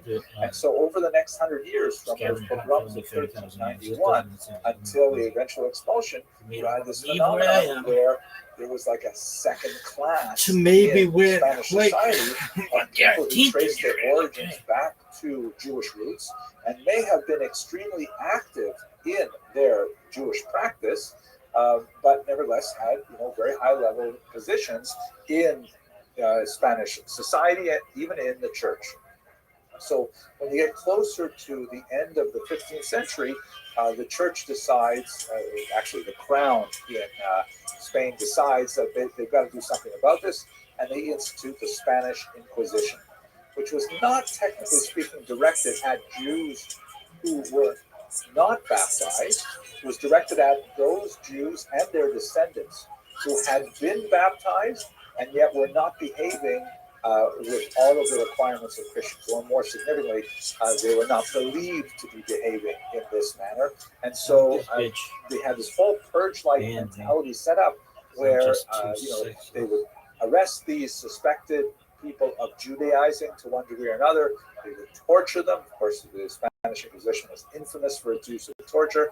And under torture, these people would give up the names of all kinds of people they thought were also Judaizing. This was, it's information derived under duress is not very reliable, but the Spanish Inquisition would then go out and arrest those people, and it eventually assumed all of society and got way out of control. So by 1492, Torquemada, the Grand Inquisitor, who also traced his own family roots back to these converts, so there's a lot of weird psychological stuff going on there, argued that, why this is not working? Why we keep trying and there's still these Jews active in Spain? The reason is because there are still non-baptized, legally practicing Jews in our society. They're still maintaining schools, and they're still maintaining kosher meat shops, and they're still maintaining, rabbinical services. And so the crypto Jews are always being drawn back to these sources of communal, intellectual, spiritual refreshment. So Torquemada argued persuasively before Queen Isabella and King Ferdinand that all the Jews have to be kicked out of Spain. Not the baptized Jews, because they're technically Christians, but all of the regular non-baptized Jews must be exited from the peninsula. And that is in fact what happened in 1492. They have this massive exodus, as you can see from the red lines. They're headed to North Africa, they're headed throughout the Mediterranean basin. Constantinople was a very important refuge for them, and many of them go back to Israel, where they would later be the kernel of the great Sfat Renaissance in the 15th century, in the 16th century. The most significant number, of course, made the simple journey to the west and crossed the border into Portugal. What happened there is especially significant because King Manuel I decided that it was not expedient to expel these Jews who had a lot of value economically to the society, but he arranged for a forced mass conversion of all of them in 1497. Again, the same kind of thing that started this all off in 1391. And he made all kinds of promises we're just going to do this, but there's going to be no Inquisition for a good 30 years. Don't worry about things. You'll be all right. Thinking that eventually they would assimilate into Portuguese society. He was, of course, wrong. And when the Inquisition came in Portugal in the 16th century, it was even more brutal, in fact, can be imagined, than that happened in Spain. So many Portuguese Jews in the 16th century began to seek ways to flee Portugal. Many of them went to Brazil, which was, of course, a Portuguese holding. Some of them even ended up in New Amsterdam, which, of course, would be Manhattan or New York City. And a lot of them went to the Netherlands.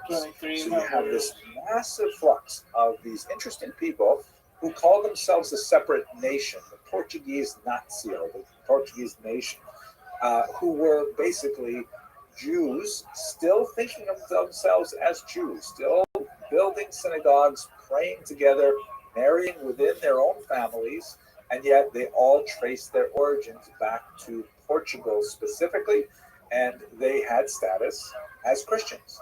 They could travel to other countries, they could even travel to England, where the Jews had been evicted in the 13th century, and they became extremely important in the mercantile world with their connections in many of these other countries, Jewish connections, and they were extremely important for the advance of the economy.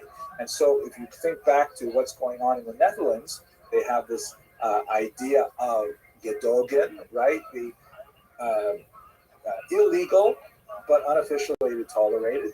So even though, depending on who was controlling the Netherlands at that point, and there was a lot of Spanish influence and so on, they basically said, well, listen, these Portuguese people, we know that they're probably doing something kind of fishy, kind of Jewish in their homes and things like that, but they're not bothering anyone else. They're not specifically involved with draining agricultural land, but they are contributing to society through their mercantile activity. They're keeping their head down, not bothering anyone. So why should we be persecuting them? This was also in line with a form of Protestantism that was very strong in this region, in contrast to Lutheranism, that was much more prevalent in parts of Germany. Calvinism was more of a tolerant version of Protestantism that held to kind of Luther's original position that Jesus was born a Jew and so on, and there was no reason to persecute the Jews. So these Portuguese Jews were the first to make a really strong communal foothold in the Netherlands, establishing communities there, officially only in 1608, but most likely they have been there for decades prior. They just began to be more open about their Jewish identity in the early 17th century, and they succeeded. They were tolerated, they were given permission to establish synagogues, they printed their own prayer books, things like that. And later on, they would be joined by an influx of Ashkenazim who were coming from Eastern Europe, particularly in the wake of the Khmelnytsky uprising of 1648-49. Ironically, we live in an era that tends to be Ashkenocentric, meaning, just the way the population movements in the Jewish world work. Western Europe and North America is predominantly Ashkenazic. That tends to be a wealthier part of the world. And so, you have this stereotype of Ashkenazim kind of being the big brothers helping out the Sephardim and the Portuguese Jews who are the younger brothers. In reality, at this time, it was definitely the opposite. The Ashkenazim were the needy immigrants, and the Portuguese, the well-established, Jews, who demonstrate tremendous generosity and largesse in caring for these massive influx of Ashkenazi Jews. But that's one of the things that I think makes the Netherlands so fascinating in Jewish history, is it's one of these meeting places of multiple Jewish populations with very different attitudes and very different perspectives on life and the world, and it creates some of the most fascinating ideologies. And that's what we see especially happening. Perhaps the most famous Jewish inhabitants of this region are Spinoza, and as a distant second, really, maybe not even second, but famous for me at any rate, Uriel da Costa. This is a remarkable painting that, if you've heard any of my lectures on Acosta before, please forgive me, because I return to this figure quite often. He is someone that I think is extremely important for our understanding of Jewish modernity. Julio da Costa was a Portuguese Jew who, like many, did not learn of his Jewish identity until he was a teenager. It was very dangerous, of course, for Portuguese Jewish parents to tell their kids that they were in fact Jewish, because that could bring the whole Inquisition down on them. So his parents ultimately, divulged his identity to him.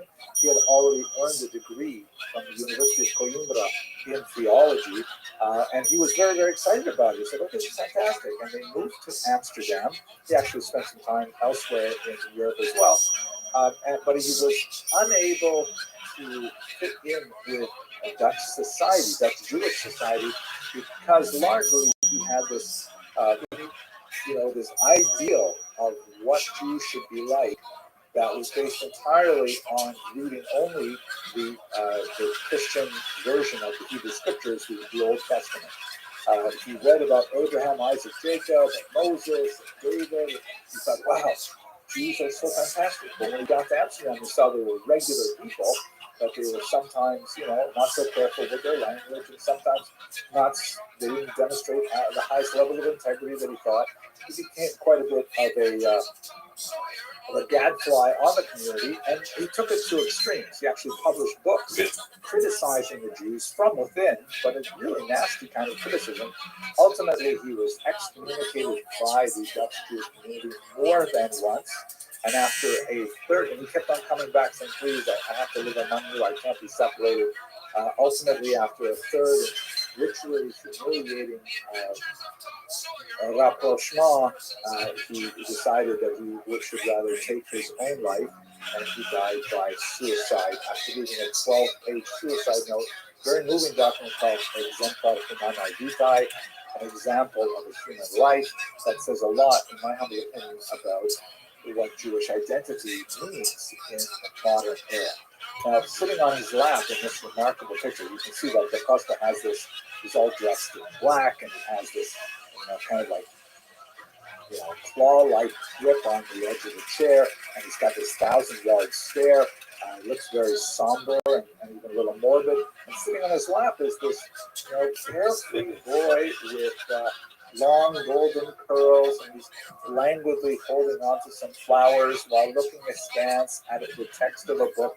That's supposed to represent Spinoza, and in fact, they do overlap about this many years in Amsterdam.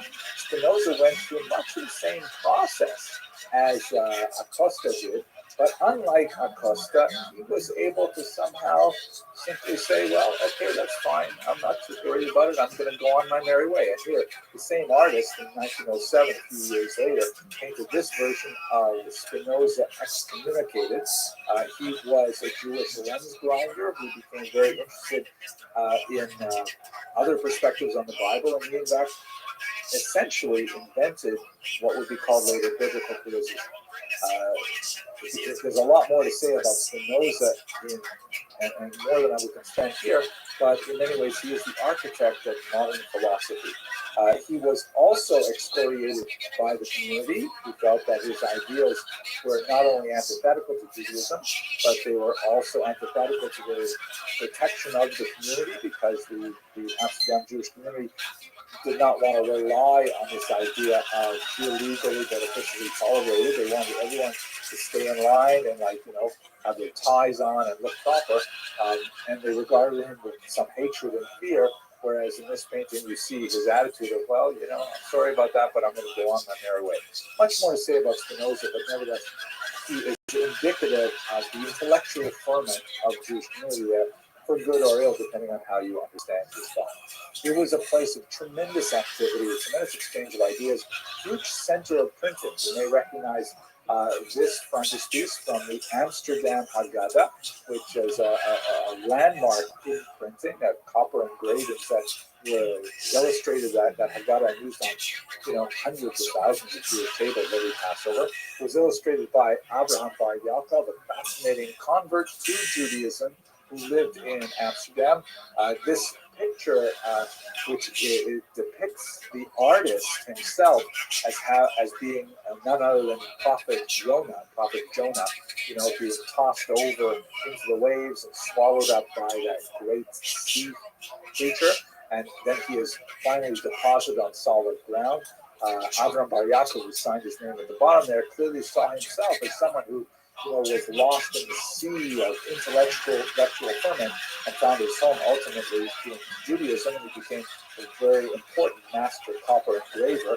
And his work has been seen at the tables of who knows how many untold families, even here in America, because one of the most famous Haggadahs that's widely used, primarily because it was available for free from your local grocery store. The Passover Haggadah, published by the Maxwell House Coffee Company, is essentially the Amsterdam Haggadah. It went through a couple of iterations, but for the longest time it was the Amsterdam Haggadah itself. So when we get to the 20th century, and this is a very quick overview, Jews are finding themselves very much at home in Dutch society. And one of the most heroic moments came at the lowest point in that history, and that's specifically during the Holocaust. One of the things that is really unprecedented in Europe during the period of the Nazi occupation is a widespread general strike that began in Amsterdam, specifically in protest of the treatment of Jews in that city by the Nazis. As you can see, here's the actual document that was circulated. You can even see strike, which means strike, and you get a sense of the anger that average workers in Amsterdam felt over the abuse of their traditional tolerance that had been extended to Jews. This strike was, as you might imagine, horribly and brutally truncated by the Nazis, who used collective punishment, which was their go-to tool for controlling dissent, and it was crushed within a matter of days. But nevertheless, it is the only one of its example in all of Nazi occupied Europe. This is a wonderful statue that was erected to memorialize that general strike. It shows a dock worker, and as you can see from this remarkable piece, I'm sorry I've forgotten the name of the artist who constructed it. I have a separate video where we talk about it. The artist has chosen not to portray some kind of like neo-Soviet hero with bulging pectorals and a lantern jaw and things like that, which would have been really, a travesty in this kind of example, because the Nazis also liked that kind of heroic, artificial Superman type art. This is like he looks like he's in his late 30s, early 40s. He's overweight.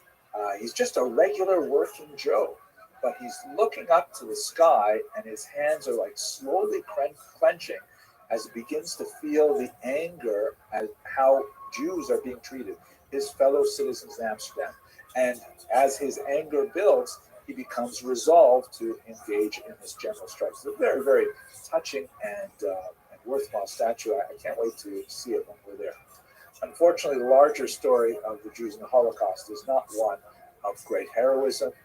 In Amsterdam in particular, of course, that's where Anne Frank was deported and lost her life after recording her thoughts in a remarkable diary later published. And in fact, Amsterdam had a horrific demographic impact under the Holocaust, worse than most other countries. And that's the sad reality of it. But after the Holocaust, with the influx in particular of refugees from Eastern Europe, the Jewish people I population hear was about this shit. eventually 15 fucking times a reconstituted day. in these regions and began to succeed and thrive once again. So, God willing, I'm looking forward to seeing this in person in a few months. For those who are on the call, if you are able to join us, it would be great to have you. I'm going to conclude my presentation now, and then I'm going to turn to the Q&A to see if there's anything I can answer that will be helpful. Thank you very much for your attention and your endurance. Okay, so let's see what I've got in the Q&A. Stacy M. thanks me for letting me attend. You're most welcome. Mr. Lynch asks about Spinoza's parents and uses the term Marano. This term Marano is kind of fallen out of favor in the scholarly world because it literally means pig, and it was a term of opprobrium that was used to describe those people who were technically Christian but still practicing Judaism. For preferred terms are crypto Jew or converso or even new Christian, which was the church term. So Spinoza, like Acosta, descended from these Portuguese crypto Jews. Ms. Torres asks, Queen Isabella and King Ferdinand were inclined to acquiesce Torquemada because they wanted to confiscate property and money from the wealthy Jews who were forced, and because the Jews were forced to leave them behind, and that way they could fund their war primarily against Muslims to the south. That is quite true, and in fact, one of the big debates in Jewish historiography about this period is, was the expulsion of Jews primarily an economic, right? Was it a function of the economics of the region, or was it a function of ideology?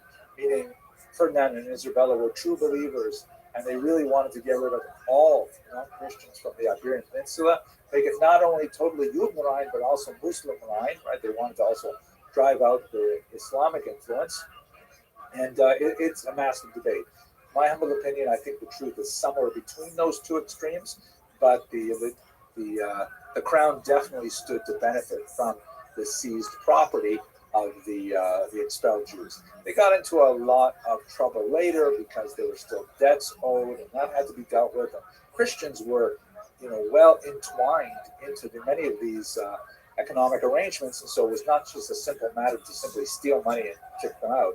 It was something that required quite a bit of disengagement over the next century. Ms. Stacy M. reads that in one of the Jewish encyclopedias that the Spanish Jews were embarrassed by the poor immigrant Jews and actually pitched in to send them off to the British Empire. This is unfortunately a phenomenon that we will see from time to time in Jewish history. The Italian Jews were also, they had a varying degree of enthusiasm for accepting some of these Spanish immigrants. In other cases, in New York, for example, the earlier immigrants who came first from Spain and Portugal, and then later from Germany, didn't have quite as good an opinion about the Jews who were coming from Ukraine and Poland and Lithuania. So it is a phenomenon that repeats itself, unfortunately, many times in Jewish history. In Amsterdam specifically, the Portuguese did have a very strong consciousness of the need to support themselves and their own charities first, but the bulk of their charitable donations actually went to Ashkenazim, which is really quite fascinating. Mr. Bosboom writes, how is it possible the Dutch went from tolerance and striking against Nazi treatment of the Jews to the most devastating stories of the Holocaust? That is indeed a very important question. I think the key variable that has to be isolated is the degree of collaboration of local populations in the destruction of the Jewish population. And that's something that is not at all simple to answer, particularly in a short Q&A like that. We should recall that the Nazis had a very different attitudes towards how they occupied states in the West, which they regarded as their racial equals, and how they treated states in the East, like Poland, for example, Ukraine, which they regarded as their racial underlings.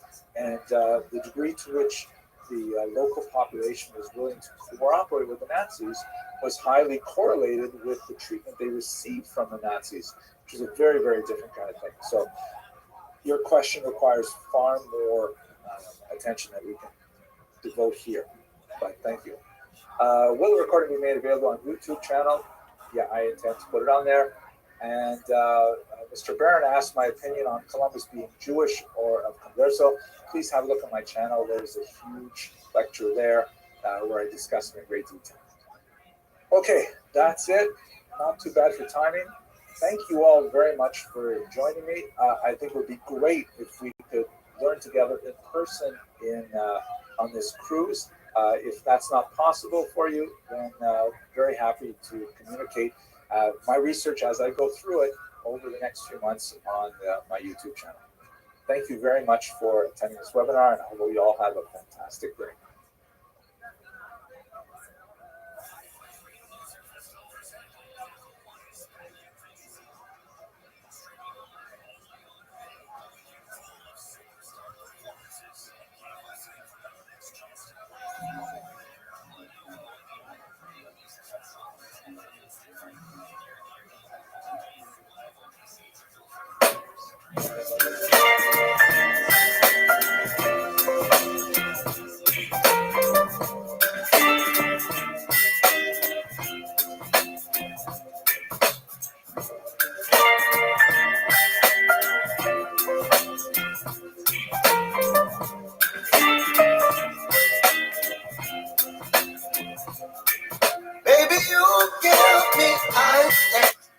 fellow students of Jewish history. I've been doing a lot of research lately in preparation for our visit to the Netherlands with kosher riverboat cruises, and I came across this one individual who was so fascinating that I have to share his life story with you. His name is Lopo Ramirez, and he also had an alias named David Curiel. And the reason for his alias is specifically because he was a crypto Jew from Portugal who went to Amsterdam, decided to start living as a Jew, and he became a very prominent individual on many different planes of his career. So let's go into his story. First of all, he was born in Lisbon, Portugal in 1594. That is, almost a century after the forced conversion of the Jews of Portugal, which resulted in several generations of crypto Jews, Jews who were forced to exhibit the external lifestyle of Christians, but internally they had various degrees of relationship to their Jewish identity. As we've discussed in many other classes, this gave them unusual advantages in society because as Christians, they were no longer bound by anti-Semitic restrictions, not allowing them to attend higher education or travel, open businesses, all kinds of things. But nevertheless, to varying degrees, these families maintained some internal Jewish identity, married amongst themselves, and so on. He was a great example of the resilience and the courage and the ingenuity of Portuguese Jewry that developed over several generations of this bizarre kind of dual lifestyle. When he ends up moving to Amsterdam and later Antwerp, he was a founder of the communities there in a very fascinating way. Okay, so the name Curiel, which is his Jewish name, probably came from one individual named Curiel del Duero, who came from Castile in Spain. And he had already emigrated with the 1492 expulsion of the Jews, and then was caught up in the forced conversion of the Portuguese Jews a few years later. He settled in Coimbra, which is a fascinating place. Was also visited in the past with kosher riverboat cruises. Has a tremendous university there, very deeply associated with a lot of crypto Jews as well. Perhaps the most important person in the family background is a woman named Abigail, who was also a crypto Jew, and she was also in a relationship with another crypto Jew who had already attained the status of Portuguese nobility. His name was Jerónimo de Saldanha. So that meant that all of her children had both crypto Jewish background and Portuguese noble background. By the turn of the 16th century, however, the family was in a bit of a crisis because there were letters that were exchanged between the Portuguese members of the family and some of the Italian members of the family, and those letters were discovered, and this essentially outed the Portuguese members as being crypto Jews. So the Portuguese branch of the family had to start to flee Portugal, and many of them ended up in Amsterdam, which was a safe haven for Jews. So that's where we get to our individual, Lopo Ramirez. His father was Jerónimo Núñez Ramirez. Núñez is a very common name associated with these crypto-Jewish families. He was a famous doctor in Lisbon who was very much involved in practicing and teaching Judaism secretly. We know this, by the way, because when some of the relatives of the family were arrested by the Inquisition, they kept trial transcripts of the tortures and the confessions and things like that. And so we actually have this sad, tragic record of what was actually going on. So when Ramirez died in 1609, he was a very prominent individual, and especially doctors held a lot of sway. So frequently they were immune from a certain degree of persecution. But once he died, his family was exposed. So Ramirez's wife and his children fled, first to France. And our protagonist, Lopo, was 15 years old at the time. They lived in France for a while, but his mother died 5 years later. And Lopo, with a younger sister, ended up moving to Amsterdam. In Amsterdam, he ended up rising as a very successful businessman, using connections with the local Portuguese Jewish community. He ended up becoming extremely successful in both the jewelry and the perfume trades, including raising these bizarre animals called the African civet cats that apparently excrete kind of a musk from their anal glands. I kind of went down a little bit of a rabbit hole looking at that particular aspect of the perfume industry. Anyhow, he got married to a woman named Maria de Pina, and you don't be confused by that name Maria, even though it's a traditionally Christian name. Her actual name was Rachel Nahar. She was a crypto Jew as well. So working in this trade, becoming extremely wealthy, he was also highly regarded for his personal integrity, and he was named at the age of 24 to be the Gabbai of the Beit Jacob Synagogue in Amsterdam. Very, very important position, and he handled it very well. He was especially involved with a dispute that ended up in a breakaway minyan, which happens all the time, and he managed to sort of smooth out relations between the parent minion and the child minion, and make sure that the treasurers of both institutions were able to combine their funds to ensure that the poor of Amsterdam were to be properly treated by the charitable funds. He was later very influential, several decades later, in bringing together now 3 synagogues to form one single communal organization. So it's very much a sign of his business acumen, his personal integrity, and so on. There was a particularly dramatic moment in his life when he was 34 years old, and he was showing a stock of jewels to a customer from Germany when he turned his back to the customer, and the customer attempted to murder him, slitting his throat. Miraculously, he survived by wrestling himself out of the grip of this customer, and the attacker was then caught and was in fact tried and executed, and his corpse was sold to the University of Leiden for dissection. So you definitely do not want to mess with Lopo Ramirez, because, anyways, he had, the whole episode had a huge impact on me. He had the whole episode recorded first in Portuguese and then translated into Hebrew verse, into a long poem.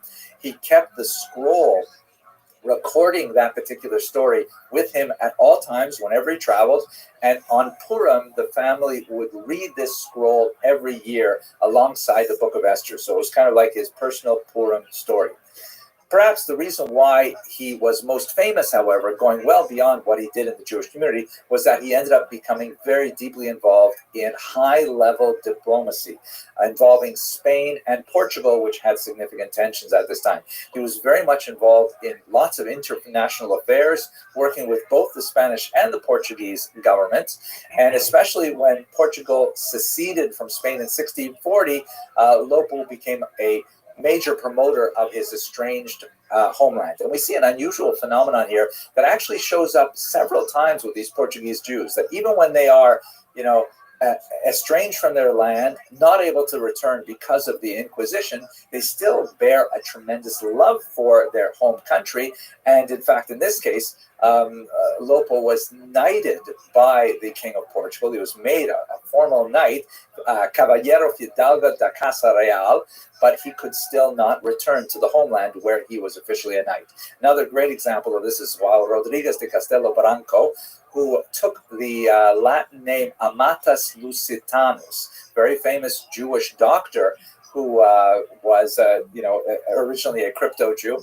And his pen name, Amatus Lusitanus, means in Latin, lover of Portugal. So once again, even though he could not return, still had great love for his homeland. Now, the services he rendered to both Spain and Portugal were not always appropriately appreciated, even though he was named as a knight. The King of Portugal was advised, like that would-be thief from Germany, do not mess with Lopo Ramirez. And he was told by ambassador, whatever you do, make sure you pay Lopo Ramirez on time for his services, because he can be quite dangerous. Where we would see this, perhaps, this other side of him, is in a controversy that occurred a little bit later in his life. And I don't want to go into too many details here, but you can look at the little information box on the YouTube that will give you the link to an article where it's discussed in great detail. Basically, there were 3 Jewish men who married 3 sisters. So 3 brothers-in-law to each other. Lopo Ramirez was one of them. One of the other brother-in-laws, a very wealthy man, died in 1641, and he left his massive fortune to his orphaned 4-month-old daughter. His wife had already passed away. And he named his 2 brothers-in-law, including Lopo, as the guardians of this unfortunate child. So here's Lopo and his other brother-in-law taking care of this 4-month-old daughter, who is hugely wealthy because her father left her a massive amount of money, but none of the estate was left to the aunts, the three sisters, or the two sisters, one of them, of course, had passed away, meaning Ramirez's wife and his sister-in-law. So at a certain point later on, the brothers-in-law sought to use a legal technicality to try and claim some of that money for themselves. This was viewed with tremendous disdain by the Amsterdam Jewish community, and the Mahamad, which is essentially the formal Kehillah organization, formal community, placed both of the brothers-in-law, including our Lopo Ramirez, in Nidui, which is a form of ostracism that is one level short of cherem, which is a much more stringent ban, sometimes called excommunication. In general, the Amsterdam Jewish community used nidui and cherem quite frequently. You may be familiar with the case involving Baruch Spinoza, Uriel da Costa, and others. So this status of nidui lasted a very long time. And Lopo Ramirez himself, because he's a very proud man, he had tremendous achievements, very wealthy, he ended up organizing for himself the possibility of living openly as a Jew in Antwerp. This was something that was not done at all, but he had many connections with the ruling authorities. And even though the papal nuncio himself opposed allowing Lopo Ramirez to move to Antwerp and to set up there, he nevertheless was allowed to do so. He was not allowed to, however, even build a synagogue there, but he could have, guests and so on. And in fact, some travelers report that he even had all kinds of people coming for Sukkot, and they lived in tents openly during that holiday. Well, fascinating. Eventually, the whole case was resolved, and after 13 years, Lopo Ramirez came back to Amsterdam. He apologized. He paid a massive reconciliation payment to make amends by donating to charity, and ultimately he regarded Amsterdam as his home. He was passed away in Rotterdam, but he was taken to Amsterdam for burial. Fascinating story. Lopo Ramirez, David Correa. Okay, I hope you enjoy this, and I hope you'll be able to come with us on this trip to the Netherlands, which promises to be absolutely fascinating. And if you're not, then God willing, we'll have some videos for you to enjoy as well. Thank you very much for watching.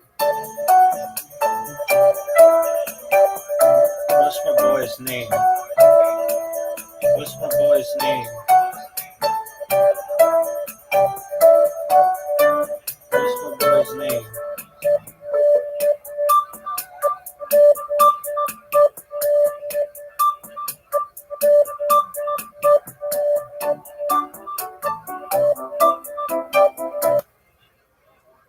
Not live? Oh, he is live. Oh, tight. Oh, this shit's gonna get dirty.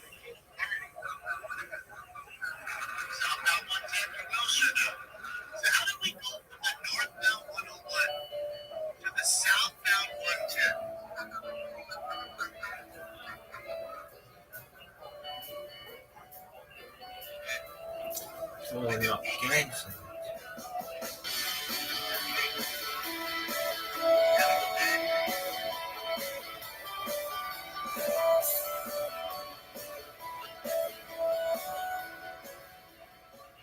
Hello, fellow students of Jewish history. So, in the course of my research and preparation for the Kosher Riverboat cruise to Amsterdam later this year, I came across this remarkable story, this fantastic biography of someone known as Rabbi Itzhak Ger Granborn of Amsterdam. And his story is just so mind-blowing. I got to tell you about it. Let me start, first of all, by talking about the period of time in which he lived. It's an era of the so-called Batavian Republic. This is a period of time when Amsterdam was invaded by the French, who brought with them the tremendous ideals that were encapsulated in the Revolution of 1789. Specifically important for Jewish history, but of course important for general world history, is the Declaration of the Rights of Man and Citizen that the French had proclaimed as part of the revolutionary values. And when in 1795 the Dutch Republic became the Batavian Republic, they inherited some of these ideas.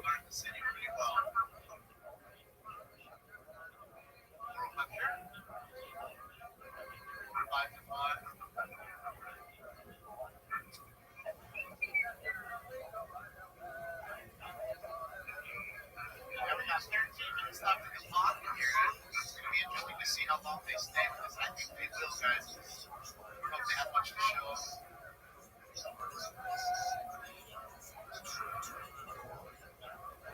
All right, so now we're transitioning to the eastbound 10, right? That's central CHP where they build chill right there. So he is going down eastbound, right? We all agree on now eastbound 10 going towards the 5.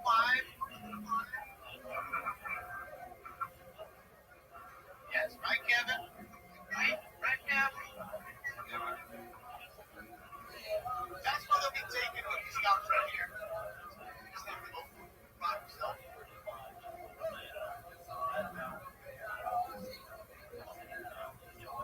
This one's going to be a long one. I mean, you guys are right. If that thing is full with gas, boy, we'll be driving for a long time. I'm watching Scott. I can see the helicopter in Scott's shot. He's kind of just, he's kind of dragging his feet as he's running through the barrel.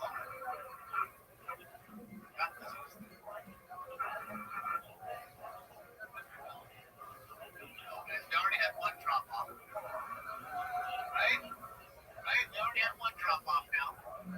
I guess 4's out of it. And you see the difference in delay because we already saw this transition about 30 seconds ago. Correct, everybody? I think we can all agree. Oh, Damon. Now you can see He's actual delay. amazing.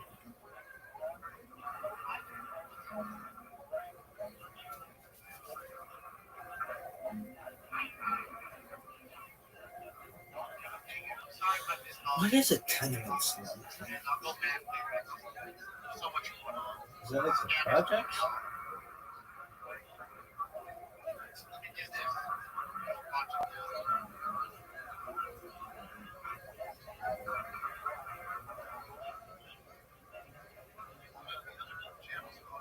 Wow.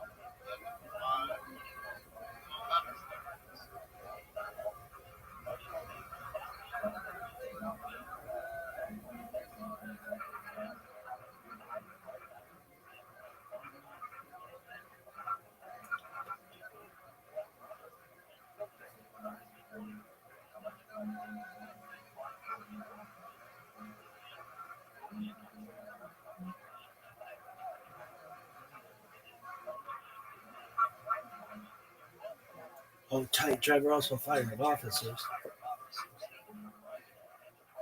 These motherfuckers ain't fucking around. Alright, do you know where they are? Heading east on the 10.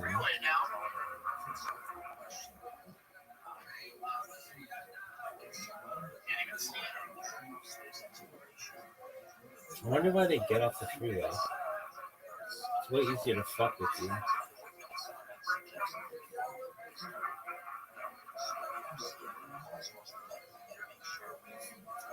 Where'd they go?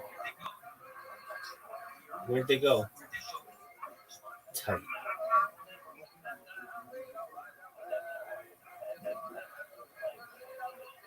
They'll probably kill these motherfuckers.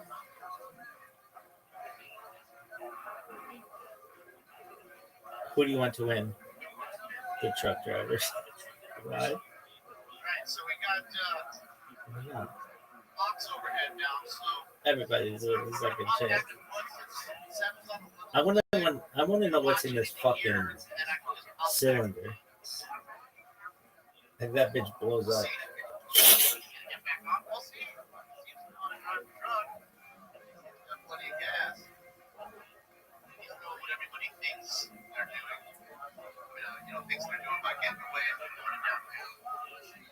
Oh, good move. Good move.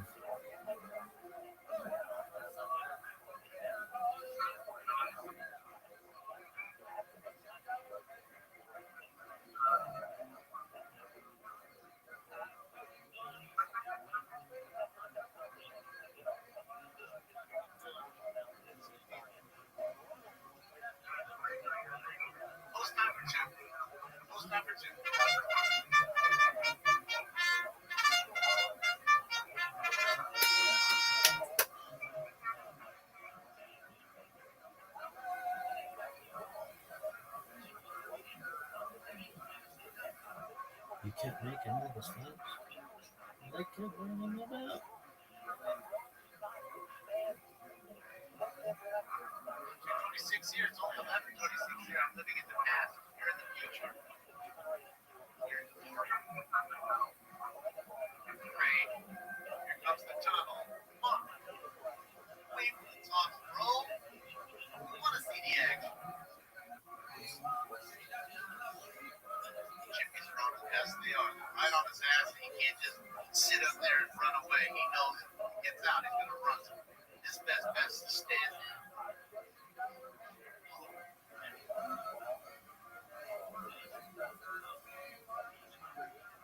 Horseback, welcome.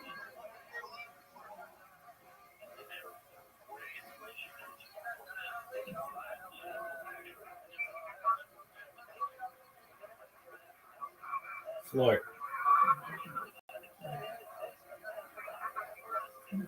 Oh, where's he at? Tractor beam pulling him in, ladies and gentlemen. Turn. Tractor beam's pulling him in. Figueroa. You know where he is? Yeah? Is he heading north? Although Think so. wrong way. Running the wrong way. What happened? That's Mack truck. Something happened. Yeah, he's heading downtown. What happened? What happened? No, dog. That motherfucker didn't go past that intersection. Something happened. Go. Your helicopter sucks. Big, baby. No, he's gone. Bringing him in, man. The tractor beam like the Death Oh, Star. no, there he goes. Your ship line, they just pull you in. That's correct. Do you know where he is? Uh-huh. They can't get by. You know exactly where he is? Are you filmed there? All right, without any further ado, it's time for Where?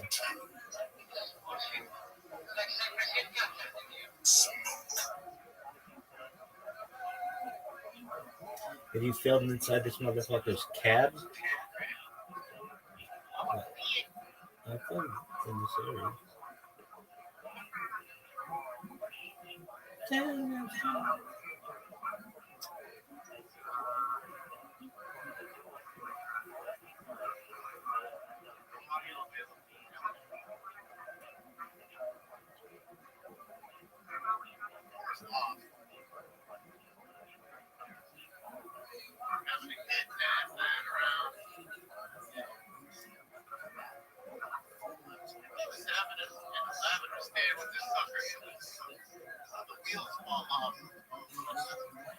He's going the wrong way, as you can see. Traffic coming at him, man. This is a one-way street. Both roads. You got the arrow. Oh, and this is not uncommon. Not uncommon for downtown. Lots of people go down the wrong streets all the time. They're usually not 1850.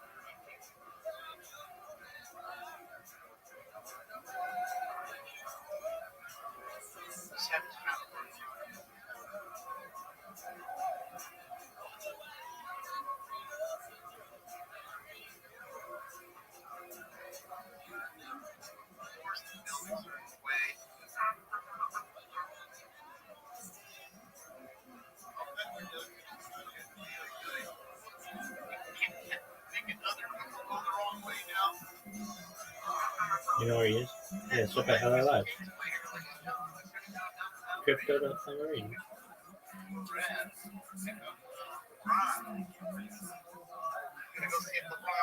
Have you been there? It's in LA Live. Here's the Tagger Tower. Here's the Tagger Tower. All the graffiti still all over it. Bombed out his feet. Memo's getting it in right now.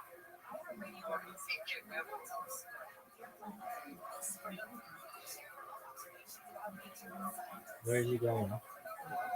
I would hope he would try to get in an underpass and then book it. Last time you saw one of these,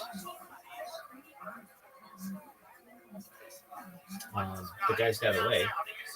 but it was during the day. I'm just gonna, again, I honestly think it's not gonna last too long here. If you keep staying here for our helicopter, keep an eye on Scott.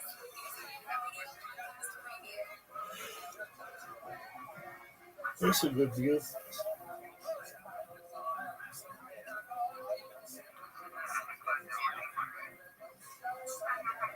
Go, dog. This is the best. This is the best TV. This is better than any sporting event, basically. It does not get, it does not get any better than an 18-wheeler. This is one of those ones that they put on like those Fox specials.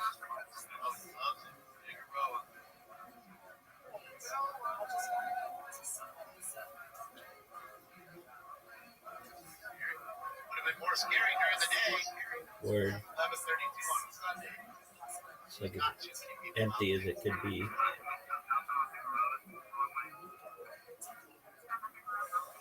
Go. Back on it. Who gives a shit? They can't seem to find it. I was just looking at it, bro.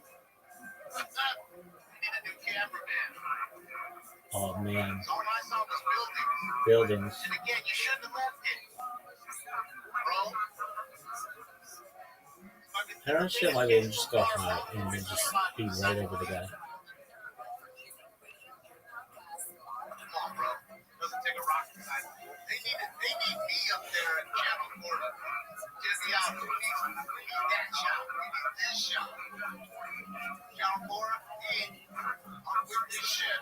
Get off this motherfucker's car.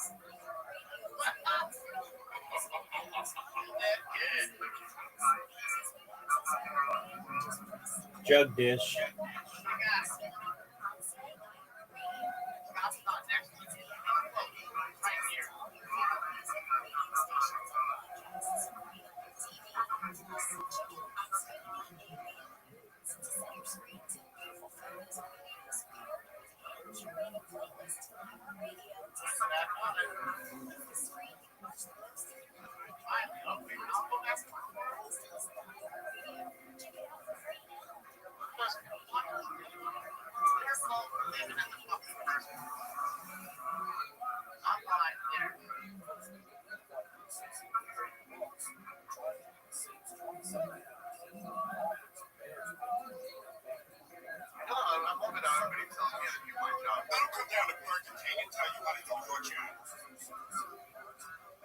I can't help it.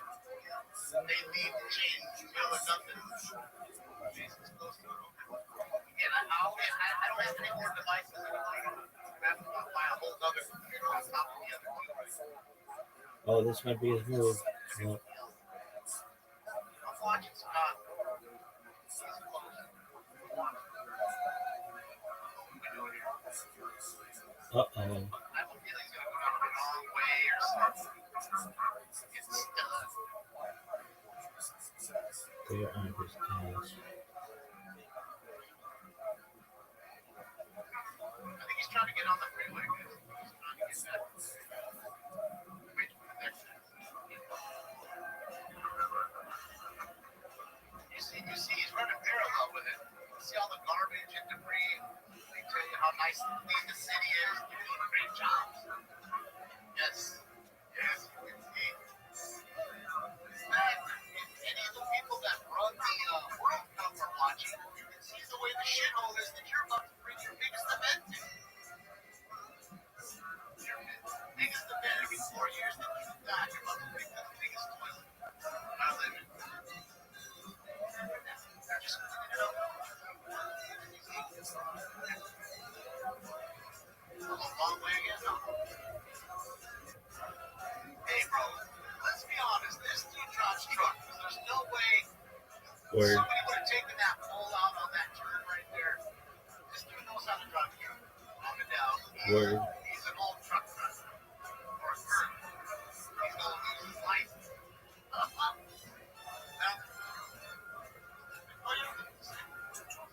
World Cup comes through. My side the bus. Fuck your life.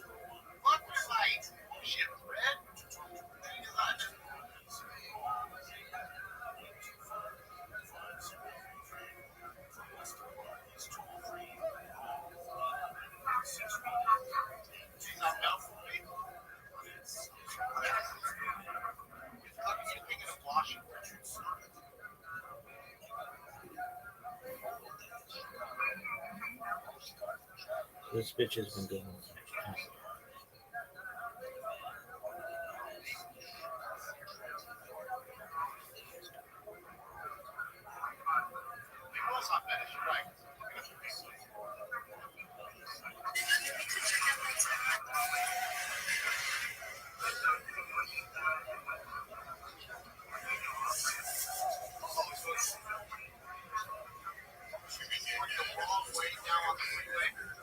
Ooh, that's dangerous. That's dangerous. Oh, here it goes. He did.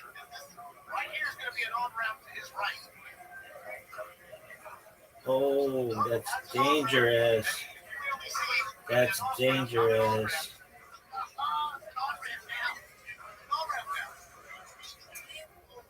Your discretion is advised. That's Jason 2025. This is one of those points. No, I say you're going the wrong way. No. He's well.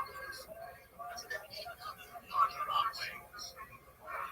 He's going too straight. We weren't getting on the field like, Oh, it's just dangerous. bro. Your discretion is advised. Those cars are coming around this corner pretty quick. 60 miles an hour. Oh, Doing their best to light him up so other drivers can see him. Oh, shit. is that dangerous? I don't know if I've ever seen one go Westbound lane. like this. Not in a semi. Get an 8. With his pal who has a gun in the back. I like So this they're gun. tagging it. Don't forget about that, folks. So they already shot him out. Don't forget about that, little tidbit. I like it. This is carjack trucks. So don't forget about that. Okay, get off the fucking freeway this way. Oh, dude, you're gonna get a face off. Your discretion is advised. Oh, man. Oh, dog. He's gonna cause a hot outlet. Yeah, now I'm all getting big. Here. I'm paying. 20 bucks. Oh, boy. Oh. There he is. This is getting off now. On the on-ramp. Yeah, good move. And not just go the right way. There's the jack in the box right here when he comes off. I want to say there's a jack in the box right here as soon as he gets off. Yep, there's a jack in the box right there. There's the drive-through. Wow, this guy can maneuver. That's amazing, Jack. Thanks. Yeah, but it's on Alameda, bud. Left or right on Alameda. Which way we going, bud? North on Alameda it is. No. Go, make a right. South on Alameda. All right. Oh, shit. Move. Now, not Alameda. And then Now, go. to the other pass. They're running. We got a runner. Here we go. We got a runner. Damn it. That was the runner, no. Dude, what are you doing? Go back to the other view. They're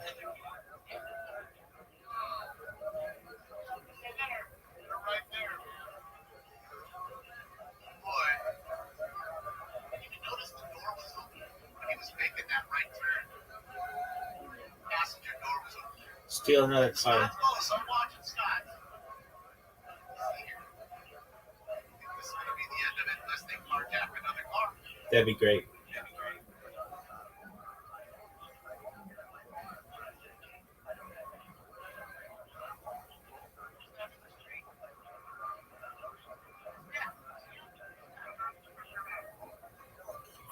Perimeter set up here, guys. Alarm on foot, bolt out the cab. Valuable time. Set up a drag that close the whole area. Hurry! I think that's Jason Snowball's car in the black.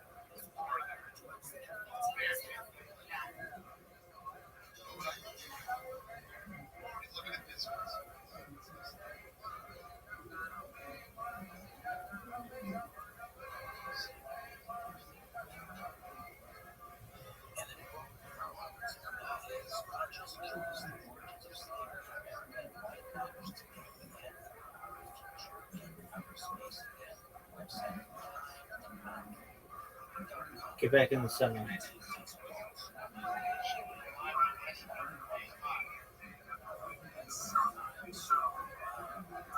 Holy shit, he's in a white truck.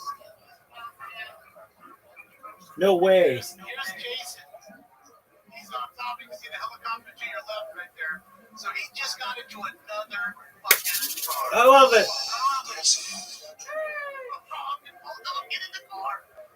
Oh, I hope so. That's teamwork. They're making the dream work.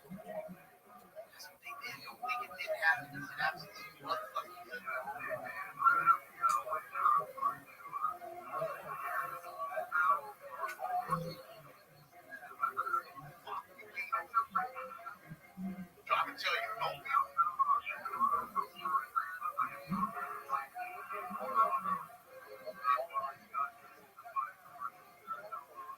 Don't fuck with Tom. Tom and the boys, they're coming after you.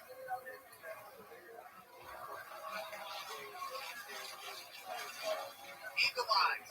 Eagle eyes. Yeah, we're meeting up with IC and his uncle. We're on your way there.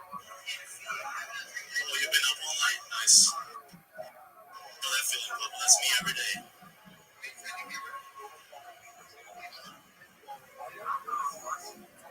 Oh, God, man, this fucking bad. I got him. 7-7's got it. They got him too here, so now they have him. Both people have him. They're making me work tonight. These some bitches are making me work. That's the third car. Third car. That's Jason 2025.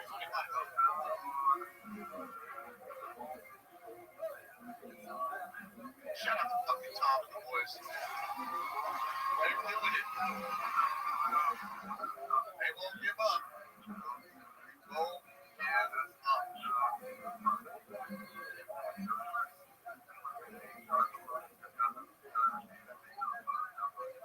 We'll see the switching of the drivers right here. Remember, guys, what we're hearing is a little ahead of what we're seeing.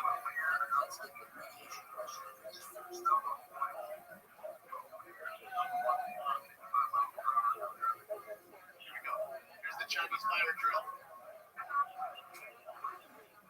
Get out. Let me drive, idiot. You don't know how to fucking drive. Fuck.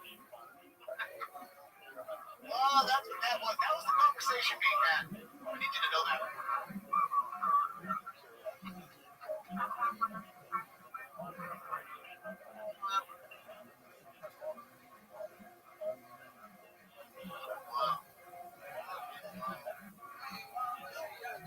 Damn, this guy's flying.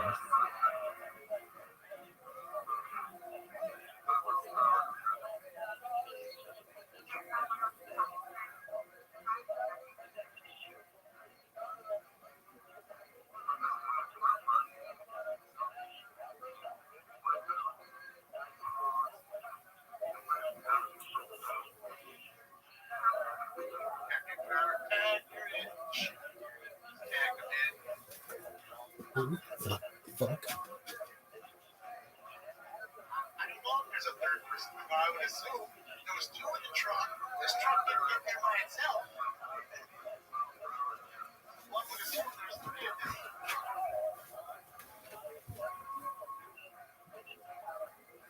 Off the hallway. Pick this up.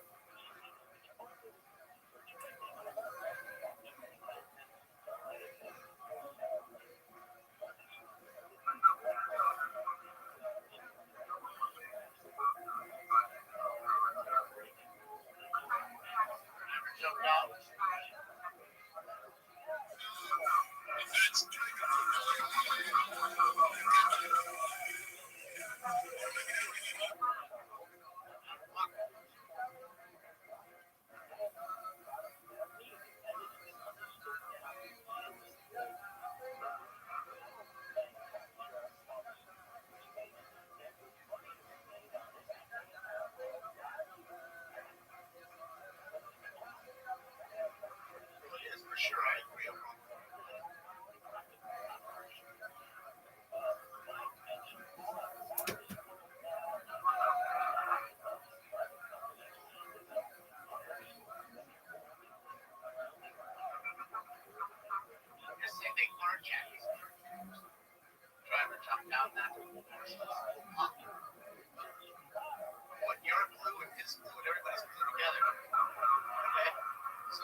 damaged truck before he took the truck. He likes trucks.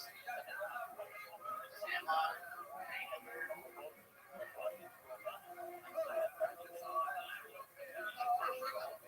he's already wanted for murder on officers by shooting at him.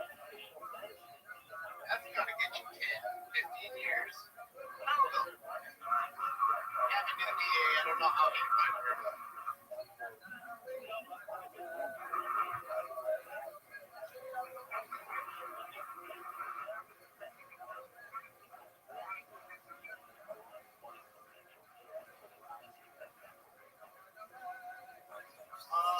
Apparently, right as they were getting overhead the news, shots fired. Right as the news got overhead. Why does this guy keep doing fucking? That's not smart. Yui's.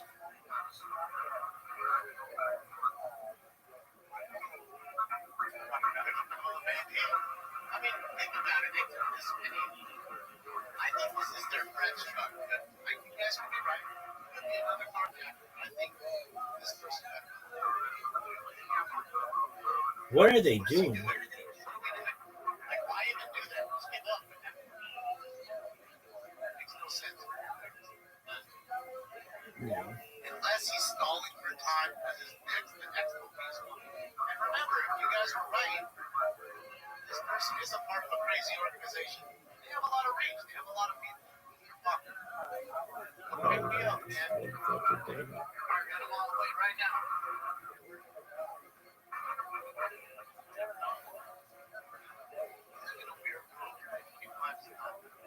Why wouldn't you drive on the right side of the road?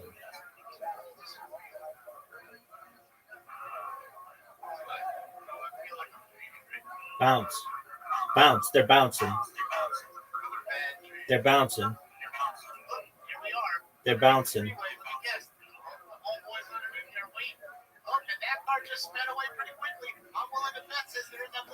They're gone. They're gone. For sure. They jumped in that black sedan. They did. Yeah, they did. They're in the sedan. They straight ghost riding the whip. They're gone. They need to realize that black sedan, that Honda that's on the freeway, they're in there. They're in the Honda. They're in the Honda. That thing's I don't gone. think they're in this. I really don't. This thing's gonna come to a rolling stop. It's gonna hit something in the truck. Boom. We'll see. Right here. Yep. Right there. They're in that car. They're in that fucking sedan. That car took off a little too That fucking sedan. Watch how the quickly. sedan went. They're gone. There's nobody in that car. They got away. Good for them. Oh, I don't know. Maybe I think I saw somebody moving. Oh, Santiago. Thank you so much, Santiago.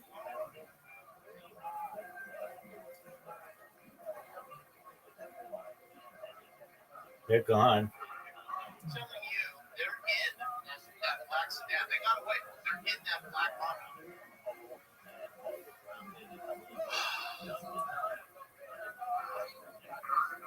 They were just blowing time.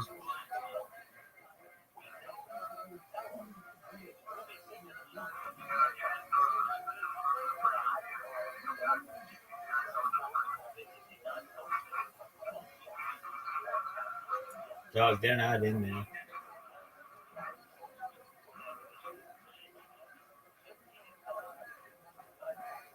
They're gone. Good for them.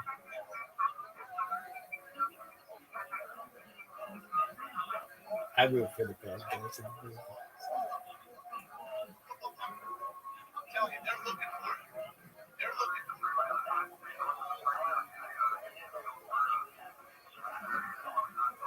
They're gone. Good fucking luck, dog. Crafty is right. Like I said, you have people with a lot of money. They're worth billions. They can easily do it. And we can pick them up left and right.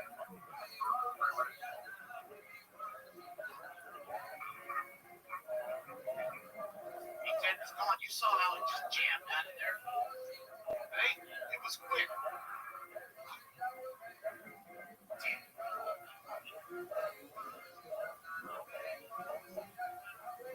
They're pissed. I think they think they're still in that truck. They're going to realize that nobody's in that truck. They're gone. Sea of vehicles. Blackboard to me. What do you guys think? Blackboard came out of that tunnel. What do you guys think? Didn't look like a beaver. Looked like an accord. Blackboard.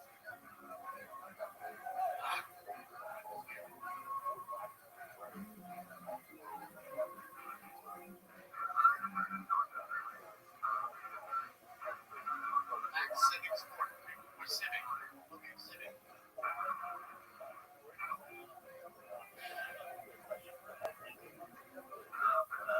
They're gone.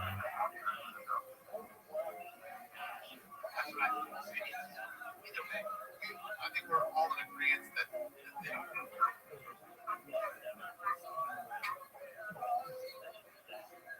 They're looking for a beaver.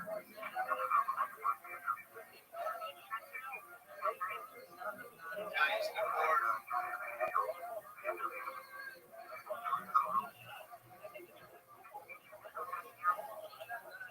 That was boom.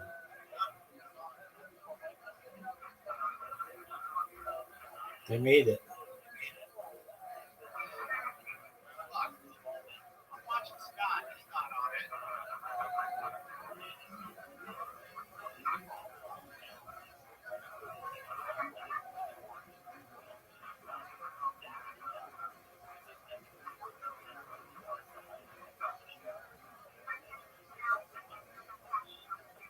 It's happening so fast. You know what I mean? So it's hard for them to keep up on the ground. You gotta remember, Tom and the boys, they're orbiting, man. They're spinning. With 60 miles an hour pace. Gotta keep an eye on everything. Things happen like that. They got away. We can sit back, quarterback it all we want.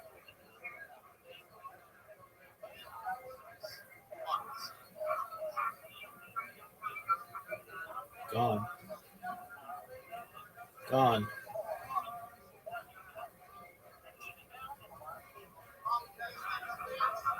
This isn't the first time we've seen this happen.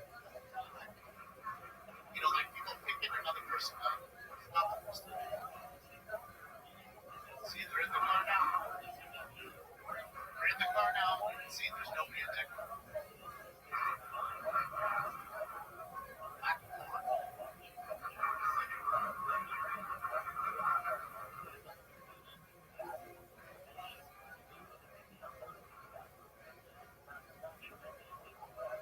They're gone. They look fucked. Just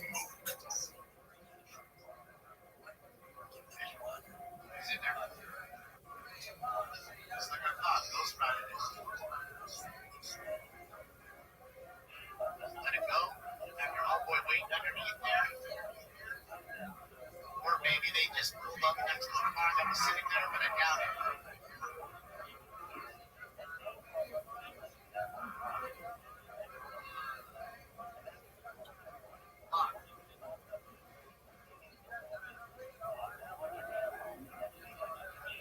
What's that?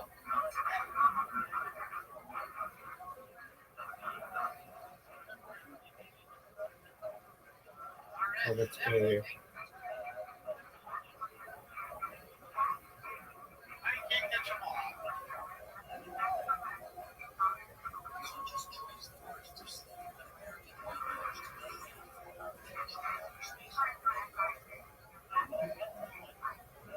That was no BMW. No way. No way.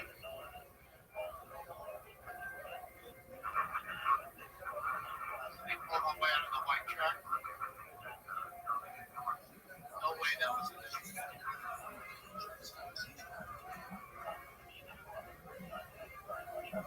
Dog.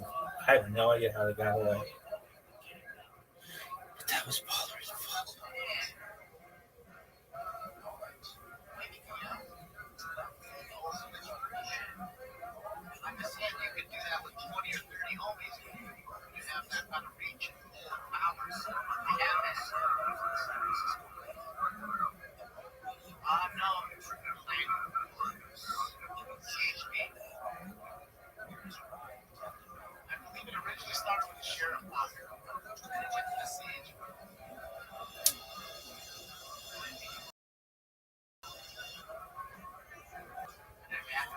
San Francisco Bay.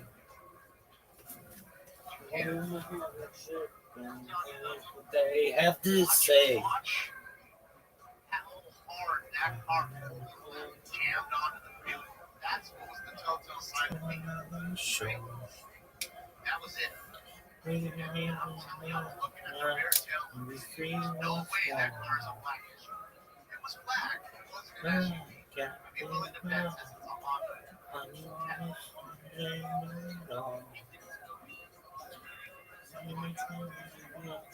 Then no raindrops fall. Did you hear that, Restream?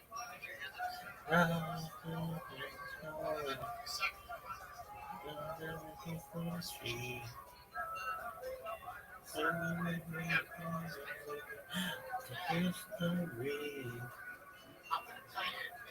Ride, Captain, ride on your mistress ship. They don't do that. We will There play might be some that are in the working play. better than others. We will on your ship.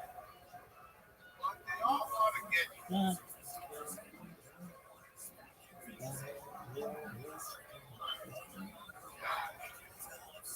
take a look at Scott. Look at it.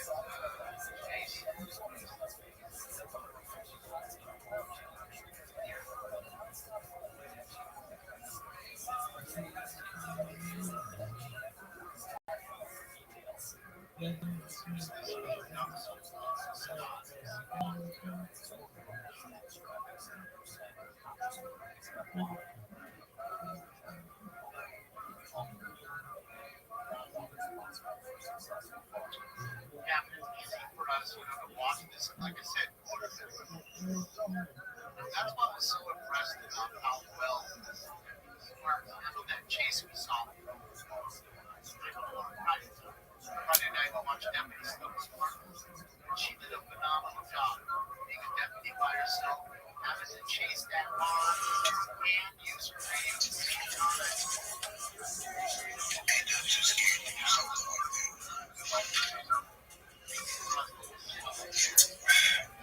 No self-promotion. What does that even mean? Oh, you're done, son.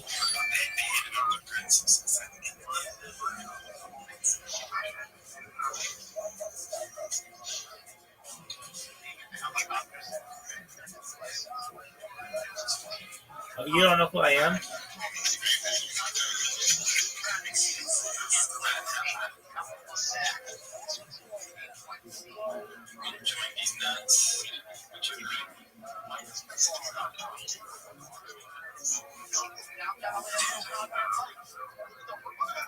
You see two lights, three lights in the picture, and not one forward. And the actual city street lights. Deals of gaming.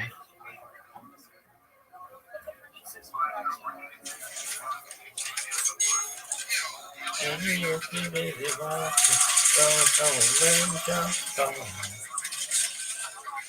Like Captain. I think so, honestly, if they actually keep that eye on Up on your mistress ship.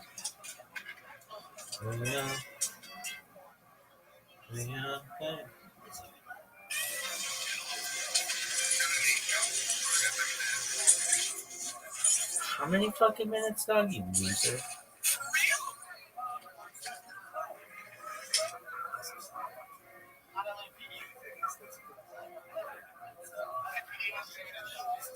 they're here now.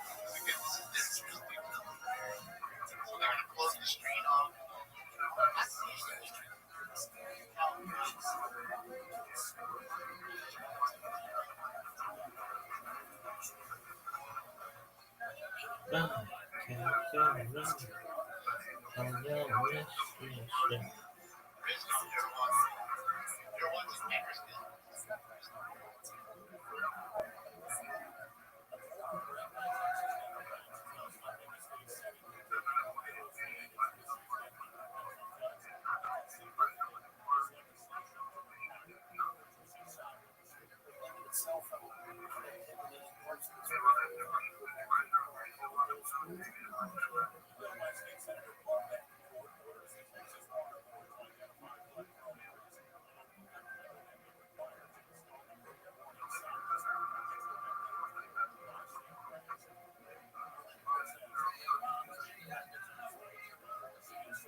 This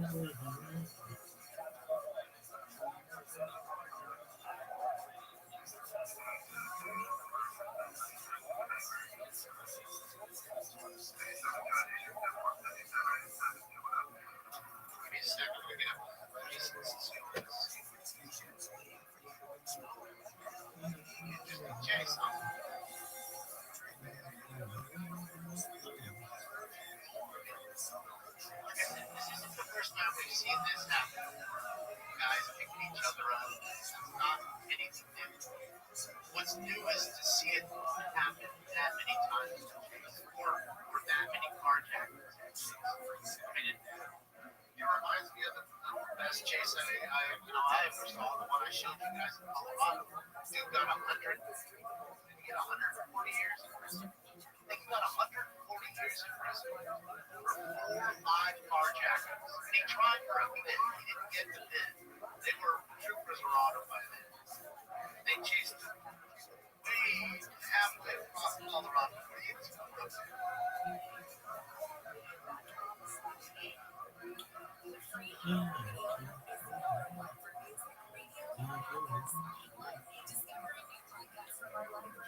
Yeah.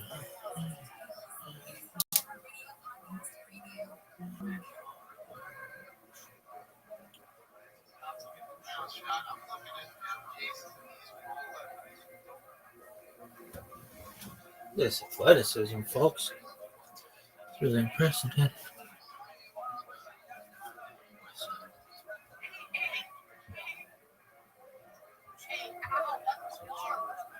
Ride, Captain, ride upon your mistress ship.